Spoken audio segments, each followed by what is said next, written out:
Good morning, good afternoon, and good evening to you, wherever you're joining us from around the world. Welcome to the 2023 World Rowing Indoor Championships. So excited to see what the next 2 days worth of racing have in store from us. We've got 1,600 athletes who are going to be competing across 69 races through the next 2 days, and we'll be crowning our World Rowing Indoor Champions for 2023.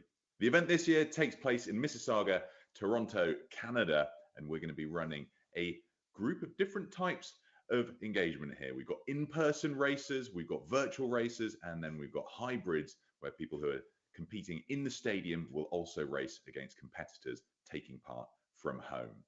Something that COVID has left us is that amazing opportunity to race in hybrid formats and make it a truly global event with people taking part from all continents around the world. Loads to look forward to. Can't wait to get into that first race due off in just a few minutes' time. My name is Peter O'Hanlon. I'm one of World Rowing's commentators and presenters. And joining me for this first batch of races today, we have Natasha Kozak, who's a head of the Charles Regatta winner from 2016 and studying currently at the University of Waterloo, a local to Mississauga. And then we've got one of World Rowing's world famous commentators, Olympic champion Martin Cross, to tell us about how all of today's races are going to go, certainly through this first block of 13 to look forward to. But without further ado, let's have a look at what we've got in store today.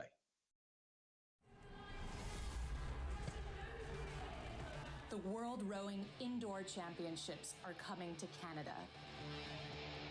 It's time to spin the wheels. The 2023 World Rowing Indoor Championships, presented by Concept 2, are being held at the Paramount Fine Food Centre in Mississauga, Toronto, Canada.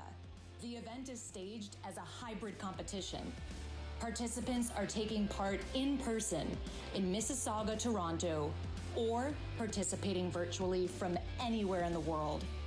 Virtual and in-person competitors are racing against one another in real time during the Indoor Championships on their Concept 2 indoor rowing machine. Using Time Team's home race software, the competitors are all virtually connected. While racing, competitors know their placing as their indoor rower is running in race mode. This allows them to see their position in a race on the rowing machine's monitor. Officials, lane judges, are monitoring every race to ensure races run fair, safely, and on time. There are 3 types of races competitors can enter. Individual distance races, either in person or virtual, over 500 meters or 2,000 meters. The relay races, also in person or virtual, where teams of 4 race over 2,000 meters. And finally, there is the World Rowing Versa Challenge, which is a new competition format. The competitors in this category complete 5 challenges on the indoor rowing machine over 2 days. But the catch? They don't know the challenges ahead of time. Competitors from 60 nations are registered to take part in the championships, with ages ranging from under 17 to over 80. The 2023 World Rowing Indoor Championships, presented by Concept 2, are an event where athletes can show their raw speed. Olympic champions and fitness enthusiasts alike are there to compete and spectate on some intense racing, all hoping to claim the title of a World Rowing Indoor Champion.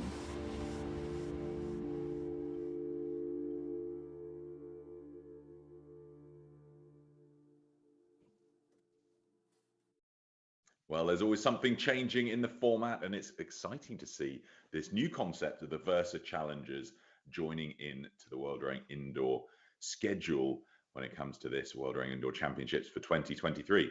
Now, we've introduced ourselves here in the virtual studio, but we've got our man on the ground there in Mississauga who's going to be bringing us the latest action from the stadium itself. We've got Mike Arsenault. Let's say hello to Mike. Hey, Peter, thank you very much. The key word for this weekend is indoors, because currently here in Mississauga, Ontario, it has been snowing all morning and it is minus 10 degrees Celsius. However, the competition will be heating up in earnest over the next couple hours and over the next couple of days here indoors on the floor at the Paramount Centre. I'll be your eyes and ears on the ground, bringing you interviews with interesting characters in the world of indoor rowing, as well as interviews with some of the top competitors in the world, all vying for a world championship title. We have hundreds of in-person athletes that will be competing over the next couple of days, as well as the Versa Challenge. We alluded to it earlier. I'll be bringing you behind-the-scenes content with the 18 athletes that are the guinea pigs for this Versa Challenge. Very exciting 5 events taking place over the next 2 days. So we'll have a lot of content coming up over the next couple of days. I'm excited for it. Let's get going. Peter, back to you. Well, there's our man on the ground, Mike Arsenault. You can tell that they're just getting through the final prep before this first race, due off in about 3 minutes' time. But we've got quite a busy schedule today. We've got 13 races in this first block, and then there's a bit of a break before the afternoon session of races on Toronto time, obviously. But I'll come to you first, Martin. Looking at today's schedule, what are you looking forward to most? I think there's 3 races that catch the eye. The first race, Birgit Skarstein, the Paralympic champion in the PR1 women's single sculls, multiple world champion in that event. She is competing and excited to see how close she gets to her world record. Andrew Benko in the 55 to 59 category for the men's 2,000 meters, an absolute machine on the ergo. And I'm really looking forward to seeing him compete. And then, of course, the oldest competitor I think we've got here, Valerie Coleman, 94. She's competed in the 70-plus category, but what a competitor. Yeah, it's amazing that, isn't it? I mean, that's what we can all aspire towards, is maintaining some sort of fitness to still sit on an ergo into your 90s. Hats off. Natasha, over to you. How about you? What are you looking forward to today? I'm really looking forward to seeing the versatility of all the races. We have competitors of all ages. We'll be going into quite a few different age categories, and we're going to see people who started rowing maybe just in the last couple of years. And then we'll have people who have been rowing for a while, showing a variety of experience.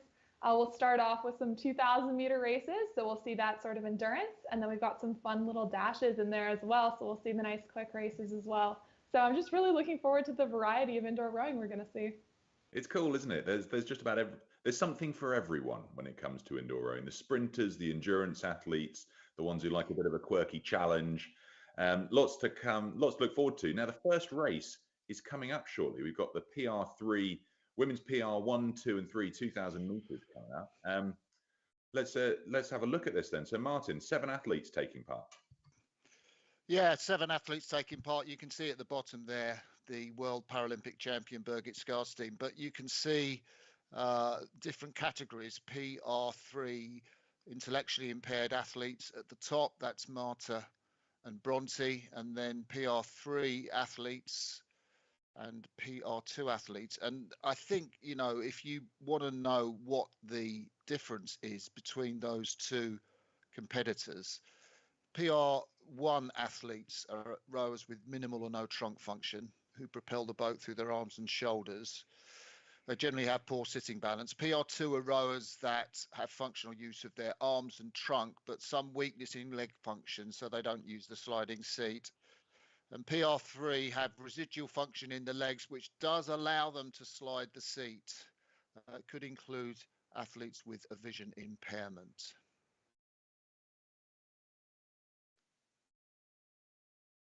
And then right now on the screen, we have them lined up in the order that they are. So our first 2 athletes are going to be the PR3 2 athletes. Our next athlete, Anika Pretorius, is going to be our PR3 athlete. And then we have Sophie Brown, who has a very fun bio. She explains that she is too stubborn for her own good, which is one of my, I guess, more favorite bios that I've read. And then both her, Sophie Brown, and Yolanta Mahika are in the PR2.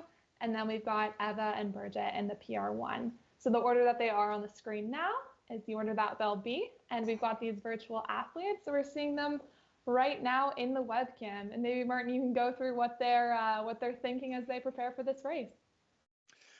Well, I think always a bit of tension, particularly in the first race, particularly in the PR category. It's fascinating to think what their personal targets might be for this race. Birgit Skarstein qualified with an 8:53. Her world's best time is an 8:18. So I'm sure she's going to get closer to 8:18 than 8:53 today. But it is a tense moment. The first race in any world championships is always like that. But you just go through your routine. You've got your pacing in mind. You know the figures that you're going to be seeing on the screen in front of you. And you know that you're going to be going off for that first 10 strokes or so as hard as you absolutely can, blasting off, and then probably getting onto your split. You don't want to go off too hard in that first 500 meters of a 2K race, Natasha. Absolutely. And we can see here that some of our athletes have their coaches around them, probably getting them mentally ready and prepared for this race. And it looks like the stop rowing has stopped on their monitors. So they're getting all set up here. And they'll see the stop rowing, then they'll see the 3, 2, 1 go. So they'll know when they're prepared for it. All those are webcams. They're from the athletes. Here we have the attention. They're getting ready to start. And they are off. So starting off this race, like you said, massive sprint. We can see the athletes with the varying degrees of slide, and they're going as hard as they can. Really quick splits here out of the gate. We've got Anika down at a 1:44, and then we have Marta. Oh, here we've got Anika just in the main screen here, really going off strong in first 200 meters of this race. She is projected in front of her the different splits. Sophie Brown, her bio was the one who said she was quite stubborn, doing very well, aggressively going at it for the first 150, up there at a 44 stroke rate. We've got Yolanta here, 2:11. You can see that long layback there, just heading through that 17:50 now. I'll pass it over to you, Martin. Well, Jolanta Micah, normally she rows in the PR2 mixed double sculls. I've just seen that Birgit Skarstein's not competing actually in this event. Apologies for not spotting that earlier. But Jolanta Micah from Poland, so many medals at World Championships, competed at the Paralympic Games a number of times back since Beijing. And there's Eva Mol, I think, from the Netherlands in the PR1. You can see the PR1 athletes, they don't have quite as much use of their back. They can't swing forward quite as much. And you saw the woman from the Netherlands there, Eva Mol. But that's a big high draw, I think, that we've got from one of the athletes there, Sophie Brown from Britain. She's really drawing high up at the back turn, isn't she, Natasha? Yeah, she definitely is really using those triceps. They must be burning right now heading into this middle 1,000 of the race, and just getting every single inch out of that indoor rower. So we'll definitely see that pay off every split. Up there at the top, we can see we have our leader who's going to be in the PR3. That's going to be Anika. She is still staying strong, still that low split at a 154. Beautiful technique there. And then we have up at the top, Marta being super consistent in all of her splits. 211, 209. So I think the in and out, all of these are virtual competitors, and that's just coming from a little bit of a lack of connection there. But we can see that nice consistency, which is really nice as we head through this middle 1,000. Now the athletes have settled in, so we can sort of start to see where their goal split is going to lie. And this is going to be what they're hoping to hold for the whole time. Once again, at the bottom of the screen, we do have those webcams, so we can really see them working hard. Look at that high stroke rate coming from Eva Mol there, eh, Martin? I know, she's really whipping it through, isn't she? Not quite as much forward as she had in that first 10 strokes, but she is really going up through the gears in that high stroke rate. I'm interested to see that great technique of Anika Pretorius, the South African. We're looking at her splits around about 150. That's going to be slightly outside the world's best time pace for the PR3, which is held by the British Paralympic champion Gidra Raskukaite.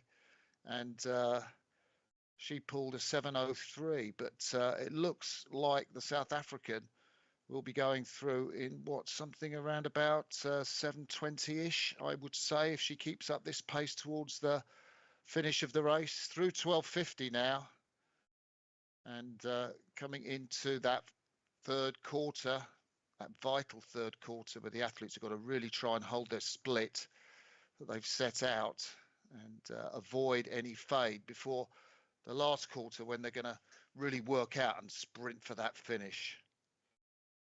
Absolutely. And you can see here too that Anika is on pace to beat her qualification score of a 7:33.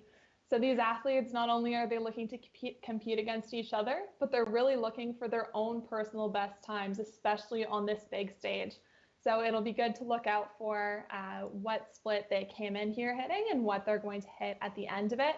Marta, at the top of your screen there, her qualification score was an 8:32, and it looks like she's around pace for about an 8:20. So all of these athletes are really pushing themselves, especially as they stay strong through this third 500 here. So we can see once again, Anika still down at that 152 split. So staying incredibly strong just there in the lower corner of your screen through this 750. We'll go back to Sophie Brown as well. We can see her still, as you said, that high pull in. And then we've got Jolanta right here. Once again, a high pull in. Well, I was going to say that, Natasha. It really is quite striking when you see Jolanta. Her partner, Mike Godowski, is also racing in the men's PR2 category as they prepare for Paris 2024. It's really interesting to see, you know, the function. She has got a little bit in that leg. Sophie Brown on screen there. Again, did you say she was stubborn? Yes. Yeah, Sophie Brown. She's a club bra who has cerebral palsy. Anika Pretorius, you can see the difference in the categories, can't you? Because Anika can use her legs to get up the slide. She's got a real strong compression, hasn't she, Natasha? Really getting that seat right up to her ankles, almost a little bit too much, I'd say. Yeah, absolutely. It seems to be working for her so far, but it's definitely a high compression. And then here we have Eva slowed down her stroke rate a little bit. We're just under 40 now, but we're heading really into the end of this race. So it's going to be interesting to see how they prepare for their final sprint here.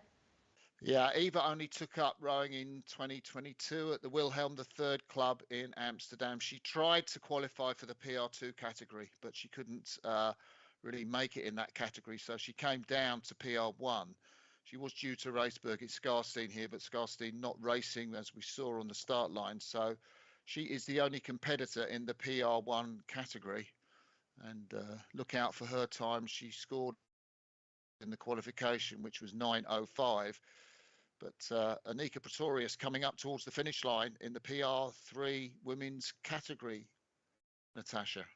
Yep, she knows she has just over 15 strokes left in this race, and she's coming into the end here. So she's squeezing out her last few strokes, and she's going to cross the line at a higher pace than her qualifying time. That's what she was going for. That's what you see right there. Oh my goodness. Good for her. Look at this athlete. Wow. That's incredible. That's what we like to see here at the World Rowing Indoor Championship. She's the first one across the line. And yeah, oh my goodness. Look at the emotion there, Martin. The coaches love that, and it's so great to see those shots of the athletes, Anika there in her training room, as we've got the next athlete to come in, the Italian Marta Piccoccino, rowing in the women's PR3 intellectually impaired category. Yeah, absolutely. She's an athlete. She doesn't have her webcam on right now, but we can see that she's approaching that finish line here. So her qualification score was an 8:32. So we're still underneath that, and we're seeing if she can beat that here. Sorry, go ahead, Martin.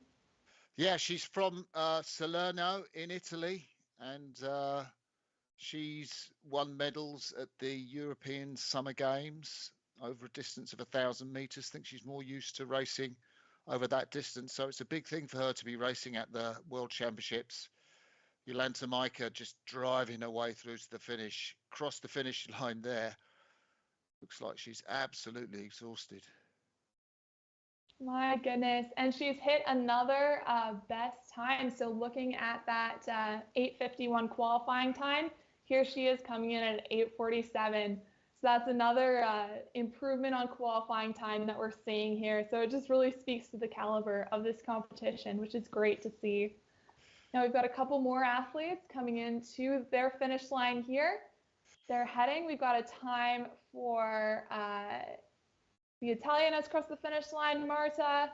So she crossed at an 8:18 there. And then Sophie Brown is heading across that finish line, absolutely storming across that finish line, going back up to almost a 50 stroke rate, and knows that she has to squeeze everything out right here. And yeah, that little green boat has stopped for Sophie Brown, but she's crossed the finish line, I think. Oh no, was she just starting off again? Maybe she thought she crossed the finish line. And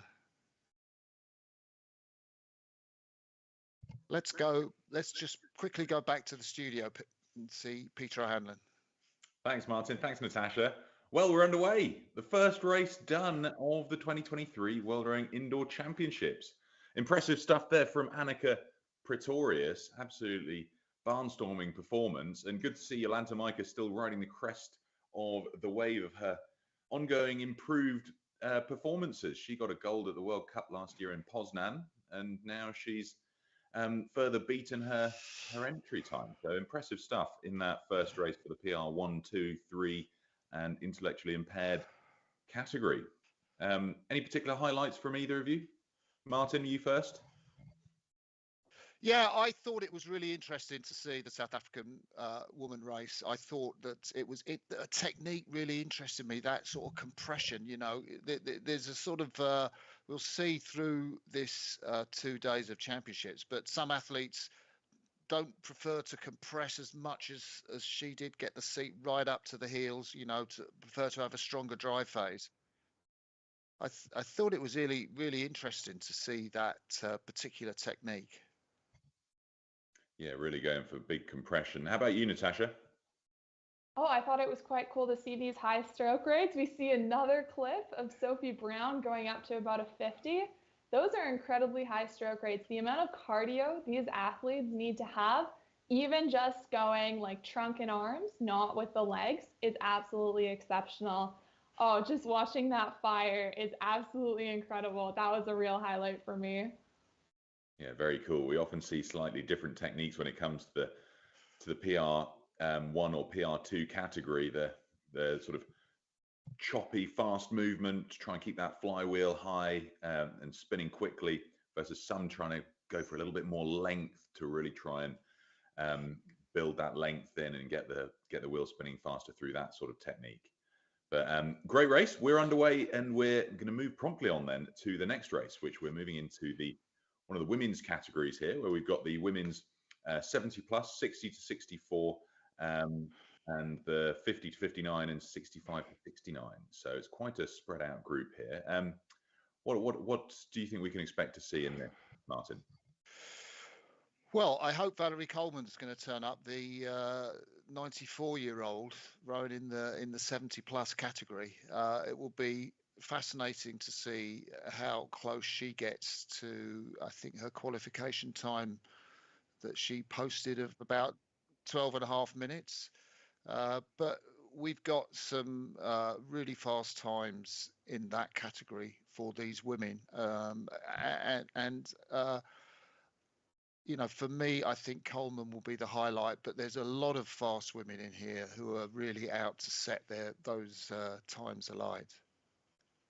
Yeah, and it's cool to be seeing these cameras and these athletes taking part from all around the world. We've got 14 or so, I think, taking part in this all virtually, Natasha. So it's tough to get that atmosphere when you're at home on your own. So fingers crossed, we'll see a few coaches or supporters in their homes and garages. Oh, absolutely. Especially since we have quite a few athletes competing from multiple countries. We have Great Britain, we have France, Denmark, Germany in here. So they're really competing from all around the world. And even just seeing those different names on your monitor and knowing that you have competition just really builds the community of indoor rowing as well, which is nice to see. And as you say, we do have some webcams. So hopefully we can see those awesome finishes. Hopefully we can see some of these women beating their times, and we'll have some celebration in the room, I'm sure. It's cool, isn't it? I mean, we look at that women's 70+ category, Valerie Coleman against Marjorie Rome. There's a 23-year age difference between the two of them. So it's, 71-year-old versus a 94-year-old. But let's see what happens, eh? So we're going to get into this next race right about now. So let's jump over and see them getting themselves ready.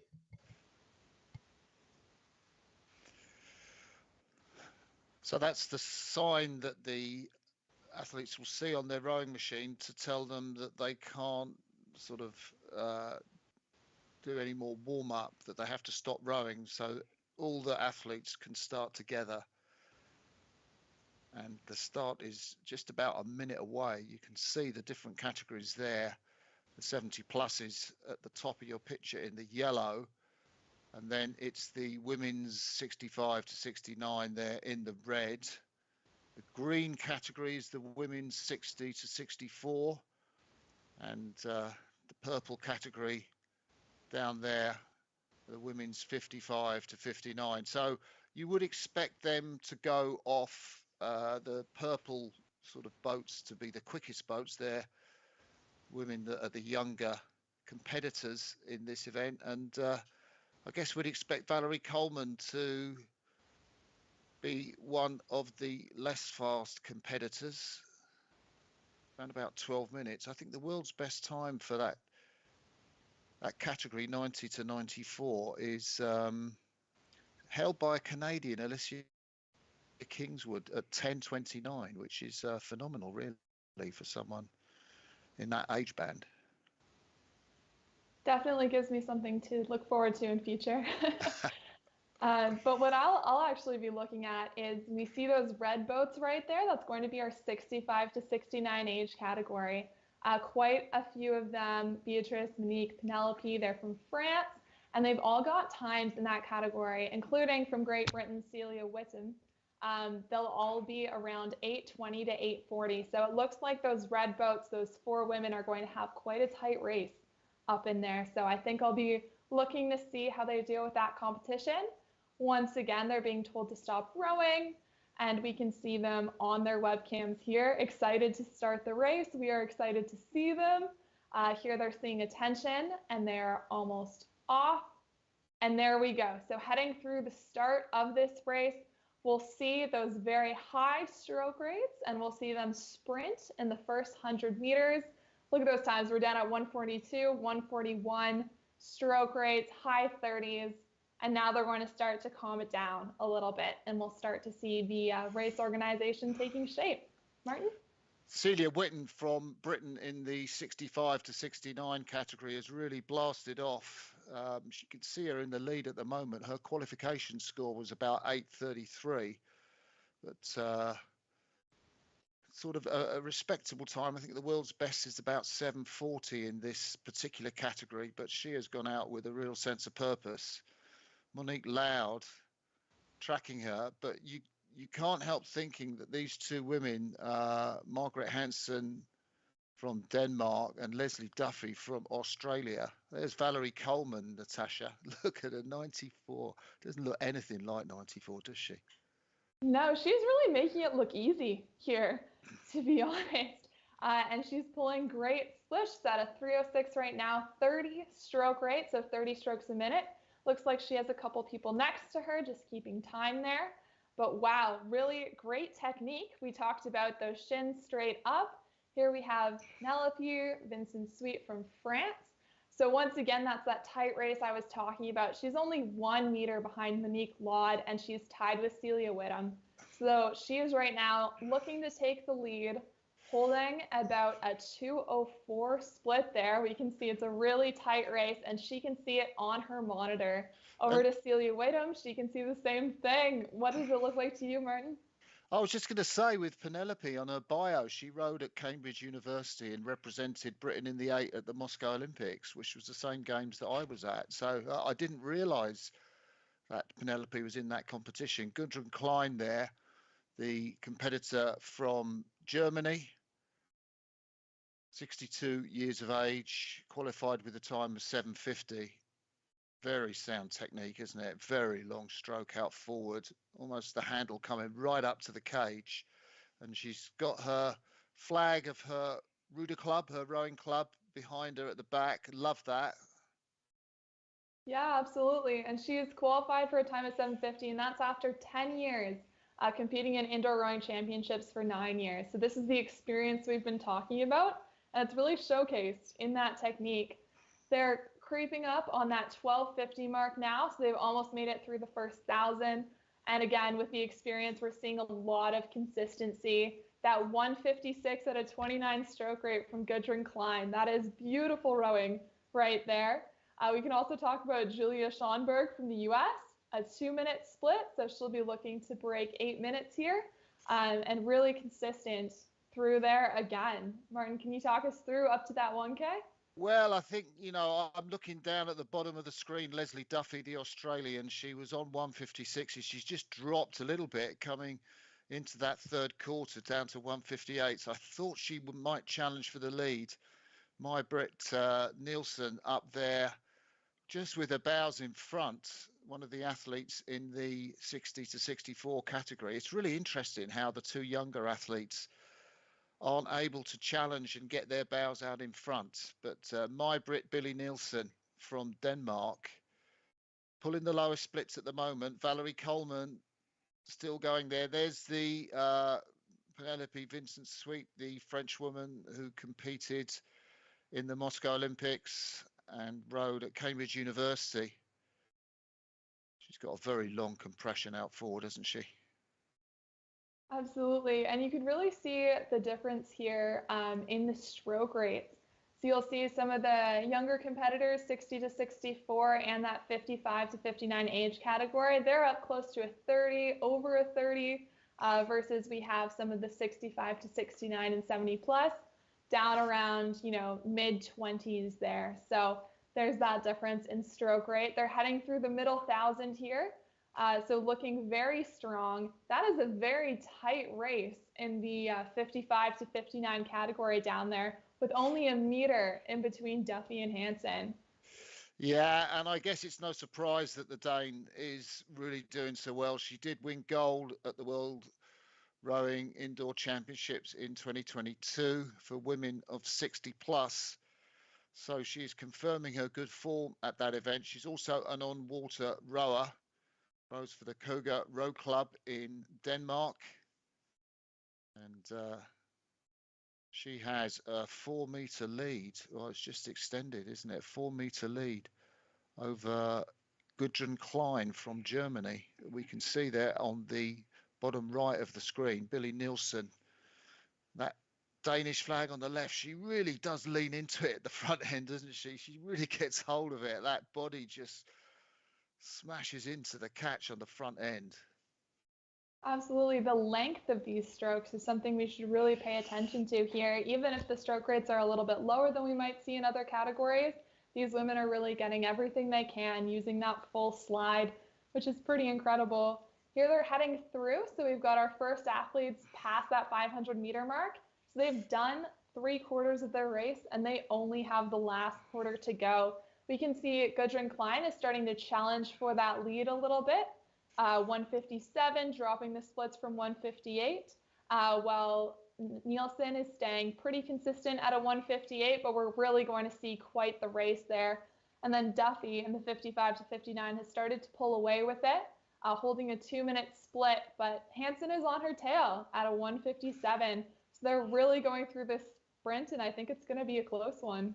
just a metre between my Brit, Billy Nielsen, and Gudrun Klein. And I think Billy Nielsen's doing everything she can. She's gone off really fast, but must be so motivational for Gudrun Klein, I think, who's taken the lead off of the Dane as we come into this race with just a couple of 100 metres left. It's anything to play for. 156 is 150. I think Gudrun Klein is going to take this race in the 60 to 64 category. That will be a turn up. The German athlete with a flag, club flag behind her.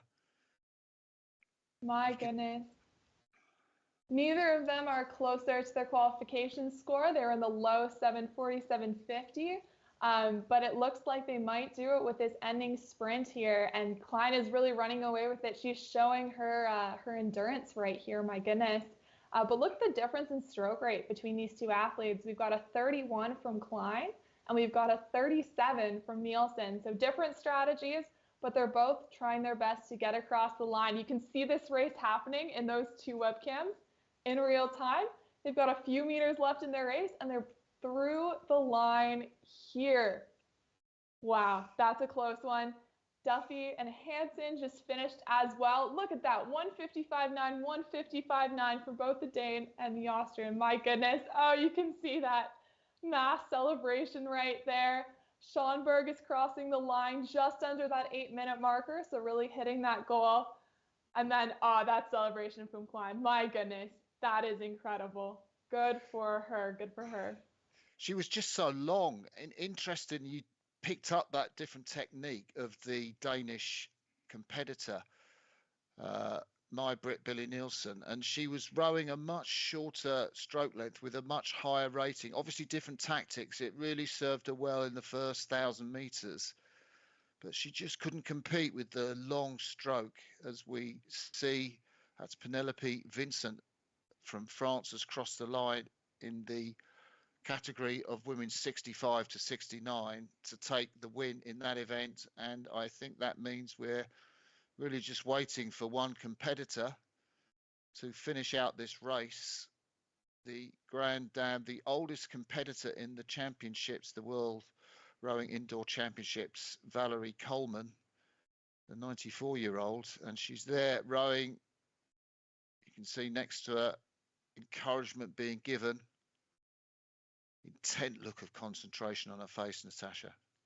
My goodness. And she is still going strong and making it look easy. The amount of cardio needed right now is absolutely incredible. And she's really just showing us all how it's done. Look at that form still pulling in nice and strong, driving through the legs.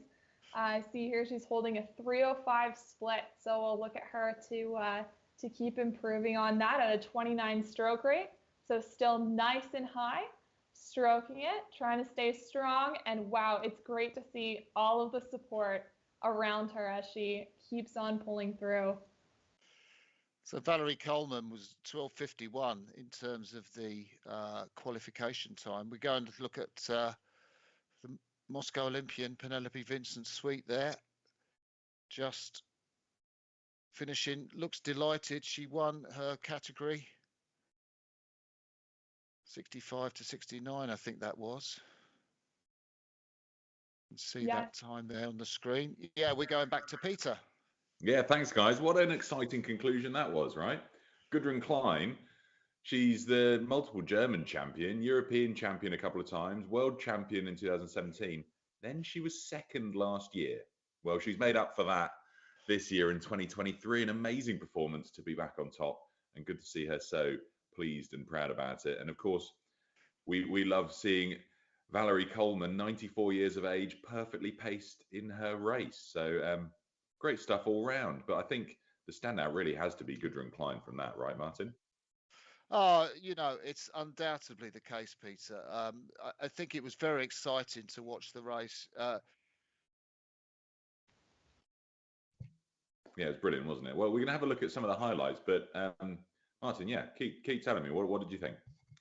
Well, I just love the racing there. We see the French woman, Penelope Vincent Sweet, Gudrun Klein there, Germany, that long stroke, Valerie Coleman, the 94-year-old. And there's Gudrun Klein going for the finish. Look at taking that oxygen in And she was up at 30, 31, 32 strokes a minute. And congratulations from her support team. Just love to see those races where somebody goes out and then you get an athlete in the last sort of 300-400 meters just peg back and then slowly their bows take the lead. I love that, really. I love that kind of really good pacing. That's what I watch out for in these competitions. Yeah, it's really cool. Any standouts from you there, Natasha? I think we have to talk about the 55 to 59 race, both pulling 155.9, so almost tied, but it looks here like Hansen comes up on top with a 743.9 as opposed to the 744.0 from Leslie Duffy. So they'll be looking at that time for sure, because that's a fraction of a stroke, right? We're looking at a 1/10 of a second in between them. And they also both had different strategies going up versus going down in terms of stroke rate, but we did see very long strokes from the both of them. So just really showing that experience there. But it's amazing how they both had different high points and low points in their race, and they ended up at the exact same place. It just shows the different strategies. Not much to split them, but great. Well, we're 2 races in, 2 virtual races in, and we're about to go to the floor in just a few moments when we're going to have the first of the hybrid races in the schedule. But first, we've got a thank you, well, a recognition of the fact that this whole event is taking place on Concept 2 ergos. So let's have a look at that.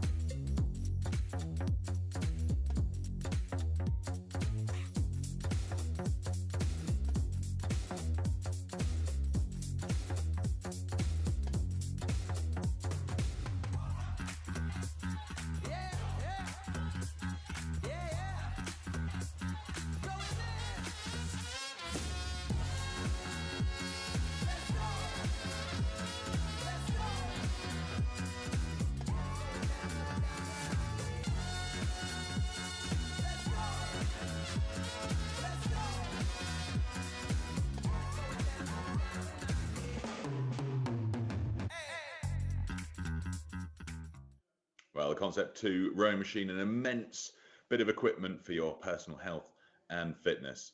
Now, we've had 2 virtual events. We're going to go to the floor now, where we're going to have the opening ceremony for the whole 2023 World Rowing Indoor Championships live from the stadium in Mississauga, Toronto, Canada.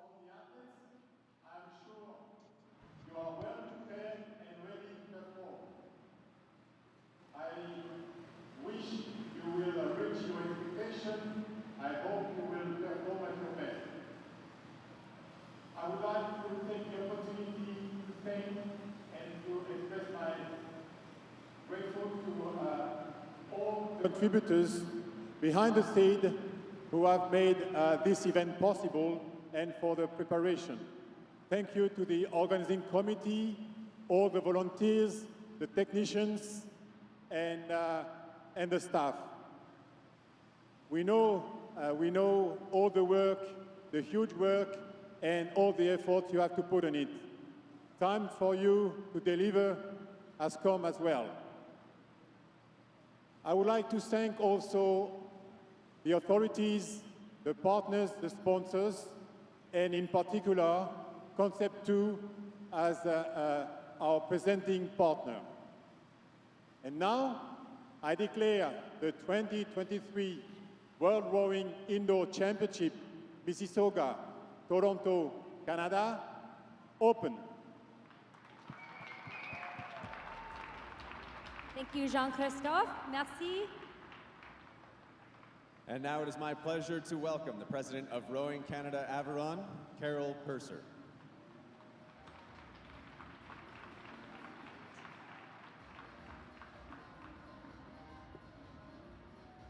Welcome, everybody. Bienvenue. Rowing Canada Aviron is so proud to host the World Rowing Indoor Championships for the first time in Canada. Welcome.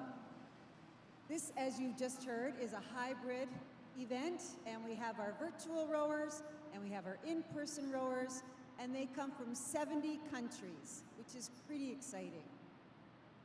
This year we have a new event, the World Rowing Versa Challenge, which celebrates the most versatile indoor rower in the world. And I think this is going to be a pretty cool element that we've added to the event. Also, while I have this opportunity, I would like to congratulate the organizing committee. This has been 3 years of incredible work to bring us to this weekend, and I thank them for their time. And the many volunteers that are going to make this weekend happen. Thank you so much. Good luck to the participants. I hope you have your personal best this weekend. And let's get rowing.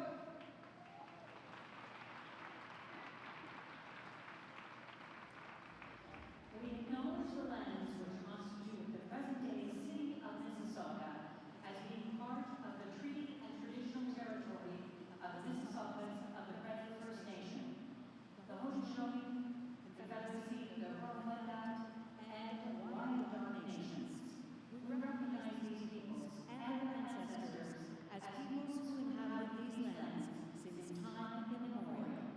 The city of Mississauga is home to many global Indigenous peoples. Dear athletes, fans, and families, please rise if you are able for the national anthem of Canada.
Athletes, friends, and families that are here today, are we ready to kick off our first race?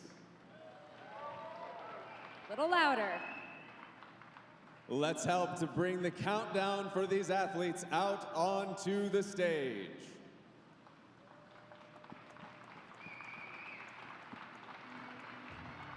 Please welcome the athletes in the 70-plus lightweight women 2,000-meter hybrid category.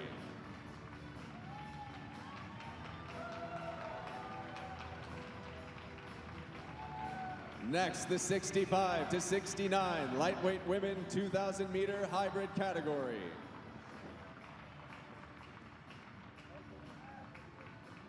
Put your hands together for the 60 to 64 lightweight women. Well, it's great to see the opening ceremony there live from the stadium in Mississauga. We saw Shane Farmer and Kirsten Kitt. Kirsten Kitt, one of the Canadian Olympic champions from Tokyo not long ago. And of course, the president of World Rowing, Jean-Christophe Rolland, giving the opening speech prior to the Canadian national anthem. Not long until the next race gets underway, the first of our hybrid races, 28 athletes taking part, 14 virtually and 14 in the stadium. But just before we do, we just saw the clip showing us the Concept 2 rowing machine. Well, Pete and Dick Dreisegach are the founders of Concept 2. We had a bit of a chat with them.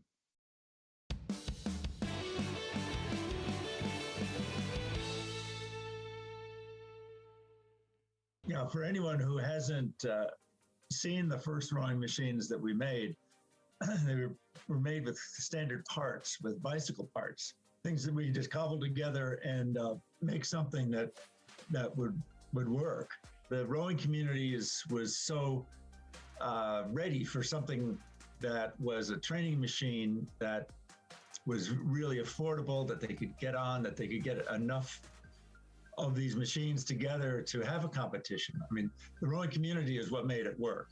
I guess in the back of our minds, we always felt that indoor rowing could at someday take its rightful place along with indoor, stationary bikes and treadmills as sort of the mainstay of indoor cardiovascular fitness. It's something we've been trying to promote to as many people as possible, trying to build that base of people who embrace rowing, and we felt like we were the only ones out there trying to push it. And now there's some real momentum, and we're seeing the numbers of people who embrace rowing as an activity just skyrocketing. It's really full body. You get full movement of all your limbs and whatnot, and it just makes you feel good after you row.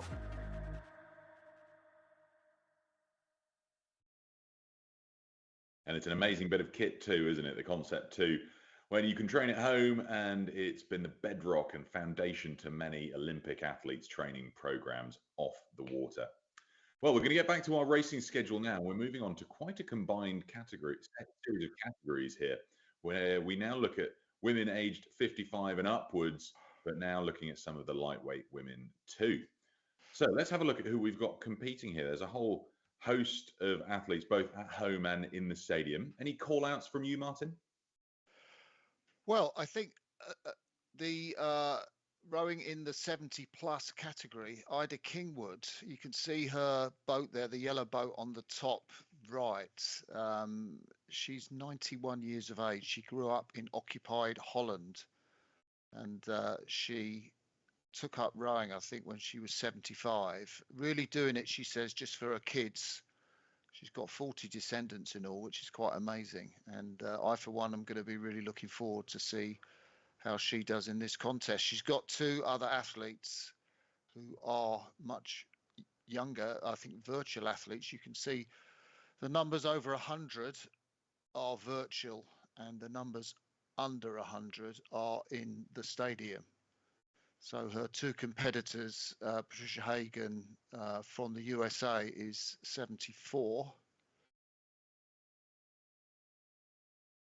What do you reckon, Natasha? Well, I actually have two good friends in this category. One is Heather McDonald and one is Louise Susie Fraser. Both have competed at Head of the Charles, but they were both at my home club and great role models for me when I was first starting rowing. So I've done the indoor rower with them, and they make it so much fun. So they're really, big role models in terms of the community that happens on the indoor rower. So I'm excited to see them race. I'm sure they'll have a great time with it, which is going to be great to see. We also have a race forming here in the women's 70 plus category with Eric Asseman and Susan Kemp, and they are both former runners turned rowers. So competing in this category, I'm sure we'll see some great cardio and some really high splits from them.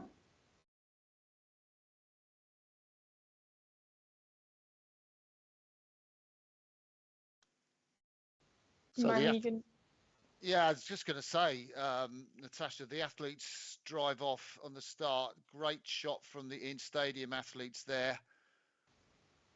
Really just driving through those first 10 strokes.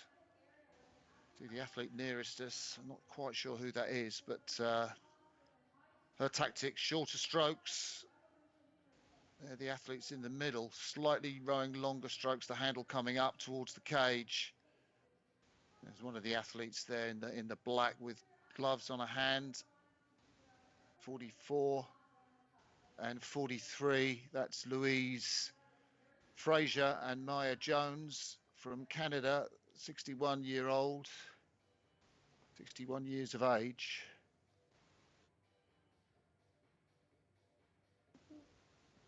Yeah, and they're just heading through that first 1750 now. So this is after they've done their initial sprint. They're really starting to settle into it. So you can see all of the stroke rates. Most of them are hovering around 30.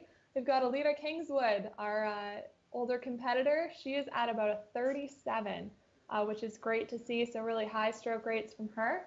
And we've got a couple people separating from the crowd. So we've got Susan competing virtually here, and she's going to be at a 2:07 split, but she's going to be about 50 meters ahead from her nearest competition. So she's really starting out strong.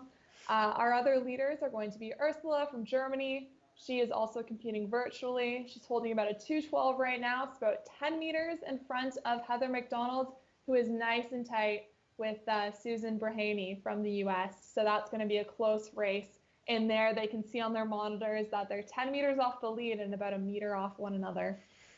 We Bonnie also Fisher, have, yeah. I was just going to say, Bonnie Fisher there, you saw her on screen from the USA, number 56. It's only her second race that she's ever entered, and here she is at the World Indoor Rowing Championships. Yeah, it's pretty crazy how they can just start rowing. We have a couple athletes who just started rowing in the past couple of years, and they can be in an event as large as this one. Maybe talk a bit about the atmosphere in there. This is our first time seeing the in-person part of it.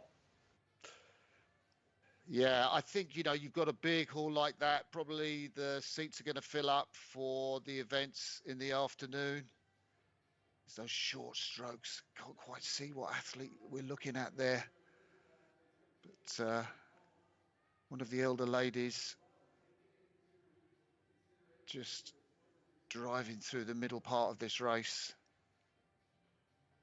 Just one of the athletes going sub-2 on the splits there, Arlene Wade from the USA, one of the virtual competitors. And she is racing in the 55 to 59 lightweight category. That means these women have to weigh in at 61.5 kilos, no more than 61.5 kilos before the race. Big old draw, that one, from athlete number 62, Brenda Madden from the USA. Started rowing 3 years ago.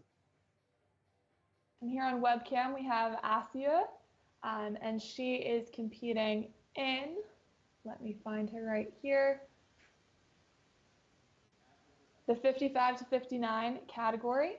So she's just heading through the 1,000-meter marker right here. And that's that same technique we've been seeing, Martin, with the really high pull-in at the end there. And it seems to be working for her. She's really holding her own. All the athletes, in the teams, the British team, when they're trying to do the good ergo score, they pull high like that. Of course, when you row on the water, you kind of pull much more low into your body. So it's a very different technique to get high scores on the ergo. You see there the Canadian number 48, Brenda Baudlet. She's got quite a low pull relatively. It's more like you would, I guess, in a boat on the water. 58-year-old. And look at how that race is shaping up. That's probably one of our closer ones in the 55 to 59 age group, still led by Arlene Wade from the USA. She's nice and consistent here at around a 1:58 split.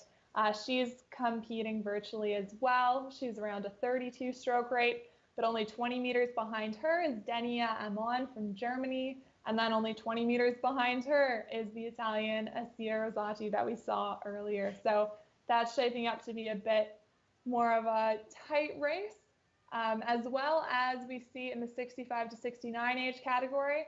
There's still, with Ursula, Susan, and Heather, there's still only 25 meters separating them. So as we move past the 750, we'll start to see that endurance really sorting itself out. Arlene Wade, just 600 meters to go in the 55 to 59 lightweight women. She is going for a sub 8-minute time. She qualified with 7:58 and 0.9. She hopes to beat that score. And I think she's on course at the moment. She's looking very determined. Not quite the rock over at the back end of the stroke that you might expect. She gets a little bit more of that body compression as she comes up towards the front end of the stroke. But she is the fastest woman at the moment in the 50 to 55 category. Sorry, the 55 to 59 category. Great to see Rosati's supporters, isn't it there, Natasha? Oh, absolutely. And you know they're cheering as hard as they can. She's heading into her last 400 meters. This is the sprint of her race. Her legs are burning, but she knows that this is crunch time. Again, we see Rossi here, again in that competitive lightweight women race. And she is really starting to amp up the stroke right here. So she can see who's ahead of her. She can see she's got less than 10 meters, and she's going to try to make up some space on Baudette. But let's also talk about over here. We've got the women 70 plus. We've got Susan Kemp and Iraq's Eastman, and they are really keeping pace, like holding just under 220, less than 10 meters between the two of them as well. So that's shaping up to be a nice tight race in there too. But yeah, here we have a sprint, Martin, if you want to talk us through it. Last 150 meters. Yeah, we're coming into the last 150 meters. You can see on the top of the screen, Arlene Wade has gone down to 157s now. Absolutely killing that 2-minute mark. There she is. Look at the way that handle's accelerating into the back end of the stroke.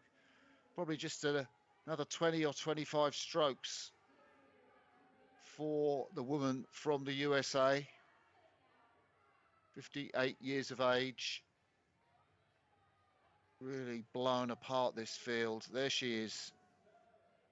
Absolutely amazing. 158.4. She stopped as she went through the line. 7:53. She's just blown apart her time there, Natasha. Yeah, and we can see we have a couple other athletes breaking that 8-minute marker. So we have Marianne Becker from Denmark. She was down at a 7:45.9. She'd be happy with that. And then we've got a just break here by Carol Woodward at a 7:59.8 from Great Britain. So just under that 2-minute split. That's really what the athletes are aiming for, to break the next big number. But everyone crossing the line here, we have some pretty tight times. Once again, in that 55 to 59 category, Baudette and Rossi very close. Here we have a shot of Marianne Becker. Oh, she did an incredible job. She made it through. You can see her celebrating. That's great to see, that 7:45 time. Absolutely incredible. And wow. Yeah. Yeah, that was a fantastic time, wasn't it? Really, really killed it. And, we still have some of the athletes in. Canada's Maya Jones. There's some athletes winding down, just taking the lactic acid out of their legs after that 2,000 meter test. We're looking at Heather McDonald there from Canada, the 67-year-old. On screen with a white hat. And still they go, and look, everybody is applauding the athletes as they come up to the finish. And that's really the energy we've been missing in the last couple of years, just knowing you have people cheering you on. Everyone's gone through the same thing. Everyone knows what it's like to race that 2,000 meters. And here we've got Elida Kingswood, again, heading through that line. She's got 100 meters left to go. She's got a stadium cheering her on, shortening her stroke a little bit now as she's getting through the last few points of her race. But it looks like she's heading into a time well under 11 minutes here. My goodness. Yeah, and that's going to be some time, isn't it, for her to compete at 91 years of age. Grew up in occupied Holland, back in the Second World War. Amazing, isn't it, to think that she's here in 2023. Just not quite finished yet, Elida. Oh, it's fantastic to see the applause. Look at the cheers from the crowd there as they watch the 91-year-old cross the line in the World Rowing Indoor Championships of 2023.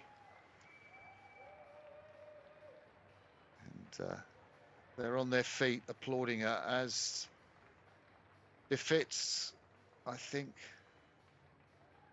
That's nice to see. Yeah, what a great result. Her target time was 11 minutes and she smashed that out of the park, nearly 30 seconds quicker than she was going for. I guess that just shows when you're in a stadium in the live environment, it can really help you get every ounce of energy into a slightly quicker time.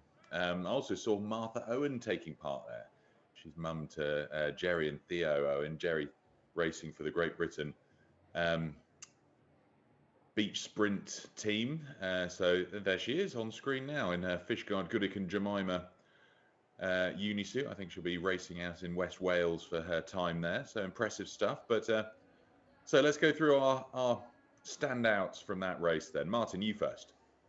Well, I think the standouts from that race, looking to the Danish athletes who competed, what was it, in 7:47? That was an amazing split. The Canadian athlete Kingswood, we see there on screen. Just, I think, you know, to be back after COVID in the hall with crowds jumping around and shouting, it's just amazing. And the competitors rising as one, to see the camaraderie in the sport of rowing was so good as well. Great to see. How about you, Natasha?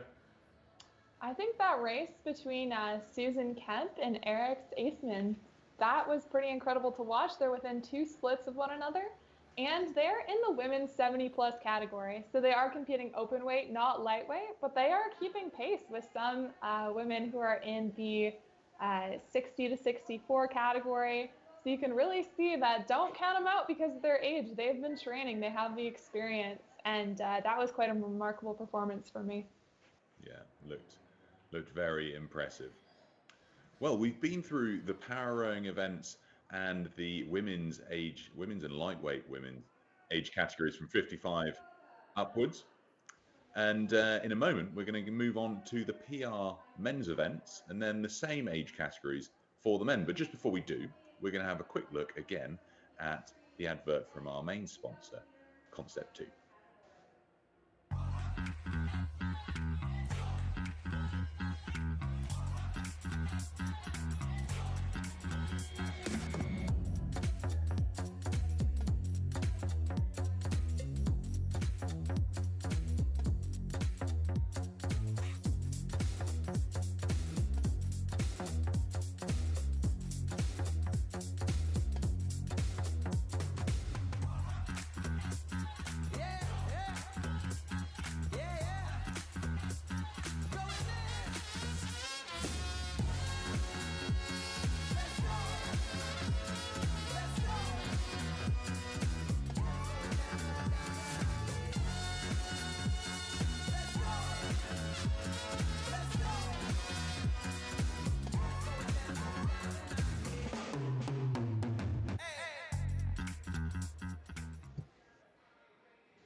Well, if you've ever been anywhere near rowing, you've been on a Concept 2 ergo, I'm sure. Some people love them, some people hate them, but one thing's for sure, they certainly can be crucial in your race training and strategy, and they keep you fit too.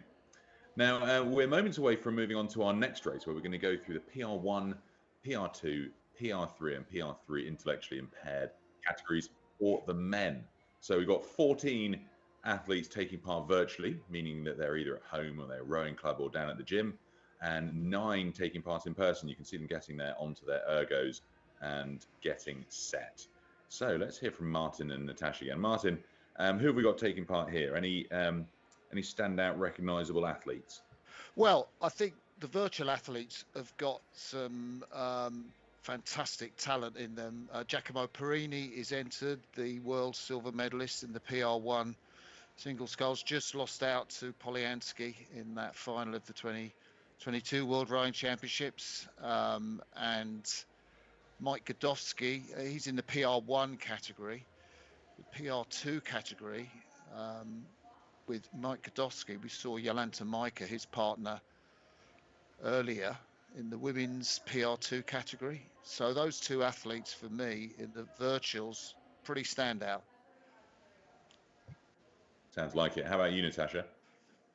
I'm interested to see all of the different ages of the athletes here. So we've got Matthew Hauser from the US, He's 26 years old, and he'll be doing the first 2K he's completed in over 2 years. So just surviving it and getting through it, but here for the experience. We also have a couple Ecuadorian athletes, again, 25, 26. And then the age range goes all the way up to Bill McGuire, a Canadian PR3 athlete. He's 73 years old. So we're going to see a variety of ages and abilities in this race. We do have some athletes in person, so the people who are actually at the event will also be able to see the modifications that are made as they get ready for this race. And we're excited to see where it takes us.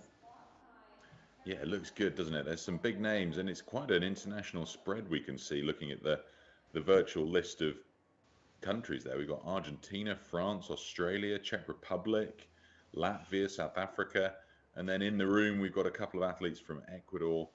And then, as you say, Natasha, quite an age spread as well across each of the categories. So let's find out how they get on. I think we're just a few moments away from the start. Just noticed that Perini's not on that start list at the moment, which is a shame. I was looking forward to seeing him. Mike Godowski's there, though, in the PR2 category. You can see him there in the green boat towards the bottom of the screen.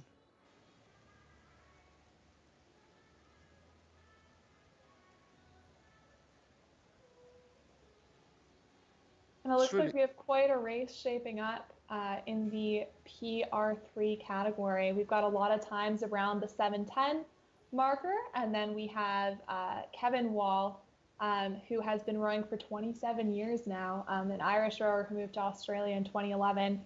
So it'll be interesting to see how that lineup takes place. Again, we have the numbers up to 1 to 99.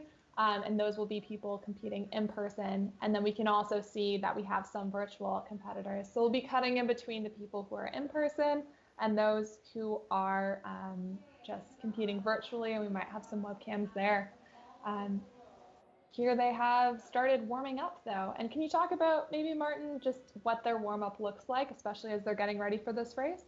Well, I think they will have been warming up on their machines backstage, so they've been doing sprints and that type of work already. I mean, this kind of warm-up is just to keep moving, in the sort of moments before the start, just to keep loose and relaxed. And obviously those in the hall know a little bit better. The guys at home, I can't quite see who that is on bottom right of the screen, but he's just PR2 athlete there, just starting his loosener routine. So it's more of keeping loose rather than a warm-up, I guess, Natasha.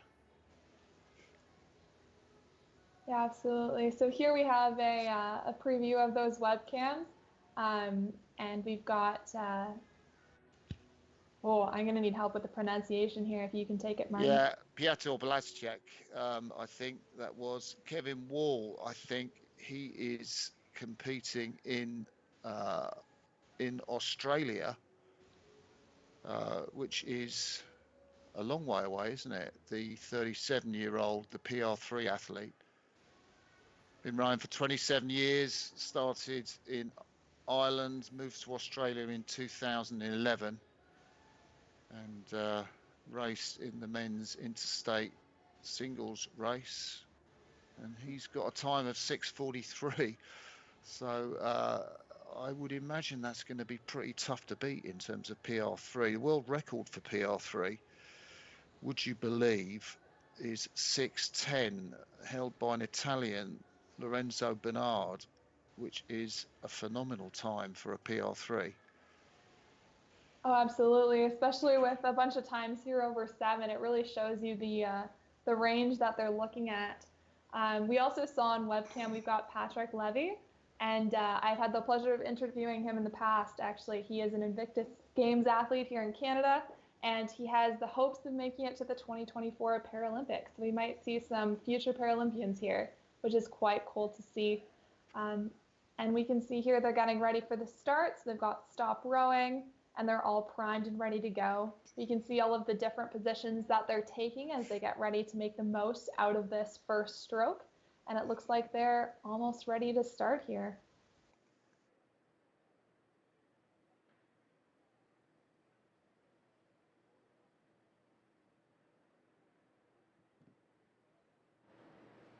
You can see they have the umpires surrounding them. So this is just to make sure that if there's any problems with timing, that they'll be taken into consideration. And then, of course, we have all of the spectators. So the cheering is about to start. It's about to get very loud. And we can see a couple people on the webcams as well have their cheering squad with them, and they're all ready to go. So this is when they're breathing hard. They're trying to get as much oxygen as possible because they know that the next 7 minutes and the next 2,000 meters are going to be a tough time. So just a reminder, the PR1 categories for rowers who have minimal or no trunk function. PR2 are rowers that have functional use of arms and trunk but can't really use the sliding seat. And PR3 have residual function in their legs, which allows them to use the sliding seat, as you'll see. They could be visually impaired athletes or have a different kind of impairment. That's the three different rowers categories. We've got one athlete, I think the German guy, Sebastian Stewart, if he's on the start list, who is one of the intellectually impaired PR3 athletes, rowing virtually at number 100 on my start list.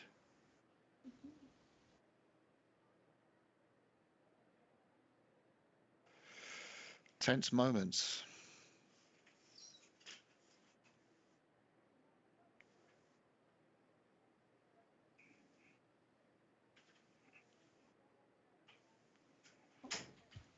You always wonder what the delay might be, don't you, Natasha, when you get occasions like this, and the athletes are patiently waiting.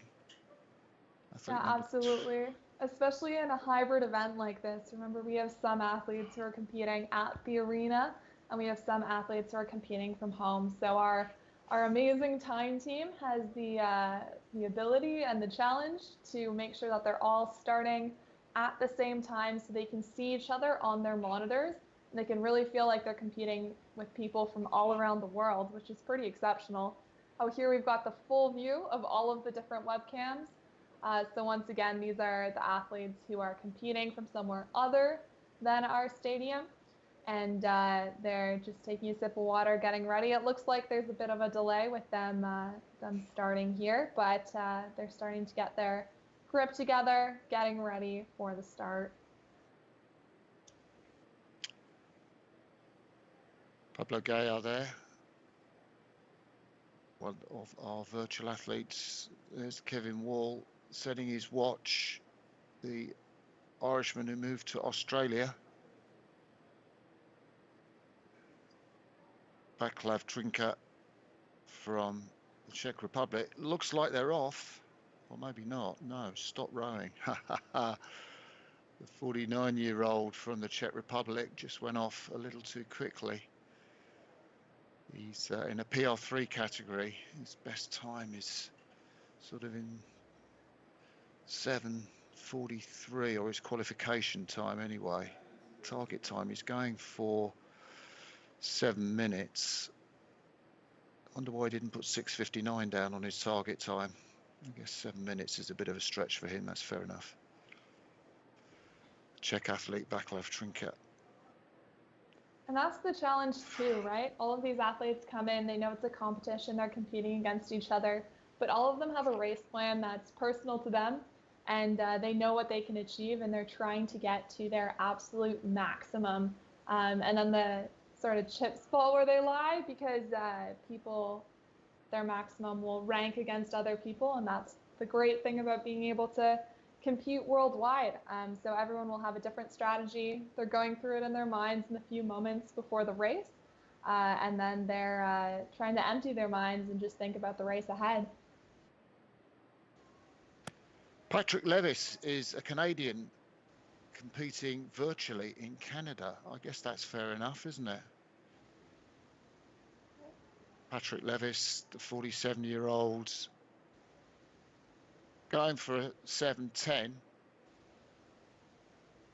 and he got his disability after surgery due to cancer, and lost the function of his right quadricep muscles. Here we go for the start. Canadian athlete there, Patrick Levis. We are nearly there after the long wait.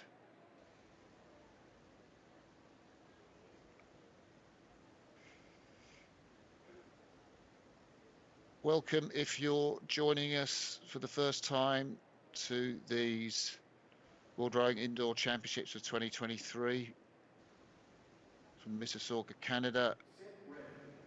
Your friend or family of one of the athletes competing, it's great to have you with us. And they are off, Natasha. Yep, you can see the sheer strength in the lower right corner of your screen as Patrick Levis is going as hard as he possibly can. Look at these stroke rates though, especially with the differences in between the athletes. We've got some really, really high ones up in the 40s as they're doing their sprint into the first bit of the race.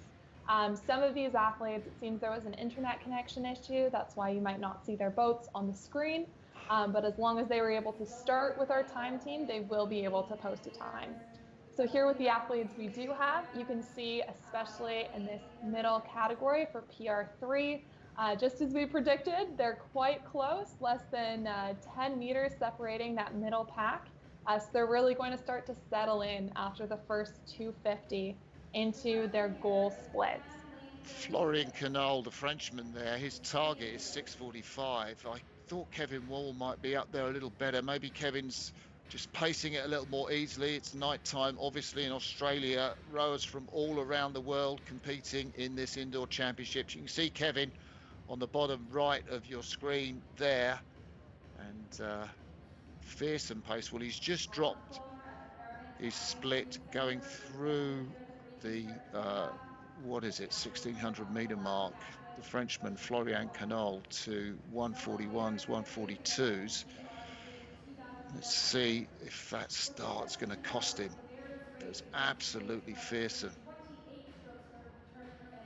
And then in the PR2 category, we've got a massive leader in Michal Garowaski. He is coming in and out here, but he's holding a 150 time. So he's really starting out strong. He's about 50 meters ahead of Garcia from Argentina. So he is really coming out strong, and he's almost keeping pace with the PR3 athletes. So just an exceptional performance. You can see him in that lower corner there, really using his full length and accelerating into the body. Yeah, it's a great shot. I mean, it's interesting, you know, you try and do it. I've tried to do it, you know, maybe when I've been injured in one leg, just rode with one leg on the ergo, and he's absolutely killing it there, isn't he, Mike Godowski?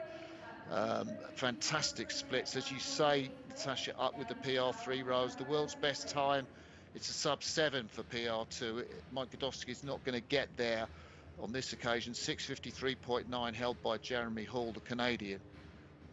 But a fearsome start from him.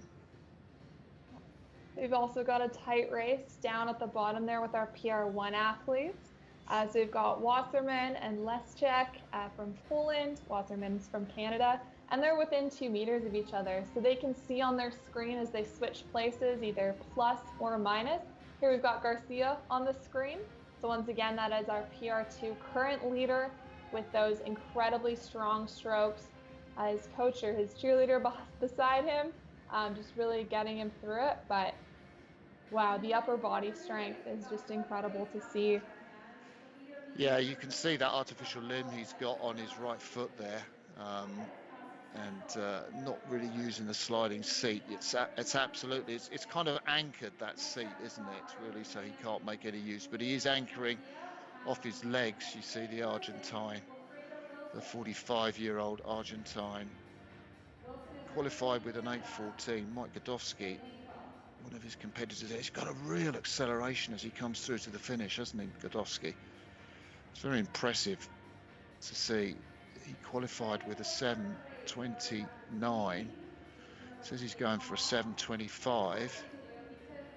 I guess what will that be, like 1:57s or something like that he's going to be pulling?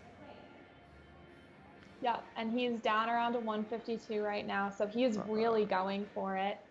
We've also got Patrick Levison here. He's holding a 151, nice and consistent at that 35 stroke rate, and you can just see the massive effort. They're over halfway through the race now. They're heading through the 750, so they're really just trying to get through that third 500 we always talk about, where the endurance is really needed. But once again, we still have that super tight race between Leszczyk from Poland and Wasserman from Canada, within 2 meters of one another, holding a 225 and a 225 respectively. So they are staying really tight. A bit of a difference in between their stroke rates. We've got a 44 from Leszczyk and we've got a 32 from Wasserman. So that's quite the difference in between stroke rates, but they're holding very similar splits. So that's definitely going to be one to watch. Martin, we're almost at the 500-meter mark. Can you take us through it? Yeah, the 500-meter mark to go. That's such a psychological point in this 2,000-meter contest, isn't it? You've done 3/4 of the race, the first 1,500 meters. You get to 500 meters to go, and you start to wind it up for the finish. And you can see there Godowski just trying to do that as he moves into that final part of the race. The athletes just sprinting for the line. And with about 300 to go, the rating will go up through the roof. If they can, they'll be going into the high 30s. Some of them might even hit 40. You mentioned Leszczyk, the pole there, up at 43. That's an incredible rating. The PR3 athlete, I think that he competed in the World Championships in the LT3, LTA4. Memory serves, might got that wrong, but it's absolutely killing it there in terms of rating. So we're coming up into the last 250 meters, and the Frenchman has kept the lead. Florian Canol there, looking back to Kevin Wall, the Australian. And he's looking to break that 7-minute mark, which is a 145 split. So we'll see if he can do it as he crosses the line here. He's got a few strokes left in his race. And we'll see. And he's broken it. He's smashed it. That's a 6:47 there. And then we've got a really tight race for second here between Trinka and Geyer. And they're going to cross the line as well. So very quick times here. Oh, we just missed. He's on track, 7 minutes for Trenka. And then we have our first PR32 athlete, Matthew Hauser, crossing the line as well. And I just wonder what happened to the Australian Kevin Wall, who we saw start. His connection has probably dropped out, which is why his boat doesn't appear on the screen, the Australian Kevin Wall. Mike Godowski coming through to the finish there, 7:24. He's going to be delighted with that time. It beats his target of 7:25, so he was really gunning for it, Godowski, and beat his target by a second. The Argentine Juan Pablo Garcia also competing in the PR2 category, the 45-year-old coming in. Up to the line now, there's Godowski, just sitting on the slide. Oh, and that's a great shot of everyone finishing their last few strokes in the race. Look at that intensity coming through there, and get ready for a big celebration when they cross the line. We've got our last few athletes with about 100 meters to go, 200 meters to go. Here's Leszczyk there, finishing that race out. My goodness. Not a whole lot of layback, so this is just arms forward and to the chest. Look at the amount of cardio needed there. That's pretty incredible. Here we've got the Canadian Yao about to cross the line. We've got about 5 strokes left in his race, 50 meters left. And we are almost there with our PR3 athletes. And then we're headed down looking at our PR2 athletes. So we've got Wilson heading across the line, the last 100 meters. So we're really going through. You can see them applauding there in the stadium as everyone is heading across that line, both virtually and in person, so they can see both of them crossing the line. And there we go. We're done with the PR2 athletes. What a race, eh, Martin? Yeah, brilliant. And there he is, Winfredo Wilson, the PR2 athlete, the 57-year-old, just catching his breath. We've got the PR1 athletes there, virtual still going. Bill Maguire, the Canadian, I think. Is that him there? Yeah, in stadium. Just finished. Bill Maguire, PR2 athlete. Bill Maguire, 73 years of age. Is he our oldest competitor in the para category? I think he must be.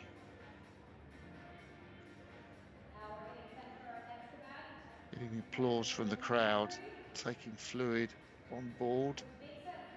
That's the young Canadian. I would imagine that was Alexandra Martel, who's the 20-year-old. I believe so, and he accomplished his goal of making it through the race. So that is good to hear. A lot of the athletes put some information in their bios. And because we've had such a delay in the last race, we're heading to the next race. Peter, do you want to introduce that? Yeah, you're right, Natasha. Bit of a delay to the previous one, so we're going to jump quickly on to the next one. So that was the PR1, 2, 3 and intellectually impaired category for the men.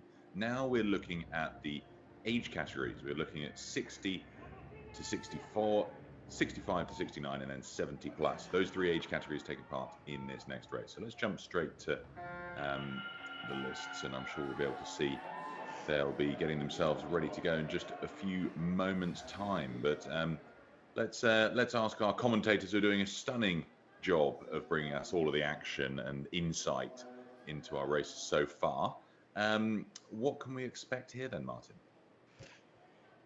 Oh, well, we've got a bit more time. Full start. So I think what's going to be really interesting here is to see just how these lightweight competitors do in this event here. We've got athletes weighing in at 75 kilos and slightly more than the maximum weight for lightweights on water, 75 kilos for the lightweight indoor championships. There we see the yellow athletes, lightweight men 70 plus. The oldest competitor, Derek Greenwald, at the top of your screen there, 77 years of age. The youngest, Wally Brawl, there, say just 70. Yeah, and they're off. They're starting their first sprint. So once again, these competitors are all lightweight, so we tend to see higher rates from them. Here we can see Don Vince and the lightweight men. They're all starting off in the arena, which is great to see. Some are keeping pace with one another, which is quite neat. And it looks like we have quite a race happening. Starting with the 70 plus, we've got Vincent Brawl, who you're talking about, 2 and 3 meters. So they're very, very close to one another. All the top three in that category holding 151, 152 splits as they start to even out here. Yeah, just going through the 1700 meter mark, and those athletes in the green boats are the 60 to 64 athletes. So the younger men, you would expect them to be out in front. World's best time of 6:40 held by Dennis Crowley from Ireland in that category. So we'll be looking for sub 7 minutes, certainly in the 60 to 64. Might even get a sub 7 in the 65 to 69 category. Steve Teague there in the stadium from America. Silver medals in the 2K in both the 2021 and 2022 World Rowing Indoor Championships. They were virtual then, current US national champion as well. Wally Braille there from Canada in one of the lightweight men competing in this event from the Canadian team. It looks like we have quite the race forming in the 60 to 64 category between Tag and Ryder. So Tag was one of our, I believe, silver medalists last year at the World Rowing Indoor Championships.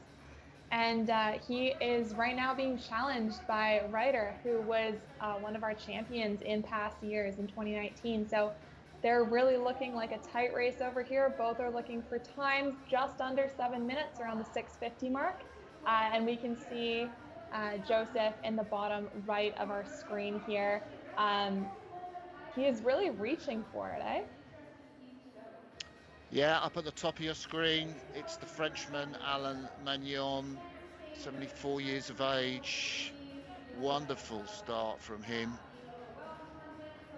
And he's no stranger competing in world indoor rowing events. The Frenchman rowing virtually number 101.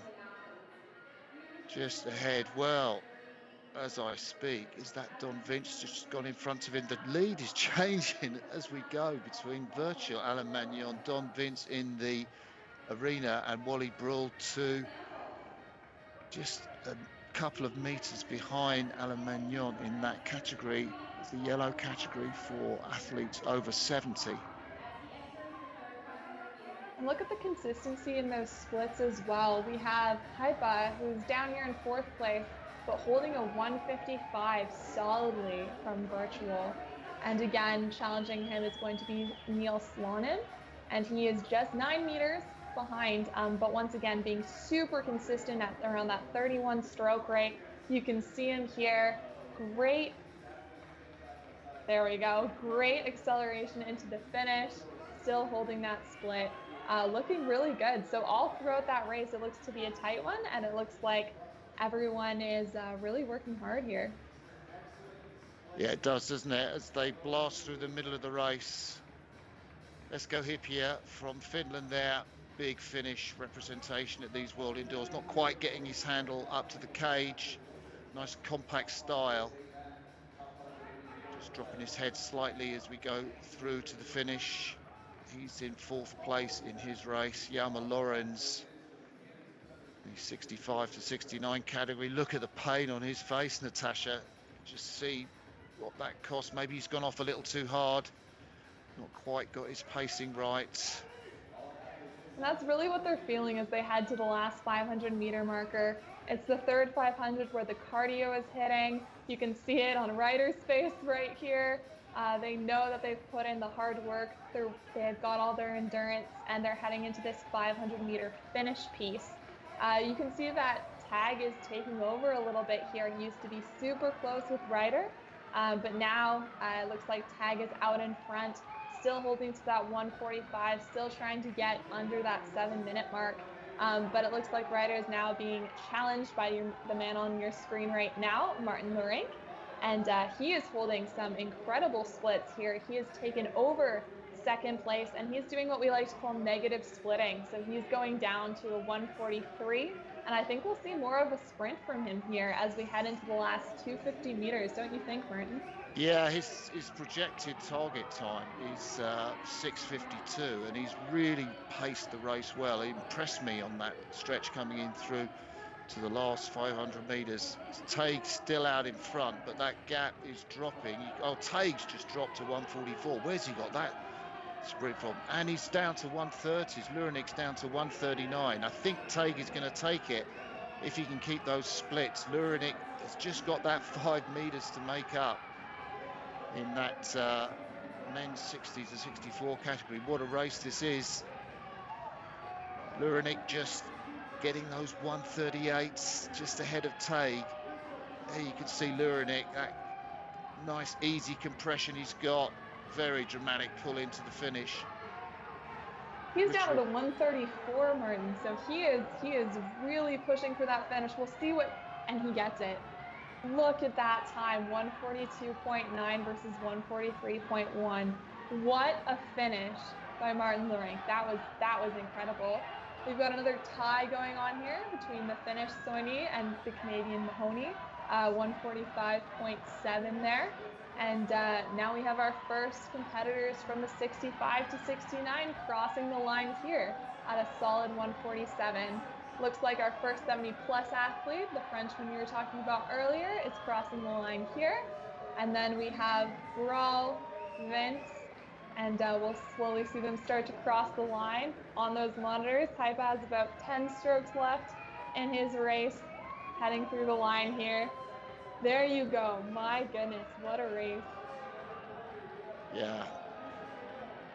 Yeah, the Frenchman just held on there, didn't he, from those athletes competing in the stadium.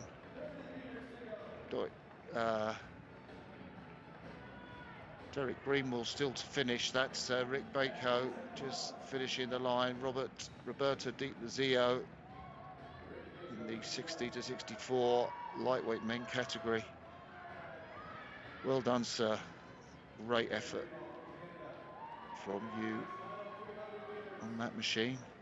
But quite a high drag factor by the looks of things. He's set his drag factor to the side. You can sort of change the drag on your rowing machine to sort of a harder setting or a lighter setting. There's the winner in the 70-plus lightweight men category, Alain Mangan. And one of the virtual competitors. Nice view in his rowing club, isn't it, Natasha? It really is. There he goes, pointing at us. But yeah, beautiful view. Great to see people cheering each other on. And it's great to have that virtual webcam aspect so we can see the effort being put in everywhere. It's actually phenomenal. Here we've got Greenwell going through the last 100 meters of his race. So he knows he's got about 15 strokes left. And we'll just watch him through this sprint. He's heading up around a 31 stroke rate, and he's trying to drop those splits down. So went from about a 212 to a 207. And about 50 meters left in the race. What a race, Peter. Very cool to see. And some really impressive performances and some great sprint finishes. I mean, seeing some of those splits dip down below 140. And that's the real rower's spirit when you've got a good sprint finish. Well, that was the lightweight men's 60 to 70 plus categories. And we want to see how it's going down on the floor in the stadium. So we're going to catch up with Mike.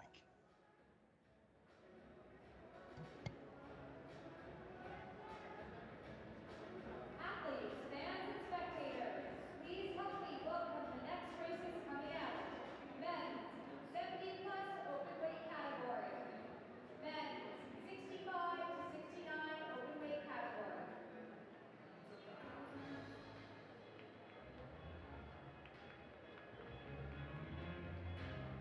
I'm here with Alex Dunn from Concept 2. Alex, you have been a member of the Concept 2 team for over 2 decades. So what would you tell yourself when you started over 2 decades ago that we'd have indoor rowing world championships with athletes from across the globe? Well, I think we always hoped that we would get a chance to get the indoor rowing and that it would become a more sort of recognised championship. So it did take kind of 20 years to get there from when I started, but we just thrilled that we're doing that now. What does it mean to the team at Concept 2 that not only are your rowers being used to find the best athletes in the world for world championship positions, world championship placements, but also it is the cardio method of choice for thousands of regular athletes around the world? Yeah, I think that authenticity of everybody in the world of rowing, you know, the one absolute is what's your 2K time, and most of us were athletes in the first place, and it's really important to us. But then to expand that and to take rowing, I mean, when the company started, rowing in the fitness world was not a popular discipline. So it's taken a long time to kind of build that and build that and build that. And now we see that rowing is becoming much, much more mainstream, which is fantastic. It's what we always wanted. Speaking of those improvements, how has the rower itself improved over the last 2 decades since you joined the company? Well, the monitor's got a little bit smarter, and the ability for it to kind of broadcast the data using Bluetooth, so you can link up to your other device, your iPad, your phone, whatever that might be, and there are lots and lots of apps that allow you to do a multitude of different things. That's a big difference. Mechanically, the machine has just got a little bit quieter, a little bit more refined, a little bit more durable. We're just constantly making small improvements to the machine to give everybody a better experience. Well, we actually have the founder of the Concept 2 will be competing after this ad break, so stay tuned.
Well, we're getting right into the swing of things now here on day one of the 2023 World Rowing Indoor Championships, Mississauga, Toronto, Canada.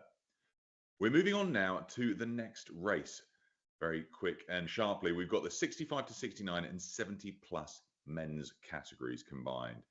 Quite a few entries in this one, and mostly on the floor there, actually at the stadium. So it's good to see we're going to have quite a big turnout and really flood that stadium with the sound of spinning flywheels. It's quite an atmosphere it creates, Martin, isn't it? When you get all those ergos in one place, a bit deafening. Yeah, it is. And I think with so many athletes competing in the stadium, a lot of friends and family will be there. The name of Pete Dreisegger on my entry list stands out. The 71-year-old, of course, with his brother, Dick, created the whole Concept 2 brand, the ergometers, the blades, the carbon shaft blades, what have you. An amazing legacy he's left to the sport. I hope he's actually competing. It's there on my entry list. Can't see his name up there. But let's see. The athletes are soon going to be off, Natasha. Yeah, and we have quite a few in-person athletes, which is fantastic, but we do have last year's winner competing virtually, Roger Stainforth from Great Britain. So he'll be looking to do a repeat of last year and defend his title. And then challenging him, we have Jean-Philippe Vincent from France. So he came third last year, and he's going to be looking to get that title. So we'll have to take a strong look at these virtual competitors because they will definitely be some of the ones to watch here as they are off through the start. Attention, go. So here they are just starting their sprint. We have the 65 to 69 men's category and 70 plus men. So we'll see a bit of a difference in splits between the two of them. But as we know, we have some very strong competitors in both categories, don't we? Natasha, Phil Monkton at the top there in the 70 plus category. I was at the Los Angeles Olympics with him. I think he took a medal. Was it for Canada in the men's quadruple sculls? But a famous name from the sport there. And his splits down at 141, 142. That is going some for that age category. Certainly that's I think more than I could do at this stage of my life on the machine. Phil Monkton ahead of Richard Stout of Canada, who is, I think, at 6:48. He did set the record for this for the 70 plus athletes, Richard Stout, and he is, well, going to have a fearsome contest. He's on 142s. He's in second place, and we can have a great race between those two athletes. John Sanderson out in front of the red athletes, the 65 to 69 athletes. But wow, there's Richard Stout, such a strong athlete, great compression on the right at the bottom of your screen. black cap on his head. Yeah, it's great to see the technique that comes from these experienced rowers. You're right, Phil Monkton, he did compete at the LA Olympics, came third in the quadruple sculls, but yeah, still holding his own here, being challenged for the lead, but still holding on to it. Down around a 27 stroke rate, a 142 split, so we'll see how he holds that going through. We've got quite a few Canadians here competing in person. Oh, here we got Philip Monkton, just as we were saying, right in front of us. And just look at the experience on that athlete. My goodness, it really shows through. You can see he's got a strong acceleration into the finish, and he's keeping it nice and consistent on that number 14 erg there. So that's great to see. We have quite the race shaping up, though, between all the other athletes as we go down the list, particularly around a 155 split. We've got Flanders, Vincent, Stainforth, Chappelle. So they're all within about 5 meters of each other. So I think this will turn out to be quite the race, don't you? It is, for these athletes, if you're going to pull sort of sub 7, that's just fantastic. You're pulling under 145 splits for the 2K, and you can see Stout and Monkton at the top of the field. Monkton just having to settle for second place. Stout, look at this, he's pulling 142s, 141s, absolutely phenomenal pace from the virtual athlete there, athlete number 103. Phil Monkton, though, what a competitor he is, in second place ahead of William Verity in the 70 plus category. John Sanderson, the American there, rowing in the 65 to 69 category, athlete number 9. A little shorter forward than someone like Monkton, shorter stroke, and over halfway now into the second part of this race. You can see the effort on his face as he comes through to the finish. Yeah, and you could really watch these splits. This is the place where athletes have to be mentally strong. So we'll see some splits drop a second or two and some go up a second or two, depending on the athlete's preparation. But because all of the athletes are here at the World Rowing Indoor Championships, you can see the determination on their faces. I don't see too many splits going up, but I see a lot of splits going down as they start to buckle down for the last 750 of their race. We've got quite a few people on the monitors as well. So Bejarano is here on your monitor right now. He's heading through the 1,000-meter marker and just staying nice and consistent around that 247, 245 pace. But once again, it's Stout, just really taking the show right here, well on his way to breaking that 7-minute mark. And at 70 plus, leading well in front of the 65 to 69 category. So it's really quite impressive as we go into the last 500 meters here, Martin. I just wonder whether Stout's going for that world's best time. What is it, 6:48-ish or so on? He's been down at 142s. That would give him a 6:48, wouldn't it? And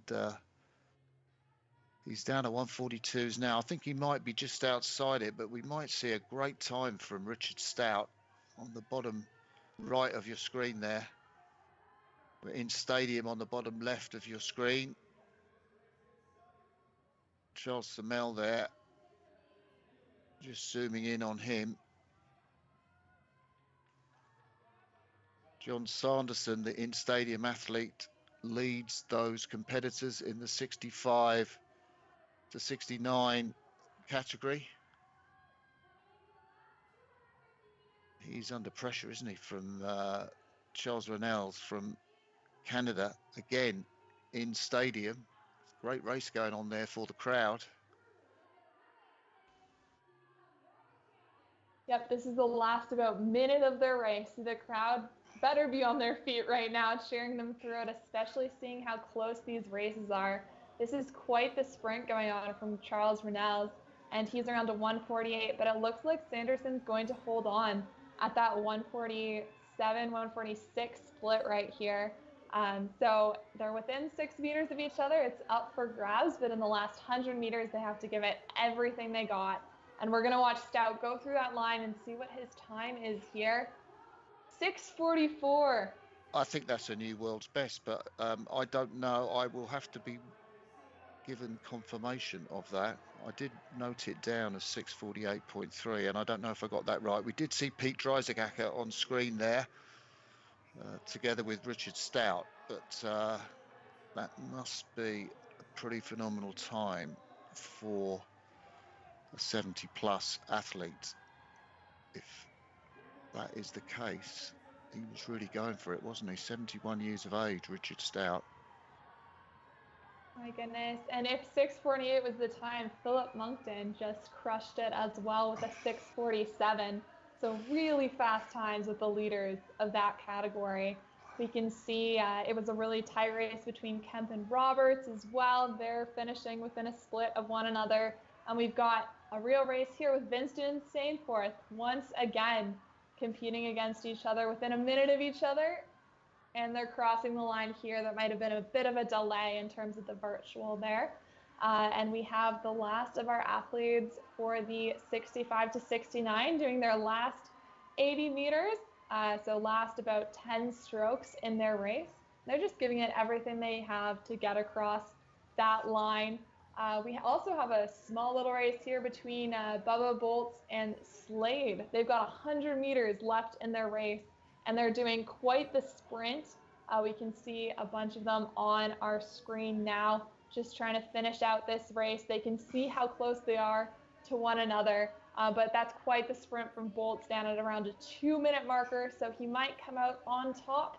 We'll see in these last 2 strokes, and it looks like he gets it by 0.1.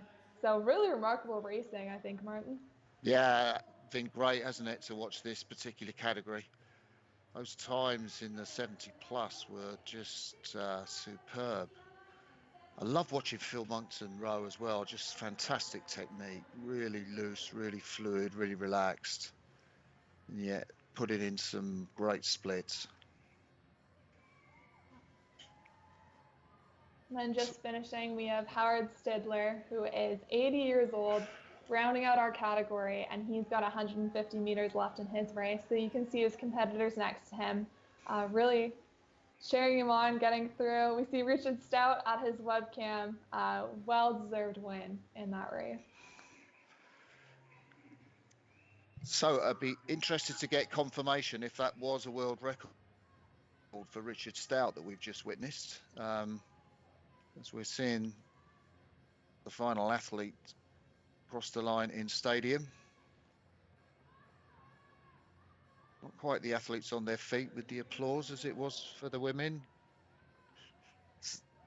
So we're just hearing now that time of 6:44.0 is a new world record for Richard Stout, beating his former world record of 6:48.3. Wow, that is sensational, isn't it? That's incredible. That's really what we're here to see too. This new level of competition, really bringing the best out of our athletes, and that's really what we saw today. My goodness, what did you think of that race, Peter? Fantastic. Anytime you see the bar being pushed on our sport in any age category or otherwise, it's great to see. It just shows the impact that people are having on their training and continuing to push the level upwards. So really, really good to see. And the times are only going to get quicker through the rest of this shift, at least, because we're going to be moving on shortly to the next race. But we can see on the screen here, that's Richard Stout, now holder of the world best time for the 70 plus category, 6:44 flat. An amazing performance from him. So that was the 65 to 69 in the 70 plus category. Next up, we've got the 60 to 64 men's category, another hybrid race here. We've got 13 athletes taking part virtually and 13 taking part in person in the stadium in Mississauga. But here's a quick recap and a few highlights from that last race. Impressive performance from Moncton there. We see he's put everything in it, but it was this man, Richard Stout, at home, in what looks like his living room with perhaps his wife, documenting for his socials later his new world best time. An amazing performance, and great to see all of these athletes still using the Concept 2 to keep themselves fit. Yeah, some standout performance there in the 65 to 69 and 70 plus age categories. But we're going to move on promptly to the next race because we've had a couple of delays through the last few races. Next up, we've got the 60 to 64 men. So 26 athletes taking part in this. Martin, I'll come to you first and then Natasha. Any standout athletes that you put your money on in this race? Well, it's going to be interesting. Again, we had a world record in the last race. The world's best time obviously goes down for the 60 to 64 category. Tom Darling, the American, holds it at 6:20. Not sure we'll get anyone that fast on this race, but some of the athletes, you know, there's a young Canadian, John Campbell, just 60 years of age. Thierry Louvet, the Frenchman, as well. Virtual competitor there. Or, sorry, not a virtual competitor. He's in-person competitor, isn't he? So let's see how close they can get to that world's best mark.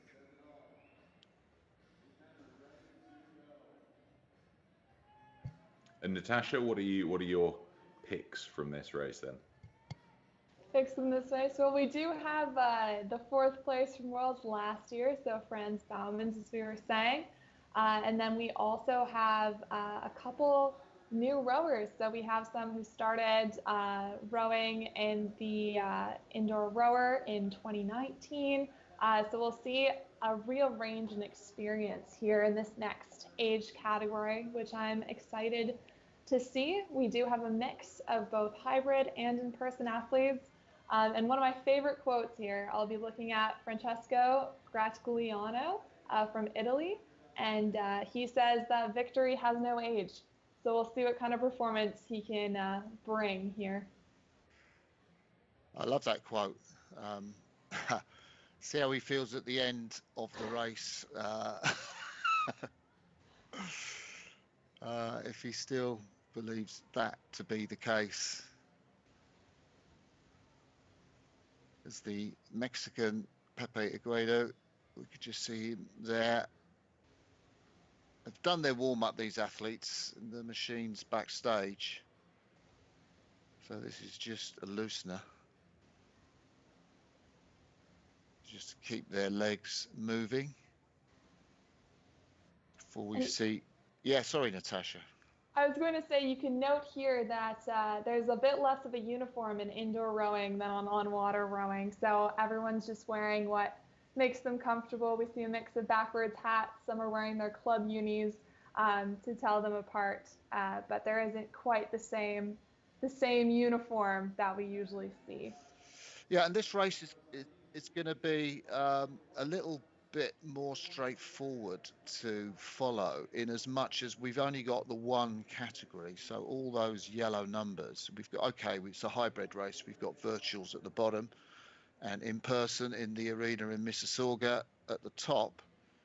But it's going to be fairly easy to spot the 1, 2, 3s, which I'm kind of looking forward to in this race. If you're just joining us, welcome. If you're tuning in to watch one of these athletes, if you're a family member, wherever you're watching from around the world, or a friend perhaps, welcome. I'm Martin Cross. With me is Natasha Kozak, and in the chair, Peter O'Hanlon, taking you through the afternoon progress of racing. Stay with us, and we will get you on with this 7th race of the World Rowing Indoor Championships very shortly. See, those ergos have got the feet in those blocks on the floor. I guess that's to stop them moving up and down. Sometimes the athletes, if they do move in sort of, I guess, quite a violent way off the start of the race, the rowing machines can tend to slide forwards a little bit. I know I sometimes have that capacity if I don't get the stroke right. And those feet are firmly anchored in those blocks.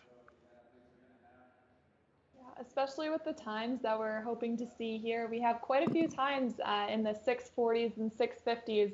So in order to reach those splits, we're going to have to see quite a strong start from a lot of these competitors. It seems we have quite a strong virtual presence as well. So a lot of the lower times are in some virtual competitors. We have from Denmark, Martin Mario Jelani. He's looking for a 6:47 time. We also have from Great Britain, Andrew Sangster. He's looking for a 6:41 time. And then even lower is Great Britain's John Scott. So he's looking for a 6:39 time. He was the over 50 and over 55 British champion. So he really enjoys the indoor rower and he's hoping to continue that.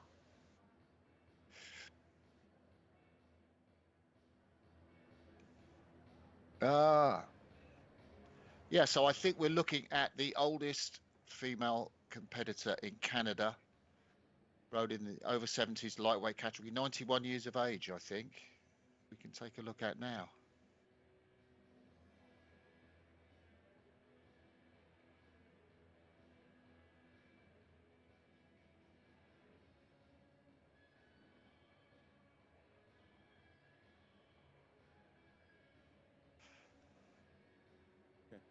Alita Kingswood, one of the most impressive performances I have ever seen from an athlete.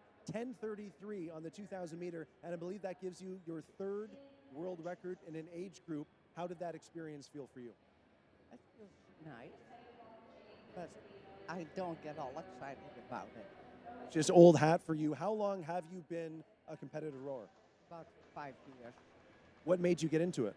My son Matthew is also competing. I went over, he had bought a rower, and he asked me to go on it and try it out. And when I got off it, he said, "You're just under the world record, so you should compete." So I did. You have that natural talent. What message do you have for people watching at home who might think, I'm too old, I can't do that? What would you tell them? You're never too old. You can always do it, but do you want it? That's the main thing. Alita, you're an inspiration. Thank you very much for your time, and best of luck in the rest of the competition.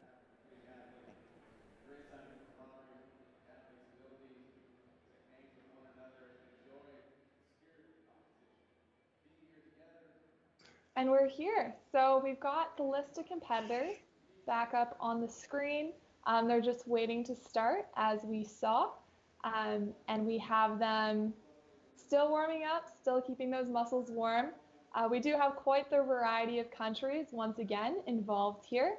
We have from Pakistan, Mohammed Shahzad, and we also have from Malaysia, Kubu Hawk. And so he's been rowing on the Concept 2 erg since for 20 years. So he is quite experienced in that field. And he's been rowing in Penang, Malaysia, one of my favorite countries I've visited so far. So that's quite cool. He's looking to break his qualifying score of 7:54 and looking for a target time of 7:46. So it'll be interesting to see. He is virtual, so he'll be coming to us all the way from Malaysia. And we'll see quite the effort there, as once again, we have people trying to break their own best times, as well as looking at the world's best times for these categories. Can you talk a little bit more about rowing community, Martin? It seems we have people from all over the place, and a lot of these athletes have really gotten to know each other through the virtual rowing community.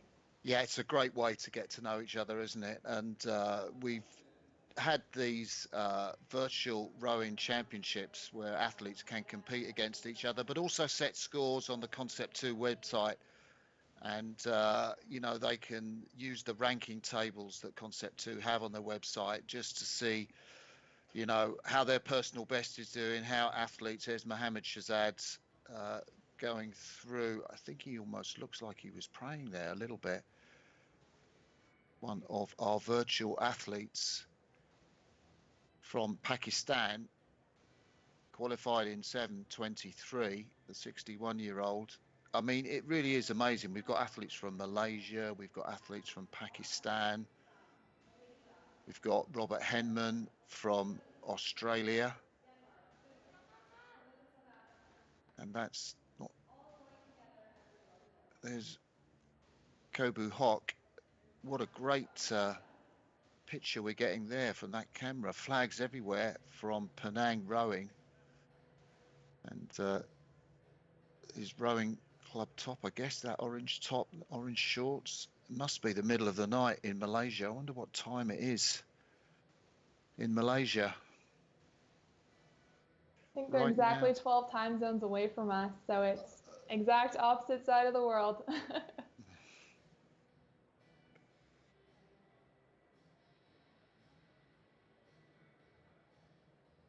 Looks like one of our Italian athletes there.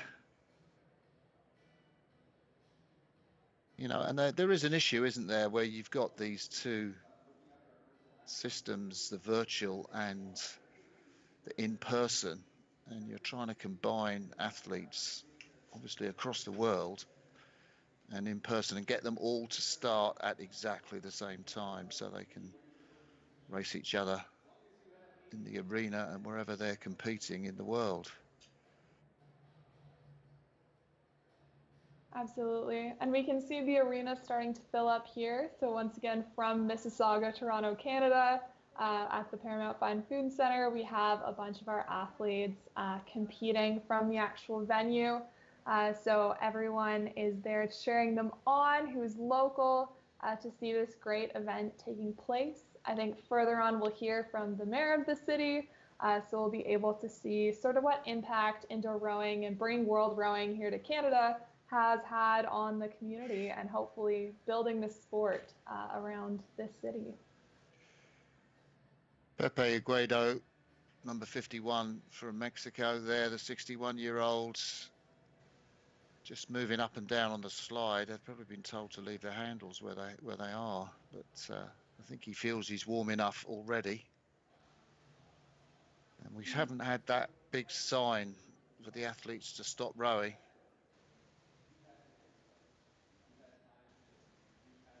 I guess these are moments that maybe if you're an experienced world rowing indoor competitor, you might have trained for these delays that do happen. Just have to sit and wait. Kobu Hock from Malaysia, waiting patiently. Yeah, he definitely has a cheering squad there, looking for their moment of fame. We can see them. That's awesome. Yeah, it's lovely to see. He's got a great picture from his camera as well, all the way from Malaysia.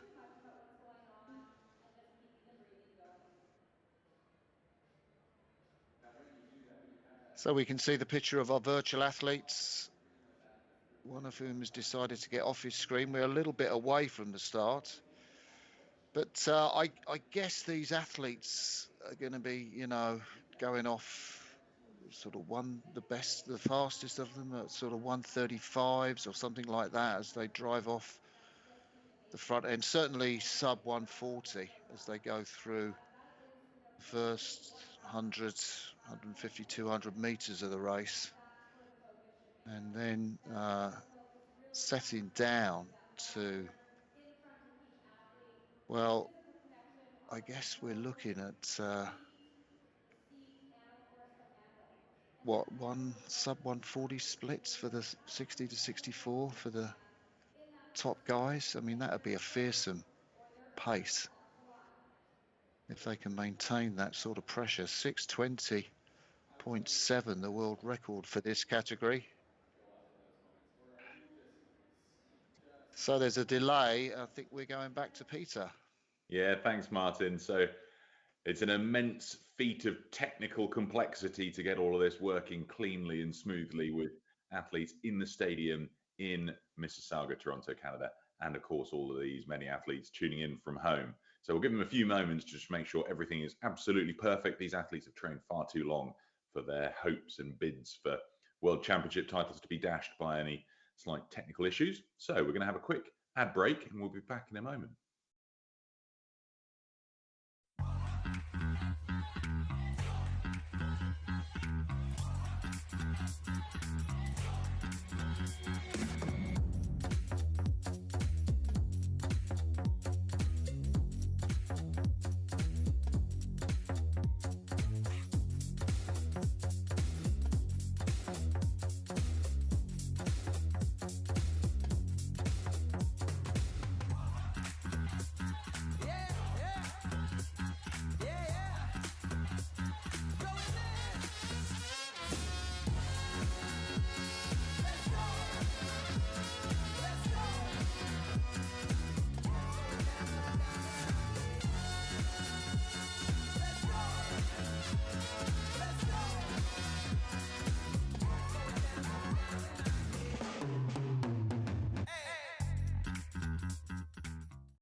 Goodness, it's terrifying watching that advert as Concept 2 expands its arsenal of pain into the ski erg, the bike, who knows what next. But it's been some time since I did a set piece on an ergo. Now, Natasha, you're still competing once in a while.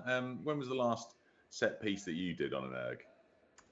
It was this morning. I'm still training here at the University of Waterloo, so I'm just outside of Mississauga in Canada. And yep, we're still training. We have some more of these 2,000-meter races, the standardized race coming up. And a lot of athletes, what we look for is to first train the aerobic phase. So first looking at really long, slow pieces, and then some of the quicker pieces so we can get off the start quickly and do that sort of thing. So we're really looking to improve both the start of our race and that endurance that we've been talking about this whole time. What about you, Peter? It's been a long time since I did one. I was doing some decent training on the ergo through last year. Perhaps this summer I'll see about getting back on it. I think my PB was a sub-7, but many years ago. So who knows? Maybe inspired by some of these athletes in their 60s getting under sub 7 minutes again, that could trigger me to give it another shot. Looks like this race is about to get started in a few moments. One flywheel still to spin down to a proper stop, I think. That's Andrew Sangster's flywheel, ergo number 107. So I'm sure that will have stopped in a moment. We'll be able to get started with this race. But Martin, you still train regularly on an ergo. About every event I ever go to, you're the first one down the ergo tent as soon as it's vacated of athletes and getting your training in.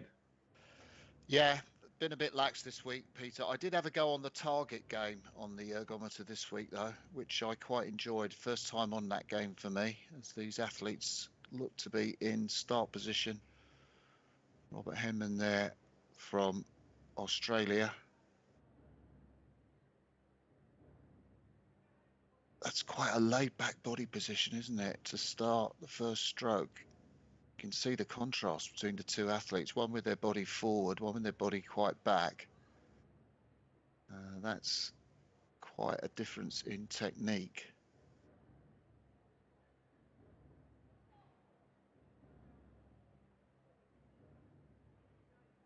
And those athletes still on the screen are just trying to get their bonus strokes in before starting the race.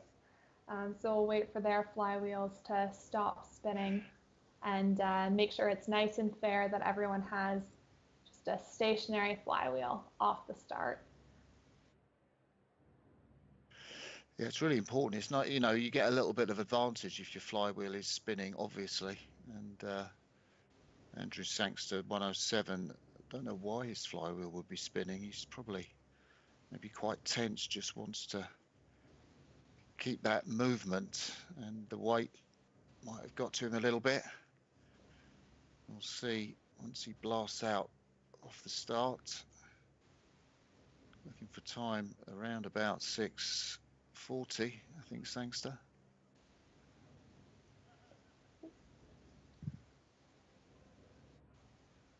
Can't believe the 107's still up there. Must be nearly stopping now. They have been very patient, these athletes. They really have. They're just looking around. There's definitely some organization, but they're all sort of in this together. They know what they're waiting for. And yeah, we have some athletes keeping warm on our webcam now. Well, he's got a fan, hasn't he, this athlete? Not just an in-person fan. So we're getting word from our lovely producer, Manu, that we will be another 2 minutes because the system has to be restarted. And I guess maybe Andrew Sangster's flywheel was going down to a stop and the system didn't pick that up. Massimo Galetti there, the Italian athlete, rowing virtually.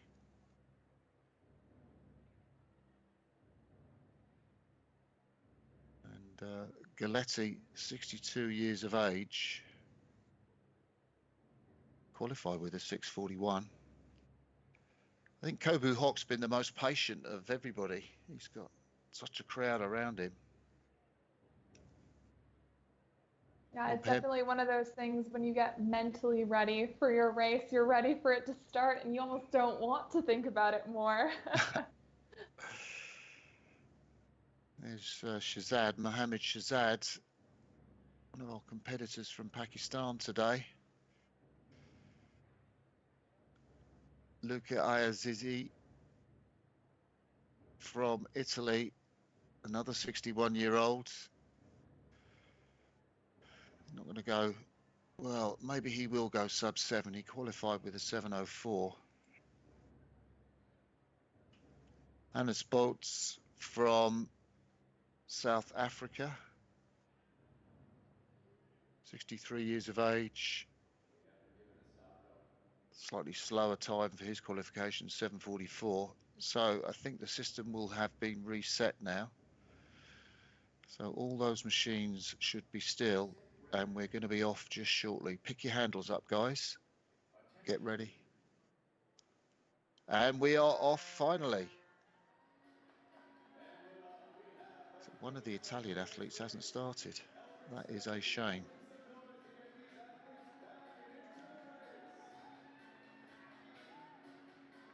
Once again, we can see the difference in technique here. This is actually a great shot along the line of athletes.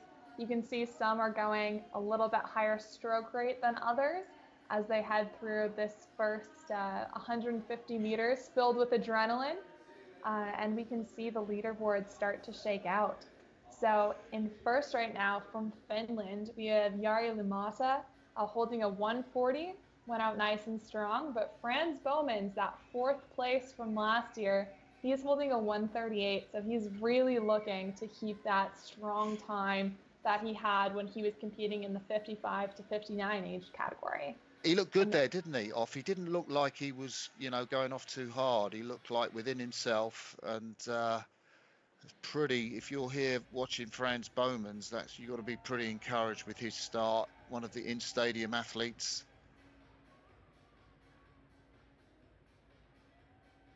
Jari Litma in second place.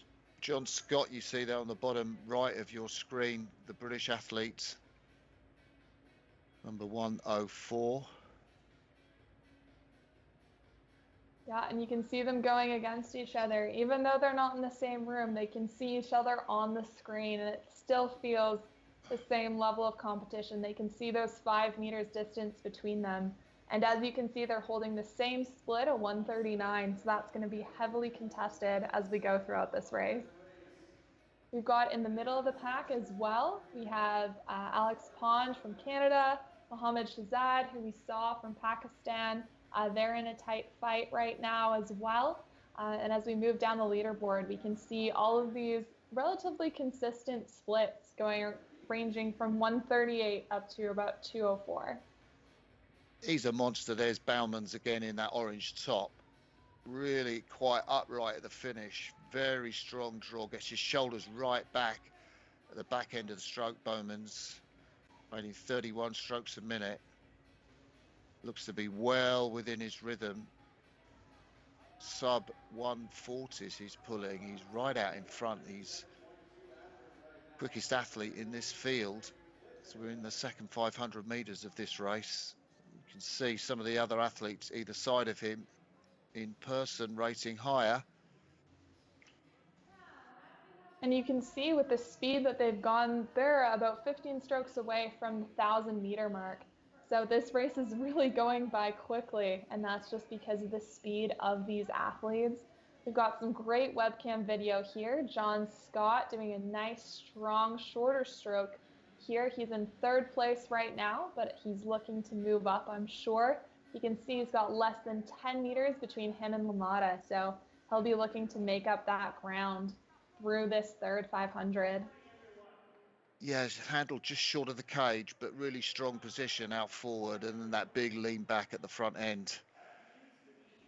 One of the Italians who did start, Luca Ayazizi, looking for about 740. The Italian can't quite see him on the leaderboard. There's James McCarthy.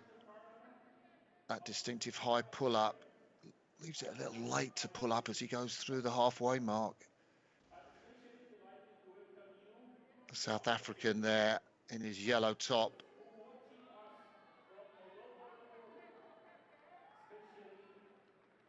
And there, who is that athlete there, Natasha?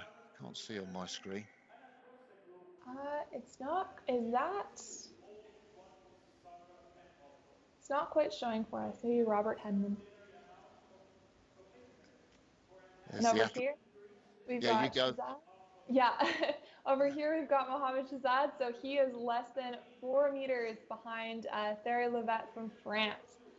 So this is a virtual competitor, but all the in-person competitors are the ones he is closest to. Kubu Hawk looking really strong as well and keeping that rate nice and high at a 32. He's going around a 204, so he's going to be looking to get that down in his sprint as they're approaching the 500-meter mark, really to try to break that 8-minute marker. But it's Frans Bowmans going through that 500, looking just as strong as he did at the beginning, holding that 139 split, and we can only look for him to go faster from here on out. Lamada's dropped off a little bit, but he's very close to John Scott, who's in 3rd place. That's really quite the race forming there, isn't it, Martin? It is quite the race. Littmaner and John Scott, just with 2 or 3 meters between them, and John Scott, he'll see that he's going to pull through. Littmaner from Finland has just moved into 3rd place. John Scott's moved into 2nd. That's a crucial move with the last 500 meters to go, coming up to 250. What has Littmaner got left in his tank? He's 142s to Scott's 138s. Kobu Hawk, I love him there. Look at that. Quite upright style at the front end. Big lean back at the finish. Oh, he's on it. He's out on his feet, Littmaner, isn't he? Out on his feet. Look at the look on his face. He's nearly there, so nearly on the finish line. John Scott powering away, isn't he? Absolutely blasting it through. Up at 32 strokes a minute, 135s. They've got about 100 meters left in their race. They're really looking to bring their splits up here. You can see the pain on Frans Bowman's face. He's up at a 40. He is giving it his all for his final sprint, keeping it under that 140 marker. And we'll see what time he comes in at. He is at just over 6:30, so 6:31, but very well done. What an incredible sprint there. And then Scott and Lamada are through the line. Again, very, very close. We've got Christopher Fish-Coleman coming in alone. Alex Pond doing his last couple of strokes. And then we still have quite the race between Ayazi and Gandhi. They're within about 10 strokes of one another. So we have quite a tight field coming through the line for the next couple of positions.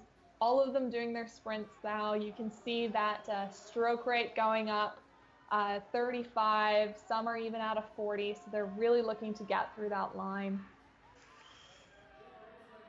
Yeah, and the score, I mean, it's amazing. Any score sub 640 for this age group category is fantastic. I think sub 7 minutes is superb for this category. And then the athletes here that have been pulling over 150s, just going through the finish line. Kobu Hawk there down at the bottom. He's on 154. He's dropped his splits. Be coming up to the finish line very shortly and cheered by all his spectators. There he is, Kobu Hawk. Yeah, they love that. Lots of applause for the Malaysian. Takes his feet out. 7:57, sub 8 minutes. Guess he's got to be pleased with that. Well done, Kobu Hawk.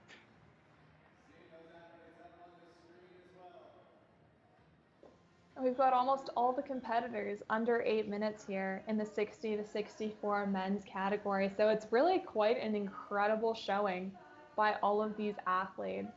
But again, look at that 137.7. Oh, and then we have 137.7 as well from the Italian who's in here. And, Peter, we'll bring it back to you in the studio. Well, that's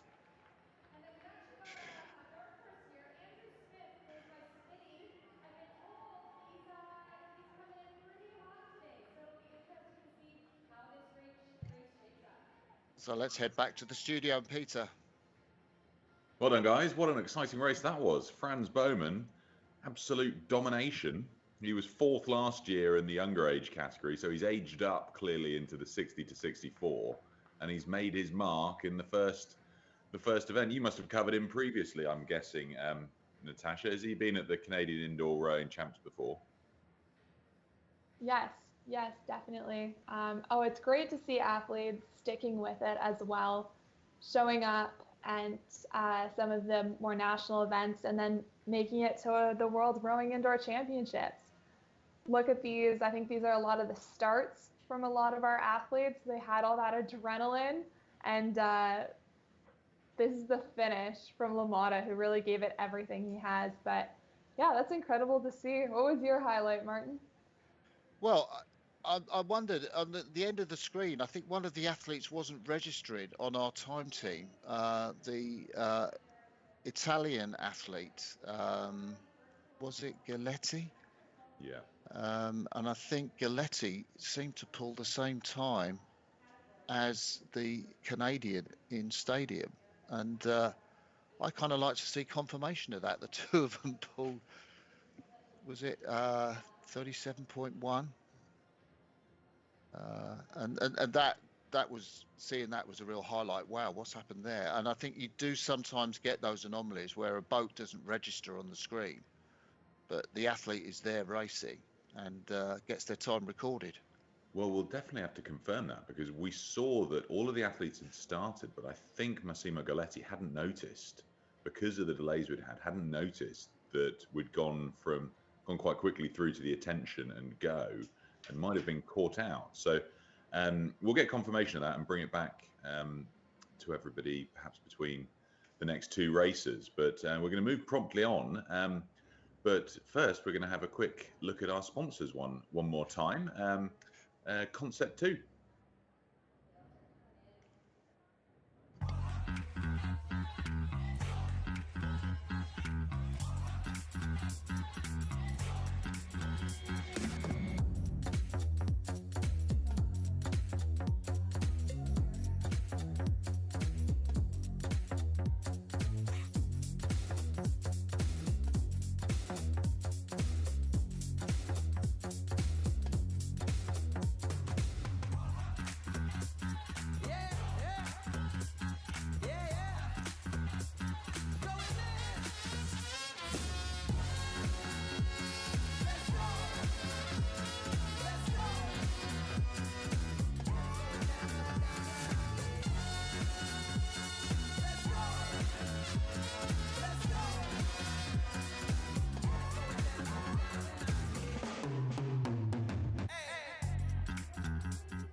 So we're going to jump straight on to our next race now. We're getting faster and faster as the age categories get younger and younger. We're straight into the 55 to 59 open and lightweight men. Take it away, Martin and Natasha. Yeah, this is going to be a fantastic contest. I'm really looking forward to see Andrew Benko, one of the amazing competitors from the 55 to 59 category from World Indoor Rowing, a world record holder in so many disciplines. And I'm just looking to see, is he actually competing on the screen there? We have got the athletes there, the yellow athletes. I'm not sure. Benko's down on my entry list, but he's not down there on the screen as competing, Natasha. Oh, yes, he is there. He's in third place at the moment. There he is on the right of your picture. To Kailand from Norway. Oh, Andrew Benko has just gone to the top there after, what is it, 350 metres gone in the race. And there's the Australian David Dix, the former Wallaby, played rugby league for Australia, now living in Great Britain, rowing for Rob Roy Rowing Club, part of the Molesey Leg Ends, Masters group that I row in. Terry Keidland, the Norwegian, big man, isn't he? He was leading on the way off. Michael Halgreen, that Danish flag on the back of his broom. Yeah, you can really see this category has been taken over by some of our virtual competitors. We've got Michael Hagen, David Dix, and Kyland, who we just saw in second, third, and fourth. Then we also have Michael Hallgreen, Christophe Grandjean, who also have their webcams on, who are a little bit further down the leaderboard in 7th to 10th. So we have some great virtual competitors coming into this event, as well as our in-person competitors. So we've got Mike Forgeron, one of our Canadian former Olympians. He's out competing here, boat number 2, so he's around a 140 split. But as you can see, it's definitely fast like we've seen in the past. Here's some footage from inside the stadium. We've got Andrew Benko there looking incredibly strong and really heading through almost at that 1K mark. So it's definitely a faster race, isn't it, Martin? Definitely is a faster race, and I love watching Benko. He's so consistent through the middle of his races.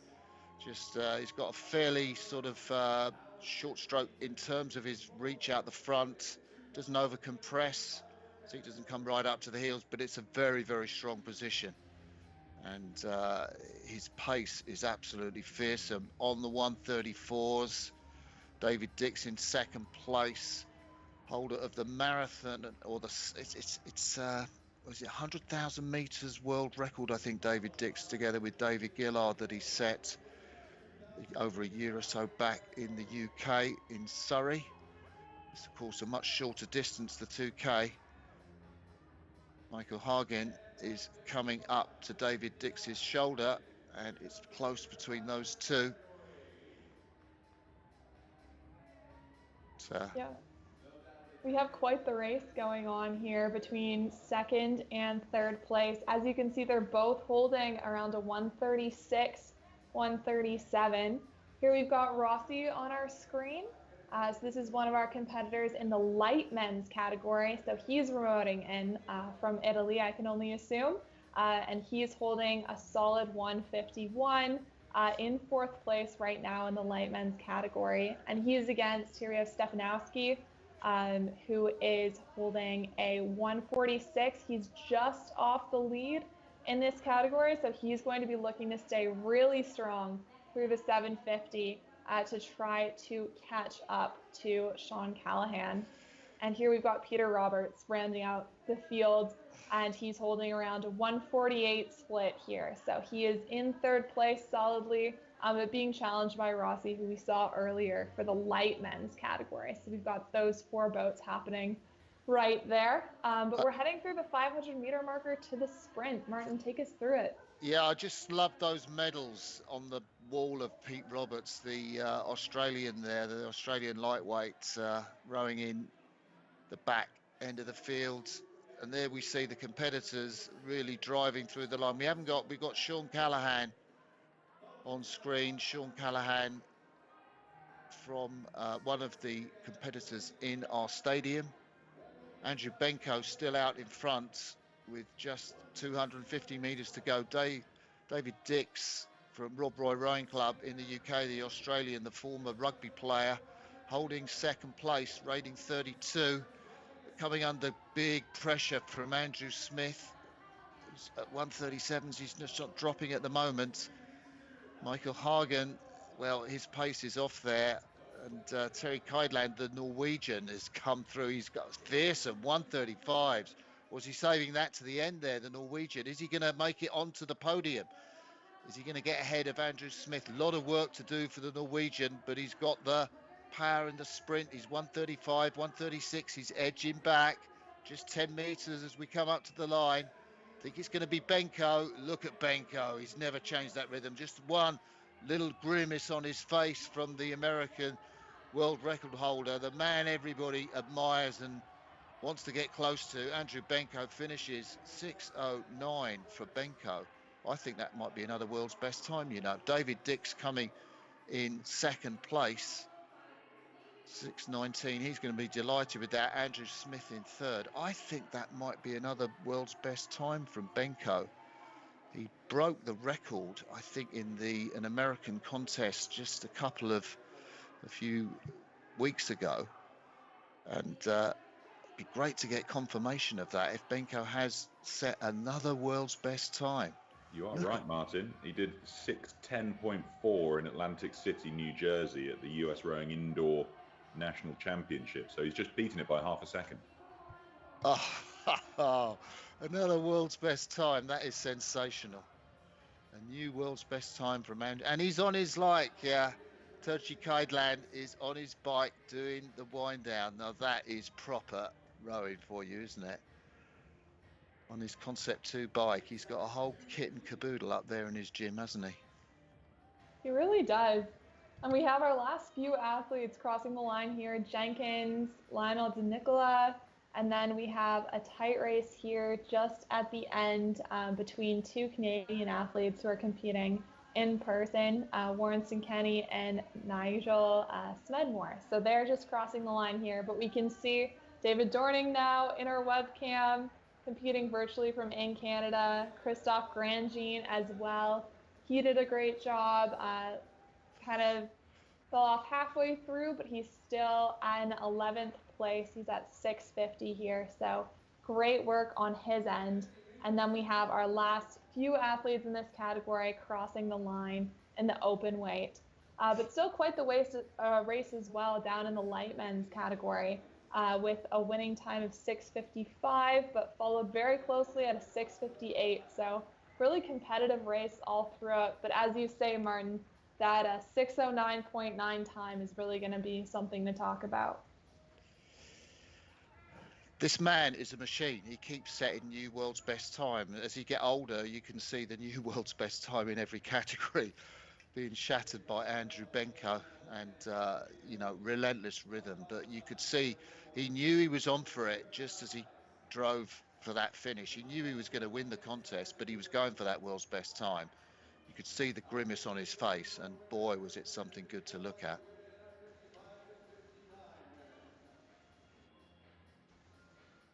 Absolutely. Peter, did you see any highlights from that race? That's where I had my eyes, was on Benko throughout. Just an amazing performance from him.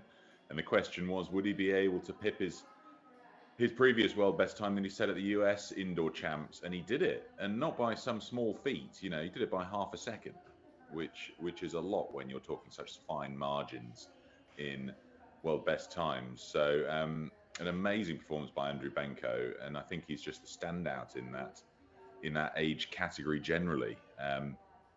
We'll have to see what he can do as he progresses on. He's 55 years old, so he's just entered that age category now.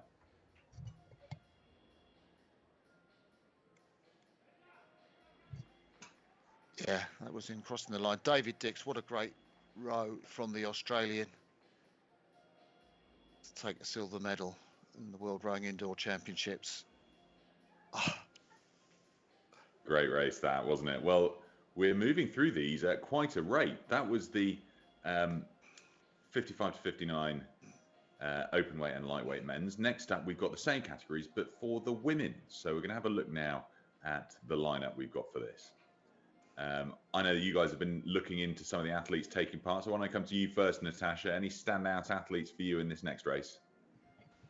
In this next race, I actually don't know any of the Canadian athletes, so I'll be interested in getting to know more of our athletes. We do have quite an international bunch this time. Competing virtually, we have some athletes from Estonia, Australia, Italy. You can see them on your screen now. Anyone who has over 100, once again, in their boat title is going to be competing virtually. Everyone from 1 to 99 with their boat numbers, they're going to be competing in person. And we do have the two separate categories. We have the lightweight women, 50 to 54, and the heavyweight women, 55 to 59, as well as the 50 to 54 heavyweight women as well on just that right side of your screen. So it looks like we'll have a variety of different countries coming together here. variety of in-person athletes, and they are heading off through the start. So why don't you take us through the start, Martin? Yeah, these athletes looking to probably come down in what, about 7 minutes 20 seconds. So I guess you pull in kind of 150 splits for that. You'll look to even off as you go through the first quarter of this race. Athletes maybe dropping below 145s as they drive off. Got a great shot there of the arena. And lovely athlete, that pink seat. I wonder if that's a special seat cover that she's got there. I don't know who it is. The athlete on the end of the row. We need to see the front to see which athlete it is.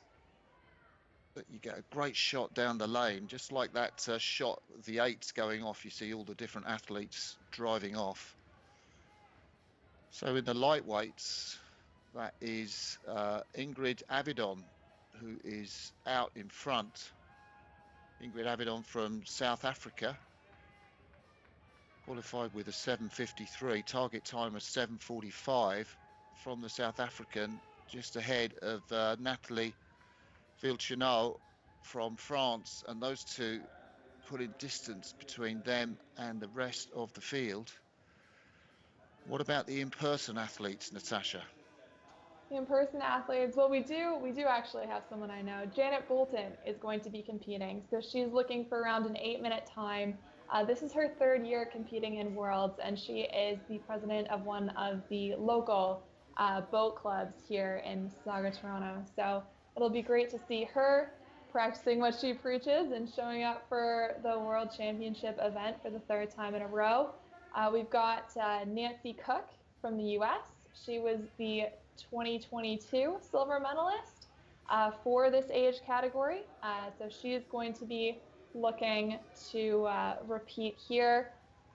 She's rowing alongside her teammate also from the US. We've got Risa Ashbacher, and you can see she's got a nice long stroke here, really pulling nice and strong through the finish. That hard acceleration shows a lot of training, I find, as we go through the first about 500 meters of this race as they approach the 1,300 to go.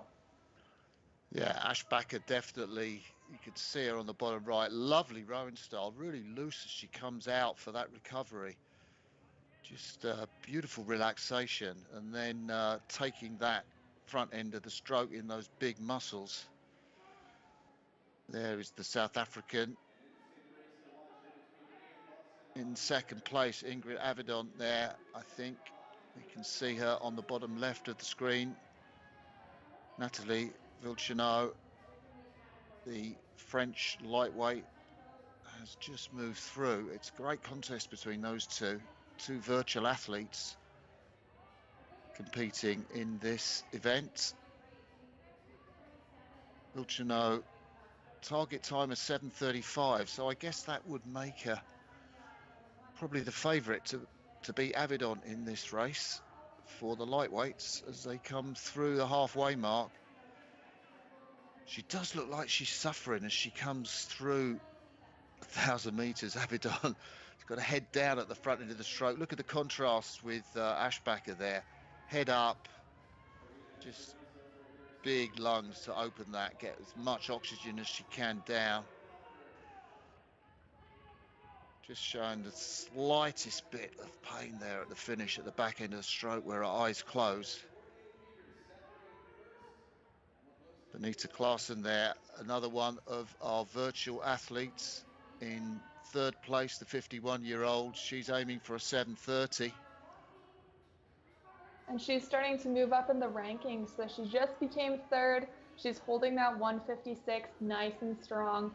But she'll be looking to make up about a 20-meter distance between her and Lacaton. So we'll see how that progresses as the race goes on. Just showing incredible ability here to negative split as we're heading to the 750-meter marker. But it is this race between Klaassen, we can see down in the left, and we can see, who do we have in the right there? We've got Paolo Bercelli here, showing she is going to be in our women's 50 to 54 category, the same with Jorgensen. And then we have Molly-Lou Demois. So a lot of virtual competitors showing webcams here. We can see the effort as they're heading through this third 500, but it's really quite the race shaping up. Look at that effort there, pulling through every single stroke. We've got someone videoing, and they can see what's happening in the arena as well at this time. So they're heading into their sprint now, going across the 500-meter mark. We still have Ashbacher leading, but really being challenged here by Marika Lakitsinen. And then in the lightweight women's race, we have Villachenot, and she is really leading here by about 30 meters. And then our leader is going to be Nancy Cook from the US for the 55 to 59 category. Distinctive style from Avedon, isn't it? That head down, Candice Heine there, rowing with her paddles, the canoe club paddles on the wall behind her, the fan just keeping her cool. Candice, one of our virtual competitors in this category. But, well, Laaksonen, she has got in front of Ashbacher in the women's open category. Look at that. She has absolutely caned it in the last quarter of this race. And the flying Finn has absolutely blown apart this field. And Ashbacher, who started so well, who was in the lead, who was looking so smooth and relaxed, the in-stadium athlete, has now got it all to do with just 250 meters. I'm not sure she's got it. She's dropped down to 159s. Laaksonen from Finland has taken the race to everybody. You called it, Natasha, when you saw her. That was a brilliant move from the Finn. She's looking for around about, she qualified in 7:25, but she's going to be going through the finish faster than that. She really is. Look at those stroke rates too. She's up around a 40, which is pretty incredible heading through that finish line. She's got about 100 meters left, so there's no way she doesn't hang on to that. Incredible effort there. She looks so strong heading through that finish. You can see that pain, but man, was it worth it. She is going to get a medal here at the World Rowing Indoor Championships. And Clausen, who we saw quite strong, is going to rise up and take second place there, leaving Ashbacher in third. Still a very respectable time, 7:33. And then we have a nice tight middle here with everyone fighting their own individual races all through the 144s, 155s. We have a first place now for the lightweight category as well. So it's going to be a 7:39 there, still very competitive, super close for Avedon and Aguilar, 158.0, 158.1. And then we have a winner as well for the 55 to 59 open weight at a 154 and a 156. So really quite the incredible racing. We have all of our first place crossing the line. We can see Avedon there. She's absolutely shaking it out. She worked really hard, and she's got a third place here to show for it. We've got Paola from Italy. She's just finishing up. We have our last few athletes taking their last few strokes. Quite the finish, isn't it, Martin? It is quite the finish, and we saw Candice there just gathering her breath in that paddle shed, just having a look at the score. Can't quite see what it is that she's pulled, but Jane Robinson there too.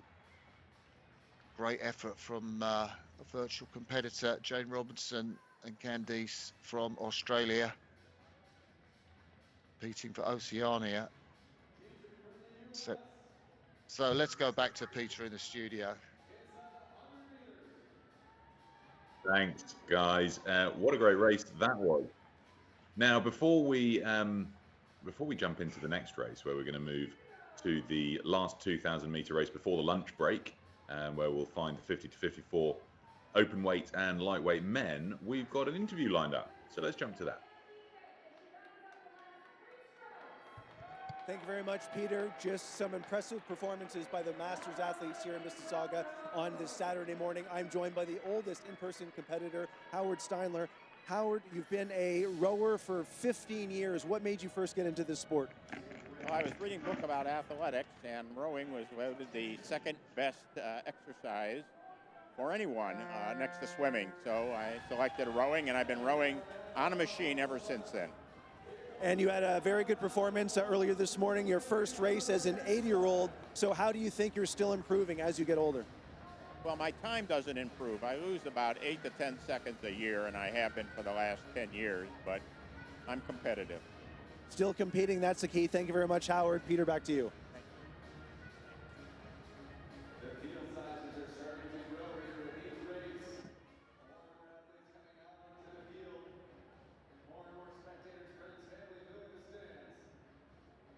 Right, we're going to jump straight in to the next race. Great to hear from Mike on the floor. They were one of the oldest athletes taking part in the 2023 World Rowing Indoor Championships so far. This next race has started already.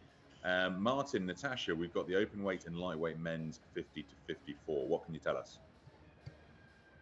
So in this race, we've got quite the variety of competitors. We have some who just started rowing in 2020, and then we have some who are old hands, been rowing for a while. From the US, we have Thorstenson in the 50 to 54 category. So he was 4th at Worlds, so we'll be looking to see him try to do a repeat performance here. But leading the field right now, we have some of our virtual athletes. So Luke Wollenschlager, he is at 1:31, so he's very close to that 1:30, that 6-minute time. So that's really looking good for him. We can see him on the screen in that bottom right corner there. And then he's being challenged by Hernandez, who's about 20 meters behind him, holding that 1:34, 1:35 at a much lower stroke rate. We also have some of the lightweight men. So we can see down here, there's Thorstenson we were talking about. And once again, he was 4th at Worlds in 2020. So looking very strong here, pulling in nice and high, keeping that handle nice and high. He's really settled into his rhythm as we're approaching that 1,000-meter marker. And I'll pass it over to you, Martin, for the next little bit of the race. I'm just intrigued as to, Wollensteiger. He's got as a target 5:59.5, which is going to be a new world's best time if he does it. And he's pulling fearsome splits for the first half. But, the sense is he's got to break Andy Benko's world record that stands at 6:01.7. So he can afford to pull 6 minutes and still break the world's best time. There's Scott Jenkins, the Brit, 54 to 59. Barry Mitchell, competitor there from Zimbabwe, another nation represented, introduced to indoor rowing through CrossFit. It's great to see these Australians there in the middle of the night, isn't it? Andy Menzies just trucking on. And there we see Kui Chin Song from China. I think that's the first Chinese athlete we've had a look at. Qualified for Asia in 7:34, going for a 7:30 target. Dave Weaver, he's got his headphones on. Look at those blue headphones that Dave Weaver's got on. Short strokes out forwards. Another nation, Zolt Darvas from Hungary. Hungarian tricolour proudly displayed behind him for the 52-year-old. Jose Germán Rendo Jimeno with his Spanish rowing top on. So he was the winner of the 500 meter in 2021 and the 2K and 500 in the year before. So we'll be looking to him to try to do a repeat of that. He's currently holding a really strong flip pace here at around a 30 strokes per minute, a 141 in the light men's category. So that's your leader down there in the bottom left. So Wollenschlager, I think, is probably not going to break that world's best time. He's pulling 131s. He's got to go sub 131s now if he's going to do that time in the last quarter. But you can see he's got 132s. It might just be a bit beyond him. He's going to win this race ahead of Renato Hernandez of Portugal. Ahead of Peter Thompson in the stadium, the American. Hernandez is in second place. The American in the stadium taking third place. There's Wollensteiger.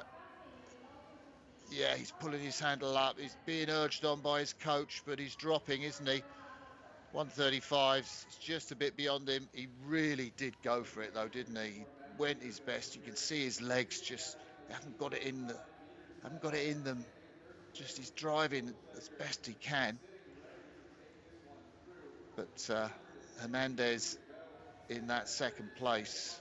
Guillermin and Hedda from Norway and Canada in 4th and 5th, and Scott Jenkins, the Brit, just trying to make up for one of the 4th and 5th places as we come through to the finish. You take it in. We've got quite the finish down here in the light men's category as well. Philip Healy won it last year, and he's currently in 2nd place. He's really trying a sprint down here.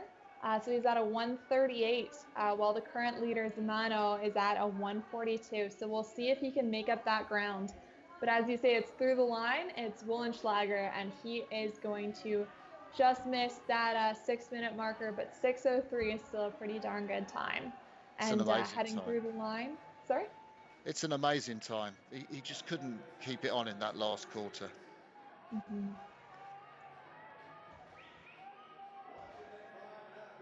There's the 2nd place athlete, Hernandez. Loads of supporters there. Great to see all those supporters there for the Portuguese athletes. Absolutely. And we're seeing this 3 meters, 2 meters.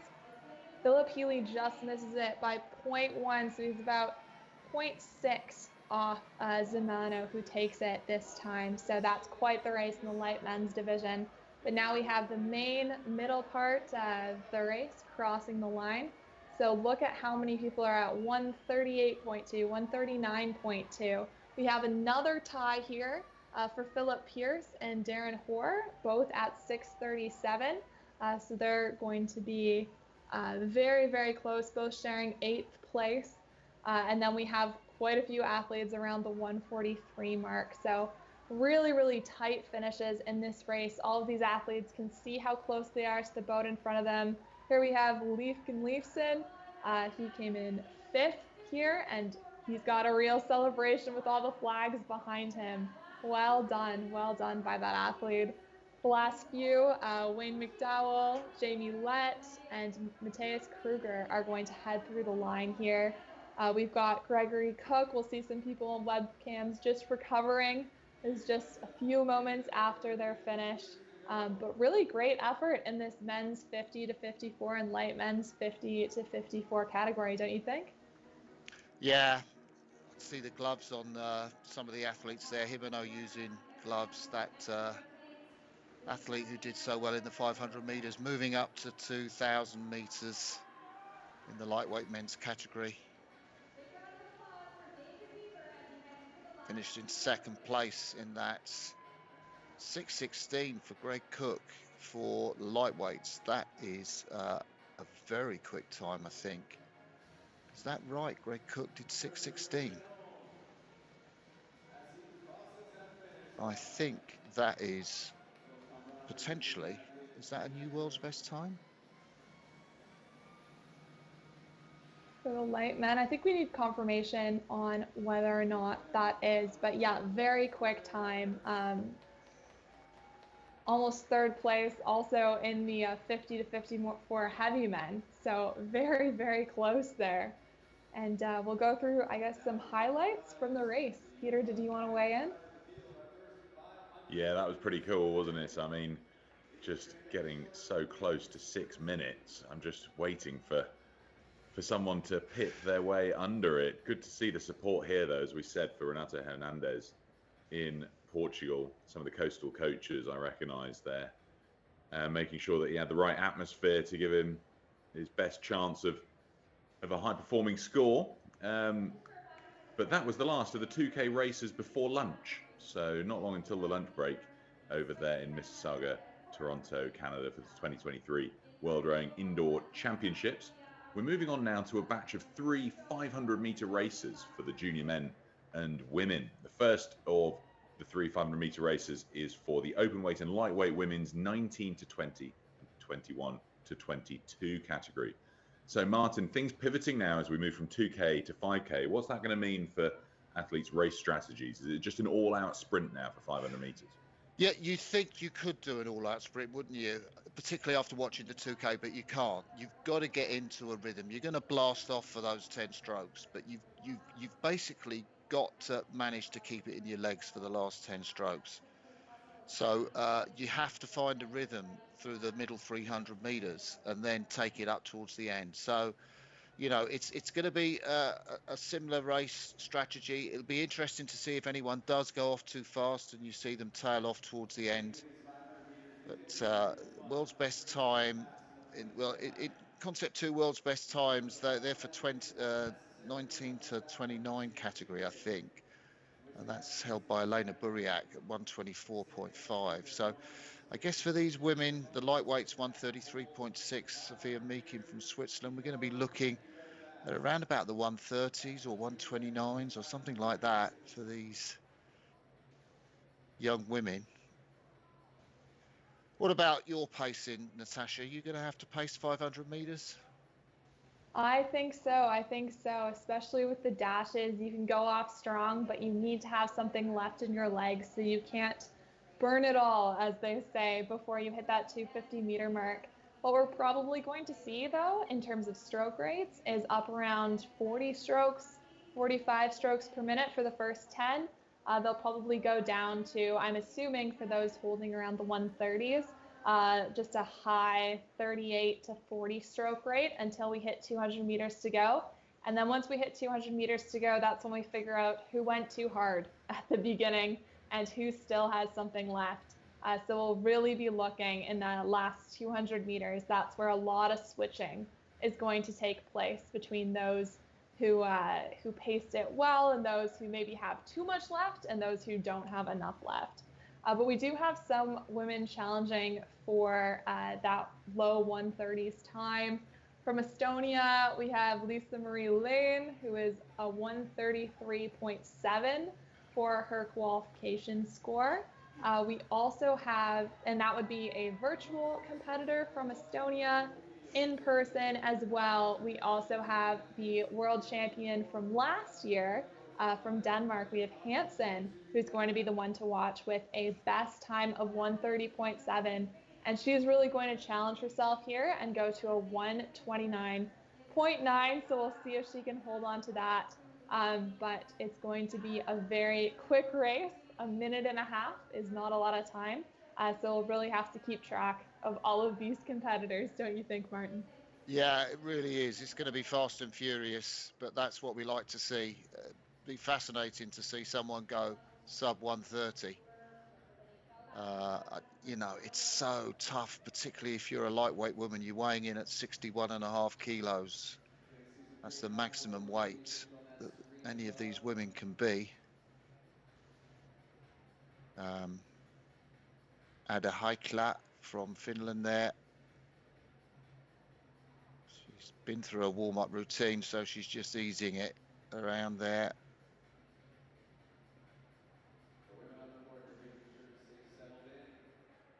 We have quite the range too for virtual competitors. Here you're seeing Mara Koder. We've got Zara Zafar.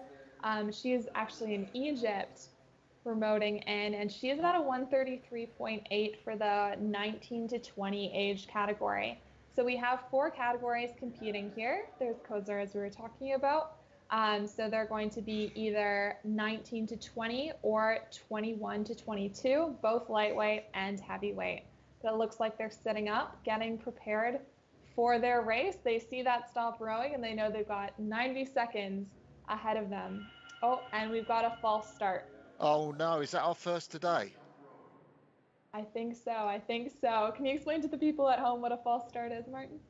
Yeah, you know, I guess you're looking at your screen, you're looking at the countdown and pick up the handles and attention and then the go, but somebody might have gone just before the go, so on the attention, just with the tension of the moment, and therefore we need to reset and go again.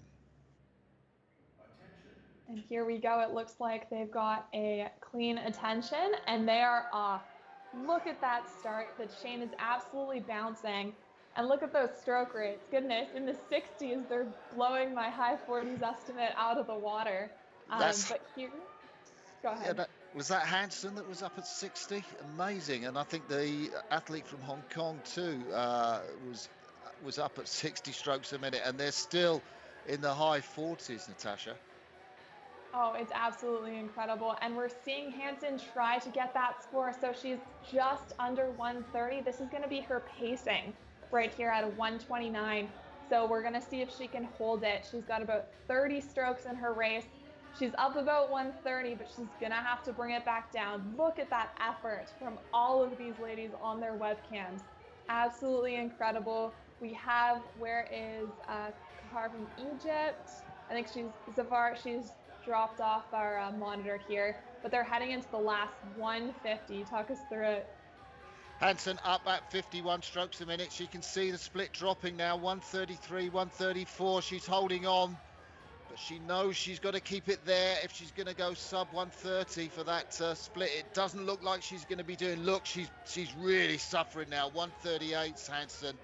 She's in the lead, and Lan from Estonia is pulling back on her just 4 meters as we come up to the finish line. 5 meters. I think Hansen's just going to do it, but she has lost it in that last part of the race. Yes, she does just do it. 132.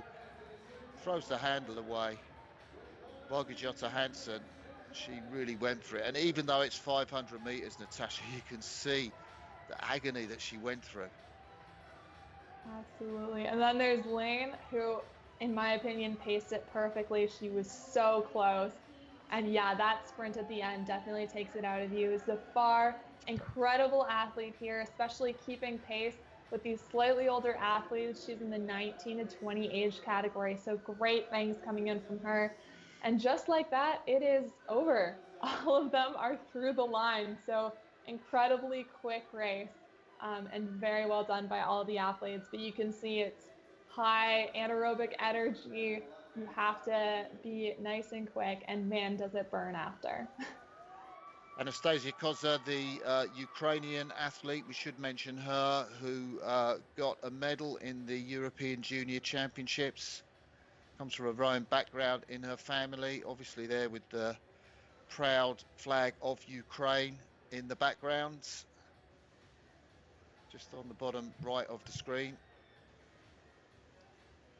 Was this the start? There she is, Anastasia Kozier going off the start.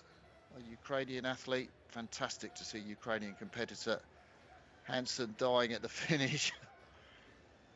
And take into account this is a lightweight woman here, so she's weighing in right at 60 or at 53.5. So she is really generating a lot of power in terms of watts per kilogram, which is quite incredible. What were your thoughts, Peter? I was just looking at how amazing that is when you see them go in such a short period of time, burn absolutely every ounce of energy they have left in the tank. So it's an amazing start into the 500-meter sprint sections of our race schedule. Very impressive stuff. And I can also confirm for you now that Greg Cook did in fact set a new world best time for the lightweight men's 50 to 54, beating the previous one by nearly 9 seconds, previously held by Klaus Bischoff. So it's an amazing performance by Greg Cook of the USA in that lightweight men's 50 to 54 category.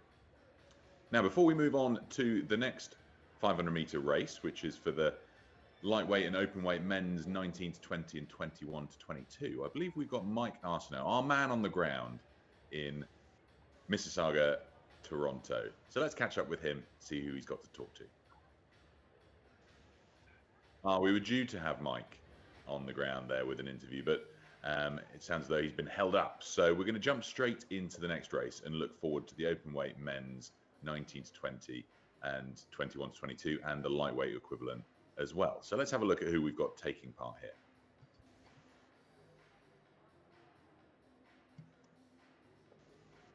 Tough to judge with relatively young athletes making their way out from the junior format into this World Rowing Indoor Championships arena. What have you spotted here, Martin, in terms of ones to look out for? Well, I think we can definitely hope that we're getting a sub 130 from these athletes. A lot of the athletes, as you see, are virtual. The French athlete, Emile Deaco, is it? Deroux, I think he's pulled a 120 to qualify.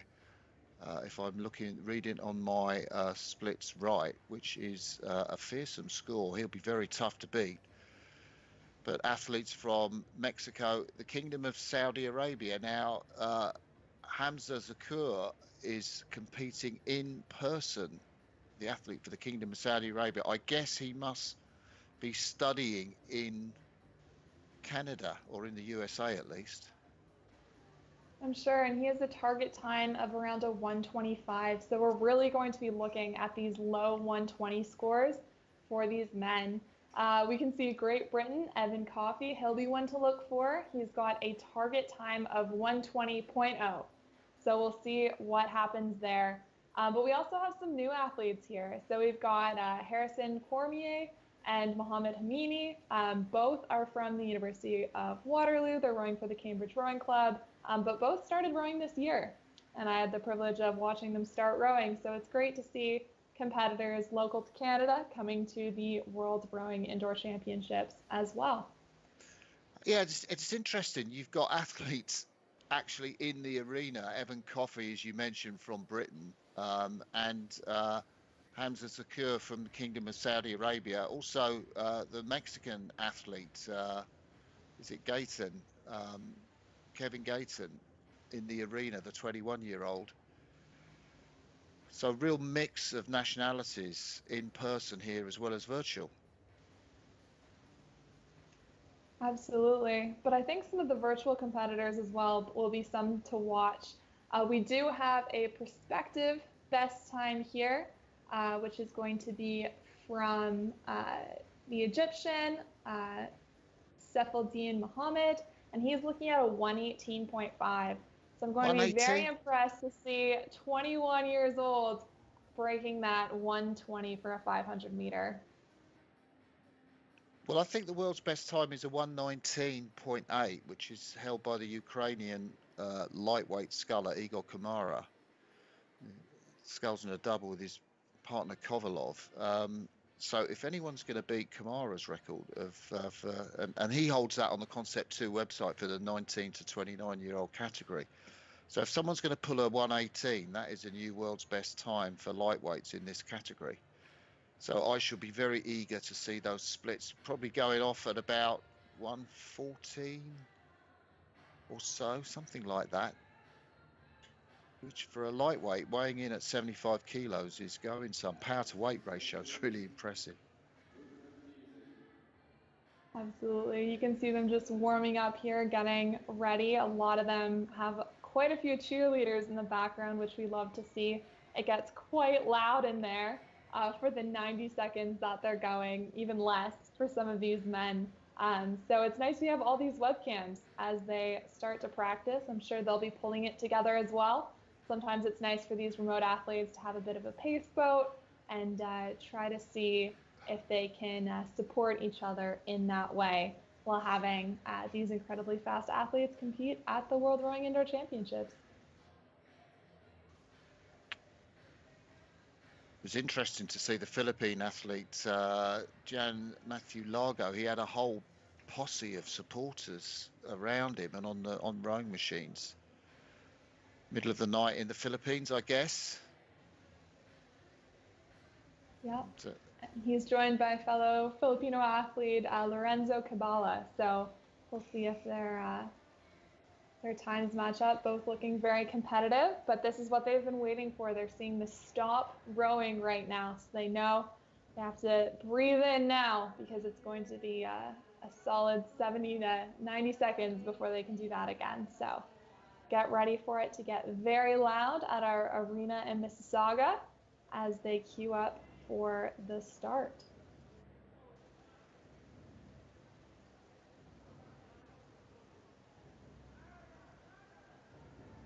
Here, I think they're just seeing the stop rowing. We've got two virtual athletes that they're just waiting for. So they're all going to be staying in this position for a bit. And then we've got a ready, attention. And they're off. Whoa, look at that drive there. Look at the short slide. They are just going through the roof. The British athlete, not Liam Jenkins, the British athlete Ewan Coffey, perhaps not quite so high with the rating, but a lot on the power. And yeah, we saw those 1:15s from the South African, Jean-Jacques Rousseau. And, well, if he is going to break that world's best time, he's got to be holding those splits through the 200-meter mark to go.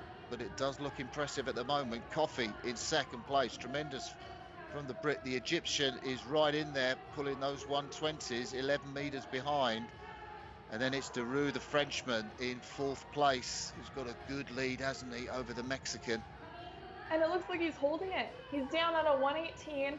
Let's see if he can hold it for 10 more strokes. He has to stay underneath, but he's been under this whole time, up at a 42, 43 stroke rate. Let's see if he can keep it. He's at a 120. And I'm sure they're just cheering for him to hold on through the last 5 strokes of his race. He might have it. He's up here at a 48, 49 stroke rate, and we'll see what he pulls through the finish. A 116. A 116. Oh my God, that's a new world record for Jean-Jacques Rousseau. Amazing for the is that the open weight category? No, he's not a lightweight, is he? No, that's the open weight category. No, I was going to say, I thought that was a new world record. I mean, nearly.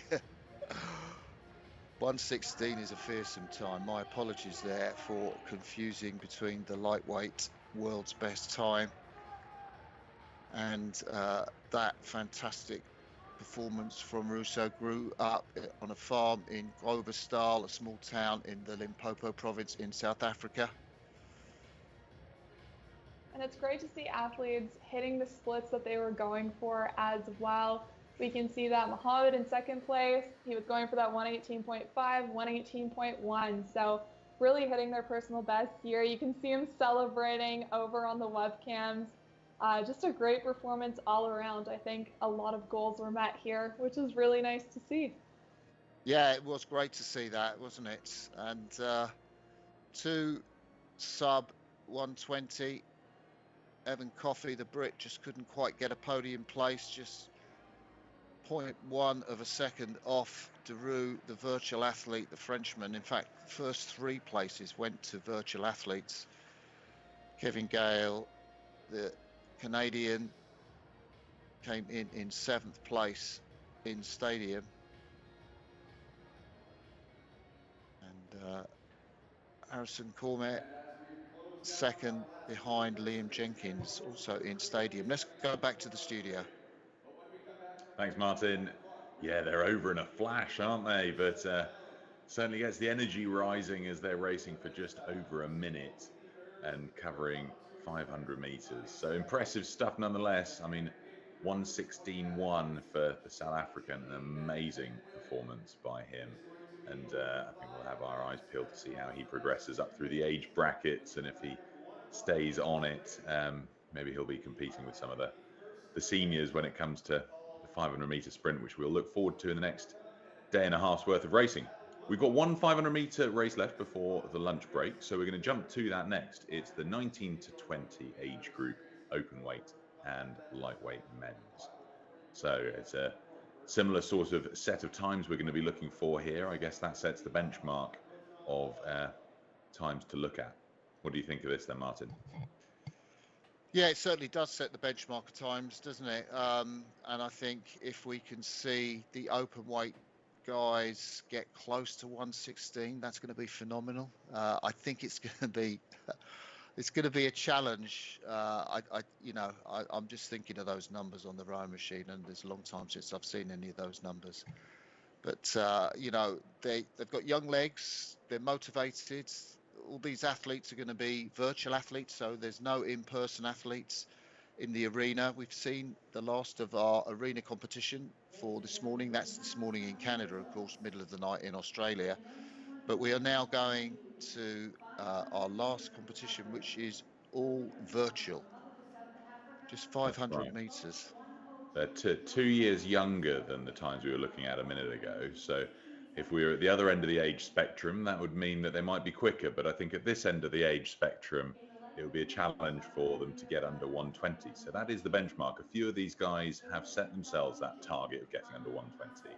But it's going to be a tall order when the 22-year-olds, we only saw 2 go sub 120. So that's, I think, where we'll have our eyes peeled. But there's the field then, Natasha. Any call-outs from you?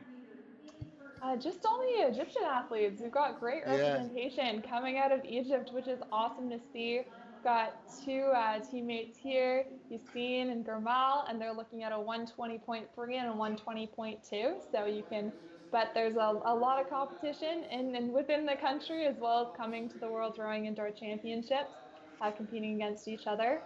So we'll definitely be seeing good times from them. And then the Ukrainian Artem Zakharov with a 117.8. So again, looking for breaking that 120 marker. But as we saw, it took a 50 stroke rate and incredible pacing to get underneath that. So really looking forward to that here as well. We have both the lightweight and the heavyweight categories. So we'll definitely see a little bit of a difference there in terms of generating that maximum power. But yeah, great to see all of the representation. Yeah, it is fantastic to see all of the representation. And, you know, I was thinking about what you said, Peter. You would bet that these younger guys, 2 years younger at this age, are going to be not able to get the 116 that the South African got in that last race. But you never know, really. You never know with, you know, motivation. And I've seen a few 20, 21-year-olds that have broken some phenomenal times on the Concept 2 ergo.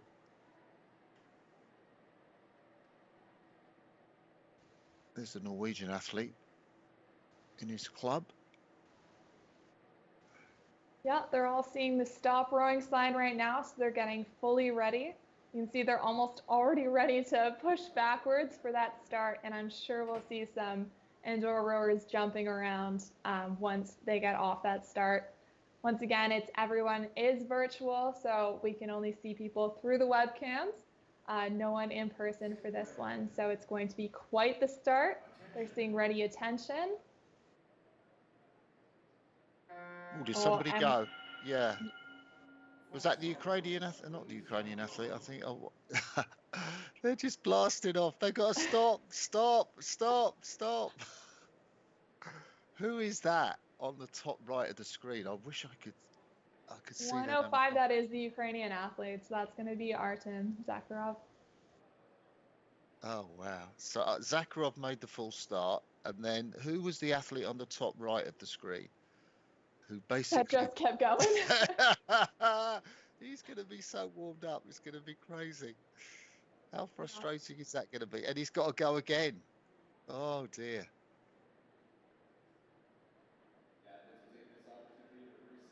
This is their time to just calm back down. There was a false start. It happens.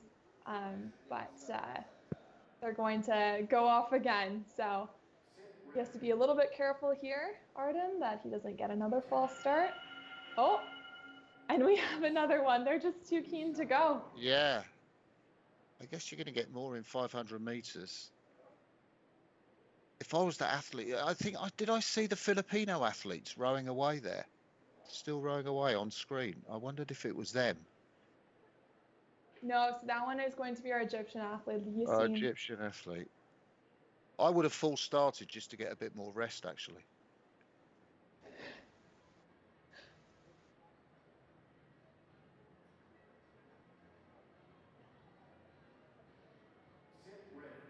See if anyone false starts through this start here.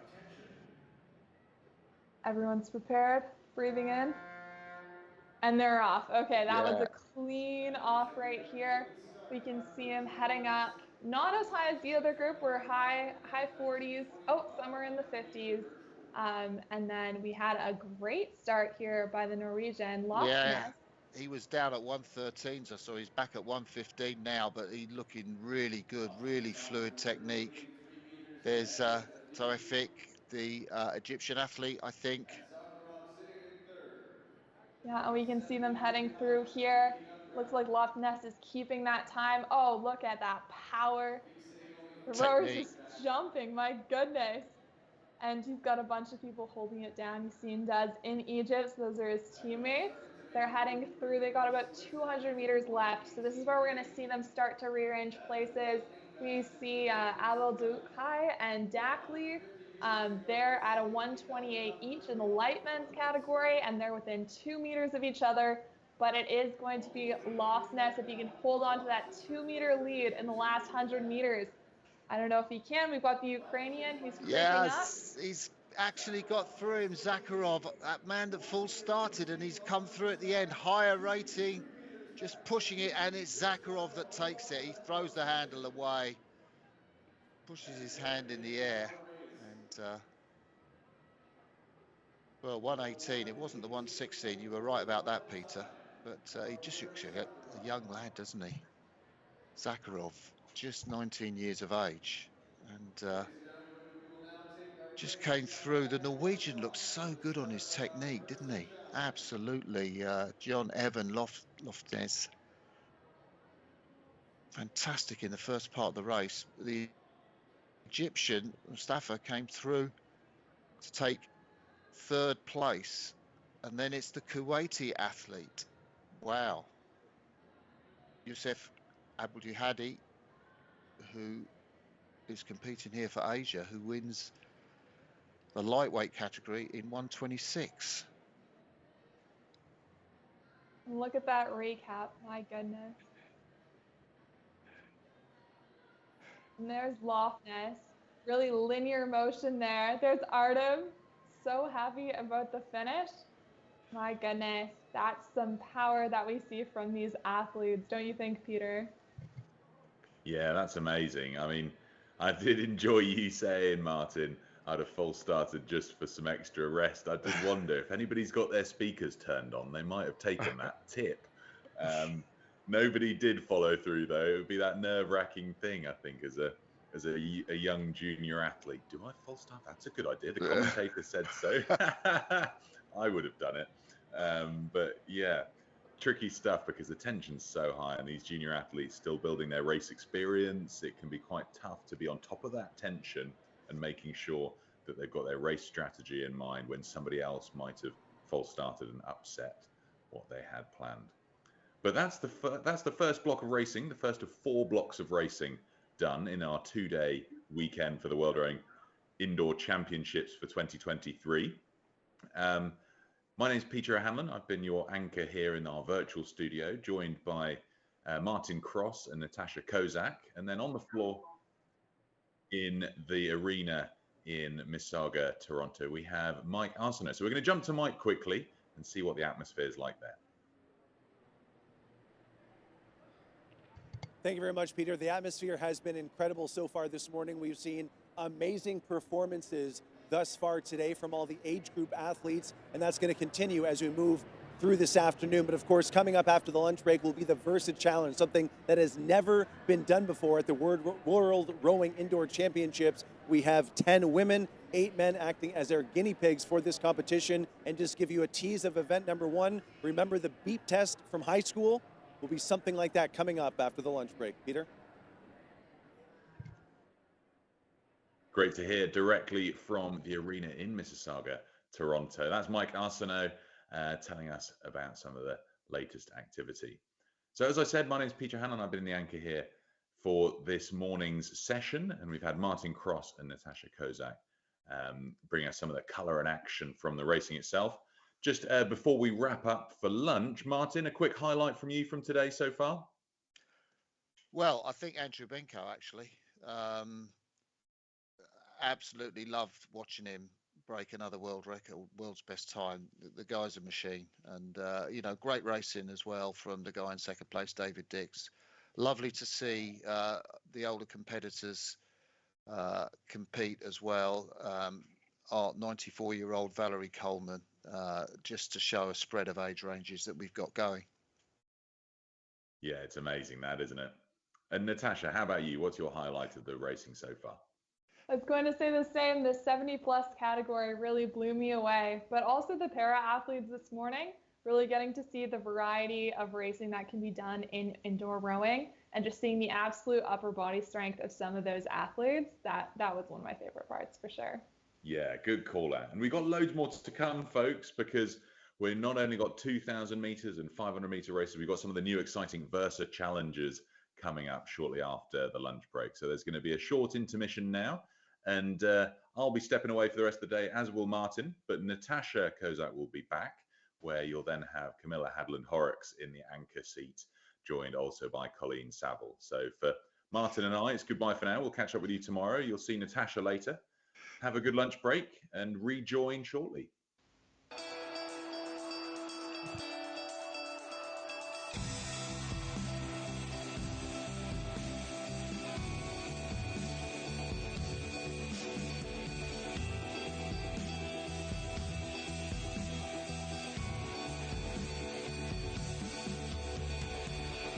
Look at the way they're moving. What a fantastic race. What a finish.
Thank you.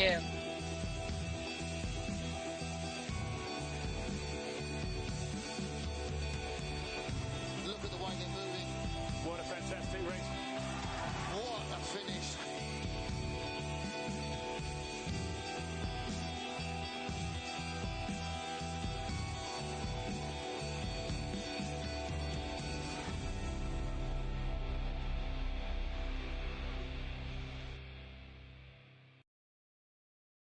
Well, good morning, good afternoon, good evening from wherever you're tuning in around the world to the 2023 World Rowing Indoor Championships being hosted in person in Mississauga, Canada, but being joined in a hybrid fashion from athletes all over the world. My name's Camilla Hadland-Horrocks. I'm going to be your anchor for this second session of racing today on the Saturday. And I am being joined by two of our all-star commentators, Colleen Saville, World Rowing commentator and head of the Charles commentator, and Natasha Kozak, head of the Charles winner, and coming from her hometown, Mississauga. So great for her to be joining us on the world stage.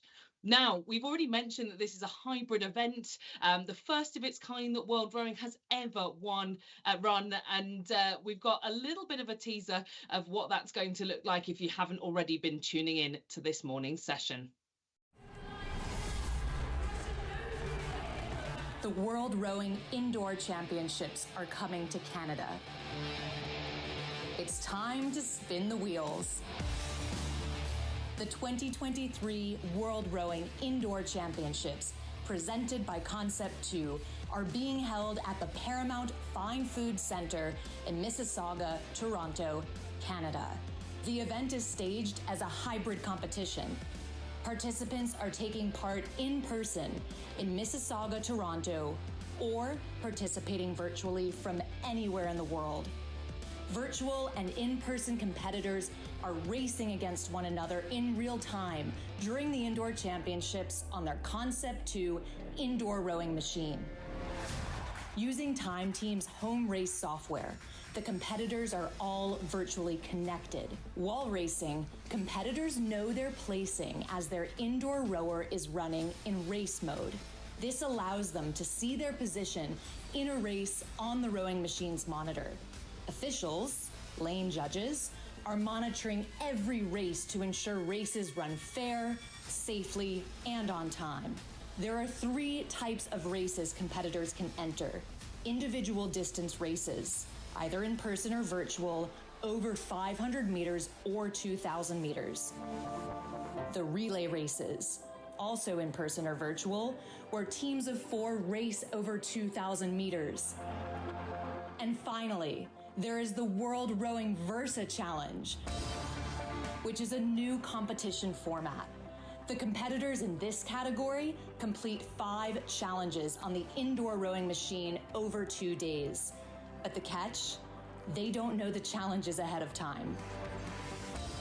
Competitors from 60 nations are registered to take part in the championships, with ages ranging from under 17 to over 80. The 2023 World Rowing Indoor Championships, presented by Concept 2, are an event where athletes can show their raw speed. Olympic champions and fitness enthusiasts alike are there to compete and spectate on some intense racing, all hoping to claim the title of a World Rowing Indoor Champion.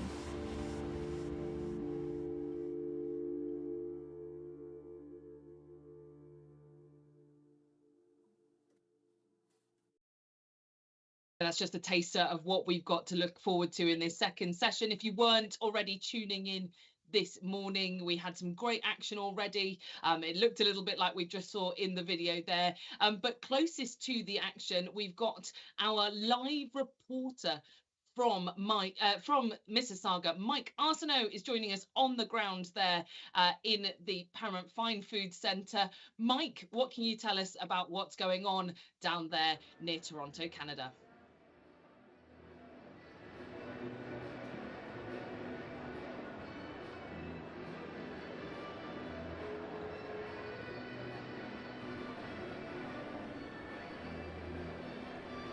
Okay.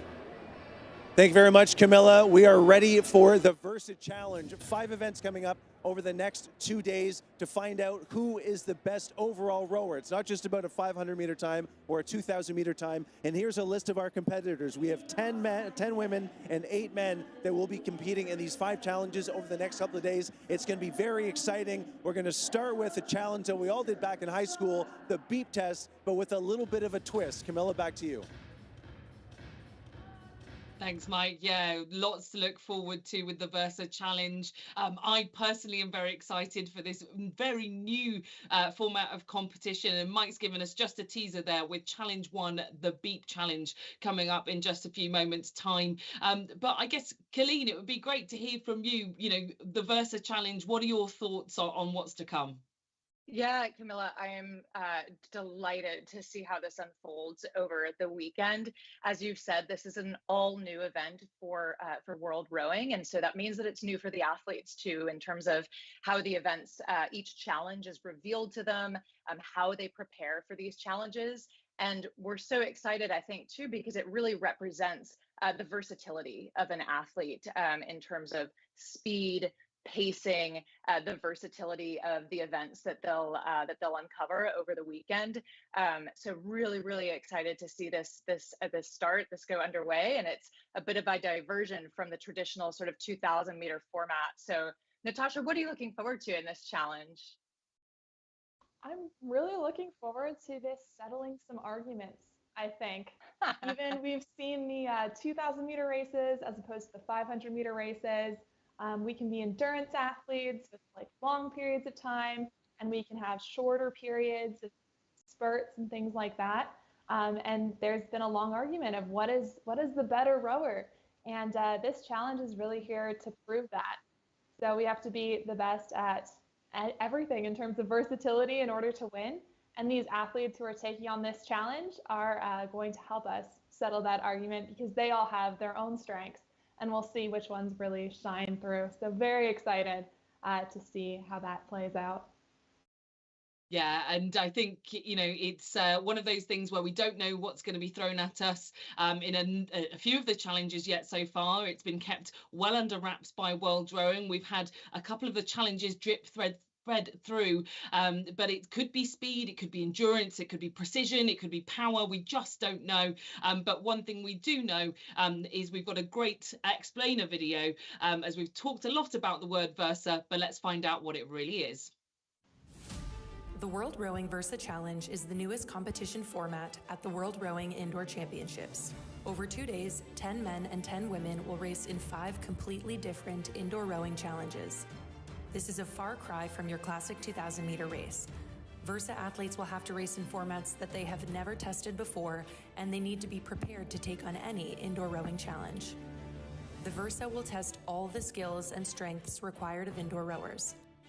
How is your endurance, your stamina, and your strength? How well can you control your stroke rate, your split, and your power output? Do you know how to strategize for any kind of workout just as well as you can react to a new situation in the heat of the moment? How quick are your transitions on and off a machine? Most athletes at an indoor rowing competition compete only once or twice in a weekend. The Versa athletes will take on 5 challenges for only 1 medal opportunity. Fans can expect to see more than just different distances in the Versa. Athletes will be competing in challenges that they can't even recreate on their rowing machines at home. Only 10 men and 10 women have qualified to take on the Versa, but only 1 man and 1 woman will be crowned the world's best indoor rower.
Well, some great live pictures of the atmosphere building there in Mississauga, ready in preparation for the Versa Challenge.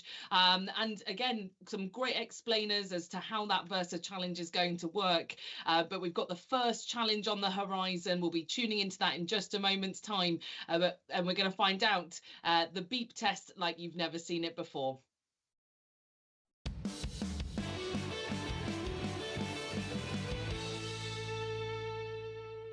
The first event in the World Rowing Versa Challenge is called Beep.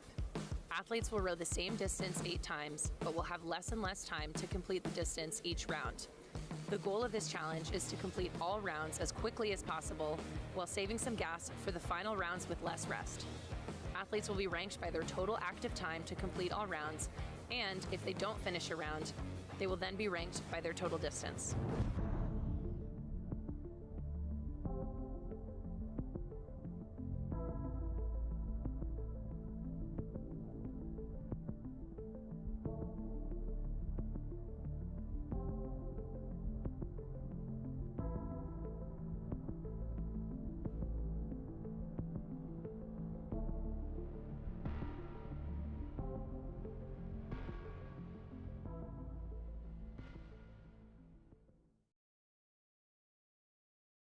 Well, my heart's certainly racing. It's flooding back those memories, like we already heard from Mike, those high school days of performing what was affectionately known then as the beep test. This is a very similar challenge for athletes. They've got to make it all the way to the end if they want to succeed. But there's a little bit of strategy at play here.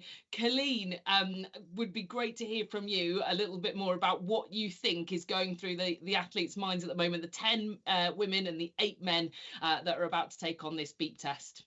Yeah, absolutely, Camilla. I think what's going through their mind is just adrenaline and finding a way to sort of channel that adrenaline before this starts. Every 2,000-meter piece, which is sort of the standard distance, there's that rush of adrenaline, as if, for the flat water rowers know it well, as if you're up at the start line. This is a totally new challenge, as you've said, and as we've just seen. So it's sort of getting to understand, how they're going to approach this in general. So I think it's just another layer of adrenaline, and they'll need to find a way to channel that into excitement. Really, really pleased to see the versatility again across these events. Kristen Klein, we know from the United States, multiple-time World Rowing Indoor Champion. She was the top women's qualifier for the Versa. She said on Instagram that she's really looking forward the most to meeting other rowers that she's looked up to, she's admired, and she's ready for the weekend ahead. So an exciting time, Natasha, yeah, for them to be kicking off the afternoon session with this first challenge. Absolutely. I think I'll just touch on the camaraderie you talked about a little bit as well. We are looking at very big name athletes who have been in the sport for a while. They've gotten to know each other. So I think it's good to have those role models of people working together to complete these challenges and working against each other, but just building a bit more of a community, even at the super high levels. What we can look forward to for the beep test, I think, other than old memories, it's going to be seeing a bit of the strategy there. They're going to be competing 950 meters for the women and 1,150 meters for the men per round, but the time per round is going to be shorter, but they want the shortest total time overall. So they don't want to go out too hard in the beginning, but they also don't want to hold back too much at the beginning. And I think that's going to be quite interesting. Don't you think, Camilla? Yeah, it really is going to be such a test of strategy, much like we've never seen before in the 500 meters or the 2,000 meters, the sort of standard and classic forms we've seen throughout the session this morning. You can see our athletes on the screen there getting ready to go, and all of them will be anticipating something that they've never faced before. So they're just soaking up all of those nerves, ready to go. It's Mike down on the floor, ready to take on the Versa.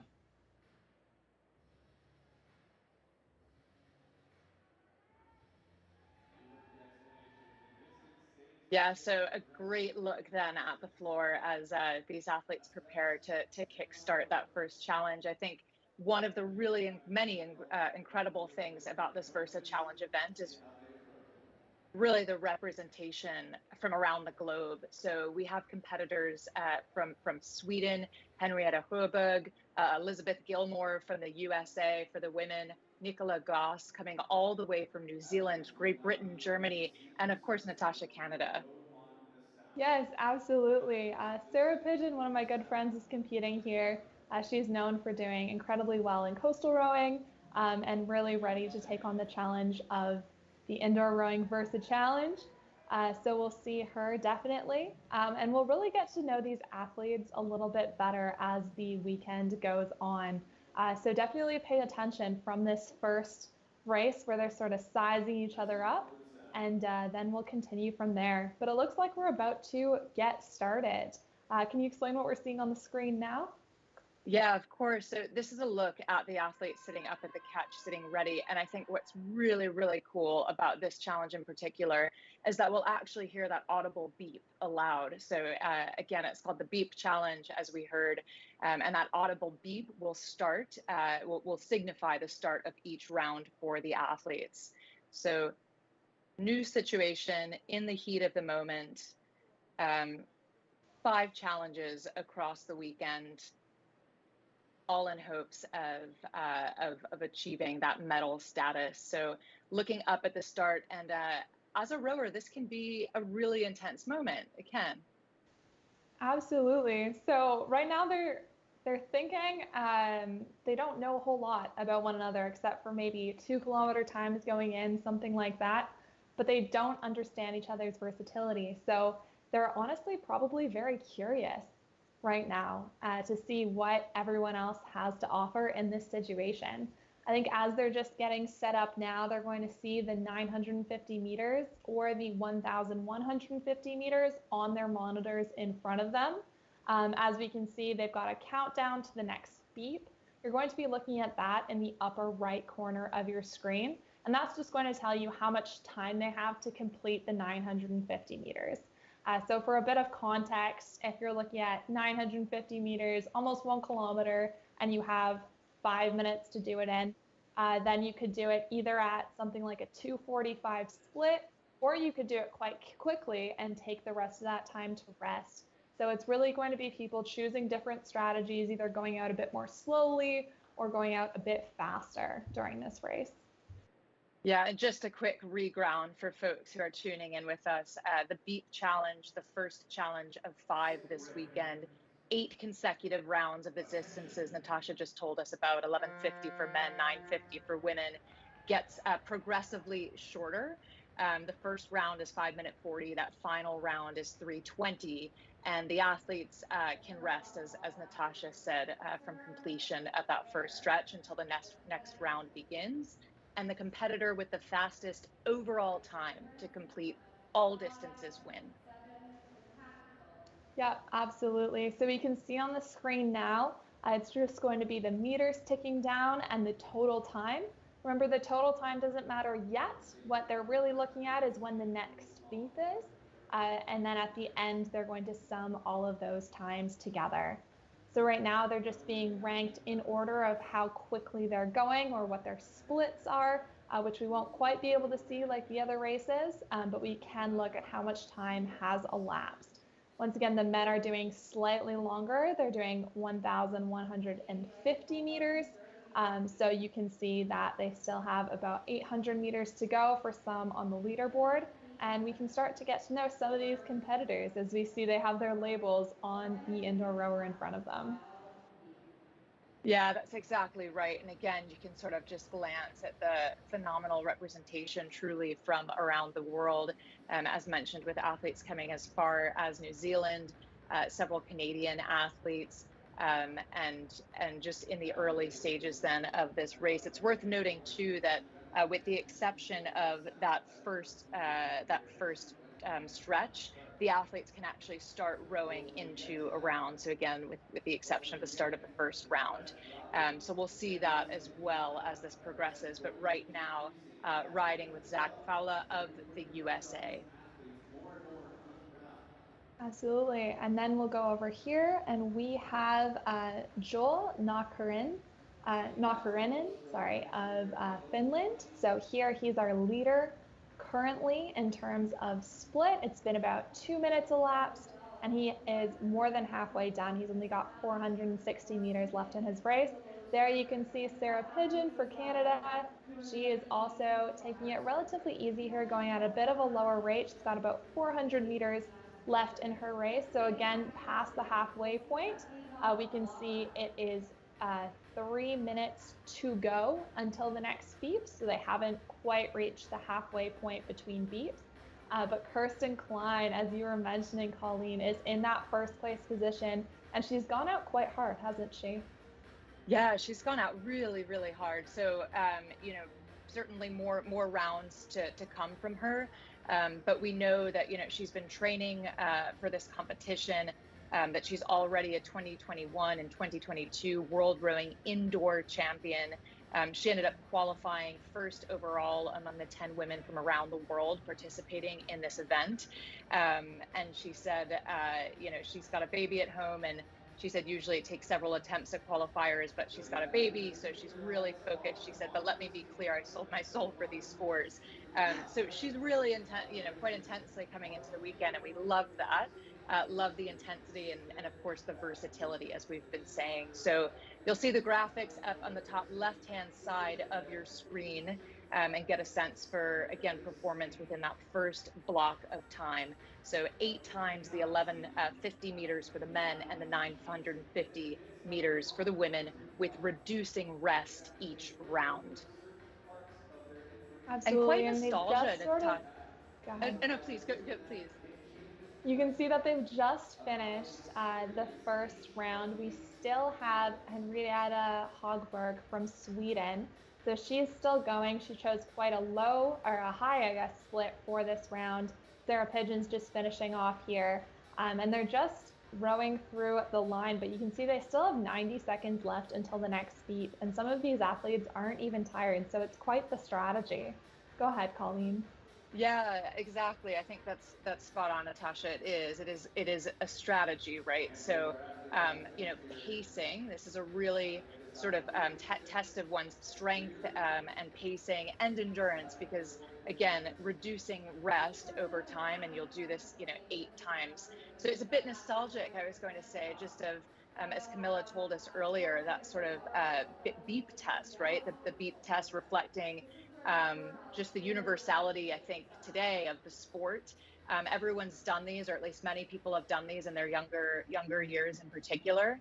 Kind of that death by shuttle running is familiar, and it can mirror some of the high school, middle school workouts.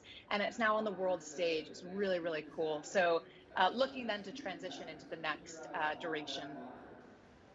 Yeah, absolutely. You can see Klein there from the US, still looking strong, barely breathing hard. So I think we're going to see great things from her. 20 seconds to go. Yeah, so let's hear from Mike then on the floor. We'll get a sense of what's happening down below.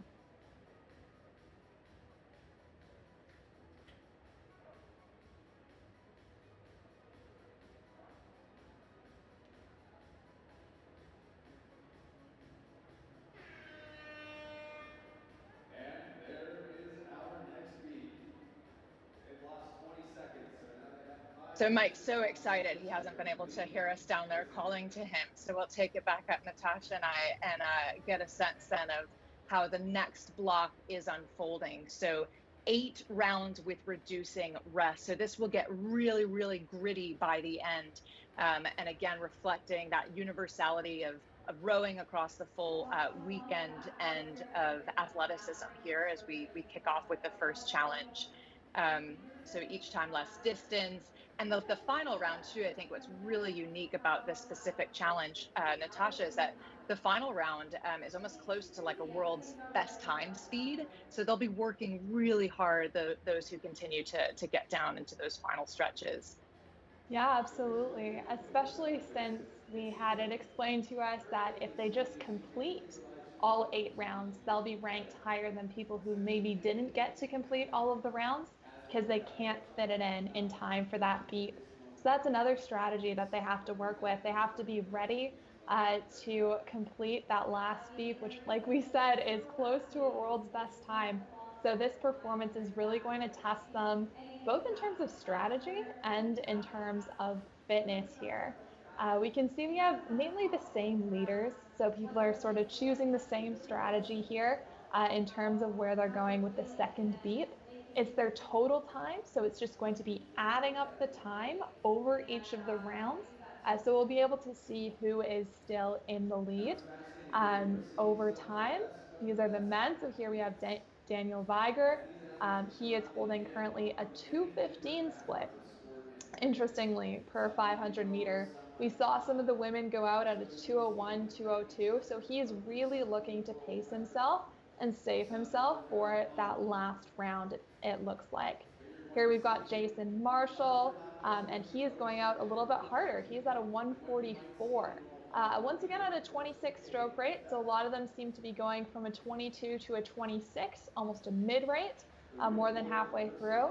And right now he is in second position. Pass it over to you. Yeah, it's a great look at him there, isn't it? So just, good compression up to the front and really focused on his pacing. So good sort of acceleration into the back half of the stroke, and then riding now with Maciej Zawojski, the Polish indoor athlete. So he's a regular really among all three of the rowing disciplines, indoor, flat water, and coastal at the elite level, here at the Versa Challenge to test his versatility over the full weekend. So to ground us again in scoring, Natasha, as you mentioned, it's the competitors will be ranked from fastest to slowest time overall to complete the prescribed meters that we mentioned, the 8 times 1150 or 8 times 950 meters for the women. So in other words, the time taken to complete all 8 rounds will be their final score. So that's what we're looking at now with this Versa Challenge number 1 to kick off the Versa competition and the afternoon program. Riding now with Nicola Goss, who joins us all the way from New Zealand. How fascinating and how exciting is it, Natasha, to see such global representation here in Toronto? It really is, especially these athletes taking the risk to do the Versa Challenge. They're not just coming for a normal 2,000 meter, they're coming to try something that hasn't been done before. So I think the adventurous nature of these athletes shouldn't be understated. We can see here, though, there's quite the range once again in strategies. We had Kirsten Klein finish when Henrietta Hogberg was around 200 meters to go, and they still have a minute of rest here. So we'll really see how this starts to play out. Maybe not in, round 1, round 2. But we're probably looking for round 4, round 5. We'll start to see a little bit of a change in the order. Right here, it seems fairly consistent, and people seem to be sticking with their strategies. We can see some of the men here pacing together, it looks like. So we've got Barbeau, Laureus, and Figure all together. Figure is just going to finish his last 100 meters, but he only has 40 seconds left before that change. So we'll see how that is going to turn out. Yeah, it's a quick amount of rest time, isn't it? So we're already less than 30 seconds to the next beep. Again, each round is just getting more and more grueling for these athletes. So the lactic acid is kicking in. They're certainly feeling it. It's worth noting too that if a competitor does not complete, the distance that they need to achieve, the 1150 or the 950 meters in a given block of time, they may continue to row the following round. However, their overall ranking will consider only the meters that they actually did row. So that is to say, all of these athletes will continue on to subsequent rounds. But at the end of the day, it's the time taken to complete all 8 rounds that will signify their score. And this is just one of the 5 challenges. So more to come. Yeah, absolutely. These athletes are also hearing about these challenges in real time almost. So they heard about the beep challenge, of course, the first challenge far in advance. But some of these challenges have been revealed to them Friday night. Some will be revealed to them today and tomorrow. So that really keeps the playing field nice and even in terms of preparation, which is also another interesting aspect here.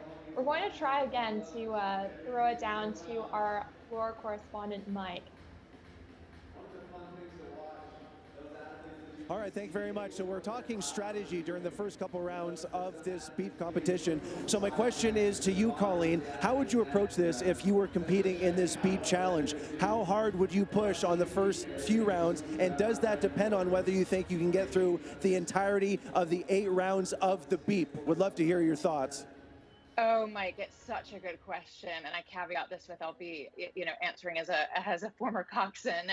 So maybe Natasha will probably have a better race strategy in mind. But I think you point out a really fascinating element of this challenge, right? It is all about your own individual pacing and how you approach each round, and to the extent that you can conserve sort of a bit of energy, right, for that last. This is 8 times the distance, that 1150 or that 950 for the women. So a lot of like collegiate athletes, certainly elite athletes, and even our high school athletes, right, as we mentioned, have familiarity with this type of challenge. But it's a pacing strategy, and certainly endurance and strength at the end. So how would I approach it? Well, I would like to think that I would save the best for last, Mike, but I don't know.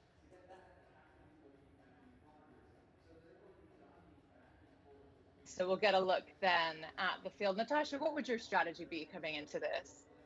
Oh, that's a good question. I've always been more of an endurance athlete, so my strategy would be more like someone who is in the middle of the pack. I'd be trying to come out a little bit stronger, because even if I can't complete the full challenge or whatever happens, I want to be in the middle for the challenges to come, right? This is cumulative points over the weekend. So I would want to start out being hopefully able to complete all of the rounds, at least able to complete 7 rounds. But then I'd be trying to sort of stay with my competition. There's a lot of value of being in that center pack. So I actually think everyone from Anna Mula to Elizabeth Gilmore, Nicola Goss, Alondra Greenlee, they're all sort of where I would like to be. They're feeling each other out. You can see they're within 10, 20 meters of one another, but they're nowhere near the pace that Kirsten Klein is setting. Yeah, fantastic. And now riding with Anna Müller of Germany. So taking a look then at how she's strategizing, or at least, rowing in terms of pacing at the moment. We get a sense of their speed up there on the top left, and now riding with Jordan Monick.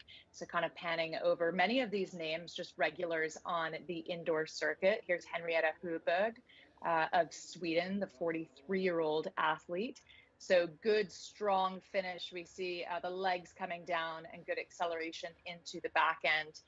And we know that in total, again, the session duration is 40 minutes, but the challenge duration is 36 minutes, to sort of give you a macro sense of when we talk about pacing and these blocks of distance that they need to move through. That's the challenge total. So we see some of the men here just grabbing a sip of water, letting their heart rate come down, and preparing for the next one. And the next beep then in 30 seconds, an audible beep at that. And these moments, Natasha, too, it's kind of just about getting the heart rate down, right? Quick as you can. Absolutely. So something that's very important, even outside of the Versa Challenge, is going to be recovery time. So a lot of times in rowing, we're doing sets, we're doing recurring set pieces, and we're looking at that time. So we want to make sure that we can recover, get our heart rate down, a lot of breathing, making sure we're fully oxygenated. And I believe we have an interview on the floor. Yes, thank you very much. So you may be sitting at home thinking, devious challenge. Well, look no further than Liz Suter, sport manager at World Rowing. So what was the catalyst for designing this challenge, something that has never been done before at the World Rowing Indoor Championship? I think there were a few things. I think we really wanted to create a new competition opportunity for athletes that kept them competing for longer than just a 2K. A standard indoor rowing competition, you're really only rowing for maybe 7 or 8 minutes, and then you leave. And if you've flown halfway across the world to do that, that's a big price to pay. So number one is we wanted to create a competition opportunity for athletes where they could race several times in a weekend.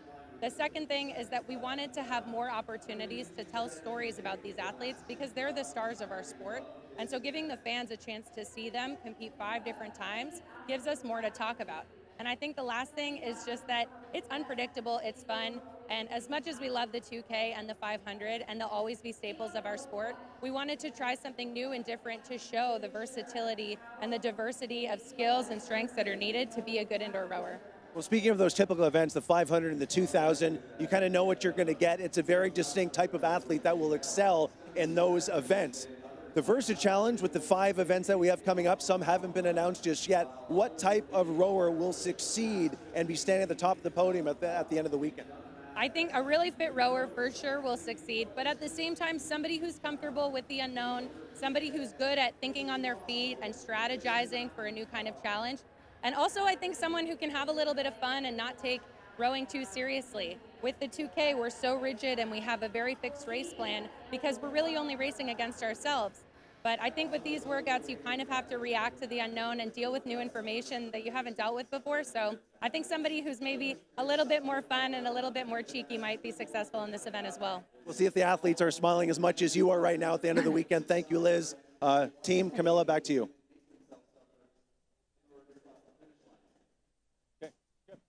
Yeah, thanks very much. I'm chuckling. Yeah, we'll see if they're smiling by the end of this challenge. There's certainly gasping for air in between each distance and as they wait for the next beep. So really, really interesting to hear about, again, the inspiration for this challenge, for all of the challenges from Liz. So thank you for that, Liz and Mike. But we pan back over then to the field and we get a sense of how this is unfolding. This challenge, again, that's 36 full minutes. Riding now with a few of the men. So we'll get a sense then that Julien Barbeau of France, a couple of athletes from the USA, Zach Fowler, there on the right side. And it looks like they're pacing this quite a little bit conservatively, quite smartly here, Natasha. It really does. It looks like here in the middle, really low stroke rates, lower than I expected. We saw Barbeau had a stroke rate of around 21. And we had a stroke rate over here, once again, 21 from Frédéric Leroy. He is 200 meters to go. He has a 2:02 split right here, so looking good. He is currently at the bottom of the pack here, but very similar things by Daniel Vigor as well. So 22 stroke rate. Daniel's really been pacing this almost too close for comfort. He's been just finishing about 10 seconds before the end. And that's your leader right there right now is Joel Narkaranen.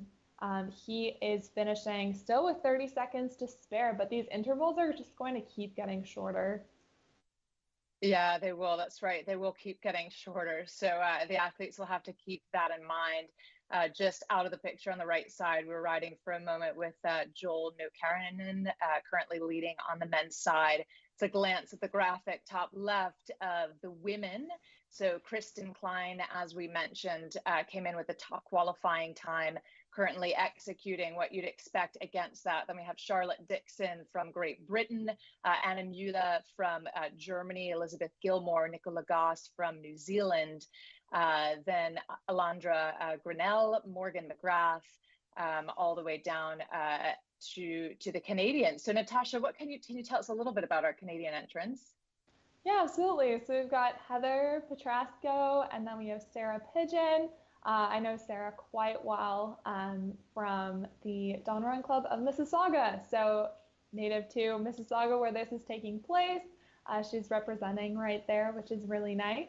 But yeah, I would say these athletes definitely have a fantastic work ethic, so are real leaders sort of in the rowing community here, and have a sense of fun about them. So they're not scared to try something new. Here we have Heather.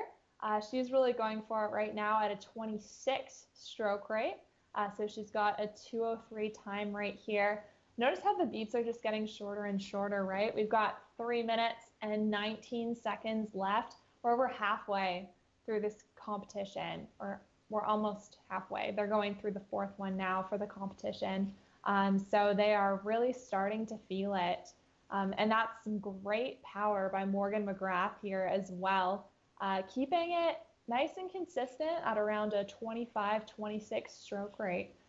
So looking quite strong still. Yeah, Morgan McGrath, big acceleration into the second half, the 42-year-old now riding with Sarah Pigeon, whom you mentioned, Natasha, just a moment ago, the 34-year-old regular name on the indoor rowing circuit, competed in the 2022 World Rowing Beach Sprints Finals. So looking to have a strong performance on home soil. Alondra Grinnell of the United States as well, getting a quick look here as we ride with her. And I think really interesting too, just many of these athletes are quite versatile already in the competitions that they enter in terms of both flat water and some of the beach sprints. So really, really cool to see them jumping in, trying something new. As Liz told us a few minutes ago in her interview down with Mike, it's a new situation. It's taking in new information in the heat of the moment. And so that versatility, a way to really flex that this weekend with just a great overhead view. It's starting to get a little bit tougher. So we're seeing just pain on these athletes' faces. Maybe in the beginning, felt like more of sort of a steady state view of what you'd expect. And you can see on the Finnish athlete's face there, and now the Polish athlete, just a bit of agony starting to settle in, perhaps as the legs get a bit tired. That's Maciej Sawowski of Poland, another regular and another versatile rower amongst indoor flat water coastal competitions at the elite level.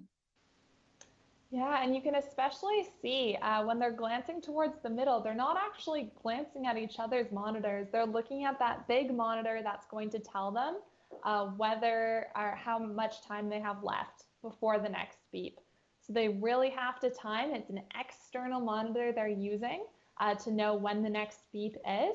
And then they're on their own Concept 2 monitor to figure out what their split is.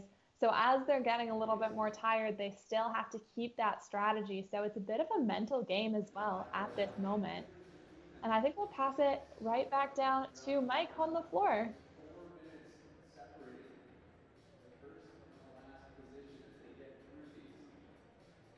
Pain on the athletes' faces is starting to become a little more noticeable as we move deeper into this competition. So typically in a 2,000 meter, they're going to be on the machine for 6 to 7 minutes. All told here, they're going to be sitting down in the saddle for over 30 minutes. And we're already seeing a couple athletes try and stand up and shake their legs out. So what impact will be sitting down in the rower for 35, almost 40 minutes? What impact will that have on these athletes as we move further through this competition? Yeah, Mike, it's a really, really good point, right? Because 36 minutes is a long time to be seated on the erg, and certainly a long time to be starting and stopping and sort of having that interval-like workout. They don't call it, from a running perspective, death by shuttle run for nothing. So similar format here, and I think the implication is cardio, right? Is fitness, and I think importantly, legs. So you asked, like, what will that feel like? How will they think about that? It's legs, legs, legs. That is like the pure, power here. Of course, there's other elements of a technical perspective, body swing, opening up the back into the second half of the stroke. But you can see, and we're riding now with some of the women, and now from the USA, Fowla, just big leg press. Their legs will start to get quite tired. And I think, Natasha, that's going to be something they'll have to think about, just keeping them moving and keeping energy in, channeling energy too, perhaps. Absolutely. And that's something else to look at with the stroke rates and how fast they're going. They don't want to be moving too fast to drain their cardio, but they also don't want to be going too slowly and draining the power out of their legs. So they have to find a good middle ground, which I think a lot of them are finding. But we can notice at this point in the competition, when we see on the screen the number of meters, we are starting to see it even out a little bit more. At the beginning, there was, 100 meters in between first place and last place, and here it's being cut down to about 50. So a lot of people are really having to pick up their pace, and our leaders are really going to have to keep their pace. And that's going to be a unique situation, I think, for a lot of these people. Here in the men, you can see in the middle there, our current leader, Joel Nochrennen. He has about 620 meters to go, but Jason Marshall from Canada right next to him, he only has about 30 meters less than him, so he's staying quite strong there.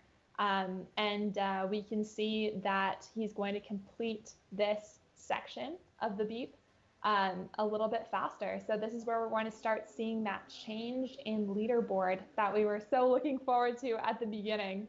And then we can see that on the women's side as well. It's getting a little bit closer.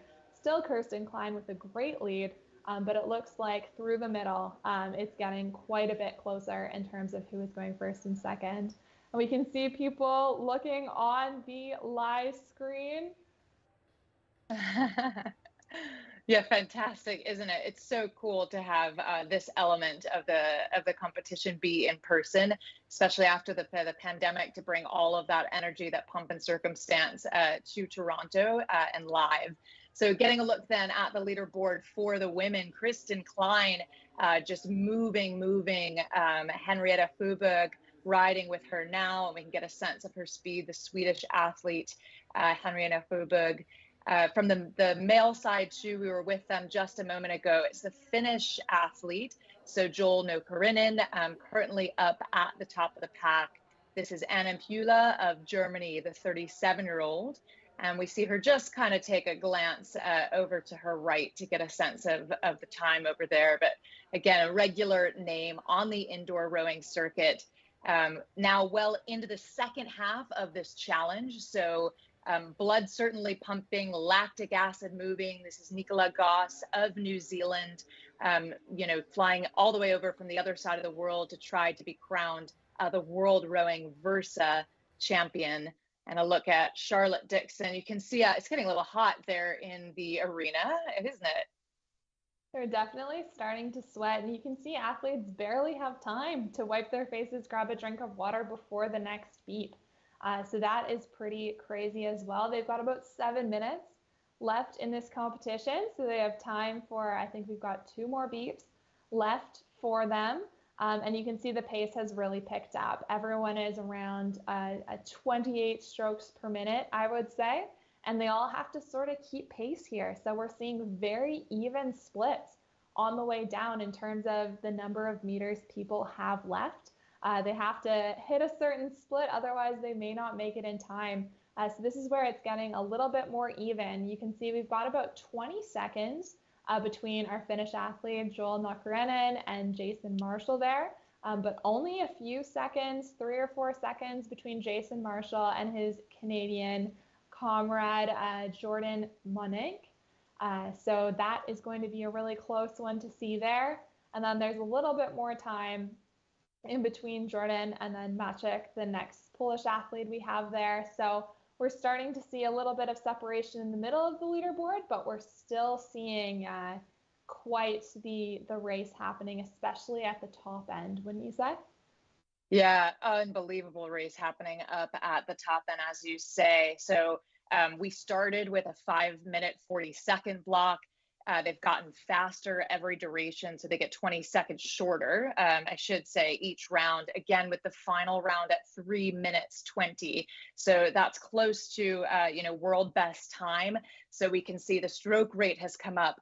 The pain on the athlete's face, as we can see, this is Julien Barbeau of France on the left side. And taking a look then at the men's standings currently, at about 6th, 7th place or so at the moment. As we know, the time taken to complete all 8 rounds will be the final score. So really hottening up at the top of the pack. That's Daniel Weiger of Canada, and then back to our leader, the Finnish athlete, Jason Marshall, currently running second. His resume a little bit different than many athletes competing in Mississauga, which really could set himself up very well for the full weekend and for what's to come. He's a former professional Canadian rugby player. So really, really cool background growing up in British Columbia on Canada's West Coast. Marshall and his younger brother found their love for rowing came really naturally. So it's all in the family. And that's a look at Jason Monik here from Canada. and a great pan over the full field. And you'll notice here they've got about a minute left. So they do have to be under that 250 meters to go on both the men's side and the women's side. And some of them are very, very close to making it. So we may see some people not make the beep here. We'll have to keep really close track as it counts down. You can see they're starting to stress in the crowd a little bit as they make it. But you can see the intention on these athletes' faces. They have to go pretty much as hard as they can because they have 20 seconds left to go about 50 meters. And it looks like Heather Petrasco still has to go about 120 meters. So I don't know if we'll see her finish this one. Yeah, and if a competitor does not complete that 1150 meters or the 950 meters in any given block of time, they may continue to row the following round. However, their overall ranking will only consider the number of meters that they have rowed. So we may, see people continue on, but their ranking, it needs to account for that full 1150 or 950 in any given round. Absolutely grueling. We can start to see the faces change of these athletes. Calm, cool, collected when they had the 5-minute 40. As we get closer to that final 3-minute 20, well, it's getting harder and harder with the next beep coming up, the top right graphic, in 2 minutes 40 seconds time. So big emphasis on the second half, the stroke rate really, really coming up, especially for the Swedish athlete, Henrietta Huberg. We can see the blue and yellow, and then just next to her, some athletes from the USA and Canada. Kristen Klein still leads. Yeah, and just to give some insight into how hard this is, they are holding incredibly fast times right now, and they haven't gotten a break unless they've had, a 20-second break, a 2-minute break, a 30-second break, and they've rowed almost 7 kilometers for the women, or just over 7 kilometers for the women, and just over 8 for the men. So they've been going pretty much nonstop. This is crazy endurance. They just did a 950 and they had to row straight into the next one if they barely made it. And now they're expected to pull very close to a world's best time. So just putting that in context, this is pretty incredible from these athletes. They can see in the overall challenge itself, they've got 1 minute and 30 seconds left. So all they're thinking right now is they have to give their all for the next 90 seconds, whether or not they complete it. We can see our leader for the men, Joel Narkrennen. He has to do like a 1:29 pace in order to finish his 500 meters. So it's really looking very competitive. We're going to pass it down to Mike for this last little minute on the floor. Thank you very much. So just an update on the scoring through this first Versa Challenge. We have 4 men who are currently outside looking in, who have missed a beep so far in event number 1. Daniel, Zach, Jordan, and Julian have all missed beeps, but of course they're still rowing because how many meters they're able to accrue will determine the placing for the totality of this event. For the women, 9 women are still in this event. Only 1, Heather, has missed a beep. So it's really coming down to the wire here in event number 1. Yeah, thanks very much, Mike. Coming down to the wire, just incredible shots there as we get the pan in on these faces. 25, 24 seconds to go. Absolutely incredible as we take a look at that full time and that full pan of the field. The stroke rate has really come up for all of these athletes, hasn't it? Oh, absolutely. They know they have 5 strokes left in this race, and they're putting everything they can into it. And we're really going to see the leaderboard shake up here. Oh, look at these athletes. They were not ready for that one. I'll tell you that much. Man, they worked very hard. But this is where the leaderboard has really shuffled. We saw that we had Jason Marshall in our 2nd position, but he has now fallen behind Maciej Zawadzki from Poland. So it was really that last little bit. Daniel Vigor, he was in last. For the duration of this, he's popped up into 4th just because of his pacing. So you can really start to see that strategy pay off.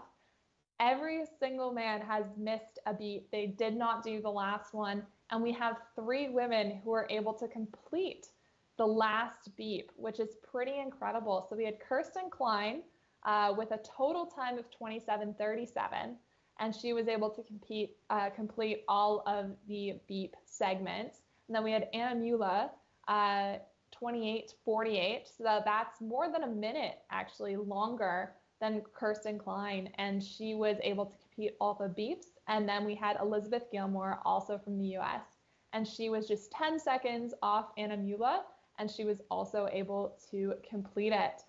There was a little bit of juggling as well in the second half of the leaderboard for the women, of those who were able to complete, or who were not able to complete all of them, who missed one beep. So we have our ranking now heading into the next set of challenges.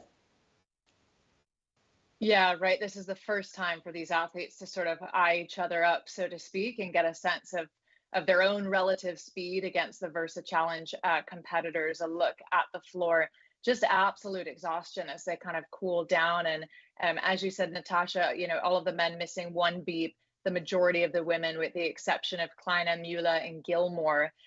So really, really excited to see what's to come in the second challenge. Fabulous racing, really good energy, and love how the energy really built up over time throughout that full competition. So just a nice cool down here from the Polish athlete in particular. That's Maciej Sawowski, regular again amongst indoor, flat water, and coastal rowing, with just a really cool unisuit designed by Natasha, Ukrainian artist. That he worked with to get that combination of his national colors, the Ukrainian national colors. So fabulous unisuit to boot. So wow, that's the first Versa Challenge, and we've got 4 more to really look forward to over the weekend. There's the men's standings.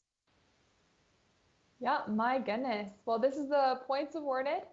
So we see that it'll range from 10-3 for the men, and then it'll be 10-1 for the women. And this is what it's going to add up over time.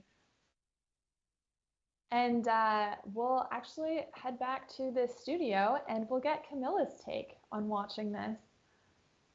Thanks so much, guys. That was quite something. I mean, at every moment, I just didn't know what to expect, especially in those last couple of beeps when it went right down to the wire. We saw our first athletes missing out on the next stage of competition. It was just so different, and I just didn't know how people were going to face up to that. But some great results there. You could see how the rankings were done just on that leaderboard we saw at the end, and that leaderboard will be updated throughout the weekend. That with the Versa Challenge, every step that we go along the way, those points will accumulate to crown our champion tomorrow evening at the end of racing. But before we jump into our next set of racing, we're going to hear from our presenting partner, Concept 2.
Well, without Concept 2, this event just would not happen. So a big thank you to our presenting partners for this 2023 World Rowing Indoor Championships. So we've just seen the first of its kind Versa Challenge get underway with the Beep Challenge.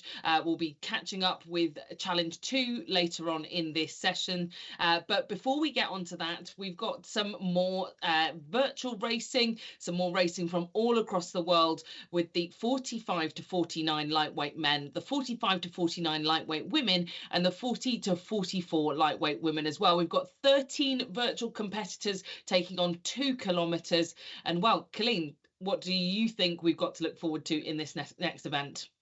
Yeah, Camilla, I think we can look forward to some really tight competition. I love watching lightweight rowing, both on the water and in an indoor setting.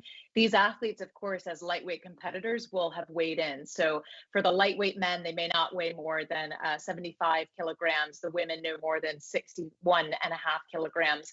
So all things considered, you've taken that size variable, of course, height, that does not include height, right? But the overall weight of the athlete. And it means that in a race scenario, you can really get some incredibly close times. So Natasha, I love watching lightweight rowing. I think we can expect some great racing here back in the 2,000 meter format. Yeah, absolutely. And here, just a reminder of which categories we have. So the yellow boats you're seeing on your screen right here are the lightweight men aged 45 to 49. The red boats are going to be the lightweight women aged 45 to 49. And the green boat you see on the bottom of your screen is going to be, once again, light women. This is going to be the age category 40 to 44. So we're going to have some athletes. All of these athletes are competing virtually. Some of them have webcams on. So we'll be able to watch them at the bottom of our screen there. They've just taken off, and as you say, Colleen, it's lightweight rowing, so we're expecting to see a bit higher of a stroke rate. You can see them all going there as the leaderboard starts to sort itself out, can't you? Yeah, absolutely, you can, and it is starting to sort itself out because we've now moved through the first 250 meters, and we're lengthening into sort of those base cadence. I love the visuals that we can see on the bottom. So you can get a sense of people rowing, in this case, in their living rooms. We're riding now with our leader for the men's lightweight category 45 through 49. That was Jesus Alvarez of Spain. Now a look then, just fantastic to be able to flip through from garages to living rooms, back with Alvarez with his supporter there just off to the side. Juan Guimerans in the lightweight category as well, that virtual competitor. So really, really cool to see the versatility and the full geography stretch, right, of this event. Well underway. Who's leading? Well, it continues to be Alvarez in the lightweight men's category within that group, the 45 to 49. And then Linda Bradel of France leading for 45 to 49 for the lightweight women. And then Sufayeli of Turkey for lightweight women of 40 to 44. So Natasha, as you said, a real mix of lightweight athletes in this category, but cool that they can sort of race all together in one pool. Oh, absolutely. Especially as we can see them against one another here. We have our lightweight woman at the bottom of the screen, Sophia, coming from Turkey. So she is going to be seeing on her screen that she has some other athletes to compete against. She's holding a 156 very strongly, same as Carla Mendez, who is just up there in the lower right of our screen. So very close races up in there. I do want to look actually at our leaders though. Alvarez and Guimerans, both from Spain, and they're within 10 meters of each other as we approach the 1,000-meter marker. So it's really going to be a testament to their endurance as they head through this first 1,000, seeing if they can keep up those great splits around a 135, 136, and I'm sure we'll see a push through the 1,000 here. Do you want to talk us through the 1,000? Yeah, I'd love to. I love the 1,000, right? It's when you move into the second half of the race, there's sort of this mental and emotional shift as you step into the second half of the race. And who's leading? Well, it continues to be Jesus Gonzalez Alvarez of Spain up at the top. But as Natasha told us, hot on his heels is Juan Guimerans from Spain as well. So Alvarez, well, a little bit about him. His qualification score, 6:20. His target time is 6:15. So we'll get a sense if he's onto that pace as he moves through the third quarter of the race. Currently riding with our athlete from Turkey, so Sevetun Sufayeli of Turkey. She's a sports medicine doctor, health board coordinator of the Turkish Athletic Federation. She's also a coastal rower in Istanbul. So fantastic to see her participating with us as well. Little bit of flipping around the leaderboard though. Yeah, absolutely.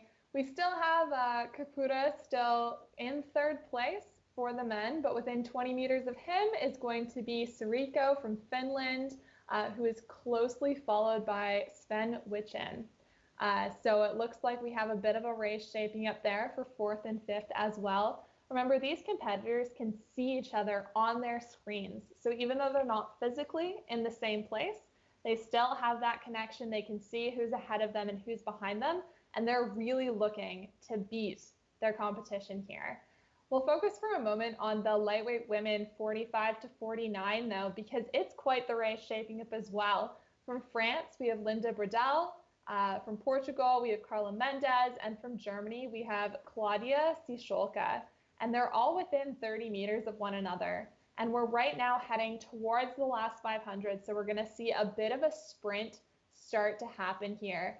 So for our leader right now, he's at a 1:38, so just off that 6:20 pace you said he was going for. But it looks like the stroke rate's starting to come up for second place, Guy Morans. He's around a 35-36. He's at a 1:41, but we're thinking that he's probably going to bring it down in the last 250, wouldn't you say? Yeah, I love the final 250 meters, and I know the athletes on the erg do too, because it means that they're close to completing this piece. Often in the final 250, you know, of course, we'll see folks bring up the stroke rate. Ideally, they're bringing up the power as they increase the stroke rate as well. Exactly what you can see on the screen in the bottom right, as truly this global hybrid event brings together the full world, several, you know, all of the different continents, many different geos. These athletes will have qualified to participate in this hybrid race. So, you know, they'll have that target in mind that we mentioned up at the top of the field, just a good 33 or so meters ahead of his next competitor. It's Alvarez from Spain. Oh, and the final few strokes, just absolutely fantastic. He's first across the line within this group, and of course, winning his age category, the 45 to 49 lightweight men, as the other competitors roll in. Yeah, absolutely. And we have still quite the race now between Bredel and Mendez. So we have Sven Wichen and Sariko from Finland going across the line here, but I would take your attention to the red boats. We can see them down here. You can see them almost pacing with each other, but we've got quite the sprint from Carla Mendez. She knows if she's making a move, she has to do it now. She's down at a 153, and I think she's got to get under 150 in order to take that title away from Bredel, who seems to have done enough throughout this race to hold on to that lead. She's tiring now, but I think she can make it through the line. We'll have to see how this shakes out. There's 9 meters in between them. They know they have 10 strokes left, and they're just trying to get there. Look how long those strokes are from Bredel. She is trying to get every single inch out of there. Yeah, that's right. Bredel in the bottom left side of the screen. Long indeed. Big compression up into the front. She's through the line. Just absolutely fantastic with unofficially that average split of 153.5. Just exhaustion as she finishes up there, with the final competitor from Germany, Marion Kumplada, coming through her final 30 meters or so too. So man, the face says it all, doesn't it? It really does. Look at that cheering squad for Carla Mendez as well. That's really what we like to see in this situation. You need people cheering you on, don't you? Yeah, you do. You need a community. I think that's true for all types of rowing, whether it's, you know, on the water, indoor, etc. You know, an elite athlete, you do need a community. You need that support. And it's really intimate to see that support for so many of these athletes with them there. I mean, some folks prefer to sort of be by themselves and race this kind of a race individually, but I think in many cases we do see the support crew with them, which is quite nice. So wrapping up that first 2,000 meter distance stretch for the afternoon session. Camilla, it's really lovely to see, isn't it? All of the folks supporting them and cheering them on at the end.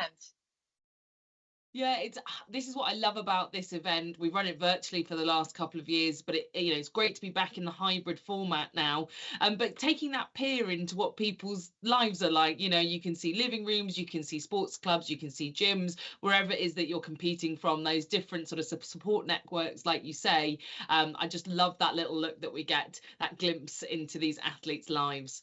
Well, we've got Mike once again down in Canada. We've got 21 athletes competing in person in our next event, so I'm sure the atmosphere is starting to build. That is true, Camilla. The atmosphere is starting to build. I'm joined by Kirsten Klein, first place after one event in the Versa competition. So, Kirsten, first question, what made you decide to sign up for this challenge that has never been done before at the World Rowing Indoor Championships? Well, I started in CrossFit rowing, and my coach was like, you're a little better at rowing than CrossFit. So I was used to like these different modalities with CrossFit. So this kind of really piqued my interest when they said that they were going to have this new and different events just instead of the 2K or the 500 meters. So that's really why I kind of wanted to see how I do stacked up to other athletes in different type of events. Now, the BEEP event was announced about a week ago. So your thought process going into that event, did you create the strategy in your mind on the floor that you wanted to get that first place position? Yeah, I didn't practice it or anything. I kind of knew what paces I needed to hold. I threw that out the window the second we started because everyone went really fast, and I was like, well, I guess I got to go fast, and so that's what I did, and just tried to hold on and breathe well. So whatever strategy I had, I didn't follow. Like, that's typically how it goes. I don't pay attention or listen to what I tell myself to do, and then it's just, oh God, through the rest of the way. Well, first place here on event number 1, Elimination, coming up next. Best of luck. Thank you. Well, amazing to hear from one of our Versa athletes, Kirsten Klein, who is top of the leaderboard currently on the women's side. And again, great to get that feedback of what that looks like, what that feels like to strategize for that brand new event. And she'll be starting to prepare for the elimination race, as we've just heard. But before that, plenty more racing to come in this next race. We've got a combination of in-person and virtual. We've got 15 athletes dialing in from all around the world, and 21 athletes taking to the floor in Mississauga in this 45 to 49 lightweight men, 40 to 44 lightweight men, and the 45 to 49 men. So, Natasha, for you, next race we've got this hybrid format. What's that going to feel like for the athletes on both sides of the coin? Well, obviously in the arena, the atmosphere, it just gets loud in there, and you feel the energy from the crowd and from your competitors. You can physically see them. But even overseas, just being able to participate in the event, I think people have really gotten used to it over time. And just because of the Concept 2 software, they can see if they're plus or minus however many meters from their nearest competition. So I think they still feel quite the weight of the competition. What would you say, Colleen? Yeah, I think that's right. And I think it's a great point too, that over the past couple of years, sort of these hybrid, or not even hybrid, just fully remote, in the height of the pandemic scenarios, people got a bit more comfortable with. What I love about this year's event, of course, is the first time World Rowing has ever done this type of hybrid event, this hybrid scenario. So it means that, if you can't fly all the way from New Zealand over to Toronto, you can still qualify to participate. And it's just made for a really lovely, diverse range of representation, which is just fantastic. For now, though, we bring our attention to the event at hand, the 45 to 49 lightweight men, 40 to 44 lightweight men, and the 45 to 49 men.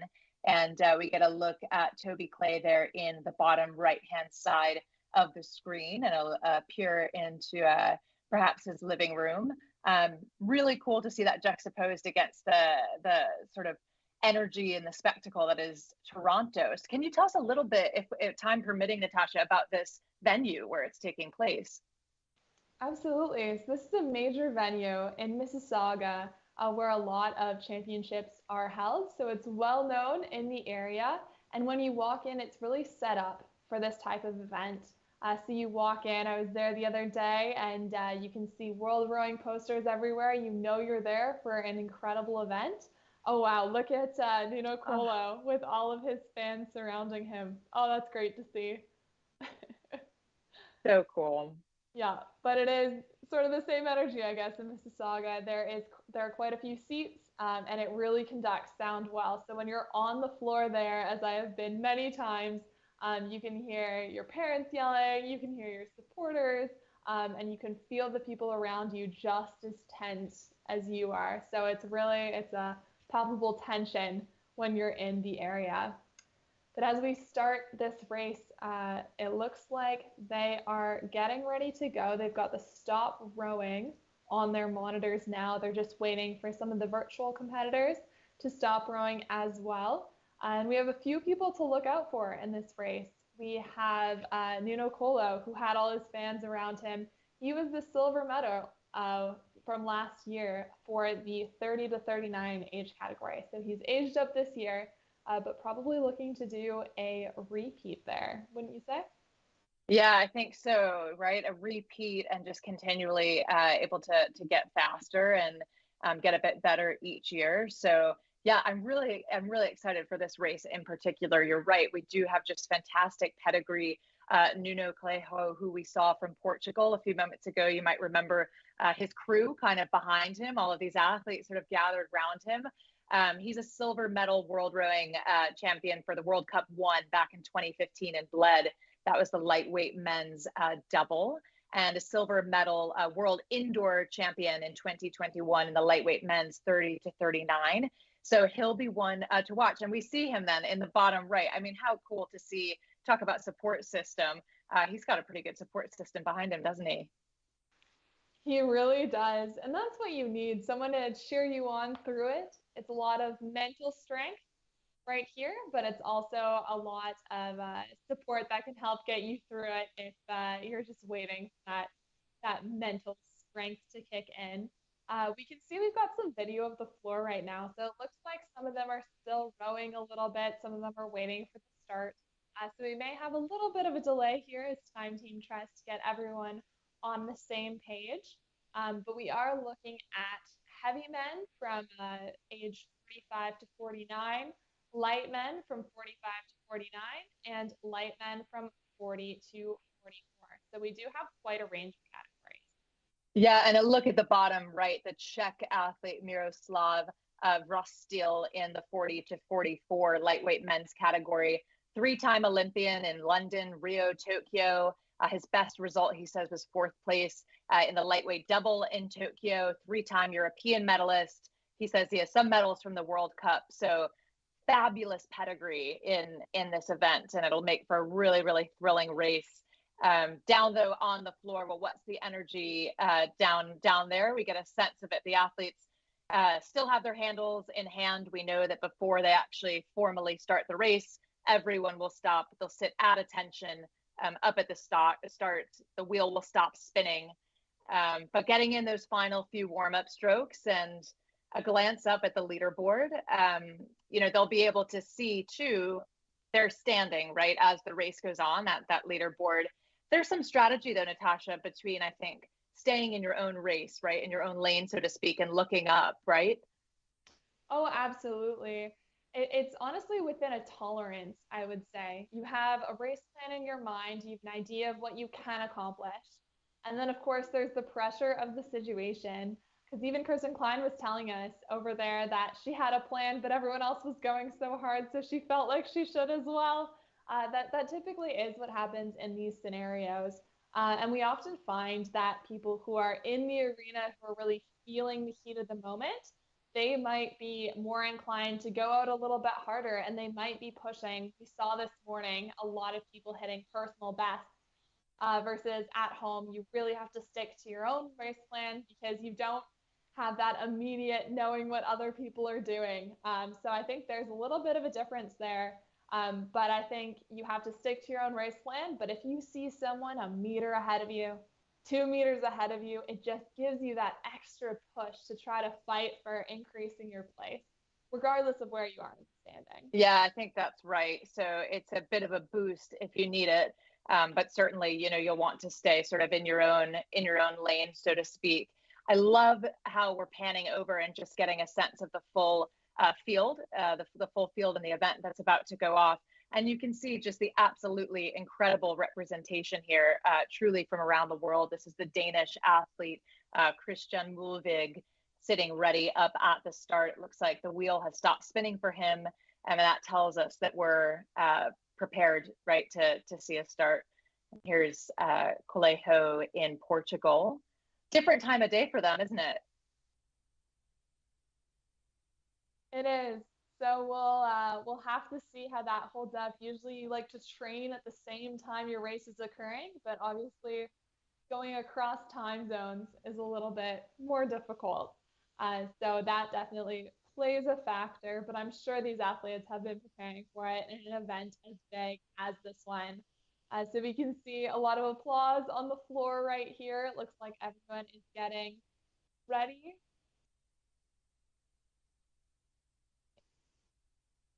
And Mike with an update down on the floor, so we'll hand it to him.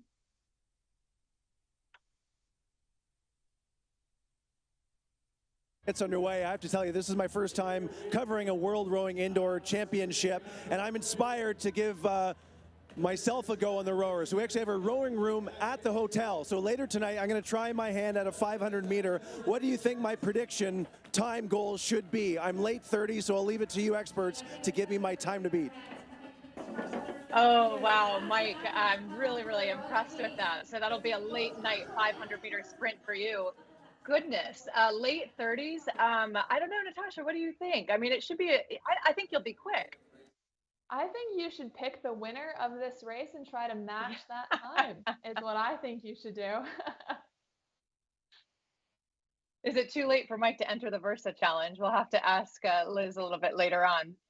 But for now, we'll bring our attention to the race that's underway. We're so thrilled to be here and have the chance to watch this unfold live. The lightweight men, 45 to 49. That's the red boat graphic on the screen. And then you can see the key up at the top, right? So the lightweight men, 40 to 44.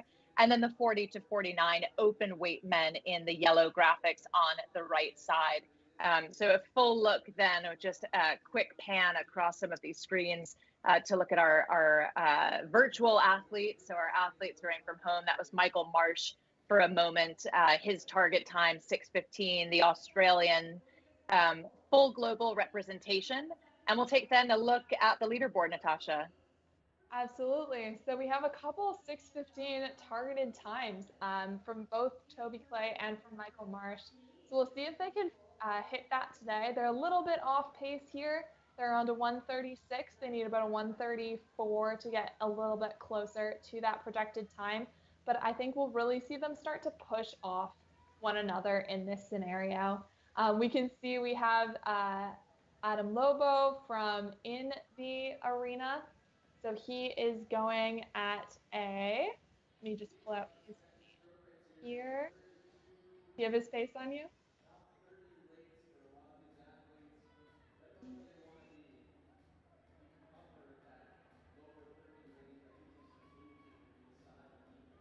And a full look then at the two athletes below. Pennington, Holvig, and Toby Clay up at the top of the field for Great Britain. 1:36.32 strokes per minute in hot pursuit. Just behind him, Michael Marsh from Australia, just 2 meters separating those two. Joseph Harrington of Canada running third, riding with Toby Clay in the bottom right side of the screen. So Toby Clay, fast and furious. Again, he is our leader, 33 strokes per minute. Big acceleration into the back half. You see the legs come down, but a really good swing as well from him. Absolutely. And we can see him try to increase that distance between him in third place, Joseph Harrington, and try to catch up to Toby Clay here, who is still in the lead only by 4 meters as they pass through this 900 meter mark. So they've got over half the race done, which is great to see. And on the other side, there's still a very tight race for the light men's 45 to 49. So that's going to be Ashley Lawrence and Vadim Lawrence, both from Canada, both competing in person there.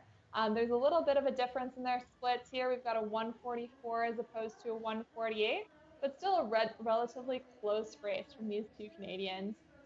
And then if we look at the light men's 40 to 44 here as they head through the 750, Rastil has really pulled away nice and strong, a nice high rate here, 36, 37-ish. And we can see that he's starting to be about 50 meters ahead of his nearest competition, which is quite impressive. You can see Toby Clay, still our leader in the bottom right of your screen. Look at that stroke. He's really accelerating, isn't he? Yeah, I love to watch Toby Clay race. I mean, you just see the passion and the big swing into the second half of the stroke. He said his target time is 6:15. The 49-year-old from Great Britain. He started indoor rowing in 2021 after knee injuries forced him to stop running. He said shortly after buying his erg, he watched the Virtual World Championships 2021 online. He became inspired. He got involved, and he is leading the pack now in 2023. Last month, he was the winner of the 40 to 49 European Indoor Rowing Championships in Paris. So he's on a roll, and he shows no sign of slowing down. Absolutely. I love to see these rowers coming from different sports and heading to indoor rowing. It tends to be a little bit easier on the knees than running, so a lot of people will cite that as the reason. But it's amazing to get into such a competitive sport that you can compete with at any age here. So I think we're heading into the final sprint.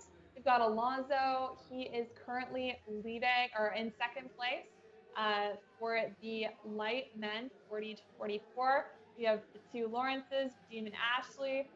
They are very close to one another within 30 meters, and you can see they're pacing together heading to that line.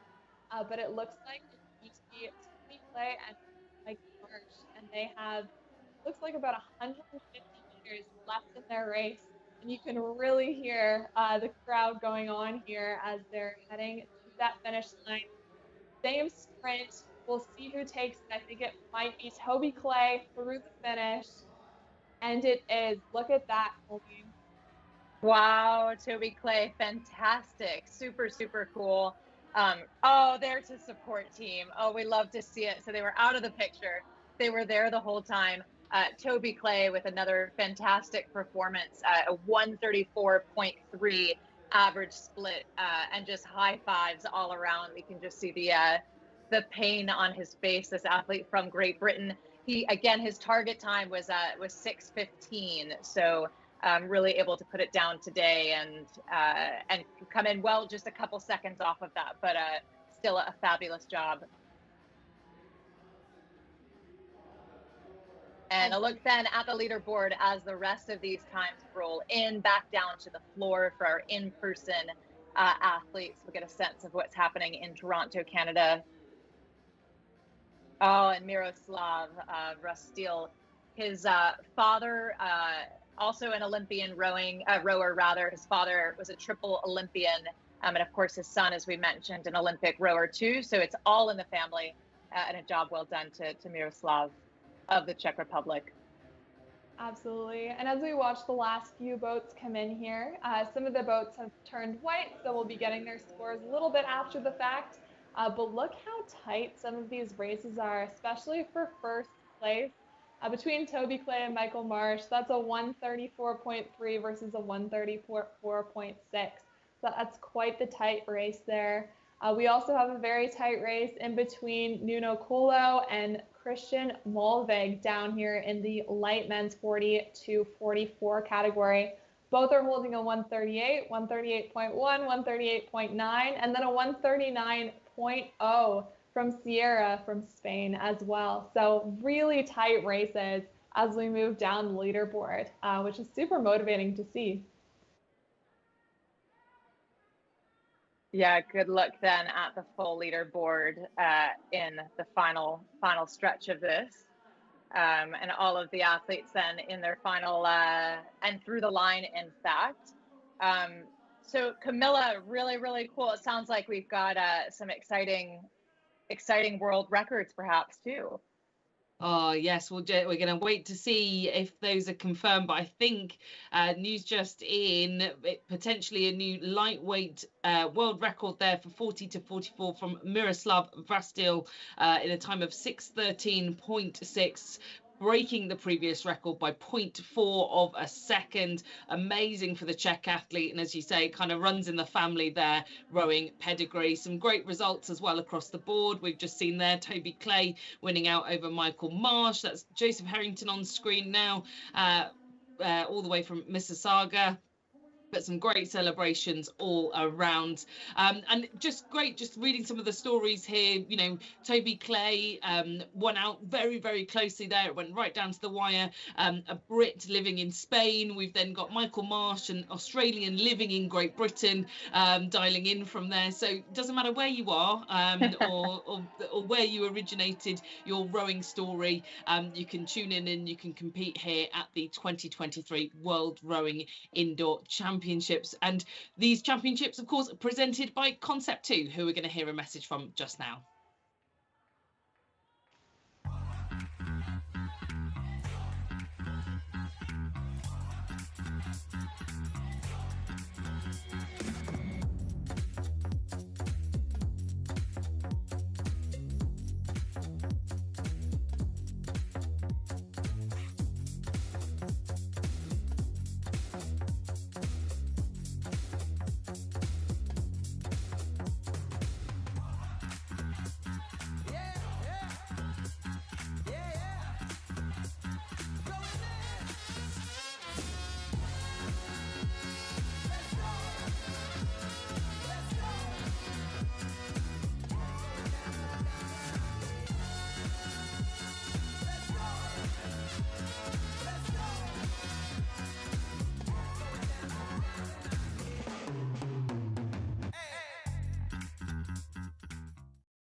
Great to hear from our presenting partner, Concept 2.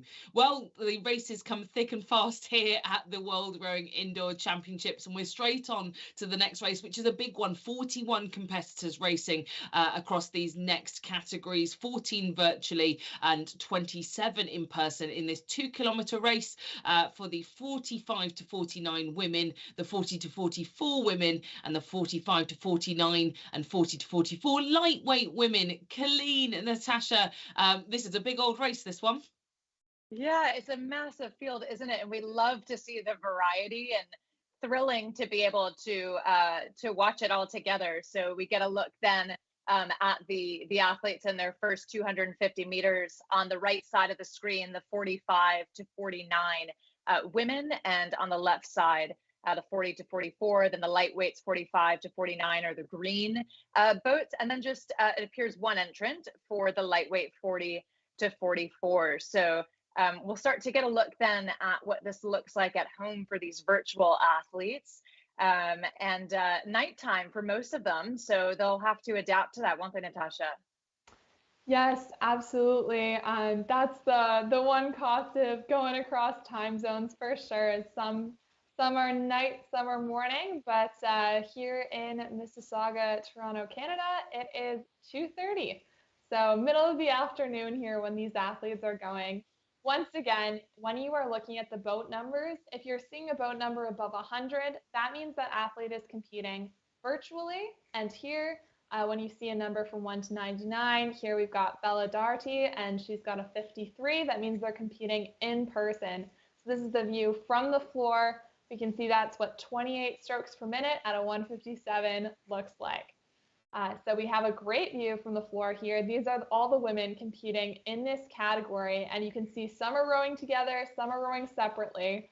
Colleen, do you think there's sort of a strategy in rowing with the person next to you, or just staying, individual in your own lane?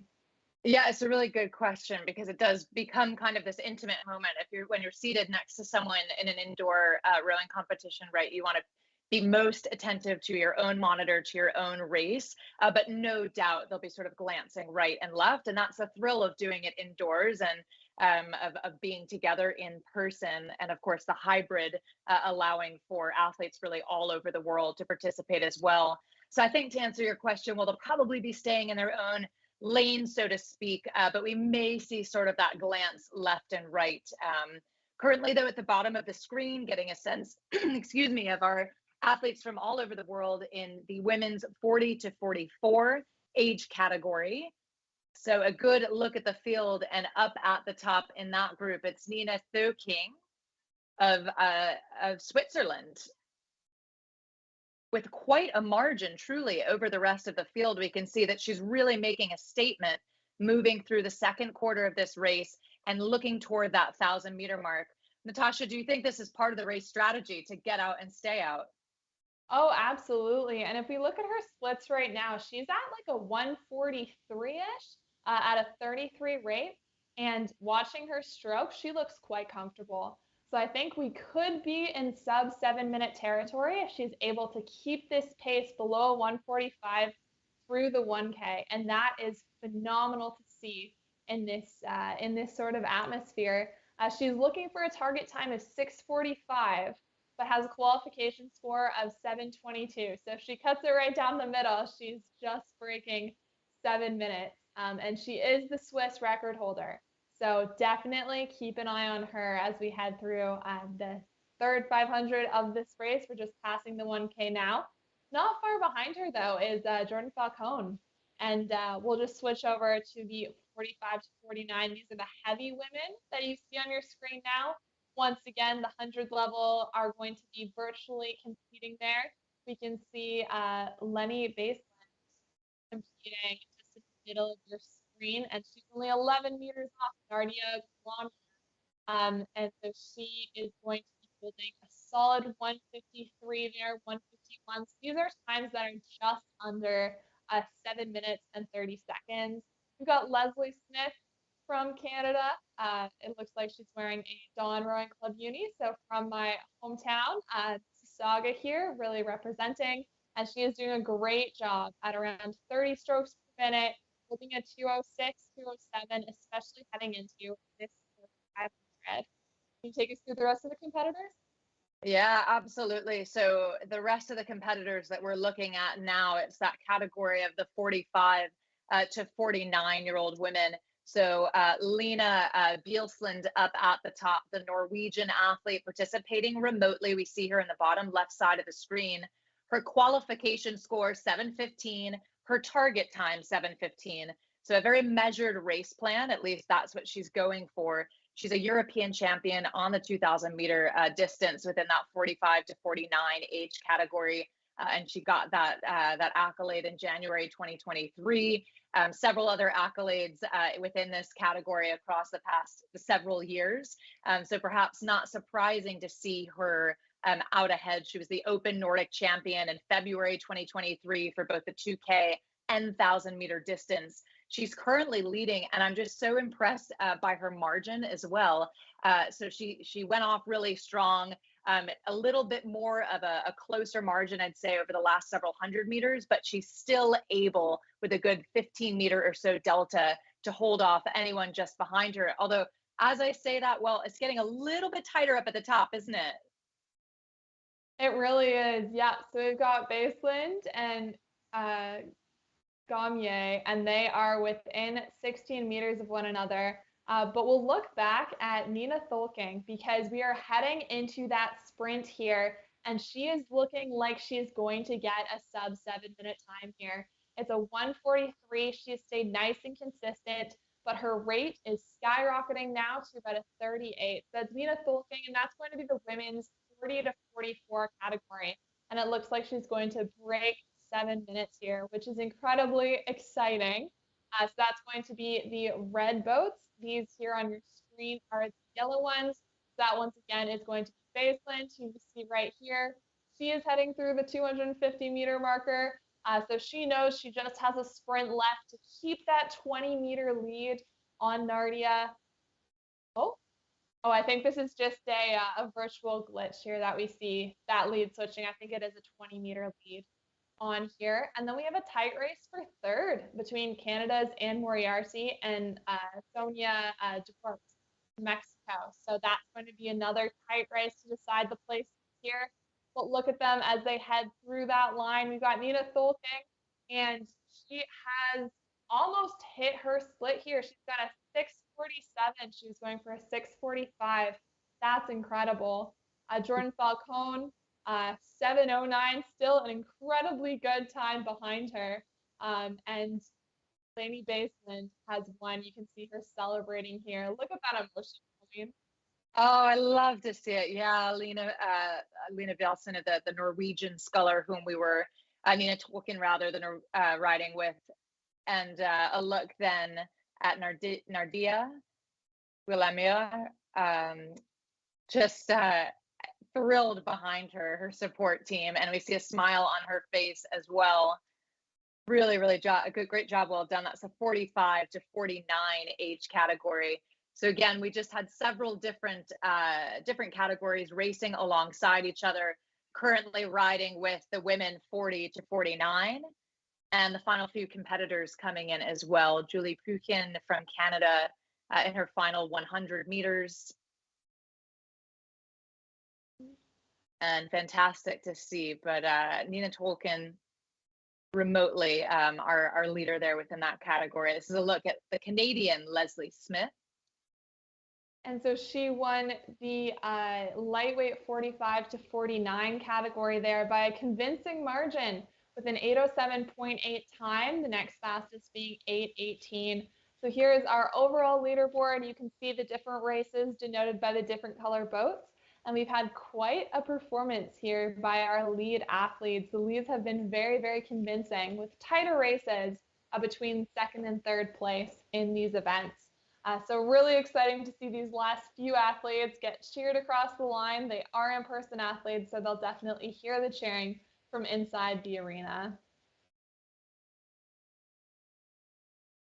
So that's a full view then of the field.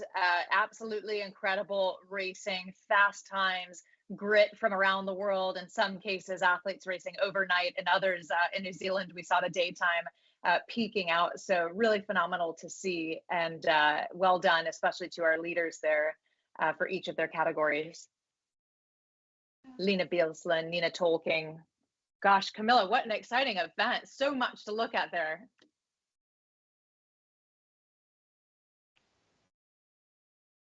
Yeah, so many athletes competing both virtually and in person there, and more world records falling, which is absolutely sensational. We've seen a number of them fall throughout the day, and this race, no exception. A new world record for the women's 40 to 44 age category set by Nina Tolkien of Switzerland, a time of 6:47.4. That knocks almost a second off the previous world record. So huge congratulations there to Nina. Great to see such stiff competition here in each of these events. But yeah, amazing stuff. And I think for me, the sort of sense of community of everyone dialing in is just awesome. I think those close races feel just as close regardless of where you are. And yeah, it doesn't stop the pace from slowing down. So we've still got plenty to come on the schedule for the next few hours. Stay tuned, stay with us, because just around the corner we've got the 40 to 44 men. It's another 2-kilometer race, so we'll be looking very closely at those times to see how close we can get to some of the world best times. 10 virtual competitors in this next race, 23 competing in Mississauga, and there they are lining up on the start line. Colleen. Yeah, there they are in the start line indeed. And in fact, we joined them just before the go mark. So sitting at attention, there's the buzzer. Fast and furious underway, the 40 to 44 men. This is a huge category. So you get a sense of the field here as we look at those yellow graphics in the first 100 meters or so, just sorting themselves out. But many, many different competitors in this race. It'll stack up to be just an absolutely competitive and an incredible event here for the 40 to 44. In the early goings, well, Matt McLean having a bit of a battle with Stephen Doyle of Australia, McLean of the USA, James Wade. Look at these graphics flipping all around, Natasha. It's like they're sorting themselves out in the first few hundred. Yeah, absolutely. They're deciding how hard they want to go out. Once you have that lead, it's hard to let it go, to go back down to the pace that you want to keep. Over here, James Wade, he's the defending champion from the 2021-22 season. So I'm sure we'll see him trying to give a great performance here. Both of these athletes on the leaderboard, athletes from Great Britain, are in person right now. So they're hearing the whole stadium there in Mississauga cheer them on, but quite high rates being here, even higher than some of the lightweight men. They're up around a 35 at the top. So quite high, and we'll expect to see them settle a little bit, especially as they head into around the middle 1,000 of their race. But isn't that a great picture of the arena, Colleen?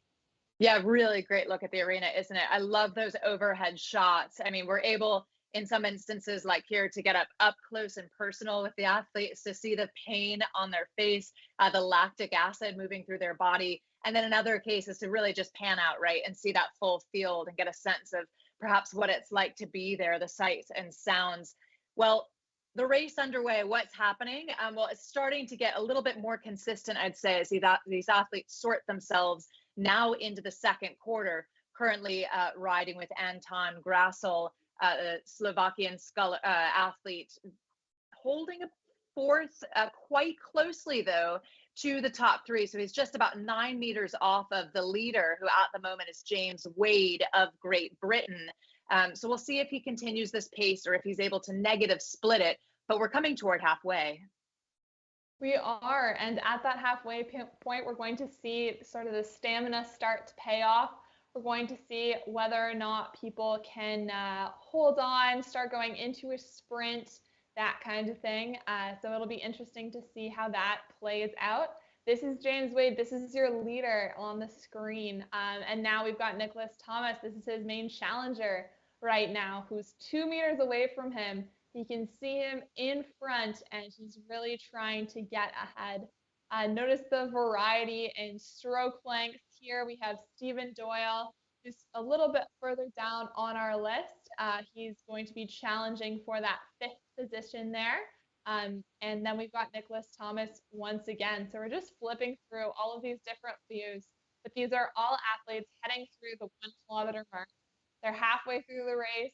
They're making a call to try to make a move here and really set themselves up well. But look at Eric Madden from the US. He has moved up. He's in 3rd place, depending on the connection here. But he just moved up from about 6th place between Jim Berriman and Ricardo Tamala. So really good moves from Eric Madden. And I think we're going to continue to see him negative split here. So 133, 132. Can you want to take us through this next 750? Yeah, the next 750, I'd love to. Right now we're riding with Diaby from Algeria. So fantastic to see him there, perhaps in his home gym or his local gym all the way from Algeria with us. A look then at the leaderboard. Well, it's looking really good, as we can see, for Nicholas Thomas. He's managed to overhaul James Wade, but only 3 meters separating them. So James Wade, a British Royal Marine, he says he started indoor rowing seriously back in 2020 due to the COVID lockdown. And then has accolades after that from that 2020 season. So he's here, he's right in the mix, and he is in hot pursuit of that 1st place position. In fact, it's flipping back and forth, as we can see just a little bit. The Nicholas Thomas of the USA able to hold court. Thomas, though, down at 30 strokes per minute, so he's got somewhere to go. Yeah, absolutely. Especially in this last 500, they've got a final sprint that they really have to focus on right now. And we're going to start to see those stroke rates go up. We're going to start to see that power go up. But you can see the grimace on James Wade's face. He knows that this is his last sort of 400, 300 meters. And he really has to send it if he's going to overtake Nicholas Thomas. But it looks like he's doing a fantastic job here. He's down around a 131. So just undercutting Thomas here, and he might have to run away with it. I'm not sure. What do you think? Yeah, we'll see, right? It's ever so close as we take a look at those times rolling in the final 250 meters. So really, really, exciting part of the race as a spectator, grueling part as an athlete. Feels good because you know the line is close, but they will be throwing everything they have at these final couple of 100 meters. Nicholas Thomas at the moment able to hold off Wade, but just barely. So the question is, 39 strokes per minute, is Wade able to just edge himself ahead or will Thomas hold? That's a look at the athlete from Great Britain. So that's James Wade right there in the final stretch. So tight, Natasha. It really is, but it looks like he wins it by 0.2. He just did enough. Look at him realizing right now how he finished. Good for him, but man, the absolute pain to just hold on through that last 500 meters. Look how close this finish was, though. Every athlete in the 133s, we've got Eric Madden, Stephen Payne, Dylan Dragswick, even Henry Volainen, and Jim Merriman. So we've got a whole host of people all within a second of one another. Really, really close. And we can see here we have a few finishers now, again, within 10 meters of one another. We know they can see that on the screen. They're just finishing up now. But it's James Wade coming in second by 0.2. What an effort by this athlete. So close.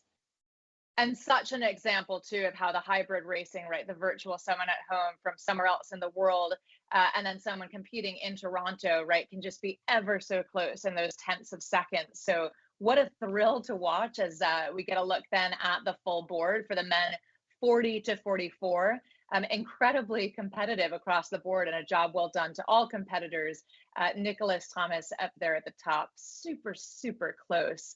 As I kind of gasp, take a breath. And in fact, you see Thomas there, the bottom left side of the screen, catching his breath just like everyone else in that stadium in Toronto. So fabulous to see those two go head to head.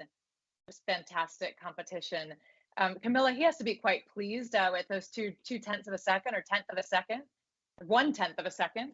Yeah, barely anything to split the two there on other sides of the world. But yeah, huge congratulations there to all of our medalists in that men's 40 to 44 category. Just, yeah, sensational racing from start to finish.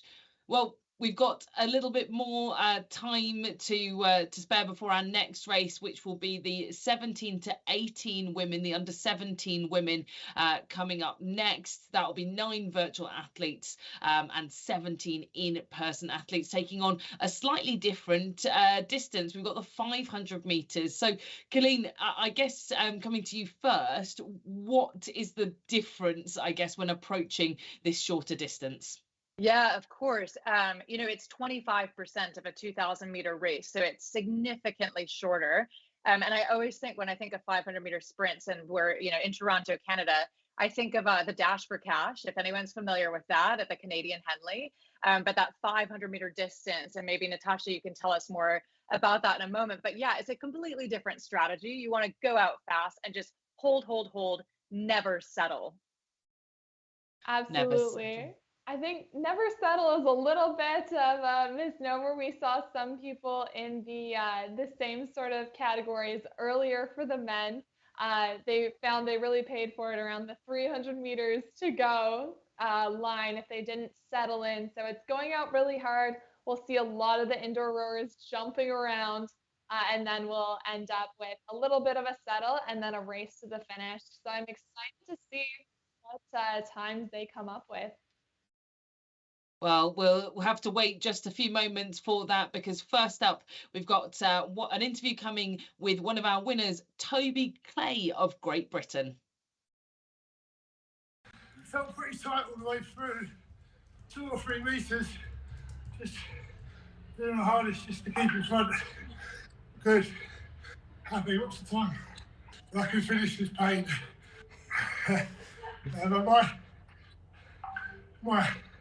I just wanted to get ahead and just try and keep that lead if I could, which fortunately I was able to do.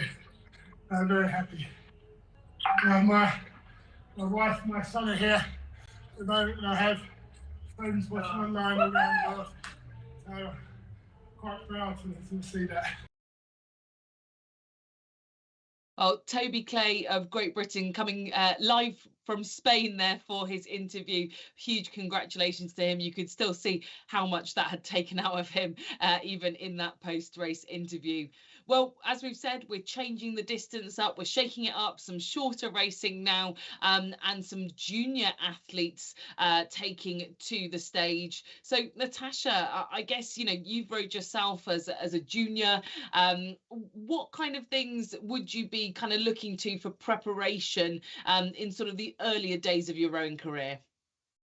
Absolutely. So in the earlier days, what you're really looking for is just experience.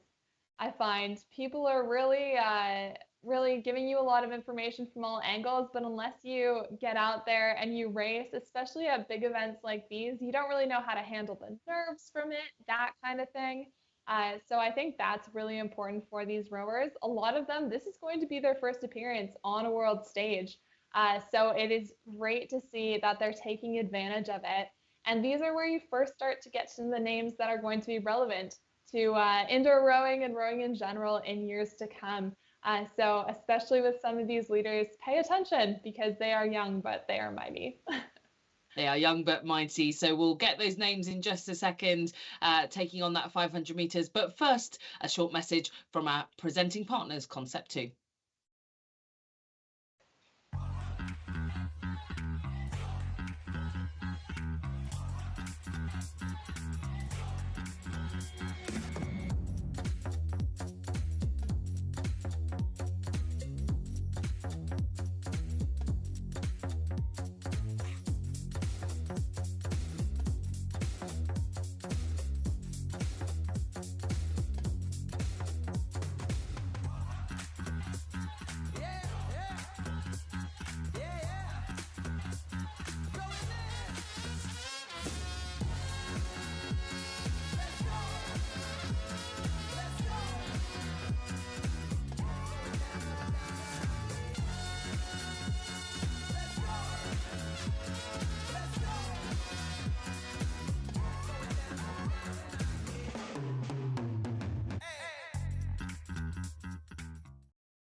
Big thanks to Concept 2, our presenting partner.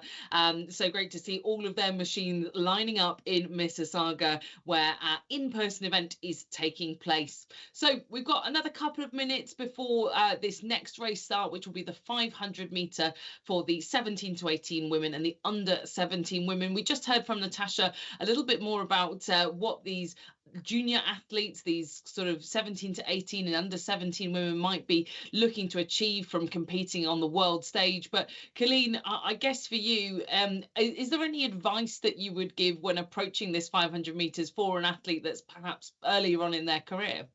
Yeah, you know, it's so interesting, Camilla. Natasha, as you were describing, I love how you said, you know, it's experience. They are so hungry to get out and to race and to get more and more experiences under their belt.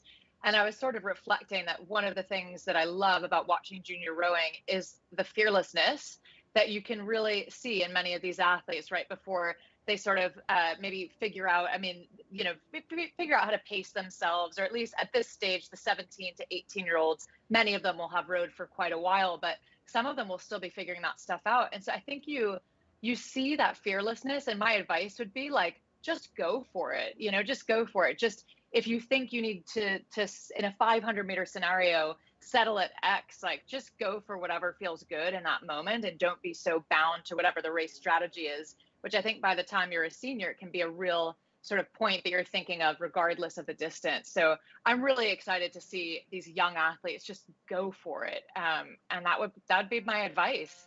And we'll see how that develops then, because we do have a race underway. So it's the women 17 to 18 years old, and then the women under 17. And it is a fast and furious start, Natasha. Oh, absolutely. And we're starting to see the leaderboard sort itself out, but this is the initial jump off of the start. They're just going as hard as they can, and it looks like they'll try to keep this pace. But around 250 meters to go, we'll see what it ends up being. We have Annalise Hall, who is a heavyweight here, maybe a lightweight here, who is, or under 17, here we go, who is at a 130 pace, so doing remarkably well, but high at that 40 stroke rate, which is really hard to sustain over time. We have Mayam Ahmed in Egypt, who is 1 meter off the Estonian Doris Heimbeck. So it's really interesting to see that battle happening over there. Of course, both parties can see the other person on their screen. 150 meters to go, Colleen. What are they feeling?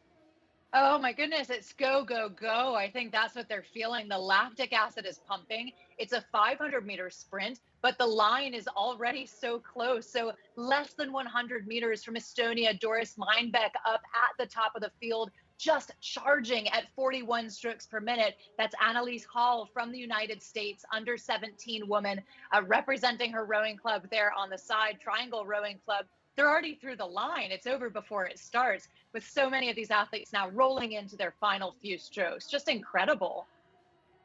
Oh yeah, we can see Annalise Hall just breaking that 130 marker, which is phenomenal for women, especially her age. So great job. Got Niamh Cassidy. They hold a couple current records in Ireland right now. So great to see them coming to our race at a 134.5. And then the field really opens up after that in terms of experience. But great job. You can see the effort from all of these athletes, can't you? Yeah, just so exciting. And a look then as we come back to the arena there in Toronto. Doris Meinbeck, a job well done from Estonia, 18 years old. And she says a 21 times Estonian rower champion, owner of gold and 2 silver medals at the 2022 World Indoor Championships. So no stranger to the indoor experience. And she's done just a great job. There she is with her supporters, maybe with her coach. She says she's been rowing for 7 years. Before that, she was a swimmer. We know swimmers can often translate into phenomenal rowers. And she's got to feel pretty good with her supporters there around her. And a great time for this 500-meter distance. So 132.1 for Meinbeck. Closest to her was the Egyptian athlete Mayam Ahmed at 135.4. So she's done a nice job and pretty decidedly taken this 500-meter sprint. Oh, absolutely. And once again, that's for the 17 to 18 age category. So we'll definitely look to see Annalise Hall from the U.S. Move up and age up into that category in future, and maybe even pull lower splits. We'll see. But incredible performance from all of these athletes. We'll just go through here. Their start, we can see they are trying to do the most linear motion possible, but they really need to hold down those indoor rowers. Otherwise, you can see them jumping like in the webcam video over here. So cool. That's Annalise Hall, under 17. Again, Triangle Rowing Club. Love that. Just perfectly perched there in position for us to take note. So just phenomenal, Camilla. You talked about strategy. They were just gone before I even had a minute to really think about it. Yeah, you can't really think when the pace is that quick, can you? And more world best times here. They're tumbling race after race, and absolutely no exception here. We just saw Annalisa Hall there on screen. She is now the holder of the new world record for under 17s, a crazy 129.6. She's dipped that world record under 130 for the first time ever for under 17. So huge congratulations to the American athlete. Just stunning to be able to pull out that kind of performance when the world is watching. So incredible. And we've got more to look forward to, because we're going to be bouncing straight in from the women to the men now. It's the 17 to 18s men. They're about to line up. We've got all 11 competitors here coming to us virtually, Colleen. Yeah, that's right. They're all coming in virtually, and just a fantastic shot then on the right side of what that looks like in their various home nations. So incredible to really get a sense of this fully global event. You can see their countries just to the left of their names, that stop rowing graphic, and the way now we'll see it in a moment. So sitting ready and just waiting for that starting moment. So different time zones, different geos, but all around the world, these 11 athletes currently with the handle in their hands, awaiting the buzzer.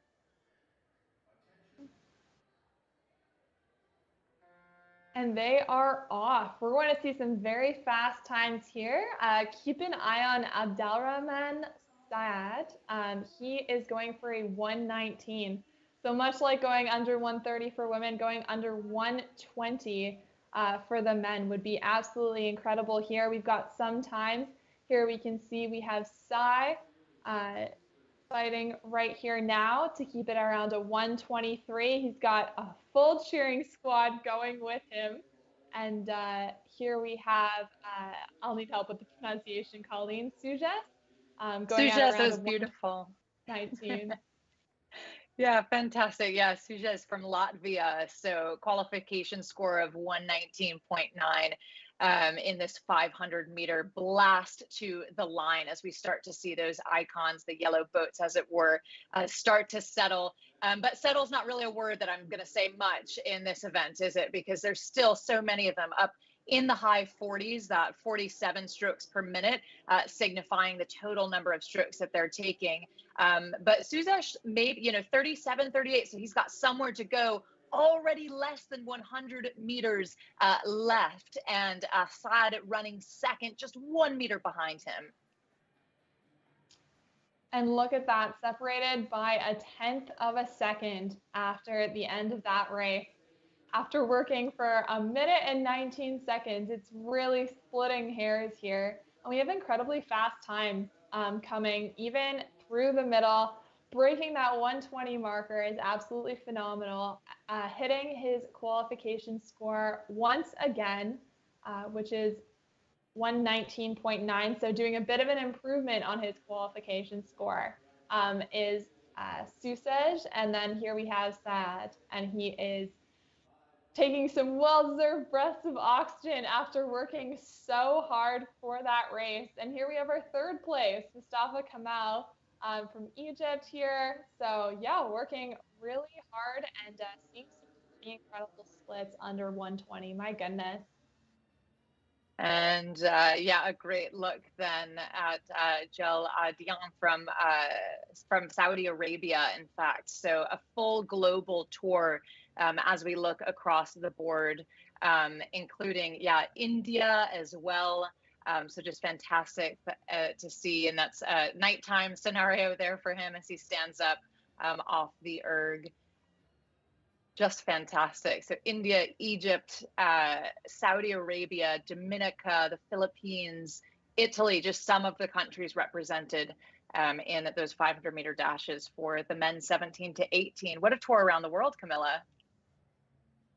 Yeah, truly global event, Colleen, and great to see such huge levels of participation there from Egypt, taking 2 spots on the podium, as you mentioned. But first, before we jump into the next race we've got underway, it will be an interview coming to us live from Mississauga. Great, thank you very much, Camilla, joined by Danica Sweats. You had the top time in the previous race, race number 19, a 140, which you told me was a personal best. What is it like, though, competing with people both on the competition floor but also virtually? Because you were first place in person but finished third overall in your race. It's very different because I'm used to doing a lot of in-person training and a lot of in-person races. So racing virtually, you definitely don't know exactly where you're at overall because of other people's times and just seeing the differences and the lag in the media. So it's very different. It's definitely more nerve-wracking trying to figure it out. So you're still young, you're a teenager, your entire athletic career ahead of you. Is rowing your sport of choice, or is it a supplement for something else? It works together. It's becoming more of my main sport. I do national inline speed skating in America, and I've done it internationally for the past 4 or 5 years now. So it's definitely becoming a main sport, but inline speed skating has always had like a place helping along. If you keep hitting PBs, it might be your sport of choice for the near future. Thank you very much. Thank you. Yeah, so many people finding indoor rowing through many different pathways. We've seen swimmers, we've seen crossfitters, we've got people who have just found the rowing machine through whatever training they are doing, and some on water rowers as well competing, so not to forget them too. But we've already teased the fact that we've got the 17 to 18 men just around the corner, and as my apologies, we've just had the 17 to 18 men. Next up, we should have the under 17 men and the 17 to 18 men as well. And this is again a hybrid event with 11 virtual, 25 in person. This is a big event that's been split across 2 separate races here. So even more to kind of look forward to. And can we get some of those people that look like they might be on the podium in the previous event pushed off in this one, Colleen?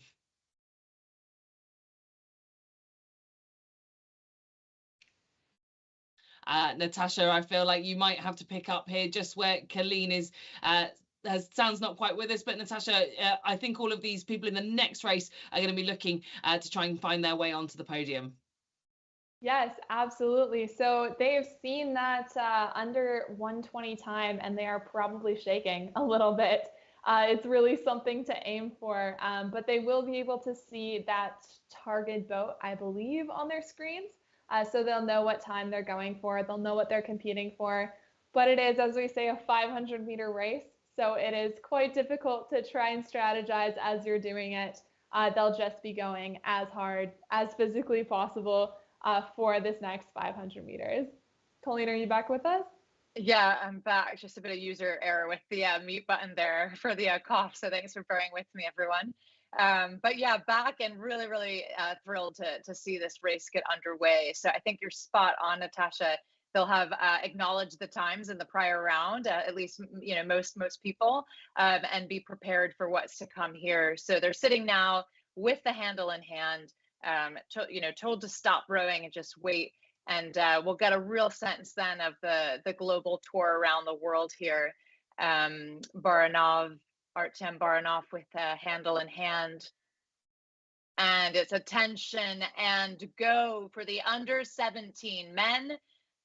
500-meter sprint and the men 17 to 18. So we see the graphics, those boats indicating the speed. The athletes just fly out of the gates, as it were. First 100 meters, and it's already looking really, really quick underway. Natasha, as these start to sort of sort and settle, as it were. Yeah, absolutely. They're heading through the 350 mark now. You can see they went out quite quickly. So we're actually looking at the right side of the screen here. We've got the Ukrainian Yaroslav Zakharov, who is in first right now with a 122, but being challenged by Omar Al-Salid, who is at a 124. So we'll see what happens here. Al-Said is at around a 43, 45 stroke rate. So incredibly high stroke rate. We'll see if he can keep it. We have 2 Ukrainians down there in our webcam view, so we can keep an eye on those who are going quite fast right now. Last 100 meters, Colleen, take us through it. Yeah, super, super quick, isn't it? Up at the top of the field, though, continues to be, well, Yaroslav Zakharov up at the top, just ever so close. I dare not even call it 0.2 of a second separating him. It's the Italian just able to overhaul him, just barely. Look at the joy on his face, just fantastic. That's Lucio Fugazzotto of Italy for the under 17 men, 0.2 of a second to overhaul the 2 Ukrainians, but those 2 Ukrainians on the podium, as it were. So smiles, exhaustion, cheers as well for those athletes. This is Artem Baranov of Ukraine. A job well done. He says, he's born into a family of rowers.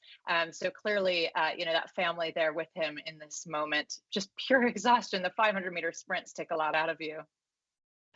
Yeah, and we can't forget, so that was the under 17 race that had that drama, but we cannot forget that we have the 17 and 18 race as well going on, and we did hit a 118.8 with Mathias Derhus from Denmark. So that is going to be one incredible time that we have to keep in mind there at the bottom left of your screen. Yeah, really, really, really good times indeed. This is Matteo Derhus, Danish athlete. We see him just giving a fist bump and a high five. It's been really touching, I think. In many of these bios that the athletes have submitted, they said they're just pleased to come and meet folks from around the world, and to get to know people, that they're competing against. So that's part of course, the benefit of being on site in Toronto, and we have evidence of that right now. Absolutely. And that's one of the great things about social media, virtual workouts in this day and age as well, is that you can really connect with your peers through these shared experiences, competing on the world rowing stage. Like, that is something that doesn't happen so often, especially for those who came to qualify. So it's really an incredible experience. Yeah, incredible indeed. We see him just kind of cooling down here. And gosh, the 500-meter sprints have been really fantastic to watch. They're so quick. Camilla, any thoughts on the action in that round? I just feel like 500 meters, like you say, you blink and you miss it. And I also think that the the sort of cross heat competition, like you say, it just makes it so much more challenging to try and really pit for a time that will get you a medal. Well, we're going to jump now straight into an interview with another one of our competitors. Really good race. I caught a cold earlier this week. I didn't know how I'd perform on this, but it felt really good. Just keeping my body moving and keep breathing. My dad and my brother, if you guys want to come in. Yeah. Come on in, Ev. Her brother's a rower at Carolina at UNC Chapel Hill. I train about 6 times a week with my team, PRC, Triangle Rowing Club. Well, great to hear from Annalisa Hall of the USA, that record breaker, and she'll be looking to make the USA teams later on in the year, especially for the beach sprints and the coastal events as well. So look out for her in more forms and formats of the competition. So we've had under 17 men, our 17 to 18 men. We've got more 500 meters in just a second. And the next of those will be the 23 to 39 lightweight women and the 23 to 39 lightweight men. Now, there is no kind of open category this year. This is probably the closest thing that we've got to a sort of open age category. It covers a huge proportion of athletes who, can race at that sort of, young adult level, 23 to 39, and they're lining up on the start line now, Natasha. Yes, so this is going to be a highly competitive category. These are going to be lightweight, so lightweight women and lightweight men that we see here. The lightweight women are going to be the ones in yellow. The light men are going to be in red for this 23 to 39 age category. And from lightweights, Colleen, what kind of rates can we expect? I know they rate high. Yeah, I love watching lightweight racing, as I mentioned earlier, and love it on the erg as well, because you do often see lightweight rowers just able to quickly, and fluidly get up and down the slide and keep the rate quite high. So we'll make for a thrilling 500-meter dash, I imagine. And for now, we're taking our tour around the world, as it were, and getting a look into the lives of many of these athletes, as we've mentioned a few times, their support team, their crew, their family, their coaches, their friends. Look into just what this competition looks and feels like for them. So spanning around, I love seeing the flags, just the representation again of these various geos and the enthusiasm and support behind each and every one of it. But yeah, quite a broad age range, as we've mentioned too. So it's 23 to 39, and we'll be looking at both men and women in this lightweight category. So waiting for them to pick up the handles any moment. And these few seconds before you get there, Natasha, like, what's that like for an athlete? Few seconds? If you thought you weren't nervous before, those few seconds really humble you. You really get to know that we're all human. We all have that moment of, can I do this? But even better is the moment when you finish the race and you realize that you can. So I think a lot of athletes are looking forward to knowing that 2 minutes from now, it's all going to be over and they just have to give their best effort in this place. Keep an eye on Hansen from Denmark. So she is the current winner of the World Rowing Indoor Championships for the 500-meter distance. She won gold in the 30 to 39 lightweight category in past years. So we'll see if she can defend that title here. That'll be something to watch for sure. Yeah, definitely something to watch. It's been a real pleasure today, just seeing so many records be broken and the anticipation of what's to come, and of course all of tomorrow's events. We can expect to see even more. So the athletes then sitting ready, and we can hear the announcer. And again, truly representation from all over the world, including Malaysia. We were sitting with Zakaria of Malaysia just a few moments ago. Zarina Zakaria, currently a student athlete doing a master's in information technology. It's been involved in rowing since 2014. And fantastic to see her here among so much talent across the world. Absolutely. And we'll see a lot of athletes promoting in. Now, the times that we're looking for in this race as well, we're going to be looking somewhere in the high 130s to 140s. Remember that these women had to weigh in at 61.5, I believe, kilograms. And then the men had to weigh in at 75. So they're all very close in weight here, but they won't quite be hitting the splits as the open heavyweight racers will. So we'll probably be looking around high 130s to 140s for the women, and for the men we'll be looking at around the 120s. So we'll see how that plays out for them. Yeah, that's exactly right on the weight kilograms. So they'll have, weighed in to be able to participate in this lightweight event. And all kinds of strategies to make sure that you do that effectively, that you stay hydrated, that you stay nourished. It's a real art, which I admire in how these athletes sort of manage their own athletic pursuits and think about lightweight racing in general. You can see them just sitting ready, and we should have a race here underway. Sitting with the athlete currently, Faiza Lentan from the Philippines. So the 23-year-old with good support all around her.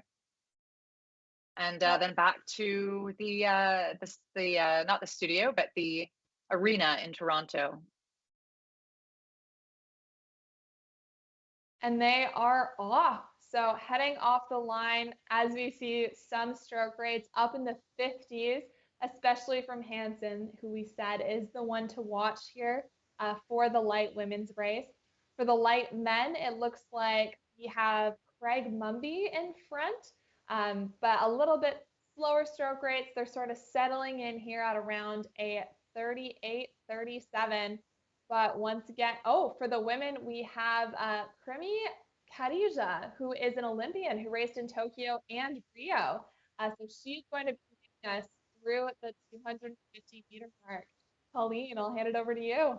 Yeah, well, now, Natasha, that's exactly where my eye went as well, to Khadija, because she's managed to overhaul at the moment from Denmark, Hansen. So Hansen's still just behind her, but about 11 meters. Hansen won the gold in the 500-meter distance in this category in 2021, 2022. That was the 30 to 39 lightweight category. So she's one to watch, but wow, it's getting really hot as we move toward the final 100 meters. For the lightweight men, well, Craig Mumby of Great Britain on the charge.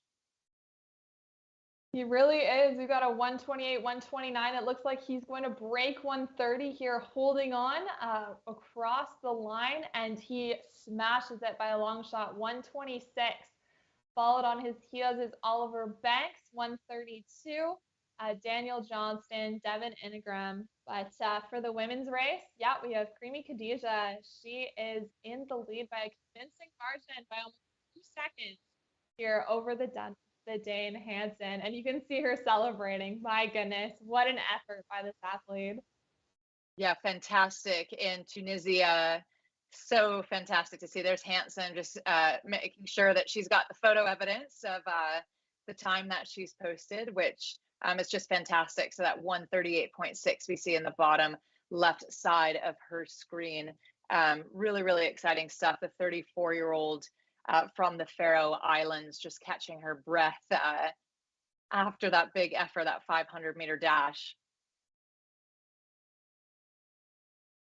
Camilla, we'll And hand the it back to you. What did you think from that race? Yeah, I mean, it's always interesting to see kind of, you know, previous champions pitted against new sort of up and coming athletes, but also, you know, well-versed athletes as well. And Krimi Khadija of Tunisia, a silver medalist from last year, managing to upgrade that to being a gold this year ahead of Sarita Christina Hansen.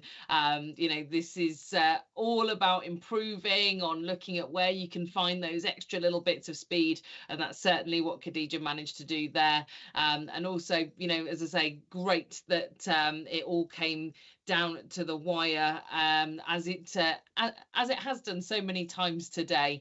But some great stuff already. We've seen so many records broken throughout this second session. We've got more to come. We've got the 23 to 39 lightweight men coming up in just a moment's time. We'll then move through to the 23 to 39 women and men 500 meters, which again, a hybrid event for both of those. And then we'll be getting on to the sort of crux of the day, the second Versa challenge. But I'm going to hand over to you for this 23 to 39 lightweight men, Colleen. Yeah, thanks so much, Camilla. We'll hop right to it then. So this race already well underway, moving through its 350 meters to go, even less than that now for all of these athletes. And you take a look at the leaderboard and you can see Jose Daniel Martinez Lopez currently up at 45 strokes per minute, holding on, but just barely by 5 meters or so, already less than 250 to go, Natasha. Wow, and watch those splits at a 124, 125 even. This is where we're going to see that endurance. So we've got Giovanni Vicara from Italy, and he is holding quite the split here, 123. He's got a sprint in him. Don't count him out yet. He is 4 meters off of the lead. So we're going to see him try to hold on to it. 123. He is so very close as it comes to the line. They've got 5 strokes left. He has 5 strokes to overtake. You can see him here in the virtual webcam trying to get through, and it looks like he does it by 0.2. What a performance. What a sprint for that final. Look at that celebration. My goodness.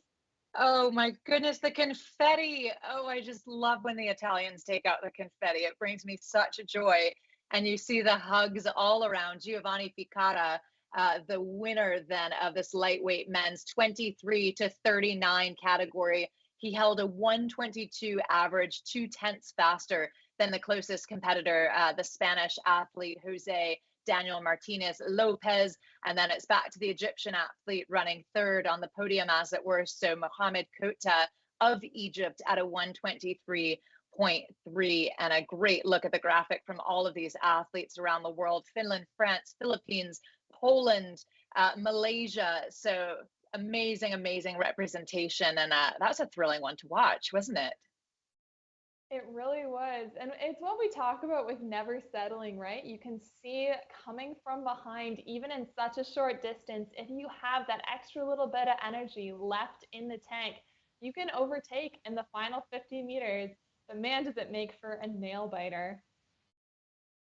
Yeah, it really, really does. And a look, that was riding with the Finnish, sitting with the Finnish athlete for a moment, Hunes Mäkipelto. So Camilla, so lovely to see the Italian celebration, wasn't it? Isn't that amazing? Yeah, I think that, again, just saying what we said earlier about getting that peek into the lives of each of these different athletes, the way that they've kind of set this stage up for this huge event, probably one of the biggest they'll compete in the year. A nice cherry on the top to get the confetti as well with the Italians, like you say. But talking about the perspective of where people are racing, we've got a live interview straight from Mississauga.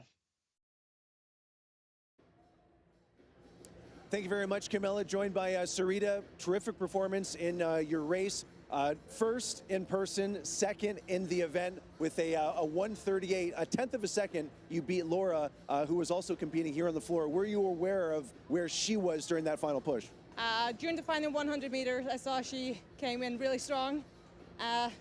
So I had to really hang on to my pace to keep second place.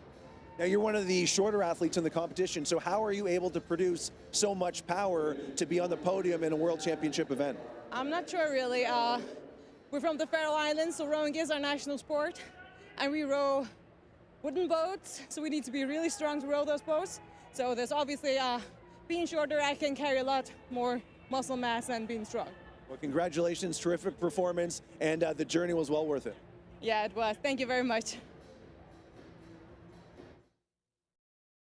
Wonderful to hear from Sarita Christina Hansen there of the Faroe Islands. I never knew that rowing was their national sport. You learn something new every day. I'm sure the likes of the great Sverre Nielsen, if you're tuning in, I'm sure he'll have been very proud of the Faroe Islands and Denmark's performance over the course of today. Now, we've got some really big races coming up. This is now the 23 to 39 women.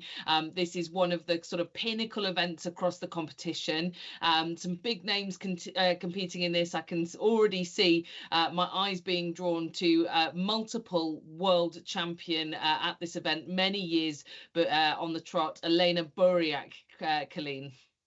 Yeah, there's just fantastic competition across the board as we take a look at all of these names. So many familiar from previous records, from previous championships. Just great to see them back. And I'm sure really high energy for these women as well. As you said, 23 to 39. So it's a big age bracket. That means that there's just a good depth of competition, good range. And it should make for some really exciting racing. Natasha, what are you looking forward to? Oh, I'm looking forward to seeing what splits these athletes come up with right out of the start. I think that we are going to see some big numbers here. We might see some 120s, low 120s here. So I'm looking to see what these athletes can produce. These are incredibly strong women, and they are some of the best in the sport right now. We've got Eleni Brett Evans, one of my friends. She always pulls a great race, and she loves doing the dashes, so I'll definitely be looking out for her. But as you say, Elena Buriak, we've all been following her journey, and she's coming to the World Rowing Indoor Championships to compete. So I definitely expect her to be very close to the top of the leaderboard. Yeah, and that's a look then at the full leaderboard for those at home just awaiting the start. Again, 23 to 39 women. So great depth of field. We see some of the names there, Suzanne Talbot. And I love this when we get to pan around and get a good intimate look at each of these athletes and their setup before they take off. So Fitran Mirza, just in her final few minutes here before the top of the race. She's a 39-year-old athlete. And yeah, just a good view of really everyone. This is a nice overhead shot. Maybe there's some strategy to where you sort of perch your camera too, right? If you decide you want it on the side or straight in front of you, it's a little bit of a difference there. So we're now getting a look then at the full picture as we pan through. Yeah, absolutely. We've got Nicola Jones here, also looking to compete, doing her pre-race routine stretches. Some athletes like to stay on the rowing machine and get ready, and then we've got some athletes who have their own personal warm-up, so it just is going to depend there what we see. Quite a few Canadians turning out for this event at the Mississauga Toronto Arena there, so that'll be great to see. We're going to see very high stroke rates across, so it's just going to be a full frenzy on that arena floor. Here we have Amelin Pengulan. So she is going to be representing the Philippines, as I believe are some of the people she is with. So we've got great representation there. She's going for a sub 140 time, so a 139.5. So we're really going to see great times here. A lot of the athletes range from 27 to 35, I would say, is really the middle of the range. But we do have some athletes who are at the very top. We've got Francie Morrow from New Zealand, who is virtual, who is webcamming in with a score of 145.2. So that'll be a great one to see as well. Yeah, really, really cool to see, and that nice range, as you mentioned, Natasha, of athletes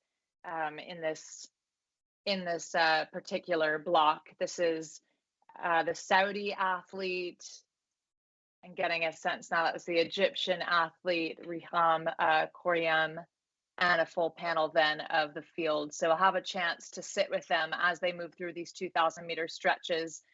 Once we get going. So the women 23 to 39, so not a lightweight category. It is an open category, meaning of course that they haven't had to weigh in. All of these athletes, though, it's worth mentioning once again, will have qualified to be here. So there was a qualification round to be able to participate virtually. And with that, we have sort of a target time from them, right? We have their qualification time. And in some instances, athletes have shared really what they're going for in this event. So I think that's sort of a fun subplot too, right? To see how they achieve. In some cases, I mean, we've seen so close off of what they wanted. In all cases, though, really, really impressed with, the fact that they're here and they've made it and they're representing both their country and in some cases their continent. So great representation across the board. Yeah, absolutely. And when we talk about that qualification process, there's a bunch of indoor rowing events throughout the year. A lot of them happen nationally. Some are the Americas qualifiers, European qualifiers. So a lot of these athletes have competed before doing this same race just to get to this world stage. So there's really levels of competition to it in order to get here to the World Rowing Indoor Championships. And all this hard work really pays off here. So that's why we see those incredible celebrations of everyone working so hard, learning from the different events throughout the year on the circuit, and then it all comes to pass here in sort of the cumulative event. So we really expect to see people at their best here and trying their best here. So for people just joining us, we're on race number 24 of the day. 23 to 39 women's 500 meter. We currently have 15 virtual competitors and 21 in-person competitors, and they are about to start the race.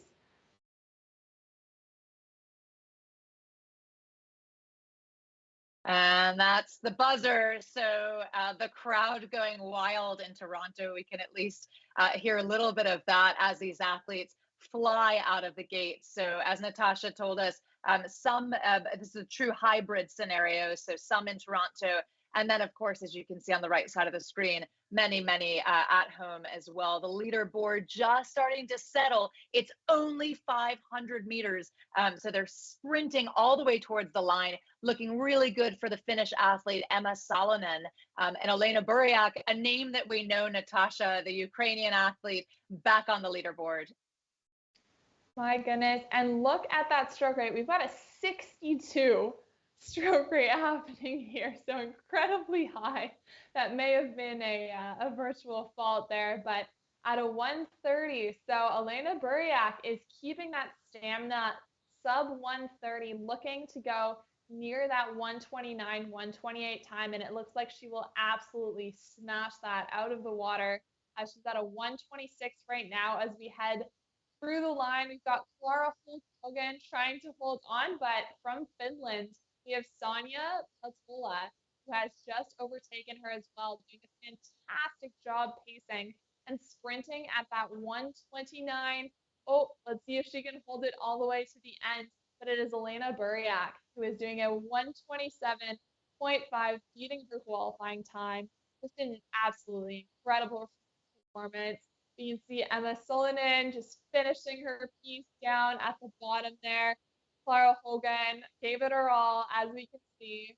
And yeah, we have our last few competitors just coming through the line, both virtually and in person. And we've got quite the range from a 127, a lot of people in the low 130s, 132 to 136. And we can see the celebration happening over here. Yeah, wow, what a thrilling race to watch as we get a pan around of these athletes just catching their breath, but really not surprising to see Elena Buriak up there at the top of the field. Some actually maybe seeking comfort under the erg. Can see that too, just taking a moment for herself here, Clara Hogan, as she catches her breath. The floor can sometimes feel just like a cool place too, I think, if it's like a concrete floor, right, and you've just done this big effort. So not uncommon to see athletes sort of take a moment for themselves down there. Elena Buriak, of course, a name that we all know, no stranger to elite rowing. She competed at the 2012 Summer Games in the women's double from Ukraine. She's a multiple world record holder in indoor rowing. She was the fastest woman ever over the 2,000-meter distance. Brooke Mooney of the USA surpassed her in 2021. Just fabulous to see her back here. And she had a really good piece, Natasha, didn't she? Absolutely, paced to perfection. She went out at around a 129, and we saw her settle very quickly into that. So it looked like she was in second for a bit, but then watching that sprint come in as she was going down further and further and ending at a 126, it's pretty phenomenal. There are a lot of athletes that can't even hit a 126 for one stroke, never mind for 500 meters. What did you think, Camilla? No, you're so right, Natasha. And we talked earlier about how tricky it is to pace a 500-meter race, and the high percentage of people will go out and go hard and try and hang on. But to see somebody negative split, which is when we get faster throughout the piece on such a short distance like 500 meters, just goes to demonstrate how much of an experienced and seasoned racer and world champion that Elena Buriak is. Amazing to see her compete and to take the title there. Now we've got the next race coming up. This will be our final 500-meter race of the day. It's a big one. It's the 23 to 39 men. But before we take a run through who is competing in that race, we have got an interview with Krimi Khadija. Challenging. I did my best personal record on the 500 meter. Well, my team were here, my two coaches and my friend. So they cheered me and they encouraged me to believe in myself and do it. I didn't train long for this. I was in the training camp in the lightweight double scull, preparing for the qualification to the Olympic Games. Well, Krimi Khadija preparing for the Olympic Games, but along the way, she'll be able to say that she took the title in the 23 to 39 lightweight women. A great feat for the Tunisian there, and she seemed pretty pleased with that. So we've already said coming up the final 500-meter race to take place in this hybrid environment on this Saturday of the 2023 World Rowing Indoor Championships will be the 23 to 39 men. We've got 15 virtual competitors, 25 in-person competitors, and one of the big names going up for this 500 meters is the notorious Phil Clapp of Great Britain. Yeah, really excited to see some of these big names, as you mentioned, and from Great Britain as well, Phil Clapp, the 32-year-old, the current world record holder, and the 3x500 meter world champion. He says he also enjoys professional yacht racing. So that's his other sport, Phil Clapp of Great Britain. So, you know, versatility we've talked a lot about the Versa Challenge this weekend. He's certainly versatile in his own right and in his own pursuits. So yeah, Camilla, really looking forward to seeing him. And we'll head to Natasha, what are you just briefly looking forward to before we take a break? I am looking forward to seeing some of these local athletes. We've got Cameron Warham, who is here to love his whole heart, looking for a 110 time. So really working hard. And then we also have Wang Yimin from Shanghai, China. He now lives in the US. It is his third year after remission from leukemia, and he says indoor rowing helps him rebuild his body. So definitely looking forward to seeing that. Camilla? Yeah, a couple to look out for there, but we've already kind of built up the hype around one of the strongest athletes over the short distances in this category, Great Britain's Phil Clapp.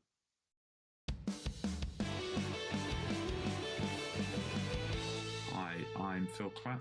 I'm from Great Britain, and this will be my 4th Indoor Rowing World Championships. I'm competing in the men's 500 metre.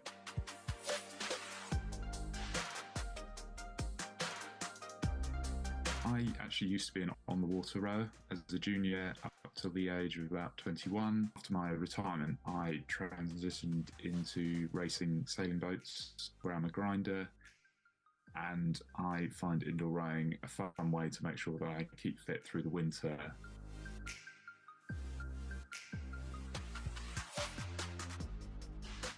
Previously, a few years ago, I worked with Mehdi Cordy, who is now head of Dutch track cycling. For the last runs at my sort of 500 metre, I previously broke the world record.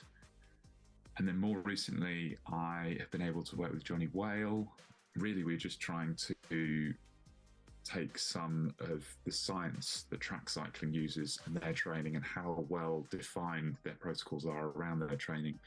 I think it's very good to see a different approach to training that I don't really think anyone else is taking in the indoor rowing scene. I think some of the protocols that we've been following in this training program would be beneficial to huge amounts of water rowers as well.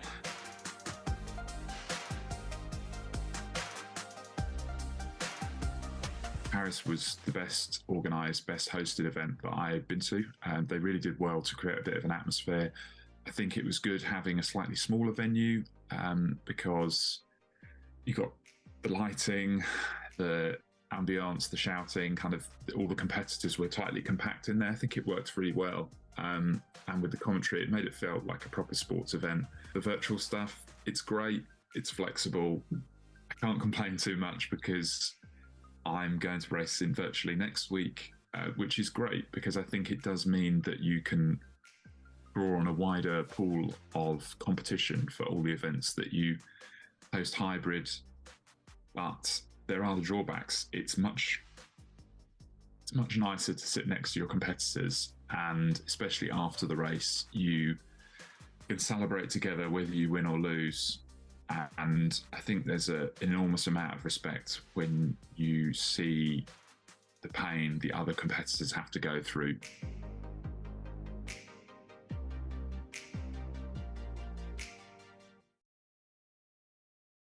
Great to hear there from Phil Clapp, who will be taking on this 500 metre race. He will be looking to come away with the gold medal, as he has done beforehand, but he's going to face some stiff competition from the local here, Natasha Cameron Warren. Yes, absolutely. So we can see that their qualifying times are very similar. So we'll see who comes out on top with it, and that's going to be decided in the last 100 meters. I think at the beginning they might have different pacing strategies, but I'll really be looking to the last 100, 150 meters, and I think it's going to be a nail biter to the end, which will be an exciting race to see. We do have quite a few virtual competitors for this race. We've got 15 of them, so we're just rolling through them now. Colleen, over to you. Yeah, we are rolling through them, aren't we? And getting a sense of their setup and their final few minutes before they prepare to start this piece, hanging now with Matt Snare of the USA, the 39-year-old Stephen Wilson of the United States, at 28 years old, played rugby, Nashville rugby football. So again, another diverse athlete in terms of skill and ability. Mohamed Musa of Egypt, the 37-year-old. He says proud father of two. He's also a previous national record holder in swimming, which is great to see. And then a look then at Toronto and what that looks and feels like. And this is kind of the premier stadium for indoor rowing in Toronto. Is that right, Natasha? As a local, can you vouch for that? I can. I have competed there many a time over the last 10 years, and it is definitely the place to be for indoor rowing. Everyone local sort of knows it as the hub for our usual events. So we've got a collaboration with World Rowing and the organizing committee that usually runs the Canadian event in order to make this possible. But it is a great event for it, organized well. And here we have the athletes sitting ready and ready to go. So look at those high stroke rates right off the bat. I think we'll really want to see this view of Toronto here for all of those athletes as it gets organized. Elaine, do you want to take us from 400? Yeah, absolutely. So looking then already through that first 100-meter stretch, Cameron Waram of Canada up at the top. Phil Clapp, whom we heard from just a few minutes ago, in a really close second place position. And then it's back to the Finnish sculler. That's Jonas Kuvalarian and out of Finland. And we see him here just now, just big emphasis into the back half of the stroke. Really strong swing and keeping the stroke rate so high. This is, again, men age 29 to 39, as Camilla told us earlier, the closest thing to an open category that we really have. And top of that open category, well, it's looking good for the Canadian, isn't it, Natasha? It really is, but watch this sprint from Phil Clapp. He's at a 1:14 right now. There is 1 meter separating him and Cameron Warren, who is barely holding on, and it is that final sprint at the end. He wins it by less than 1/10 of a second. Isn't that an incredible finish? Decided in the last maybe 10 meters. My goodness. And going down the line, we've got still some very close times. There's Cameron Warren. You see there the hard work on his face. My goodness, after finishing that one. But he knows he was just behind his competition, Phil Clapp, who is there once again. Matt Snare recovering after coming in third. The great time of 1:15.6. He's just ahead of the Finnish Jonas Kuvalainen at a 1:15.9. So 0.3 ahead. These are really small margins, aren't they, Colleen? Oh my goodness, small margins indeed. And we just get a sense then of exactly what those margins are as we take a look at the screen. So on the right side, those leaders, 1 minute, 11 seconds, 0.2 for Phil Clapp. And yeah, sneaky finish for him, just able to edge himself out at the tail end. And, you know, loads of experience, as we heard from in his interview. Is that surprising to you, Camilla, or did you sense that might happen? Do you know what? I think Phil Clapp would have had the motivation, because there's a bit of a backstory here from these last couple of weeks. Phil Clapp went out and set the world record, the world best time for 1 minute. Cameron Warren then came back. He then set the world record for 1 minute just this week gone. So I think Phil Clapp would have seen that marker laid down. They were both prepared to go head to head today. And he knew that the Canadian was racing on home turf. So he had a little bit of extra motivation to push that a little bit harder. And I think, you know, a result for Clapp that he won't forget. A big win there in those final few strokes. Just when you think the split can't go any lower, then you start to see 1:14s. Amazing. So next up, we have a short advertisement from our presenting partners, Concept 2.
So that sort of breaks up our final 500 meters set of racing there, and we now move into the second of the Versa challenges. We're back jumping in. If you missed earlier, this is a new competition format for this year, the 2023 World Rowing Indoor Championships.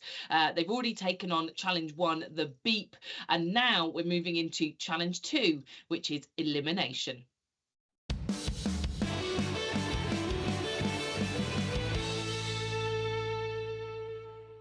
The second event in the World Rowing Versa Challenge is Elimination. Athletes will race against one another in continuous rounds of 4-minute races. Each round, the athlete who has rowed the fewest number of meters in 4 minutes will be eliminated, and they will have to leave the competition floor. The goal of this event, quite simply, is to not be in last place.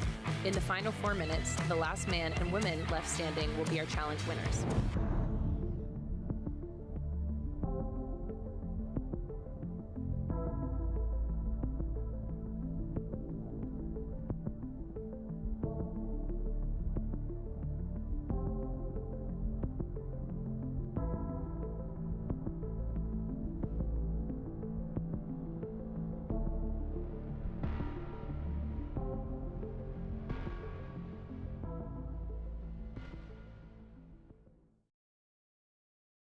Well, the Elimination Challenge, Challenge 2 of 5 in the Versa. And this one, the race not to be last is the simplest way I can put it. You've just seen Liz Suter, the sort of brains behind the competition, explaining what it means to take part in this next event. The strategy is going to be really interesting here. We've got 10 competitors in the women's side of things, 8 in the men. They'll run through cycles of 4 minutes. And it's a little bit like, Colleen, have you ever watched the cycling elimination race where they have to lap each other around the track and just not be the last person over the line? It takes quite a lot of strategy if you want to pace yourself for the women. 9 sets of 4 minutes. It's a long time to be rowing. So, as long as you're not last and coming in the middle, is that the better strategy to conserve your energy?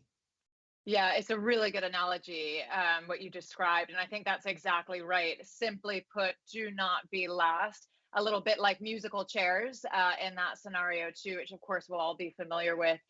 So Natasha, totally new strategy, totally new challenge. Definitely. So in the last challenge, they were trying to come in first. This time they're trying not to be last. And it honestly sometimes sounds like the same thing, but it really isn't.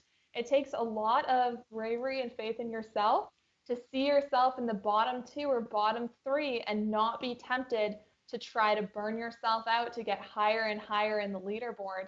Because I guarantee you those that burn themselves out are going to find themselves eliminated in later rounds.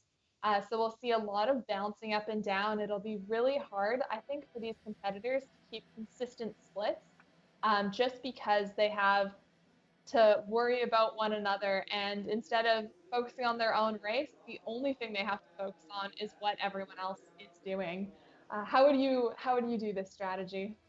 Yeah, it's such a good point, Natasha, what you said about they have to focus on everyone else, right? So we talk so much in rowing about staying in your boat, staying, if it's a flat water experience or even indoor. But in this case, new information is going to be coming at them all the time for the entire challenge, and the challenge duration is 32 to 36 minutes. So again, like the first one, it's quite a duration of time. So the athletes, they'll see that live leaderboard and they'll be able to see athlete at risk. So that's another element too. Which athlete is at risk of not having that musical chair, right, and being pulled out, is at risk of elimination. So that athlete will have to get up and walk out of the arena. It's a bit of a dramatic moment, as it were, and it should be really, really thrilling to watch. So I think shortly we'll be heading down to the arena to get a sense of what that looks and feels like. And Mike, we'll hand it straight over to you.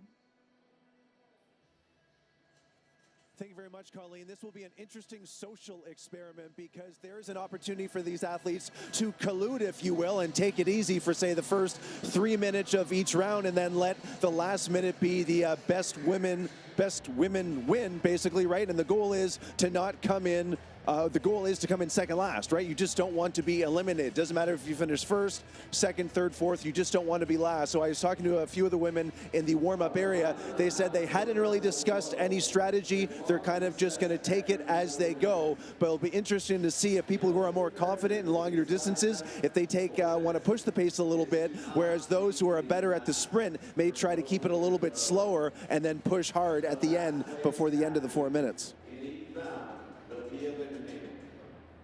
Yeah, thanks very much, Matt.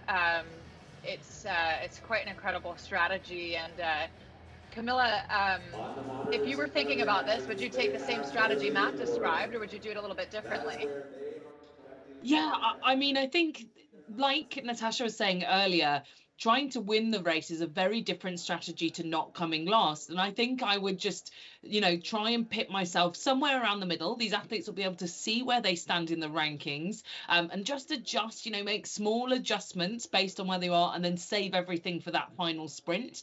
I do agree. I think that's maybe, how you get through those cycles of 4 minutes. We saw earlier, the 950 meters that these guys were rowing, they were given around sort of 3.5 minutes and getting shorter. So this is roughly the same amount of time that they have to row at an intensity that could vary quite a lot. So they'll have a bit of a gauge, but also they'll still be quite tired, I suppose, from those intervals that they did just a few hours ago.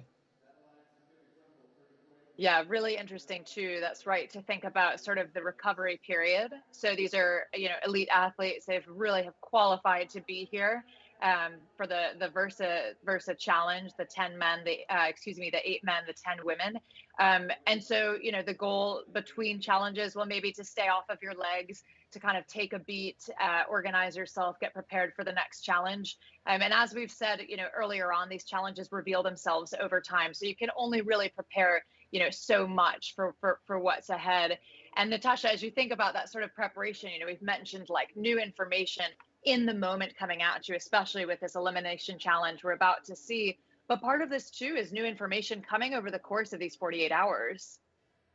Yeah, absolutely. So these athletes were told of the beep, which we saw earlier, happening earlier in the week. Elimination was revealed to them a few days ago.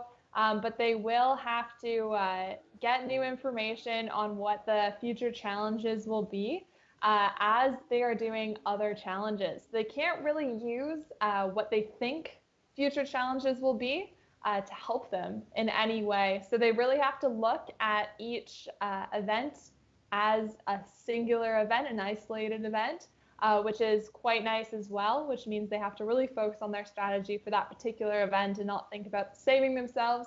So we're going to see maximal effort from these athletes, which is awesome. But we will also see, I guess, a bit of panic from these athletes. I think the first 3 minutes will be sort of up and down, but the last 20 seconds, we might see a leaderboard completely flip with all the adrenaline that's happening.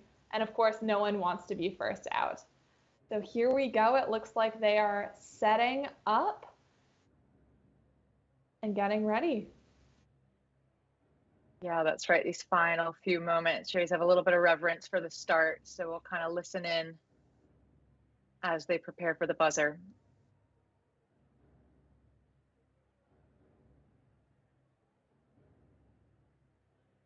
Any moment to the go mark of the elimination Versa challenge number 2.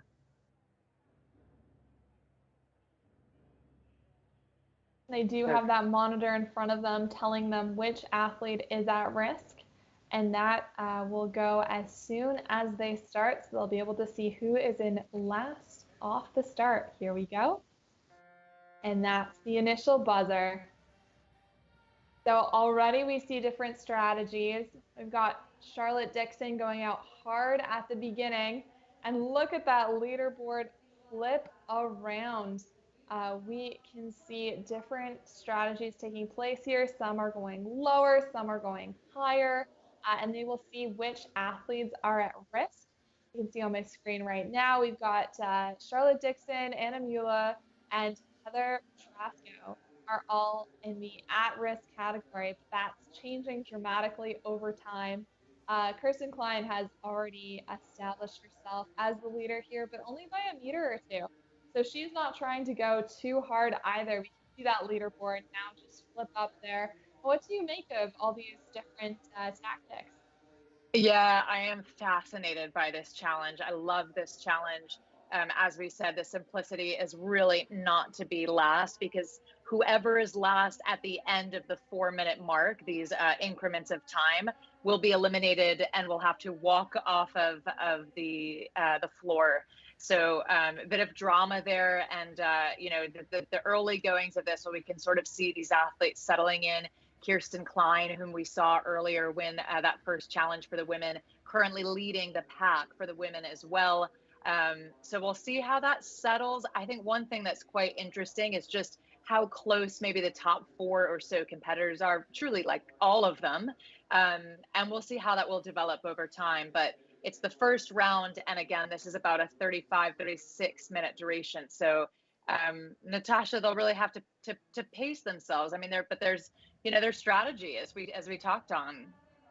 Yeah, I'm really impressed by Nicole Goss being so comfortable setting that sort of bottom floor for everyone, because it seems like everyone is looking at that score and going a meter or two ahead, but not much more. And as we head into the halfway mark, she's getting a little bit less complacent, sees herself at risk, and is trying to beat her competitors there. But as we can see, everyone is taking the bottom score sort of as a floor. And then all of the athletes, you can see all of them at -22 or -21. That's really where they're hoping to stay. And as soon as they see a bit of difference, every single stroke, they're going to push a little bit harder or a little bit softer, just to try to hit that sweet spot. Because what they don't want, what Kirsten Klein seems to be doing right now, is to burn themselves out or pull any harder than they have to, because their score in the current round has nothing to do with their score in the next round of elimination, does it? Yeah, that's exactly right. And the athlete at risk, as we can see at the moment, is Nicola Goss, the New Zealand rower, so coming all the way from New Zealand. And we'll have a look. She's been a regular indoor competitor for years. She said she first heard of the Versa Challenge on Instagram. It took her straight to the World Rowing site. So she's really keen on this event. She's come over for it. Now, a few more athletes in the mix, but it's truly flipping.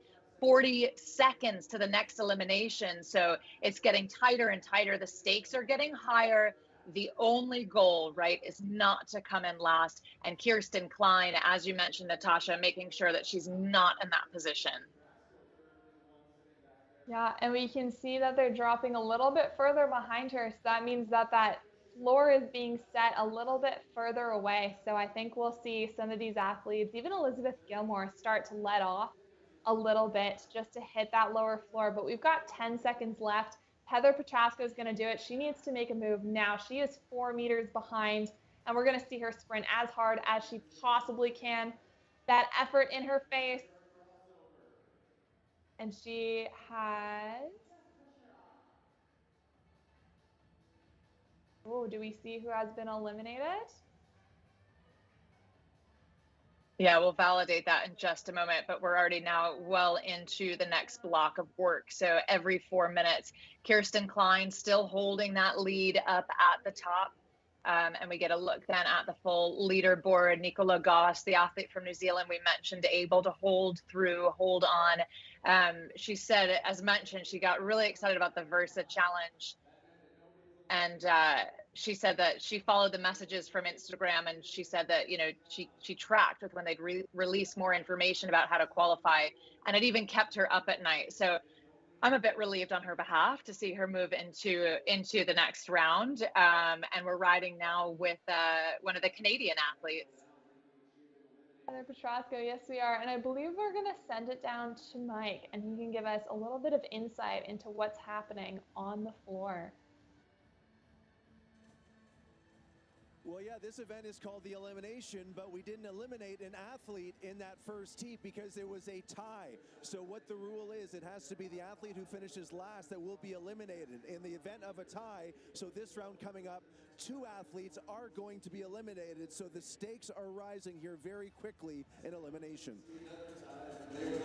Thanks for that clarification, Mike.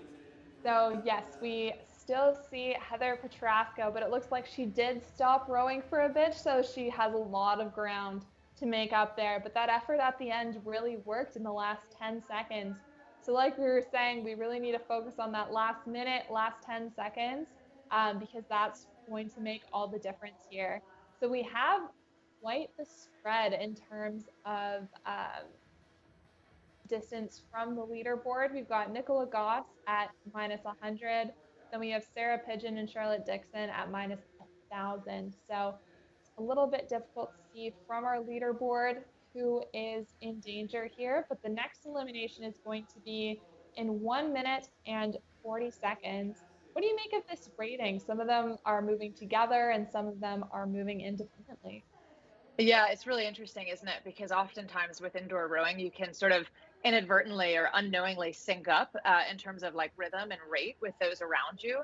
So there could be a little bit of that going on, or these athletes might be fully in their own heads, in their own rhythm, or they could be looking around and thinking, well, if that person's rating this, I want to rate. You see the athlete at risk. So talk about getting information in real time. What that translates to is needing to process that information in real time. And I think there's probably a lot of thought going on. It's not just our standard 2,000 meter start to finish. Natasha, as you said at the top, typically the goal is to just come in first. Well, here it's even flipped on its head, right? It's just to come not in last. And what a thrilling first block of time, because we couldn't even split two athletes to determine who that was. So 40 seconds to go before the next elimination. Absolutely. And since we know two athletes are going to be eliminated at this time, we really need to look at Charlotte Dixon and Sarah Pigeon. They're within 2 meters of one another, and they do know that two athletes are going to be eliminated. It's showing them at risk on that monitor in front of them. So we're going to see some moves made here as both those athletes just try to stay in the race. So look for that in the next 10 seconds. They're still separated by 3 meters. And in this case, looking like Heather Petrasco of Canada, the athlete at risk there. So we'll get confirmation of elimination in just a moment. That was the second block of work for those who are just tuning in. This is the second Versa challenge. These athletes will all have competed a few hours back, and they're now on to the second challenge of a 5-challenge competition this weekend. So incredible stuff, and we'll get a sense here in just a moment of those eliminated, Natasha. Hi, everyone. Thanks for your understanding. We're concerned that the data that we're receiving... Yeah, absolutely. It looks like because this is one of the first times that we have run this challenge, they're taking a bit of a pause here to try to figure out the data issue with the maximum number of meters. They're just getting an explanation from that on the floor. Breathe a sigh of relief over here. We're going to resolve it as soon as possible, and we'll get back to you. Thanks very much. So it sounds like there might be some kind of a restart coming. We've got a phenomenal fairness committee and judges who are making sure that this is just perfectly fair. Mike, we'll hand it to you to hear more about what's going on down in the stadium.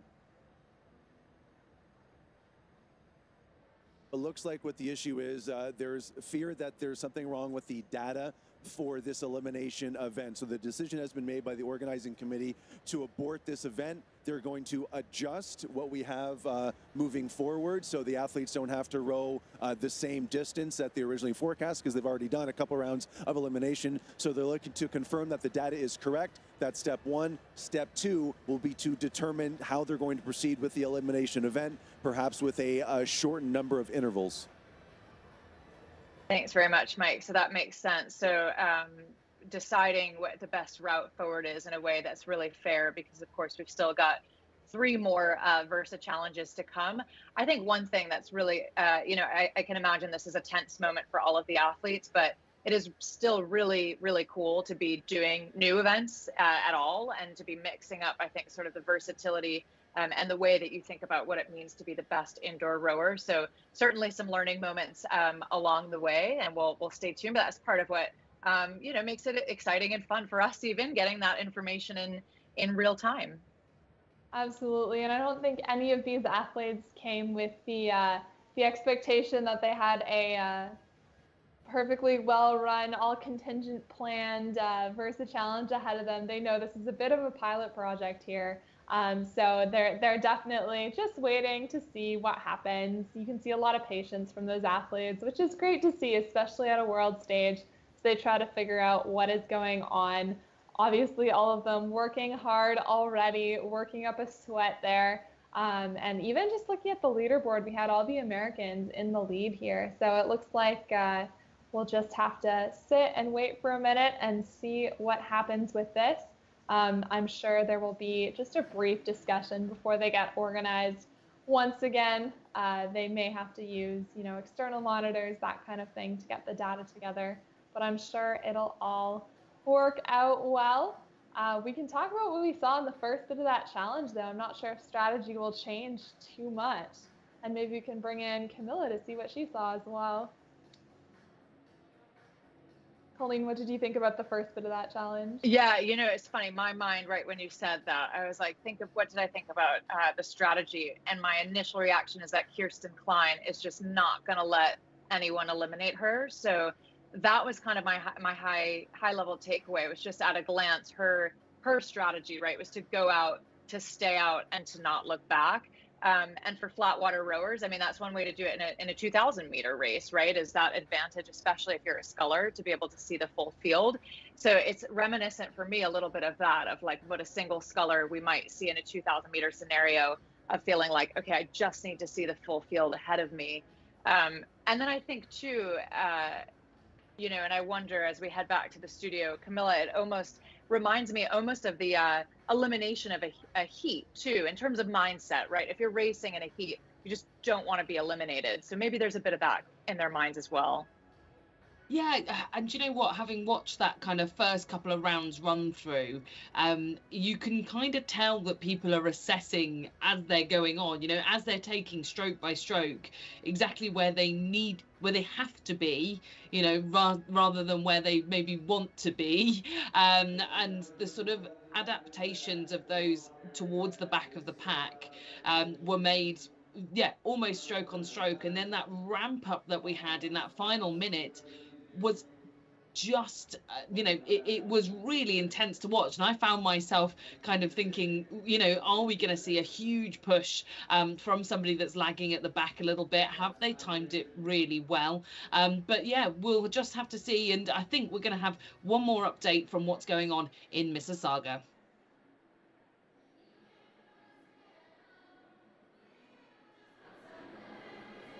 On with the data, the athletes have been sent back to the warm-up area. Looks like the organizers will need 10 to 15 minutes to figure out exactly what the issue is. And before we restart this event, the elimination event for the Versa Challenge, event number 2 of the competition, they want to make sure that everything is A-OK and we don't have another delay like we're dealing with right now. So again, 10 to 15 minutes, we'll bring the athletes back out here, but they've been sent off back to the warm-up area to kind of get some sweats on and just kind of cool down a little bit so they don't have to stay on the floor for the duration of the delay.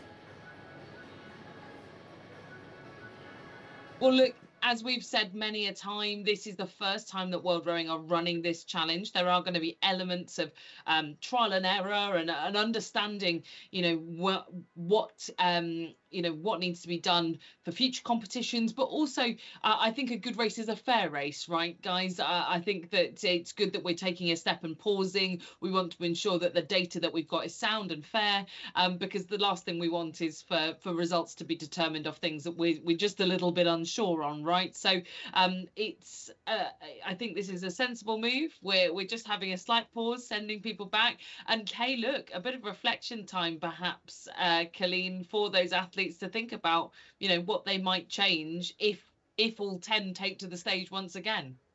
Yeah, that's absolutely right. It's maybe a little bit like a false start on a flat water scenario where you come back to the starting line and you have a chance to sort of have a different start, a different first few minutes. And I think we'll see if anyone changes their strategy knowing what they know now. Yeah, I think we'll see who comes out, and I think the leaders as well. Maybe it's a reflection time for them, not only for those people who were perhaps lagging back. Do we think Natasha, we might see some of the leaders reassessing that go out hard strategy, and we might see them kind of trying to hang back towards the middle to conserve energy, especially since they've had 2 rounds under their belt already. I think so. I think they've seen that it doesn't really pay off yet to be at the top of that leaderboard. And I don't know if they got tired enough in that last section after going for about 5 minutes to really feel like they have tired themselves out and they're not ready to continue going on. So we might see them go out hard again. But I think there's a point where endurance might fall off a little bit, and those who paced a little bit smarter might do a little bit better. Well, we'll be able to see that once we've got a bit more clarity in 10 to 15 minutes time. But that's given us quite a nice opportunity to look back at what's happened already in day 1 of the 2023 World Rowing Indoor Championships presented by Concept 2. How well can you control your stroke rate, your split, and your power? Do you know?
Exhaustion, the delight, so many different kind of athletes all around the world there competing on this first day of the World Rowing Indoor Championships. Some great highlights, and one of those highlights has indeed been the launch of the Versa Challenge. We saw the beep, the first challenge in some of those clips, and we are currently in the midst of the elimination round. We've just had a few sort of changes to the schedule. We're just reviewing some of that if you're just joining us expecting to see the Versa Challenge.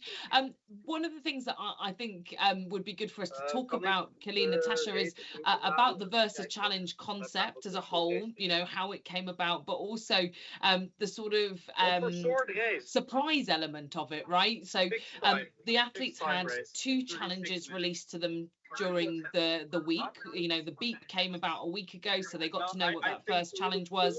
Then in the middle of the week, Elimination, so the race that we're about to see just now, was released to them midweek. And then just last night we had challenge number 4.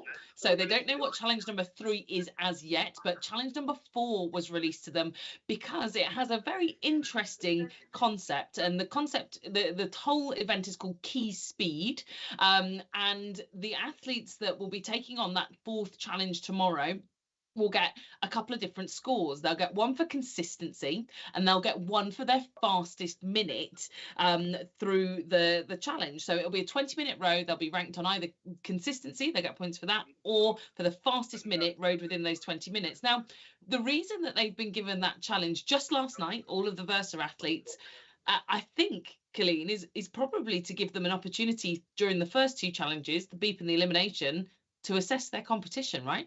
Yeah, I think that's exactly right. They're both sort of, getting to know exactly how they want to approach each challenge and each part and each piece of the weekend. But as you say, they're getting to know the competitors across the field as well. And many of them, it's been just a pleasure in their bios to read that, like, that's what brought them here. They wanted to meet their competitors. They wanted to be with them in Toronto. Of course, if you're participating in the Versa Challenge, then you must be in Toronto on site. So there's all of sort of the pomp and circumstance that comes with that.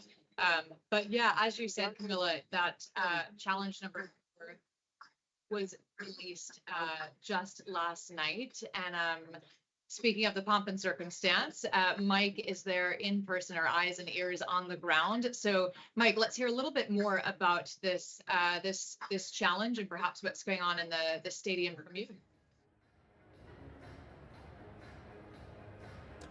Sure. Thank you very much, Camilla. So the update I have for you is I don't know when we're going to get started again with the women for the elimination competition for the Versa Challenge. What I do know is when we do get started, what the event will look like is it's going to be 9 rounds like it was going to be previously. Instead of 4-minute durations, it's going to be 3-minute durations. So 27 minutes total because the athlete still had approximately 27 minutes of work to do. Well, the first place athlete still 27 minutes of work to do. So that will be the change once we get going again. Still waiting on word on exactly when that is going to happen.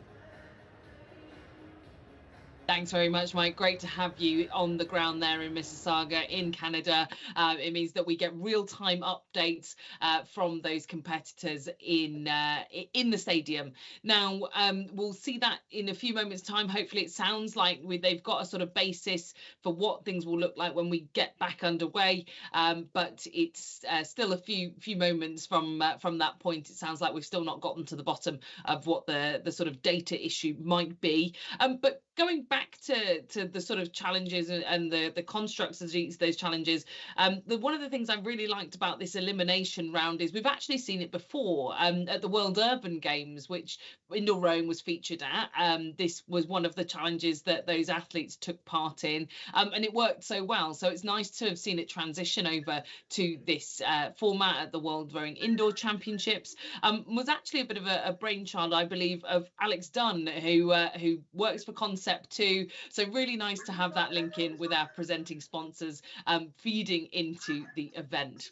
So we've done challenge 1, we've done challenge 2, we've just talked a little bit about challenge 4. Colleen very kindly sort of talked us through the thinking of that one, but we've still got 2 more mystery challenges. And I guess, Natasha, you know, if you're an athlete and you're thinking, okay, the beep test is maybe a bit of fitness, the elimination round, a bit of strategy, I already know I've got key speed, the sort of consistency versus speed event on the horizon. Do you think you'd be trying to second guess what those other 2 events might be? I think you would almost know better than to second guess what the other 2 events would be. But I happened to sit in on the meeting last night where they learned about the Key Speed Challenge. And between both the athletes and their coaches and some of our production team, there was about 80 people in the room, and you could hear a pin drop. It was a tense moment. They were taking in every bit of information they could get.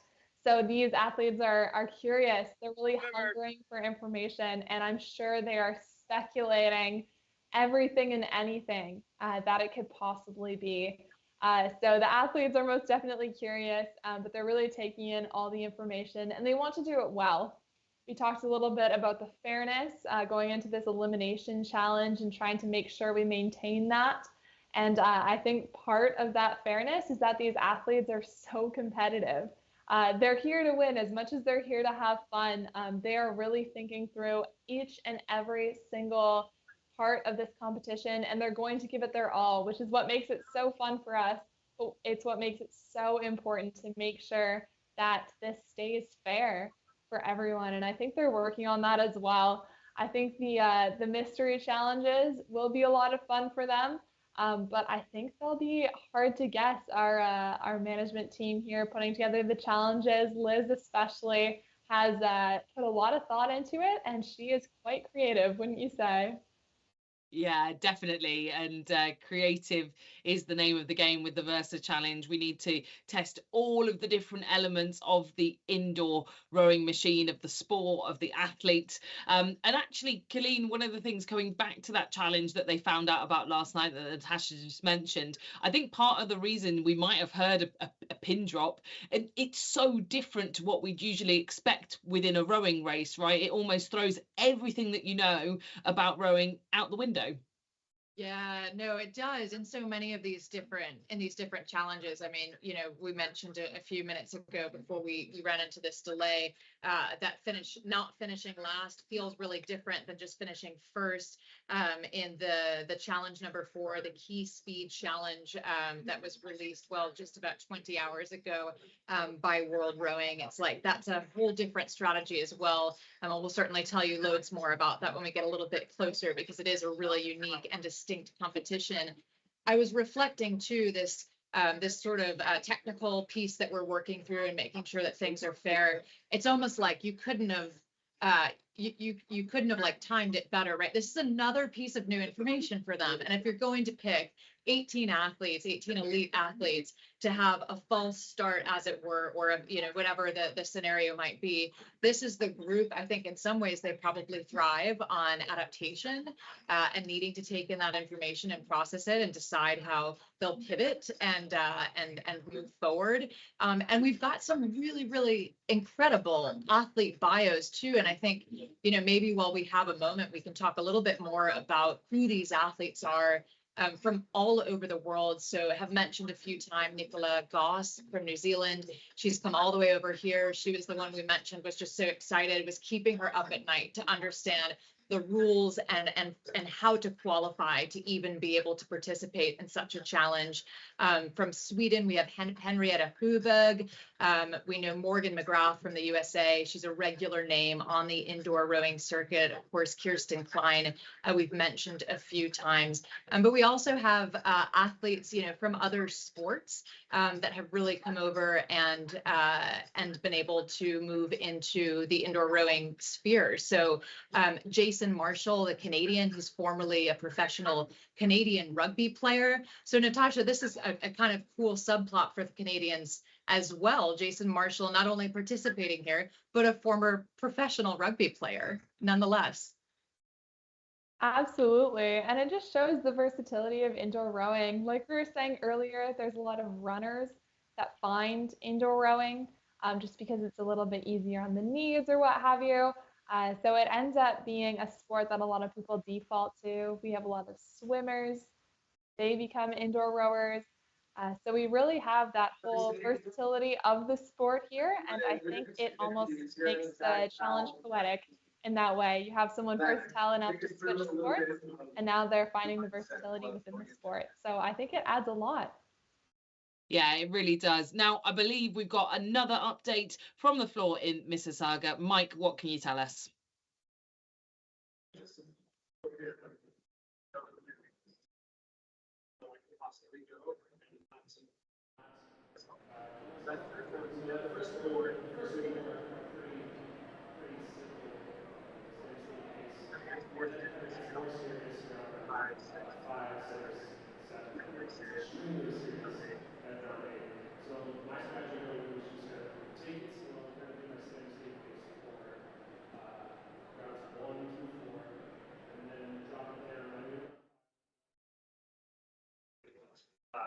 Mike, not quite ready for us just yet, but we'll be joining him in just a moment's time. But we've still got a few more races on the roster for this afternoon. So after we've seen the women race the elimination race, it will then be the men taking on the same challenge. And hopefully by then, you know, it will be absolutely watertight for them to launch into that campaign. And then the relays. Now, I absolutely love the relay racing. I think it's awesome. And we've got, again, a hybrid setup for those team relays. Colleen, I think that the relays are just a great sort of team cohesive sort of team spirit event, right? Yeah, for sure. And reminiscent, as we've said, you know, of high school kind of scenarios. I think all of these, you know, various challenges that have been revealed to us thus far, for those, whether you were a swimmer or a rower, or a runner, you know, as we said with the beam challenge earlier, with that sort of that quick, agile running. There's ways to take these challenges, cycling, Phil, as you mentioned earlier, and sort of adapt them, you know, for rowing. And then some moments are really, really distinct to indoor rowing too. So it's kind of this wide variety of being able to apply it perhaps to other sports or other parts of your life. And then some scenarios that just like couldn't be, you know, duplicated, but have to be on that indoor rowing machine. So really, really unique to that. But yeah, definitely versatility in these events, in the way that the athletes have to think about them and strategize. So looking forward to certainly seeing that event to come too. And Natasha.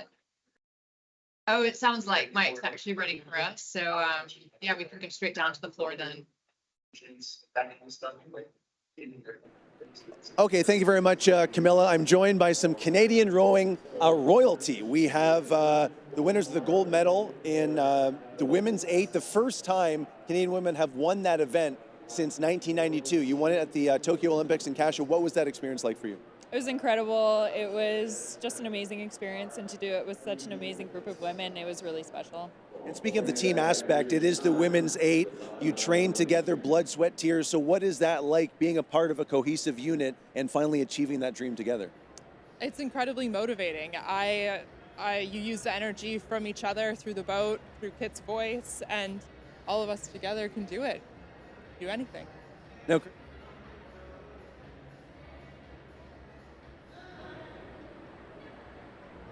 satisfying was it to finally achieve the goal that you worked so hard for so long? Yeah, it was pretty special, to be honest, to work with these women. It wasn't all rosy-posy, though. We're stubborn, we're strong, we're independent, and so we definitely clashed at times. But the cool thing is that we respected each other through these clashes, and I hadn't really been a part of a group of women like that before. So just knowing that that's possible, that we're able to respect each other even when we don't agree, is pretty cool. Now, you spend hours upon hours in the water, so let's move on to indoor rowing. How much indoor rowing would you typically include in a training block? We definitely include some of it, maybe once or twice a week. It's not our main sport, but it's an awesome cross-training tool, and we can work on the erg on things that we then apply to the water, so it's super useful for us. Is your international career continuing on the water, or are you purely an indoor rower at this point in your career? I would say I'm predominantly an on-water rower. This is my one moment to be an indoor rower. So how is your technique, your strategy going to change if you are used to being on the water to the concept to indoor rowing machine? What will that strategy look like before your race tomorrow? I think it's going to be quite similar to my on-the-water strategy, just because that's what I'm familiar with and what I know. But the strategy will be to sprint a little bit, settle into a pace that hopefully I can hold and not blow up, and then hopefully sprint out the end and get a decent score. Start fast, go fast, then end faster as well. What's it like? Because obviously indoor rowing is an individual sport. You're used to the team aspect. So do you like that individual opportunity, or would you rather be in a group? It's funny because Sydney and I both grew up being alpine ski racers, so we're used to the individual sport. The team aspect is the thing that makes rowing so special, but this is kind of a cool opportunity to see what we're capable of as individuals and then be able to translate that to team atmosphere. Now, Kristen, you're a commentator for the World Rowing Indoor Championships this weekend. Is it going to be difficult to, when you see these two competing, not to get in front of the rower and start yelling at them like you're used to? Incredibly. When I see these two, my heart just goes to, how do I help them win the race? Like that is my role. That is woven into my DNA. I think for tomorrow, I'm just going to focus on letting my co-commentator take the reins when it comes to the open women's event, because I know from a personal level, I am so competitive and I want these girls to win. And what supplemental training do you typically do in addition to the work on the rower and the work on the water? Some cross trains, running, weights, biking, anything that gets you some cardio, some swimming recently. Just trying to diversify and keep it interesting for those moments, that just trying to get some cardio minutes in that aren't necessarily on the rower or on the water. And last question for you, Kasia. What is it going to be like competing against your teammate? Are you going to keep an eye on where she is during the race tomorrow? Probably not, to be honest. It's already such a tough event. You kind of have to stay in your own bubble, but it's super special to me. Any race opportunity that I get to go to with Sid is extremely special, and it doesn't really feel like we're going against each other. It's just supporting each other and seeing what we're both individually capable of. Well, you already have Olympic gold medals. We'll see if you can add some World Championship medals to your mantle place as we move through the rest of the weekend. Thanks very much, Mike. Incredibly special to catch up there with Canada's own Olympic champions from the women's 8 just 2 summers ago, that great summer in Tokyo. And we heard the first time that the Canadians had won that event since the early 1990s. Now, we've got still a little bit more time to sort of think about what we've got left of today. We've already talked about the Versa Challenge. We've talked about the relays.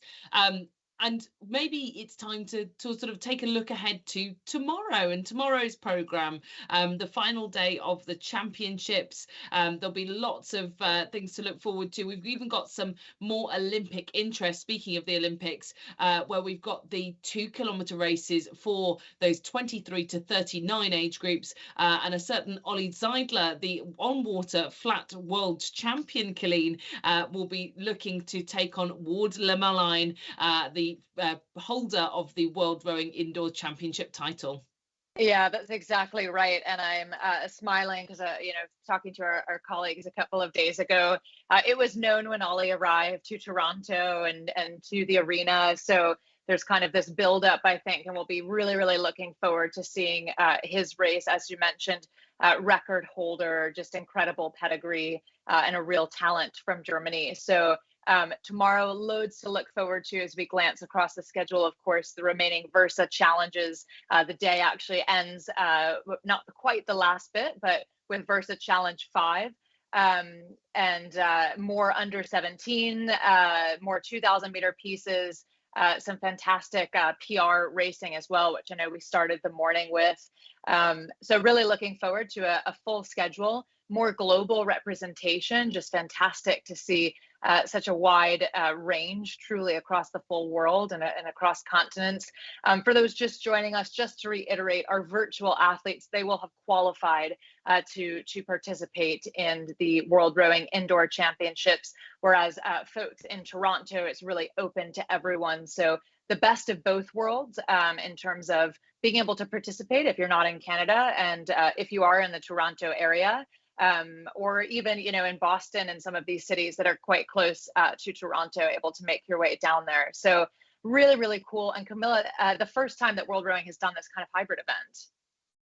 Yeah, and it's amazing that it's worked extremely well. We've been able to connect in all of the we've been able to connect in all of those people all around the world with the athletes in Canada who have chosen to fly over to Mississauga, and we've seen where that's potentially caught people out. Right, it's a whole new dimension to racing, because you're used to either people racing virtually or racing in person, but to combine those two worlds has just really meant people have had to consider a lot more, consider their environment a lot more, and more to the fact of, indoor rowing is such a growing and developing format for world rowing. It's changed almost every year in its existence that this championships has been going, to include more and more evolution, the Versa Challenge being one of those, but the hybrid format, I think, another step forward to an interesting and more kind of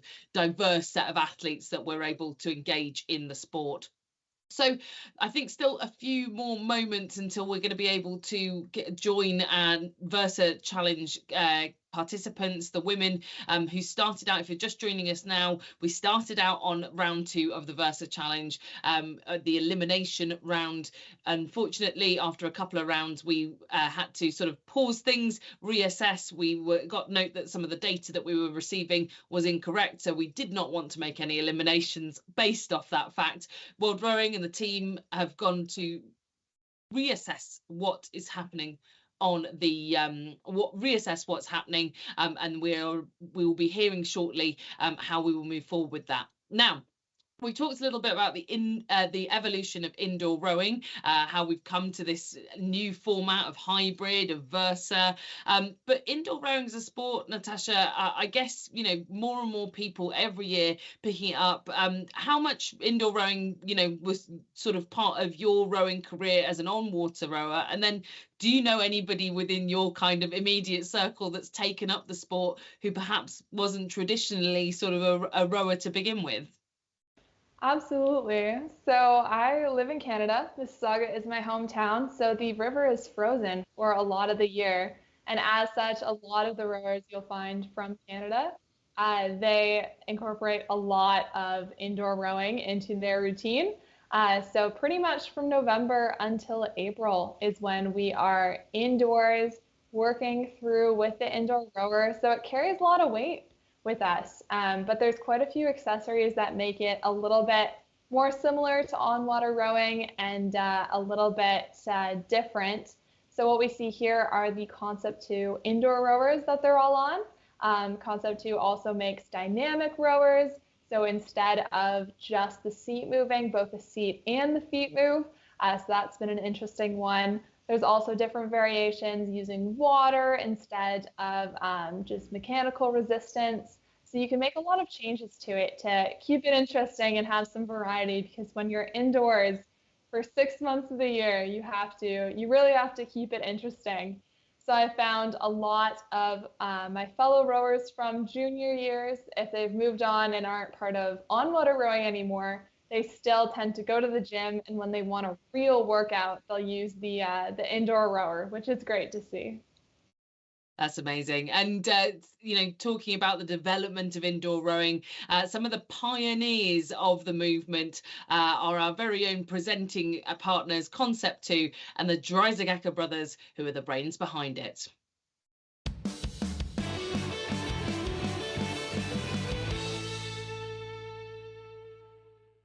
You know, for anyone who hasn't seen the first rowing machines that we made, they were made with standard parts, with bicycle parts, things that we just cobbled together and make something that would work. The rowing community was so ready for something that was a training machine that was really affordable, that they could get on, that they could get enough of these machines together to have a competition. I mean, the rowing community is what made it work. I guess in the back of our minds, we always felt that indoor rowing could someday take its rightful place along with indoor, stationary bikes and treadmills as sort of the mainstay of indoor cardiovascular fitness. It's something we've been trying to promote to as many people as possible, trying to build that base of people who embrace rowing, and we felt like we were the only ones out there trying to push it. And now there's some real momentum, and we're seeing the numbers of people who embrace rowing as an activity just skyrocketing. It's really full body. You get full movement of all your limbs and whatnot, and it just makes you feel good after you row.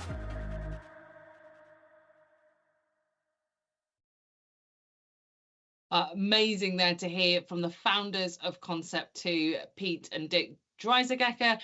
They came up with the idea for Concept 2 back in 1976 when they were studying together at Stanford University, and here they are today. And actually, I think we saw Pete Dreisegger racing this morning in one of the categories, I believe the 70+ category. Awesome to see that it still has as much magic today, the machine that we now know and love as the indoor rower, for the founders, as it did back in 1976.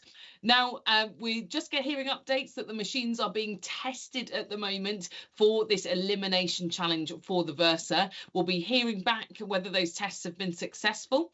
You can see there just shots of Mississauga live. We've got not the athletes testing the machines. You'll be glad to know they're putting their feet up and resting just in case they're needed back on the racing floor. But we're just ensuring that the data issue, if it can be fixed, and if it is fixed, we can continue on. But if not, we might have to revert back to Liz Suter and her team at World Rowing as to what the next steps will be. So you can see there, people on ergos, that tends to be a good sign, Colleen. Yeah, it does tend to be a good sign, doesn't it? And I think, yeah, we're probably getting quite close. As we've said, critically important that all fairness and sort of measurement of speed, times, etc. is just absolutely perfect. So better to take a pause moment and make sure that's in place. And again, these Versa athletes, well, they're used to having all kinds of scenarios thrown at them. That's why they signed up for this type of event. They've got some incredible backgrounds, and we've touched on it a couple of times, but really just to give you a sense of that full field. So 8 men, 10 incredible women, vary in terms of age and certainly geographies. So a few entrants from the USA, Morgan McGrath, she's a regular on the indoor rowing circuit, Elizabeth Gilmore from the USA, and of course, Kirsten Klein as well, a multiple world rowing indoor champion. And she also posted the top women's qualifying spot. She said that she's really looking forward to just meeting other athletes in Toronto. As we look across the field, we've touched on Nicola Goss as well from New Zealand. Just so incredible to see her here as well in Mississauga in Toronto. So she said that she was really, really keen to participate in this and to qualify.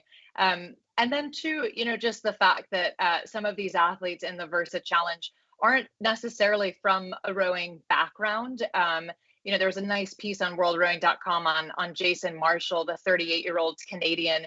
His resume, a little bit different, former professional Canadian rugby player, grew up on the west coast of Canada in British Columbia. But he and his younger brother found their love for the sport came really, really naturally. So he said, that he had a younger brother, about a year and a half younger, has a younger brother, and they're known for sort of being rambunctious together. They have a lot of energy, that they pretty much played every sport growing up. So he got into rugby, and then he kind of came out of that, and he found the indoor rowing machine. His first time on the rowing machine was actually with the Canadian national team doing various fitness challenges. And in fact, one of those challenges was a 500-meter piece. He said then he walked away for 3 years, went to France playing professional rugby, was on a spin bike kind of workout. There weren't enough bikes. And so he jumped onto the rower, and truly the rest is history. So he fell back in love with the ergometer, and his story is just really, really incredible. Dodging injuries, winning rugby World Cups in New Zealand, among other things. And then here he is. So you talk about that purely versatile athlete, and he's just a fantastic, representative of that. So Natasha, the Versa Challenge is just perfectly named. Talk to us a little bit about like what that means and what versatility in this setting is like, and how that translates into success. Oh, absolutely. And I think we can also talk about rowing as a sport that a lot of people find a little bit later. We had some of the under 17 races where we had very incredibly fast athletes who are juniors, who are at the club level, and who are looking forward to progressing in the sport. But we also have a lot of athletes who join the sport a little bit later, maybe at university, maybe when they're 19, but not a lot of people who join the sport earlier than 14 years old. So it's usually a lot of people who have different backgrounds in athletics, and then they're coming towards rowing, being pushed towards it for one reason or another. And then they find themselves on an indoor rower at some point and realize that it is one of the best forms of cardio and a full body workout. So I think just the nature of the sport of rowing, the fact it's found a little bit later in life when people are physically stronger, is really important. And we've seen that today as well with all of the athletes of all different ages, right? We have our oldest competitor at 94, Valerie, and we've got some under 17s as well competing. So we can see how stamina throughout the ages really allows you to grow with rowing. Perfect example would be Andrew Benko, who is still breaking records as he ages up through the different categories. So it's great to see how when you can start at a young age, you can start a bit older, you can be a marathon runner, transition to rowing. You really just have to have the underlying level of fitness, and that it builds on top of that. And it really works with a lot of softer characteristics too, right? Like determination. I know a lot of rowers, everyone thinks about waking up early when it comes to rowing. But it's just that aspect of it too, right? Is a regimented routine just allows you to succeed. So I think rowing and the sport of indoor rowing, it really helps you to succeed in other areas of life as well as sport. Yeah, definitely.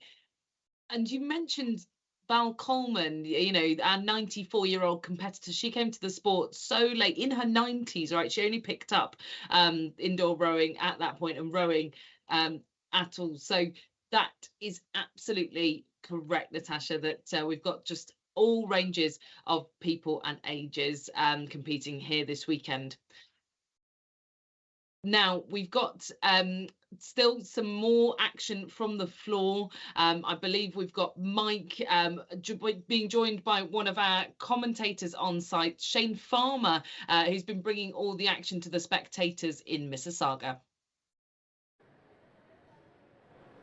That's right. Thank you very much, Camilla. I'm here with Shane Farmer, as you mentioned. Now, Shane, I'm new to the rowing scene. This is my first time covering the World Rowing Indoor Championships.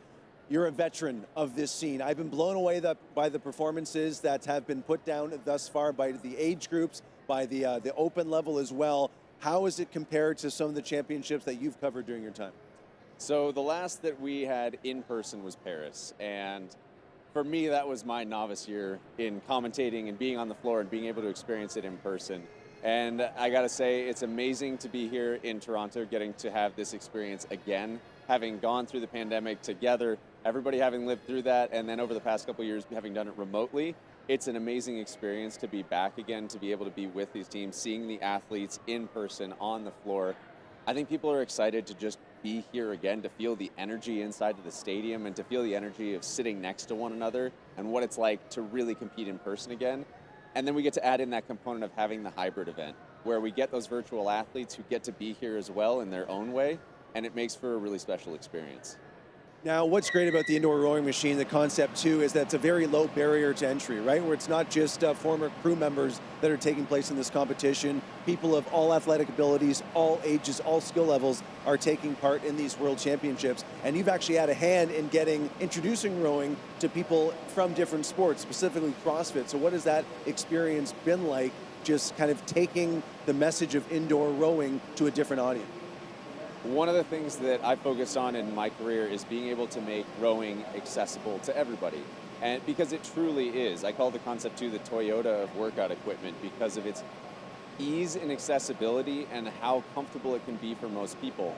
But the thing and the barrier that people often face is, how do I approach this thing? You have to be incredibly kinesthetically aware in order to learn how to do it. And so that's what we've really done, is try to break that barrier down so that anybody can step into this sport quickly, easily, and feel comfortable stepping foot on this machine that has very low risk and very high reward. And the more that we can maximize reward and decrease risk for athletes and frankly anybody who wants to begin or come out of a sedentary lifestyle, truly this machine is the fix for many. And we're still waiting to see exactly how much longer this delay is going to last for, but I was thinking of challenging you to a 500-meter erg challenge. You're a little bit taller than me, you have a little bit more rowing experience, but I think an equalizer, we bring two of these ergs outdoors because you're a California guy, and see if the cold and the snow is maybe the great equalizer that I need. What do you think? I mean, being from Minnesota, I feel pretty confident putting myself in snow-like conditions, but I welcome the challenge. I think that'd be fun. And in California too long though, you're getting soft. Camilla, back to you. Thanks so much, guys. Well, I would love to see that challenge take place. And I think that, you know, given that we heard it was -10 in Mississauga earlier on today, I don't think they'd be lasting too much longer than 500 meters in the great outdoors. But as we know, all of the athletes that are tuning in hybrid, they can be rowing in such different conditions. We've seen people logging in from Australia, from Egypt, from Saudi Arabia, from, you know, closer to home in the United States and North America. So people competing across all different kinds of time zones here. Colleen, I guess, you know, that could cause for some very different race preparation, you know, for the guys that are logging in who are, you know, plus 8-9 hours ahead, those coming from sort of the Middle East, Asia, they're all racing in the middle of the night here, right? Yeah, I'm looking up actually right now the time in Malaysia, so 6 a.m. because we saw some competitors from Malaysia, which was just fantastic. It was probably now about an hour or so ago, so it was 4 a.m. right now, currently 6 a.m. on Sunday for those competitors. And I mean, you're spot on. I think I'm so impressed on so many levels to be able to watch these athletes live here today, both hybrid, you know, the virtual contestants and those in Toronto. And one of the things that's on my mind is really the fact that some athletes are competing more or less in the middle of the night, because if you've got a 4 a.m. race, you need, my coach in college used to say, I mean, would love to hear from others, you need to be up at least, I think it's 3 hours prior, so that you're moving, you're awake, etc. So if your race is at 4 a.m. and you follow that rule, you know, you might be up at 1 in the morning. And it just shows like the versatility, even for those outside of the Versa Challenge, right? We talk a lot about the versatility, the ability to sort of go with the flow and take what's thrown at you. If your race is in the middle of the night, like, you've got to be pretty dedicated to be willing to get up, right, and to do it and to give it your all. And that's not just for the rowers, is it, Natasha? Because we've seen families and supporters there as well. Yes, absolutely. Sometimes I wonder if the families honestly have more fun with it than the indoor rowers do. But we see quite the celebration. It just reminds me of some of the Italian celebrations we saw earlier with the full confetti. Everyone is just hugging and so happy. But we've really seen high caliber celebrations, as we should. We talked a bit earlier about how a lot of all of the virtual competitors had to qualify for this event. So going through the qualification process obviously takes a lot of dedication. So we have to work with that as well. And World Rowing Indoor Championships is usually the pinnacle here in the season of what people are working up to. So people are really training and formatting their season in order to be at peak physical condition for this event. Colleen, maybe you can talk a bit about what that looks like in terms of a training plan over the year to make sure that people are in top shape just for this championship. Yeah, it's an interesting question, Natasha, because I think, you know, if you are rowing in something like the Versa Challenge, then what does in shape mean? Well, it means the ability to do multiple pieces in one day, which is oftentimes something that you would train through rather than look to like peak in something like an end of February indoor championship. For another athlete, maybe that's going for a world record on the rowing machine, on the erg, that could be a completely different type of training plan where you would actually want to sort of taper back and then look to really peak on this weekend, right, to set a world record, which one could set at any time. But how cool to be able to set it in this particular weekend. But for now, it sounds like we've got a bit of news on the floor. So we'll hand it straight down to Mike.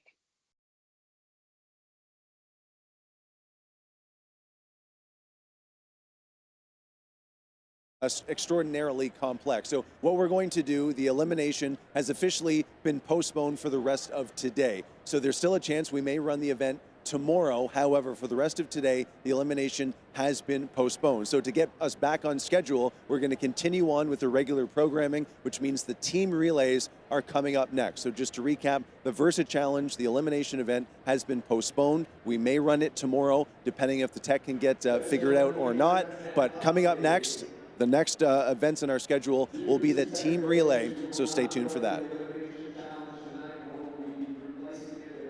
for that update, Mike. And that's good to get some clarity on what to expect. I'm sure the athletes will very much appreciate sort of a reset. They now know what they, that they don't need to prepare for a race this evening, but they will go to bed thinking potentially that elimination race may come tomorrow. And again, we've talked so much about how to be versatile, not only within the challenges themselves, but also with the changing landscape of how the event runs. And that could potentially see them competing in 4 different Versa events tomorrow, more than they anticipated, more recovery required. So yeah, that's a whole new change for them. But next up, relays. We were talking about how great the relays are. I absolutely love them. I think they're a really great demonstration of camaraderie, of some of the softer things that we've talked about that you get from rowing as well, that sportsmanship, the ability to cheer on your teammates, and they'll be coming up in just a moment's time. Colleen, Natasha, any sort of insights into what teams we're expecting to be lining up in this afternoon's relays? Yeah, it's interesting. I think, even with this, the disruption that we've just seen, certainly these athletes will have, these Versa Challenge athletes will have that first competition in mind. So that was the Beep Challenge. For folks maybe that weren't with us then, it was a totally different type of competition in increments of time, 4-minute blocks over about 36 or so minutes, where athletes were looking to get the most number of meters, the quickest time. So I think as they move into this next challenge, Natasha, they'll have a little bit of familiarity, I think, with certainly with one another. And I mean, even though it's been potentially postponed to tomorrow, the chance in this elimination round to have at least sort of gotten a sense of like who wants to go out hard, what their strategy may have been, is still a piece of information they could carry with them into this next Versa Challenge that will end today's program. Yes, absolutely. And I think they will also find out what the first challenge of tomorrow is tonight. So they'll definitely have a lot to think about. I'm sure there will be another super quiet meeting as they try to take in all the information, learn all of the ins and outs, as well as potentially some testing just to make sure things go a little bit more smoothly tomorrow. But in terms of the rest of today, we can talk a little bit about our relay races. So those are quite popular over here during the winter season. Amazing. And so I think the rest of today, the team relay, we've got the team relay for the men, team relay for the women. So let's find out what that entails. The team relay is a 2,000-meter row completed by a team of 4 men, 4 women, or a mixed team of 2 men and 2 women. Using 1 machine per team, athletes will row 1 at a time, switching every 250 meters. Teams can switch however they wish and in whichever order, but each teammate must row twice and switch every 250 meters up to the 2,000-meter mark. Teams participating in the team relay will only be successful if they can handle smooth and fast transitions after a short sprint on the earth.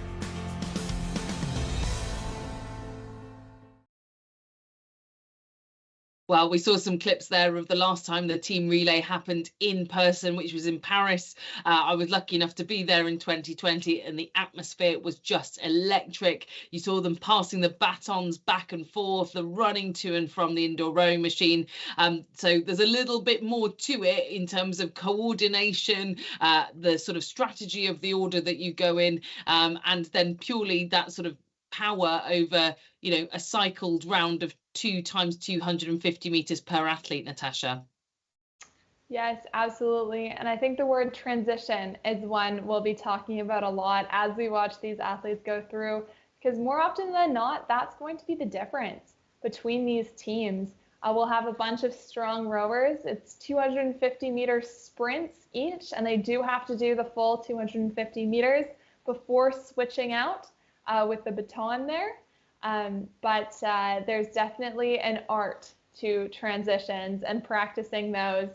So it's often quite funny when in preparation for a relay, you see a bunch of teams in the warm-up area, not rowing on the indoor rower, but figuring out how to flip off of a rowing machine, run between, transfer a baton, all of that good stuff.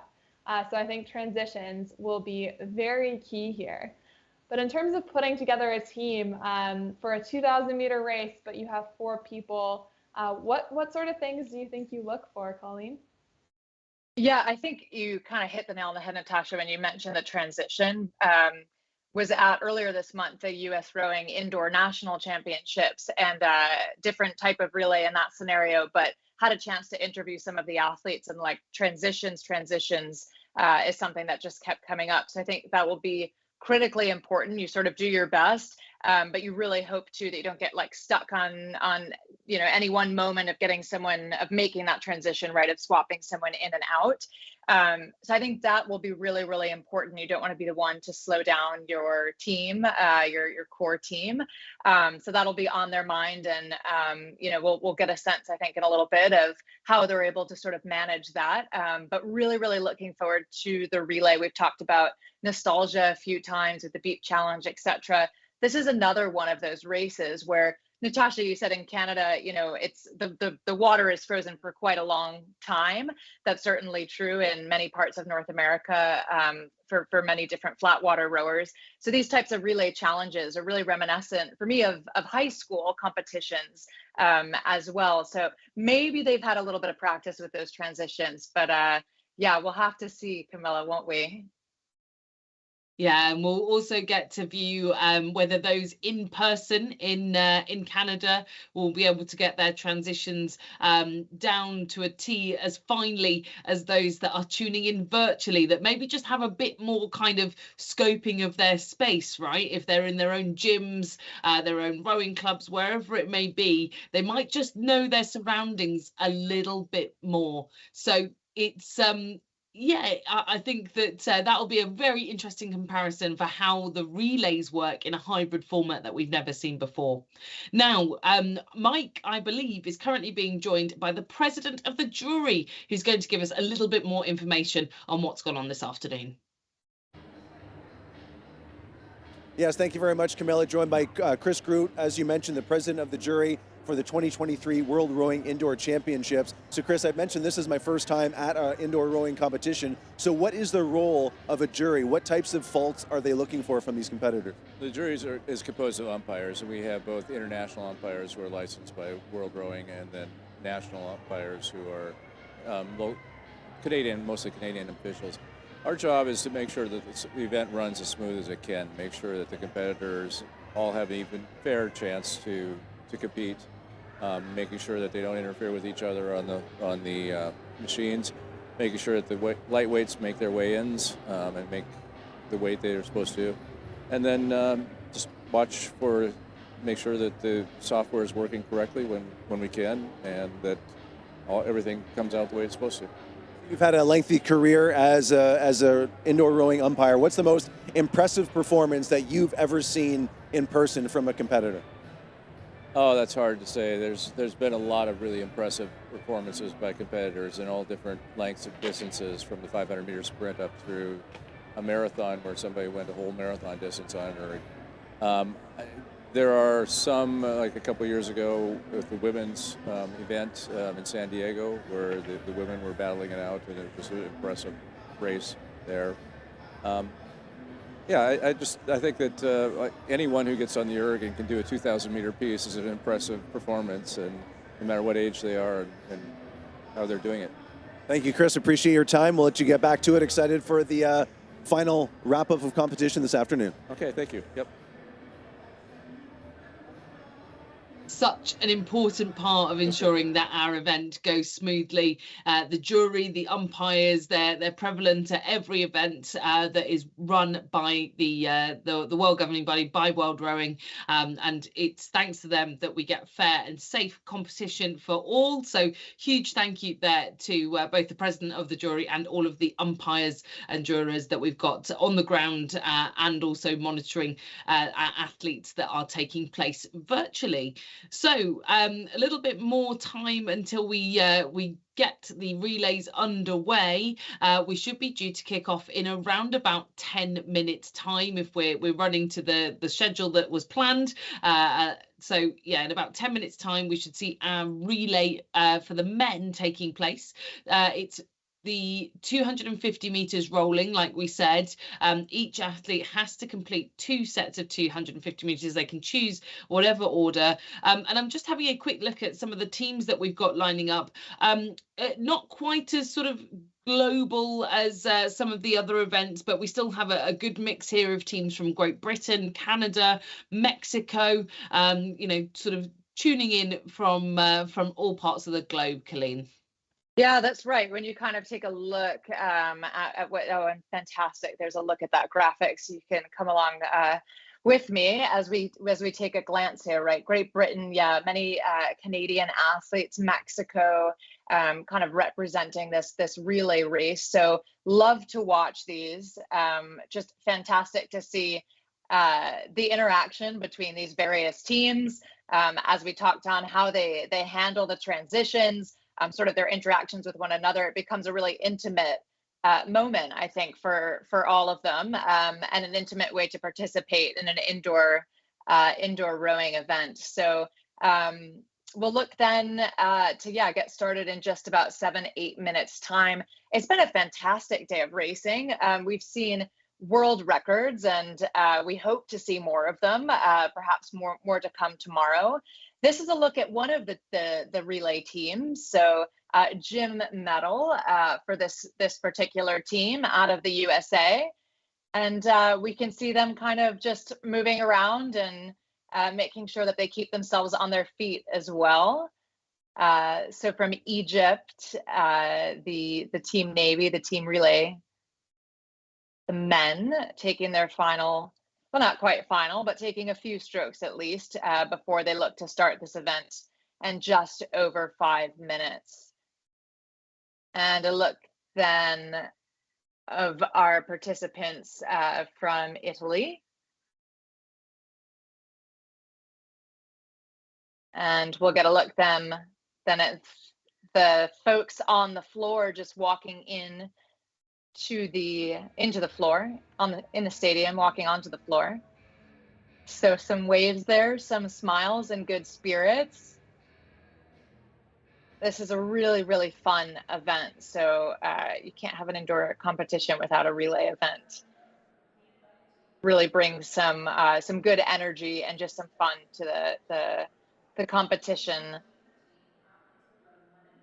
It really does. And I think we've talked a lot about individual versus team events, but really the concept of teamwork is what rowing was founded on, right? So bringing this element of teamwork, we can see that we have a team from Saudi Arabia here, no rowing for old men. So we have quite the label on this team here.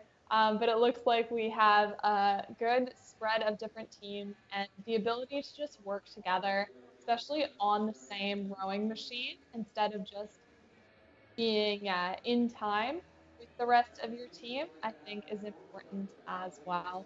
So it looks like we have a good spread of teamwork. It looks like we have a bunch of different methods. Some people seem to be holding the feet down in terms of trying to make their transitions nice and quick. So we'll definitely see how that works out in terms of what they must do. It looks like they're not passing the baton here. It looks like they're just swishing in and amongst themselves. But we're just letting them get set up here. We see we have 4 people per team. So 4 people facing down 2,000 meters. How does that change your strategy? Colleen, do you almost think it's easier because you don't have to do as much?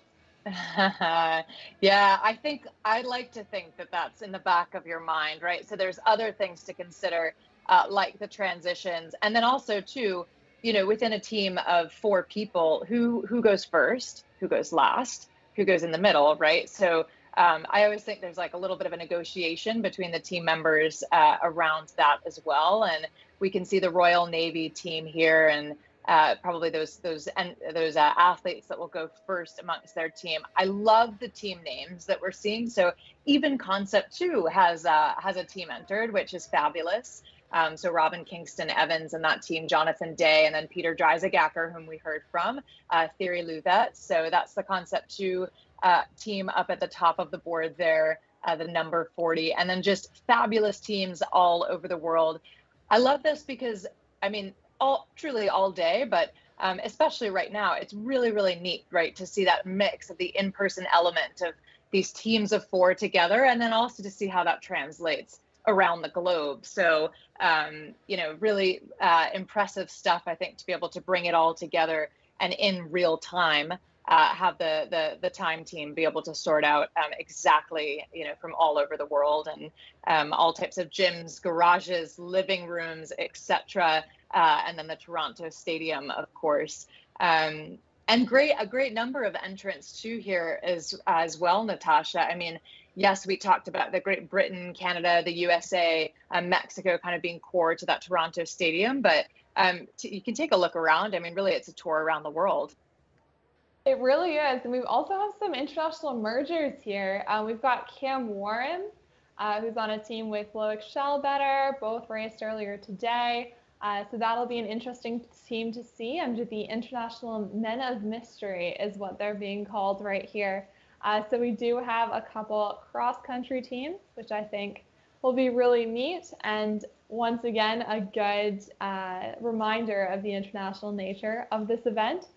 So I think that's going to be quite exciting. And we're going to see maybe different techniques from different national championships in different parts of the world. As you said, we do have a lot of these fun relays just to bring back the team element into things. So maybe different techniques that won at a certain national championship will be brought in here. So I think that'll be interesting as well. And it looks like we've got a couple teams set up in Egypt. So we might have a men's team and a women's team there. We'll see how that goes. But right now it looks like they're just setting up. No Rowing for Old Men from Germany seems to have a full production right here. So that looks quite cool with all the lights and everything. So they'll, I'm sure, have quite the cheering squad as we go through here. And as you said, it is partially in person, partially virtual.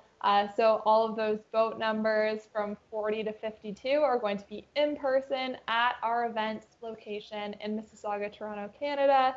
And then from 100 to 108 are all coming to us from webcams virtually from different parts of the world.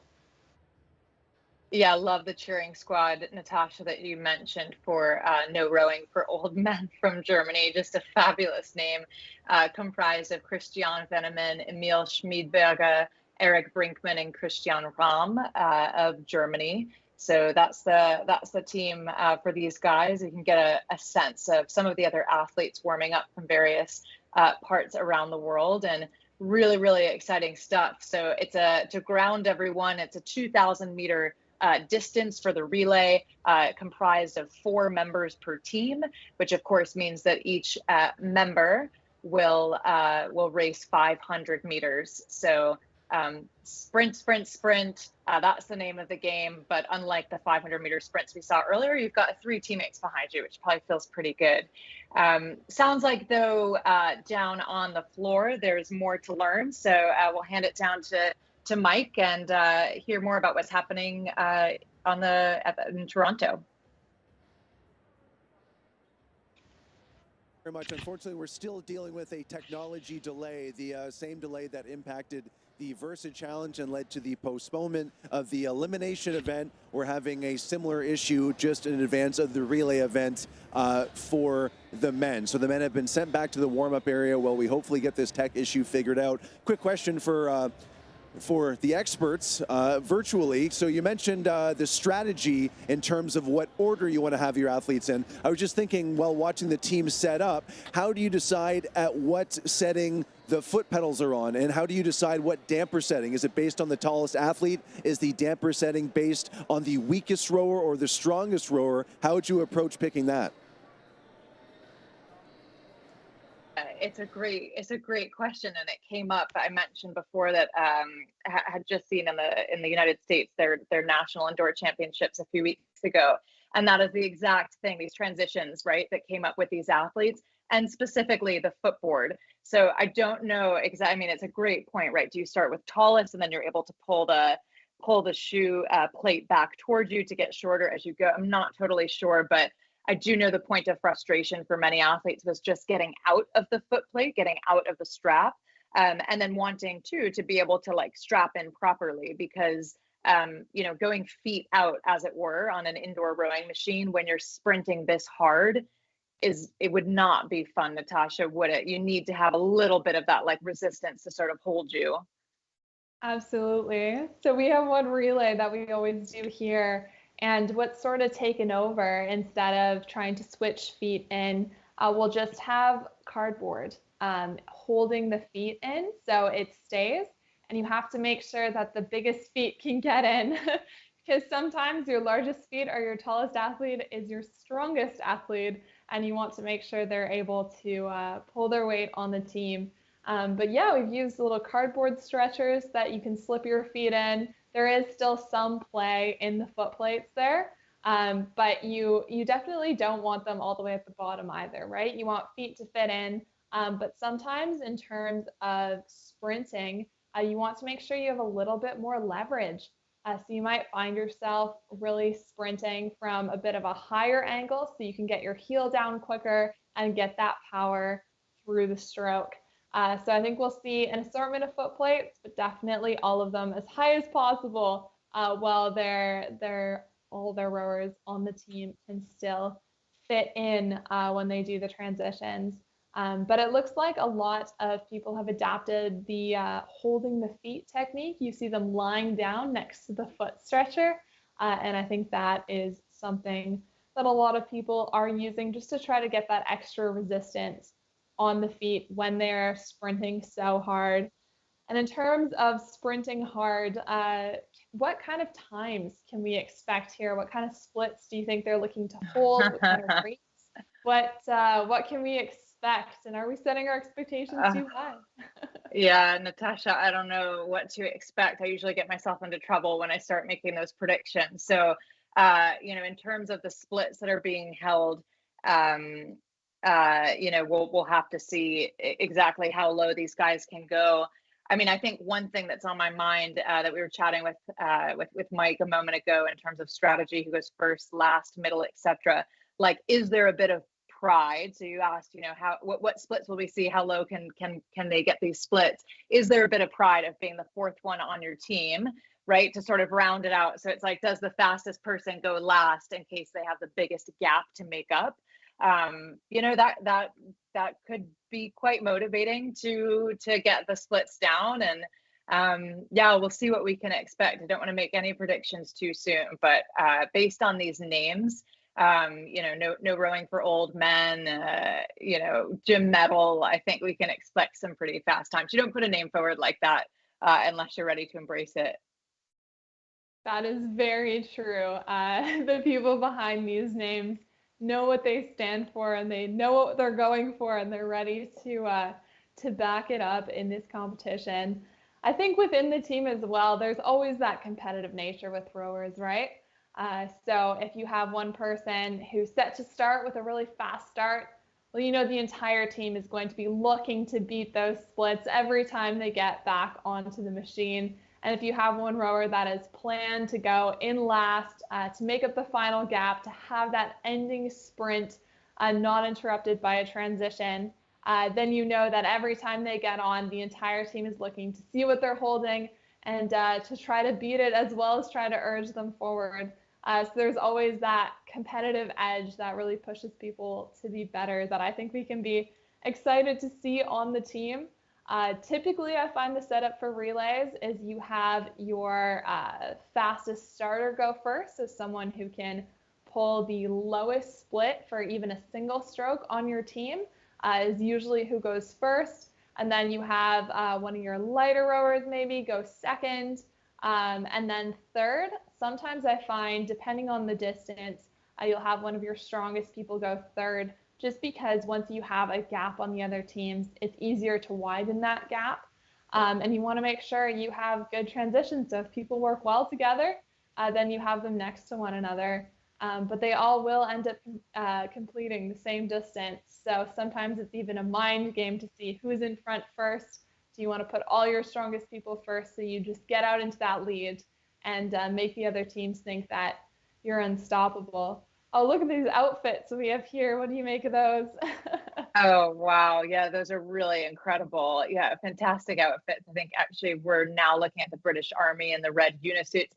Natasha, I think you're the coach. So you've actually got a strategy. I thought it was pure negotiation between these athletes as to who they think is fastest or who has maybe the ego to go last. But you've got the real strategy nailed down. So well done. That's very, very thought through. And we'll see how that pans out. Perhaps we'll be able to get an interview with some of these gentlemen at some point to see how they did think about it. But yeah, fantastic. Some folks coming in with a bit of a costume, if you like. And it looks like we can kind of hear from the floor that they're calling to get the first athlete to sit ready. So we've got the stop rowing graphic up on our screens and up on your screens, which signifies that we'll have a race underway very shortly. So the warm-up strokes are done. That's what the stop rowing means. The wheel inside the ergometer now needs to be at a complete standstill so that everyone has a fair opportunity to start at the exact same moment. So we'll take a look at some of our virtual athletes gliding up and down the wheel. There we go. And now we're all at attention. And we're off. This is the start of the men's relay. And we've had a false start. I think these are intentional, you guys. They're kind of throwing wrenches here and there, and I'm kind of here for it. It's it's a false start, so now they'll have to recalibrate and reset their minds, won't they, Natasha? Oh, it reminds me of earlier. We had the 17 to 18 men's 500 meter race, and they had 2 false starts in there. We were thinking, my goodness, everyone's just too eager to go. So you got a little bit of a sense of who was maybe most eager to win this competition there in terms of who false started. But hopefully they can get it off cleanly again to restart the race. And then we will see them in full gear. Those stroke rates will be going up very quickly off the start. You can see everyone is quite tense looking at that monitor. So trying to keep it all together. Just for the folks at home, this stop rowing is what everyone is seeing on their own Concept 2 monitor. And it'll be stop rowing, then attention row. So we're seeing the same thing that they are. They are getting just as ready. And some of them have little external monitors so you can see what's on that small monitor all blown up. We see almost the same position from Gym Medal. They're getting ready to go. The Egyptian Navy as well. They're tense, they're ready to go, really thinking through their race plan. So it looks like we'll just flash through some of the competitors, really getting ready to go with their first rower seated in that go position. Look at all the smiles on those faces, Colleen. It looks like a lot of them are here for fun, right? Oh, a lot of them are here for fun. And I caught that false start earlier today with you and Martin. And I know Martin and Pete had their comment that maybe if they were a junior rower, they'd try to spin the wheel a half a second quicker. A joke, of course. We want all wheels just perfectly stopped and a complete fair start. But sometimes you might see that in flat water rowing on the water. But for now, we've come back to make sure once again that the start is absolutely fair. Fairness just of the utmost importance across all of these events. So the athletes now just kind of keeping themselves moving, sort of, refocusing in that scenario. They hadn't really gotten very far before the machines were called back together. We now see, though, that we are sitting ready at attention. And that's the buzzer. So this is the start of the men's relay. So 2,000 meters, 500 meters per athletes. We've got representation truly from across the globe: Great Britain, Canada, Mexico, Egypt, Italy. Just fantastic to see as these athletes, the USA, start to settle in. And it's a quick start for Gym Medal of the USA, up at 47 strokes per minute. That team comprised of Nicholas Thomas, Devin Cooper, Preston McCuff, and Matt Snare, 45 strokes per minute, cruising through at 1 minute 15, 1:17 for that average split. Across the world, well, again, this could be the middle of the night. This could be first thing in the morning. So they're not just getting on the erg to do any kind of little competition. They're jumping hot into a relay. So kudos to our participants, our virtual participants from around the globe. The International Men of Mystery, Natasha, starting to make a push for it up at the top. They really are. Look at that 115 split. Such a solid split. We're really seeing, splits underneath 130 for these sprints. Now remember, every 250 they're going to switch. So we're going to see quite a few transitions happening through here as they press through.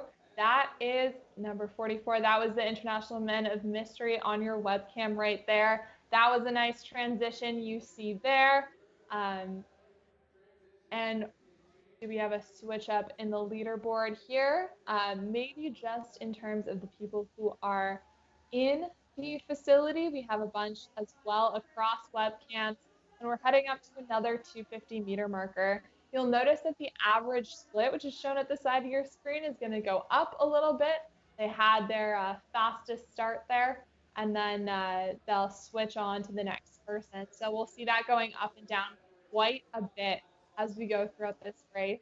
Pauline, do you want to take us through to this middle 1,000?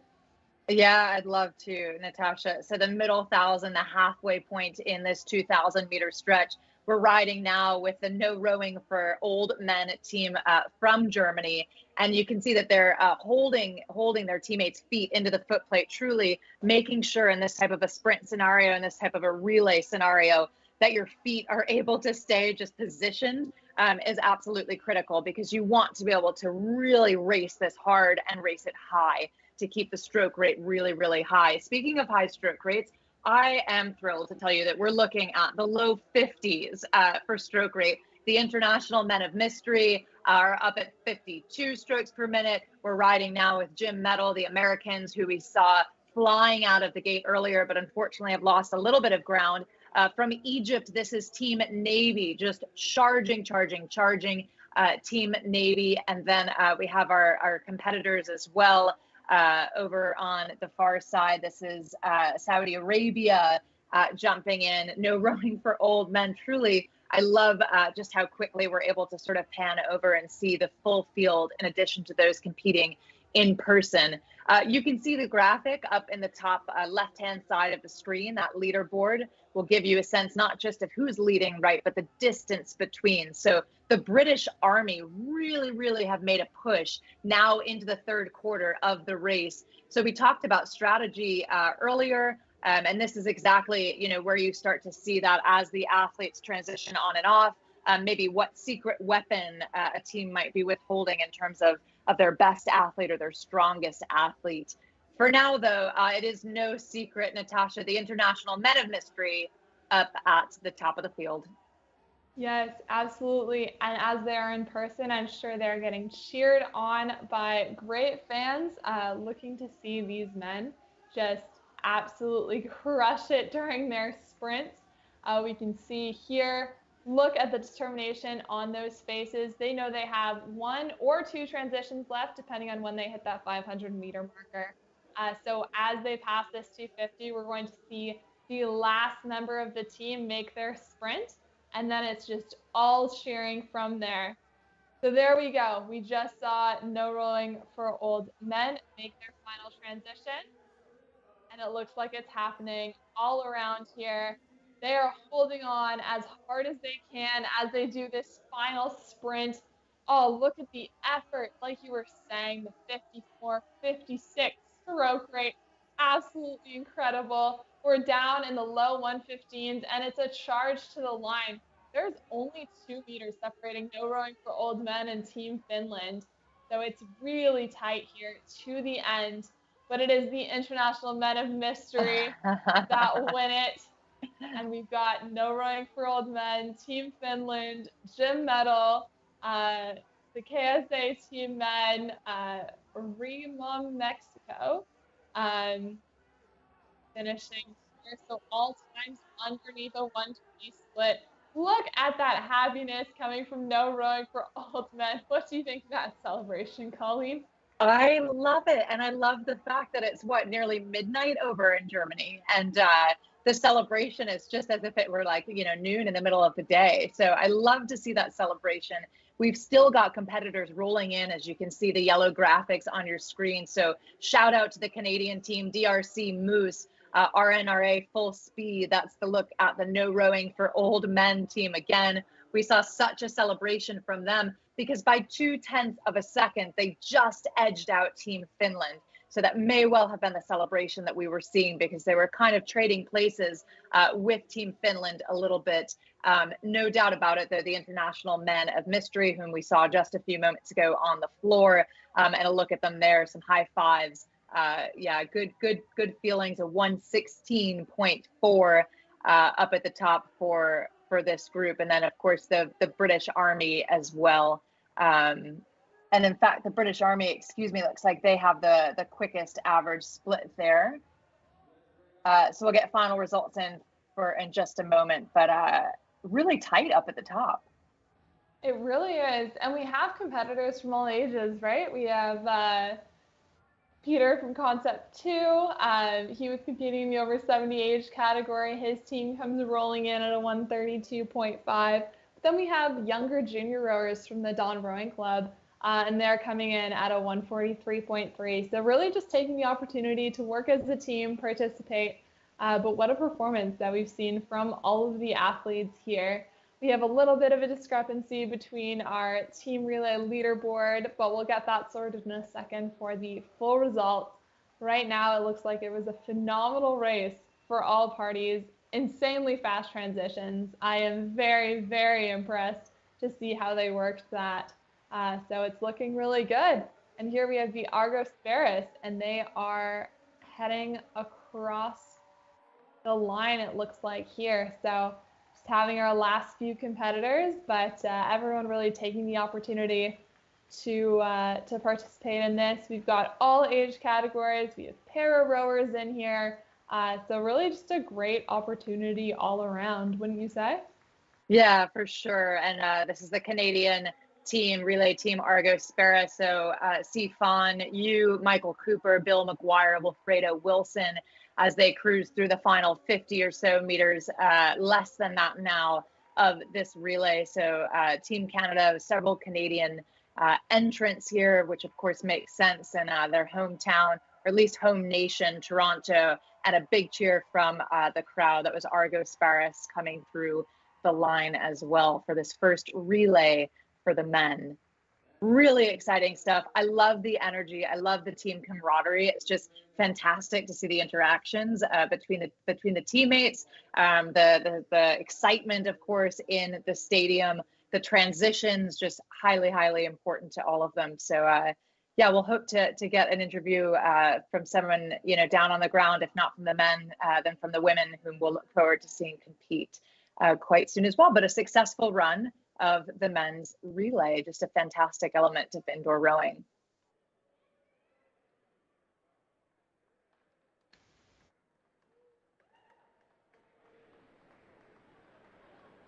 All right, thank you very much. Here with the International Men of Mystery. What a performance. How were you able to take first place in this event here? What was the secret? We were very well trained, and we had believed at the last minutes we did a switch to our crew because one guy of us got some issues and went to the hospital, and we take this guy without even doing warm-up, and we won. That's why.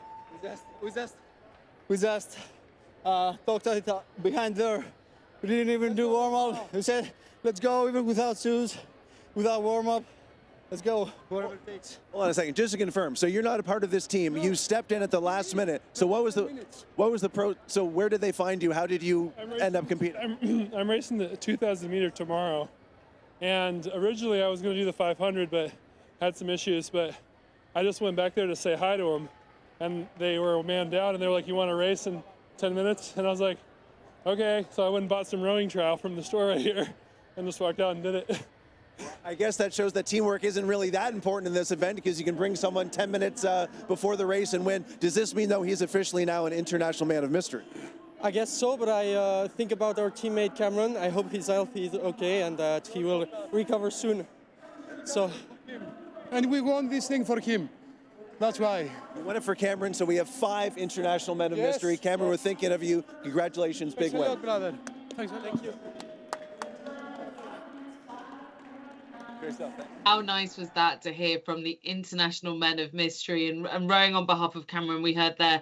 We hope he's okay. He's been sent to the hospital, hopefully just for some checks. But what a great story. That just goes to show you how amazing this sport can be, that you can, wrap your arms around someone, bring them into your team, and end up walking away with a race win at world level, Colleen. Yeah, I was thinking of Liz actually, as we've mentioned, at World Rowing is the brain behind the Versa Challenge. We've been talking all about versatility today, and I was thinking, man, she would really love that clip, right? Because you talk about information coming at you in real time, your ability to process that, to react to it, and then to persevere and in fact triumph. So really, really, really cool story from those guys. And Natasha, I don't know about you, but a blast to say their name aloud, right, during the race commentary as well. I never got tired of saying the International Men of Mystery. I really did not. I think it pays off to be creative with names, if just for your announcers. So I think it was quite a phenomenal race. I'm sure we have some highlights to roll up about what just happened here. And Camilla, maybe you can take us through them. Yeah, thanks, Natasha. Yeah, a few highlights from around the world and from Canada.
Well, I think my favourite bit of that highlight reel was watching all the celebrations at the end, all of the supporters, no matter where you are around the world.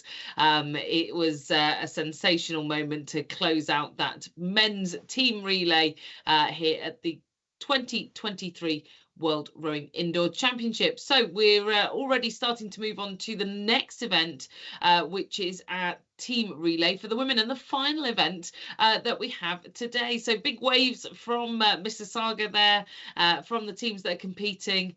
And I think I recognised that Uniseat. Natasha, did you say that was your old club by any chance? It is. So it is the Dawn Rowing Club of Mississauga in that unisuit. And we've got several people competing from there, quite a bit of Canadian representation, but also quite a few of my mentors that I've had in the Canadian rowing scene are going to be competing. Louise Susie Fraser, we saw her earlier today. Just an incredible person to be able to row alongside. I've done many an indoor rowing workout with her, and she will always sing along to the music as we're going. So definitely one of my favorite people to work out with. We see Leslie Smith there as well. So she was our winner in the lightweight category earlier today. So quite a few names. Some have already raced today, and they're just here to have fun and finish it off. We've got Janet Bolton, who also raced earlier today under the Hamlin Boat Club. She is the president, and she'll be racing with Lady Brett Evans and Sandra Martin, both of whom are part of the Canadian rowing scene, both of whom I have worked with very much in the past, and they're definitely here for fun, but they are definitely here to compete as well. So I'll be interested to see how they do throughout this competition. Quite a bit of Canadian representation here, especially from the hometown, but we do also have some international representation, don't we, Colleen? Yeah, for sure we do. So we have Team Live to Row just around the corner, neighbors from the USA, representation from Great Britain, the British Army A and B squads, from Mexico, so Remo, Mexico as well. In fact, we've got several entrants from Mexico. And then from our virtual competitors, we have Team Finland. We have another group from Egypt, so Navy, Germany, Nordish by Nature is their name. And then another entry from Egypt as well. So it'll be interesting to see if some of these virtual competitors are actually grouped together like the two Egyptian groups. But yeah, really, really exciting, I think, to see so many of the entrants here live and in person. So that's a look at our leaderboard as we prepare for the start of this race. They're now taking their final couple of minutes of warm-up strokes. Although I loved hearing the interview, the international men of mystery, that the guy who was willing to jump in, he said he didn't even warm up, did he? So I don't know, maybe there's a secret to that, Natasha. What do you think? I think there's definitely something to be said for the adrenaline rush. He's already excited thinking about rowing tomorrow and then gets the opportunity to row today. Of course, that's, piqued his interest in his mind. I'm sure just being in the facility as well, and definitely going into tomorrow with a win is going to give him an edge. So I think it's a great sort of demonstration of what adrenaline can do in these types of moments. And sometimes in things like the relay, it's the people who want it the most that are going to succeed in the end. So I think we'll see a lot of ambition here. And as much as we are laughing at some of the celebrations that we see abroad, it really helps add to the atmosphere, doesn't it? When you know that if you win, that confetti is coming down, I think it gives you a little bit more of an incentive, don't you think? Oh, absolutely. Yeah, if you know that confetti's coming, it's like you want to make the confetti happen. So that's certainly true for the Italians. I absolutely love in person when we get to see it. The U23s last summer, many an event where the confetti comes down for the Italian winners. So yeah, we'll look forward to seeing more celebrations to come. Sitting then just for a moment with the Egyptians, and now we're back down on the floor as one of the Canadian crews looks to strap in here. So several different competitors from Canada. Yeah, Dawn Rowing Club that we mentioned, and Natasha, in true Canadian spirit, it's like Dawn Rowing Club. I hear that. I think Canadian Henley. There is another Henley that happens in North America. We love the one overseas. We'll have to chat with Camilla on that when we're back. But yeah, I mean, do some of it for you, Natasha, like Canadian Henley, indoor rowing, like, is there any sort of interplay? Do you recognize names that then you might see in the summer months as you look across these boat clubs and athletes? You absolutely do. And we were talking about the training plan earlier. You're really gearing up towards Canadian Henley in the summer in late August there. And you really start gearing up towards either the National Indoor Championships, or luckily this year, because it's in Mississauga, Canada, we have the World Rowing Indoor Championships. So you almost have two sets of big major events that you want to gear up for. And usually the week after, everyone takes that break. So right here, we're going to see them go off the start. And we've got an attention go. And this is the last race of the day. They know that this is the last race, last chance to win a medal at the World Rowing Indoor Championships today. So I really expect these women to start going for it. Colleen, do you want to take us through the leaderboard as it settles? Yeah, absolutely. So I'm so impressed with this start from Mexico. So the roster there, taking a look, because again, we've got a few entrants from Mexico: Quintanar, Ceballos, Garcia, and Rivera up at the top of the field at 50 strokes per minute. And yeah, just well underway. And moving through then the first couple of 100 meters, looks like maybe a little bit of a stall out here for those on the floor. And yeah, we'll get an update in just a moment. I don't know that, I think we may have another false start, but keep me honest, Natasha, if you're seeing something else. I'm thinking it does look like a false start. It looks like Time Team stopped it with about 1,800 to go.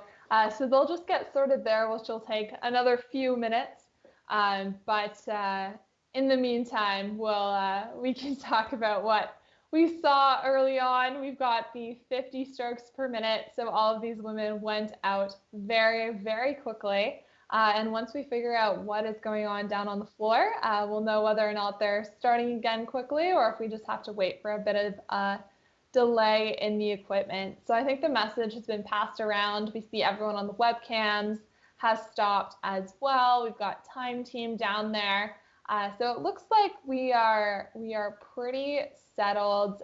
People are just waiting to see what is going on for this last race of the day. We're lucky to have our organizers on the floor. We've got our jury on the floor. So no need to worry because they have it under control and they plan for contingencies like this whenever something goes awry. So I'm sure we'll see these boats line back up first on a race tracker, and then we'll see people slowly start again. But man, the false start today, that really speaks to the adrenaline, doesn't it? Yeah, it certainly does speak to the adrenaline, and these athletes will have to sort of keep that in check as they prepare to start again. The good news is with the relay, well, they've got 3 teammates just alongside of them to kind of have them at their, have their back and have someone to sort of chat with.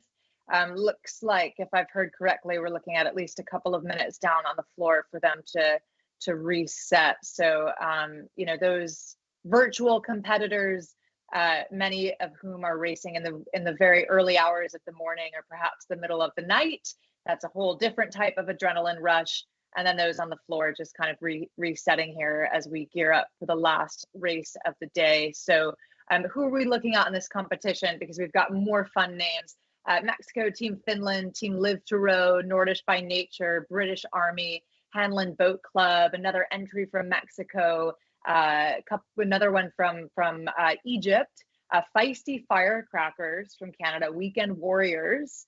The Canadians are good at naming their teams, especially, as we mentioned, Dawn Rowing Club, Go Get 'em, another Dawn Rowing Club entry.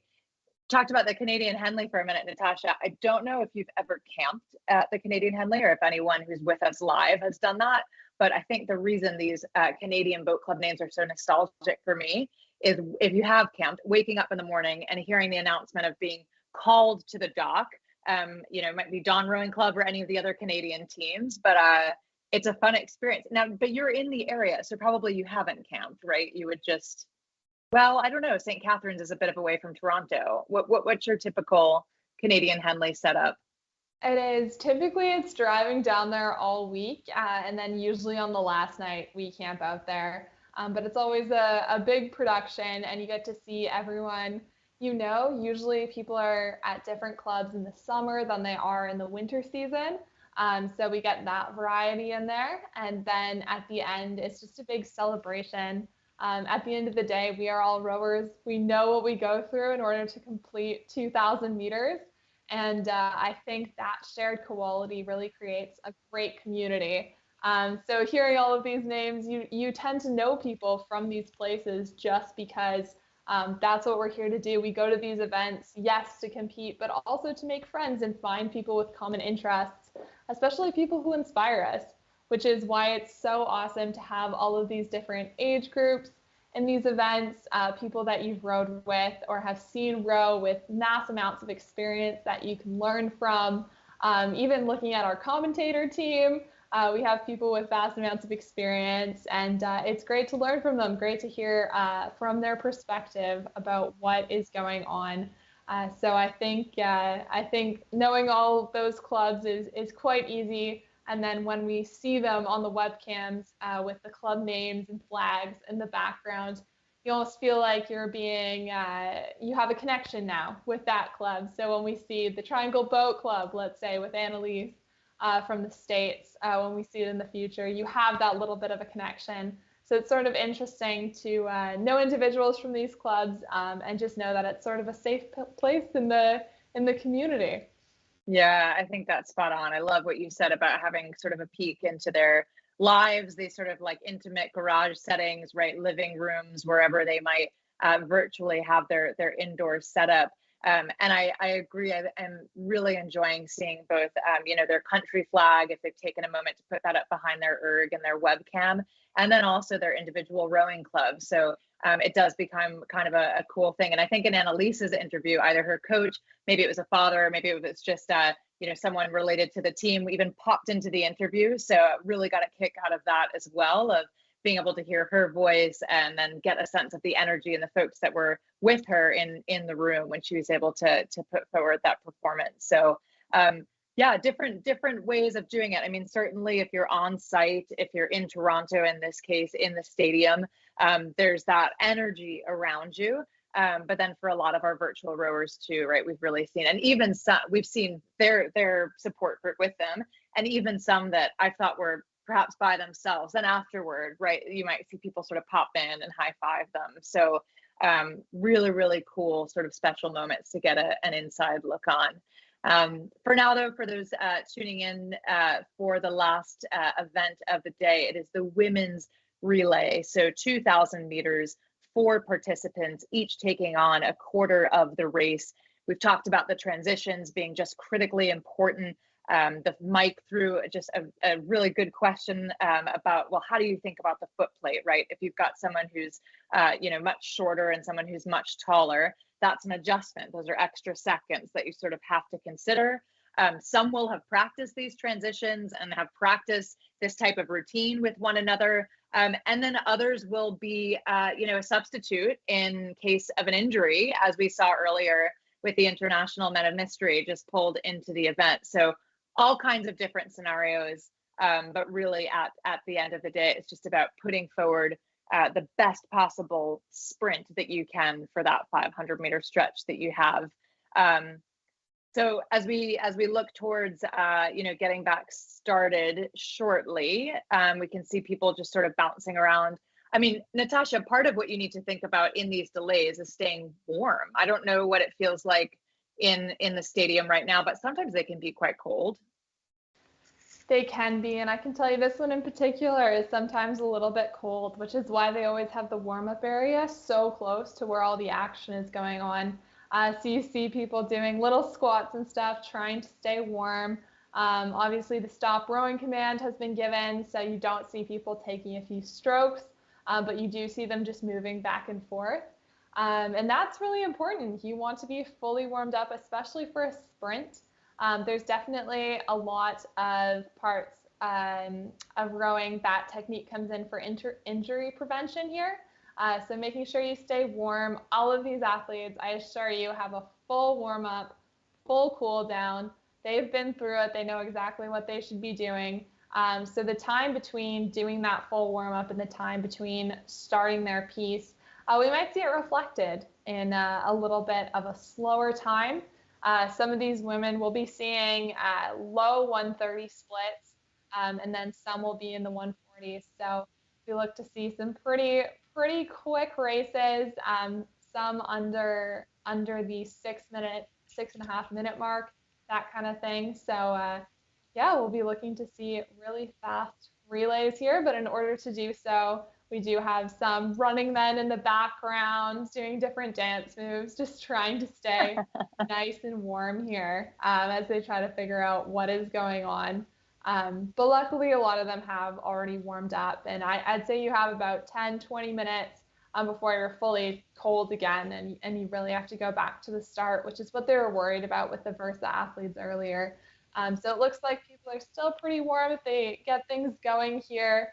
This is a great overhead view of some teams being able to talk to some of the umpires, and yeah, we'll see how it goes. Yeah, I'm loving the lights that we're seeing, those overhead lights that are creating just sort of a bit more color and atmosphere in the stadium in Toronto.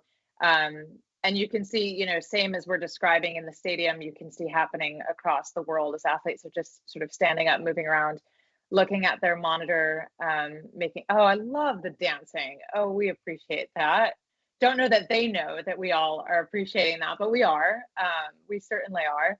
And yeah, for flat water rowers, they're being called to their machines now. So it does look like then we'll have a start underway just shortly.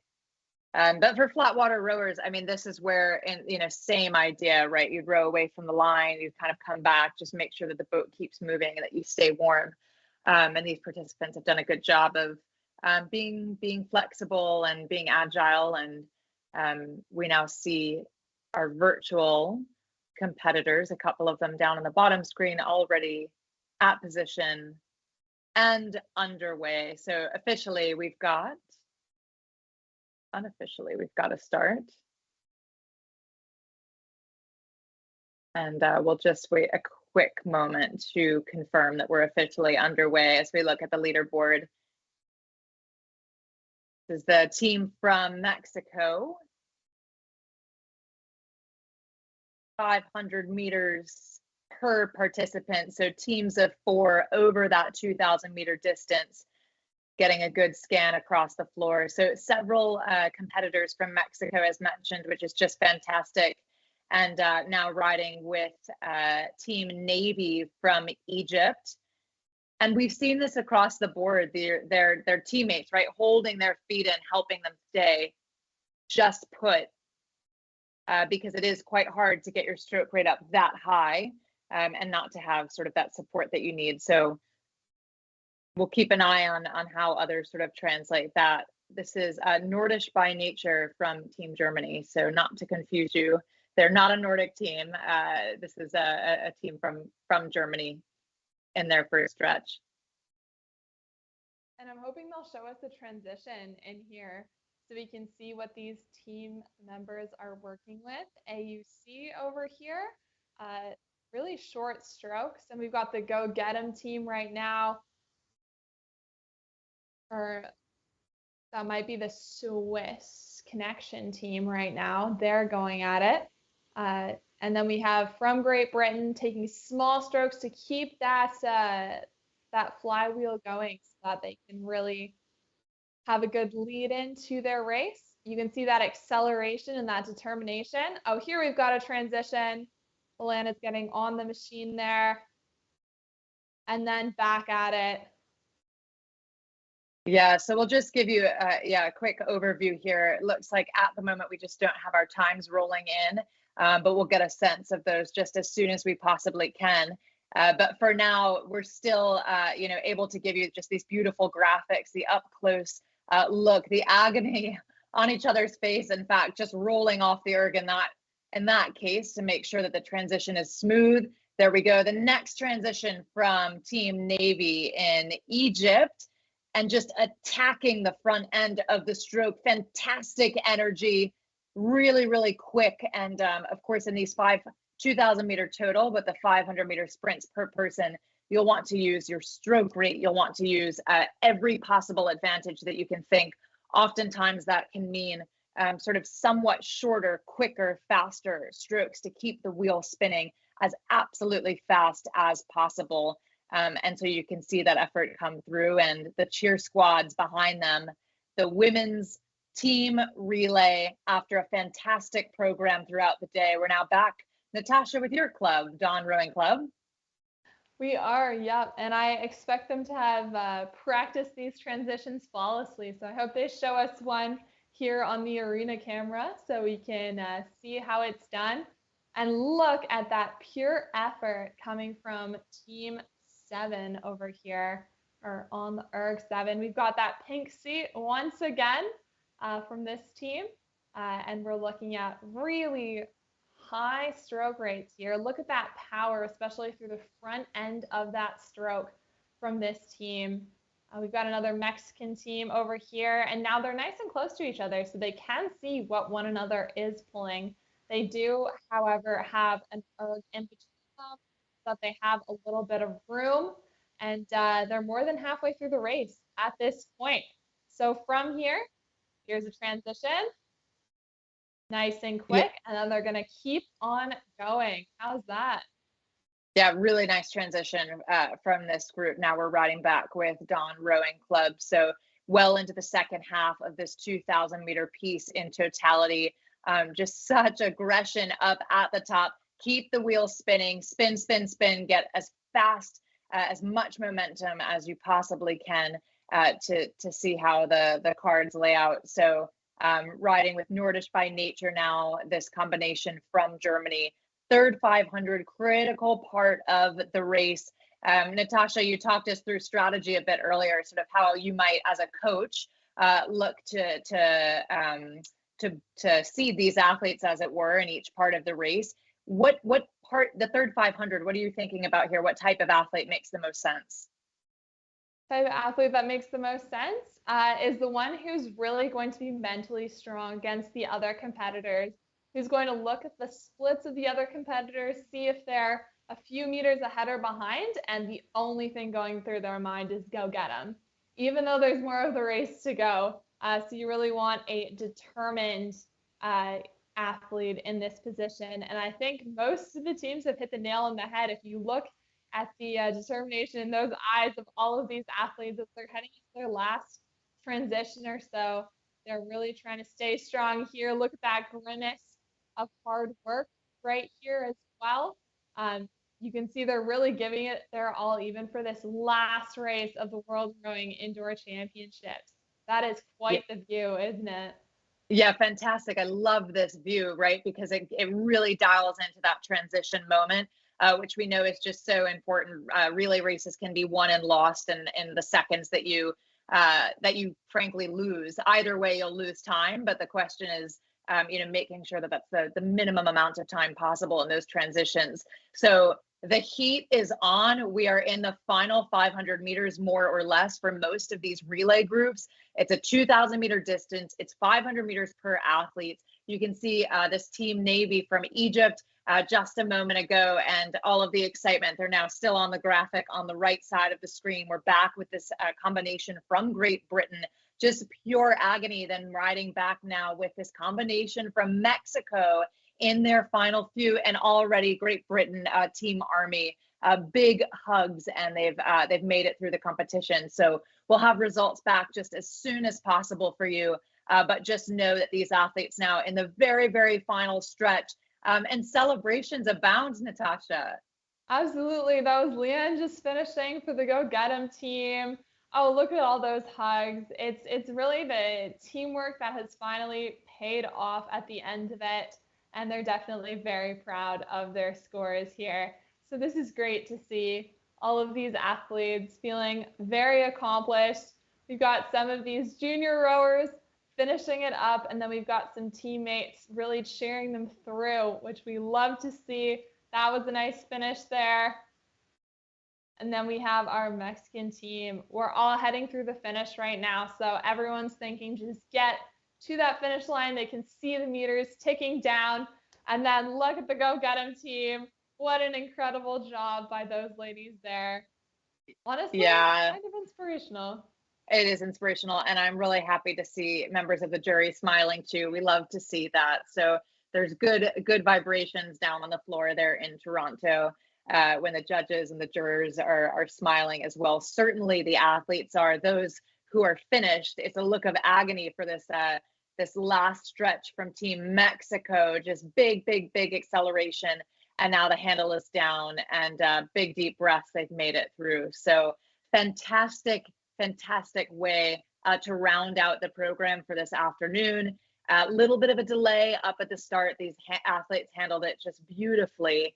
High fives, hugs. Oh, I love this moment. I absolutely love this moment. So we'll get a sense if we'll head to Mike or back to the studio. But Natasha, it's a feel-good moment, isn't it? It really is. And what a way to end the day. We have seen some very intense competition starting at 9 a.m. this morning, the World Rowing Indoor Championships. So it's really been great to see all of the effort, and a lot of the athletes who took part in this relay, they have also raced today. So it's just their fun end to the day, feeling really accomplished with your teammates. And I think we're going to head back to the studio here. Camilla, what did you think of that? You're right, Colleen, when you said that that's the great moment at the end, right, where you get to see everyone hugging and like saying good job, and same for the teams around them. Really nice, really nice. So that was a win for Team Finland in that women's team relay race. Great from them. And I think we've got I think we're going straight down to the ground in Canada for a chat with one of the teams. Thank you very much, Camilla. W team, very impressive performance. You're first in person, I believe third overall, but your celebration was quite muted. I was expecting a little more jubilation when you realized you finished first. What was going on? Oh, me today? Yeah, just the excitement, what didn't seem there for a first place finish. We had no idea. I thought we were third. It said USA, but it didn't say said United States. Well, I think third overall, but you were first in here, so maybe that's why the celebration was a little bit muted. We're learning all this as we talk. We've never done this before. Well, okay, how has the experience been like? It was exciting. I mean, we learned a lot about each other, and we learned a lot about, what we need to be doing as far as to keep the pace going and cheering each other on. It was really great to be a part of the team. And we can consider your team somewhat of a collection of all-stars because you're not from the same state, you're not from the same facility. So how did the four of you come together? We trained together with Live to Row. And so we train together every day virtually, but this is the first time all four of us have literally been in the same place at the same time ever. So it was awesome. So I think the key with the women, the winning team and the men, winning team and the women, teamwork is kind of overrated. You just show up and you get it done, and you finish near the top of the leaderboard. And put them all together, yeah. There we go. Yeah. Congratulations. I think it's party time for W Team Saturday night. Back to you. Thank you. Party time for Team Live to Row. Great to hear from Mike and that team there that came third overall. Some great stuff, and amazing that they'd never been in the same place at the same time, and great success for them in this final event of the day. So there is the results board for the relay for the women. Team Finland at the top, Nordish by Nature in second, silver medal position for them from Germany, and Team Live to Row, who we just heard from there live with Mike in Mississauga, picking up a bronze medal and going all the way down there. So a couple of the Mexican teams, a few of the Canadian teams there filling up the leaderboard in that final race of day one of the 2023 World Rowing Indoor Championships. Well, it's almost time to say goodbye, and it's been a great day, and we've had lots of unexpected things thrown at us with the timetable, lots of unexpected things thrown at our Versa challengers and competitors, but it's all for the fun of international competition. It's been an awesome day. I've been Camilla Hadland-Horrocks. I've been joined here by Colleen Saville and Natasha Kozak, who have been amazing at bringing us all of the action, both in Canada and all around the world. And we will be seeing a bit of action from the for the last time team in Canada. Thank you very much, Camilla. It was a fantastic first day to the World Rowing Indoor Championships. The crowd and the athletes maintained their excitement and maintained, speaking of the athletes, their great performances even through the delays and the unforeseen circumstances that we face today. So we have another great day of competition coming up here on the floor in Mississauga at the Paramount Center for tomorrow. From in Mississauga, we'll send it back to you. Thank you so much, Mike. Great to hear you've had a great day in Mississauga. We've had a great day here as well in the virtual studio. So I've said thank you from myself, from Colleen, Natasha. You'll be able to join us again for day 2 of racing. We'll see those 2-kilometre races that we described earlier on. We've also got the final rounds of the Versa Challenge. But for now, we're going to say goodbye to everyone tuning in all around the world. And please do join us again tomorrow at local time, 8:30 a.m. in Central European time. That's around about 2:30 p.m. It's been great to see you, and we're going to wrap up with some highlights of the day. Thank you very much and goodbye.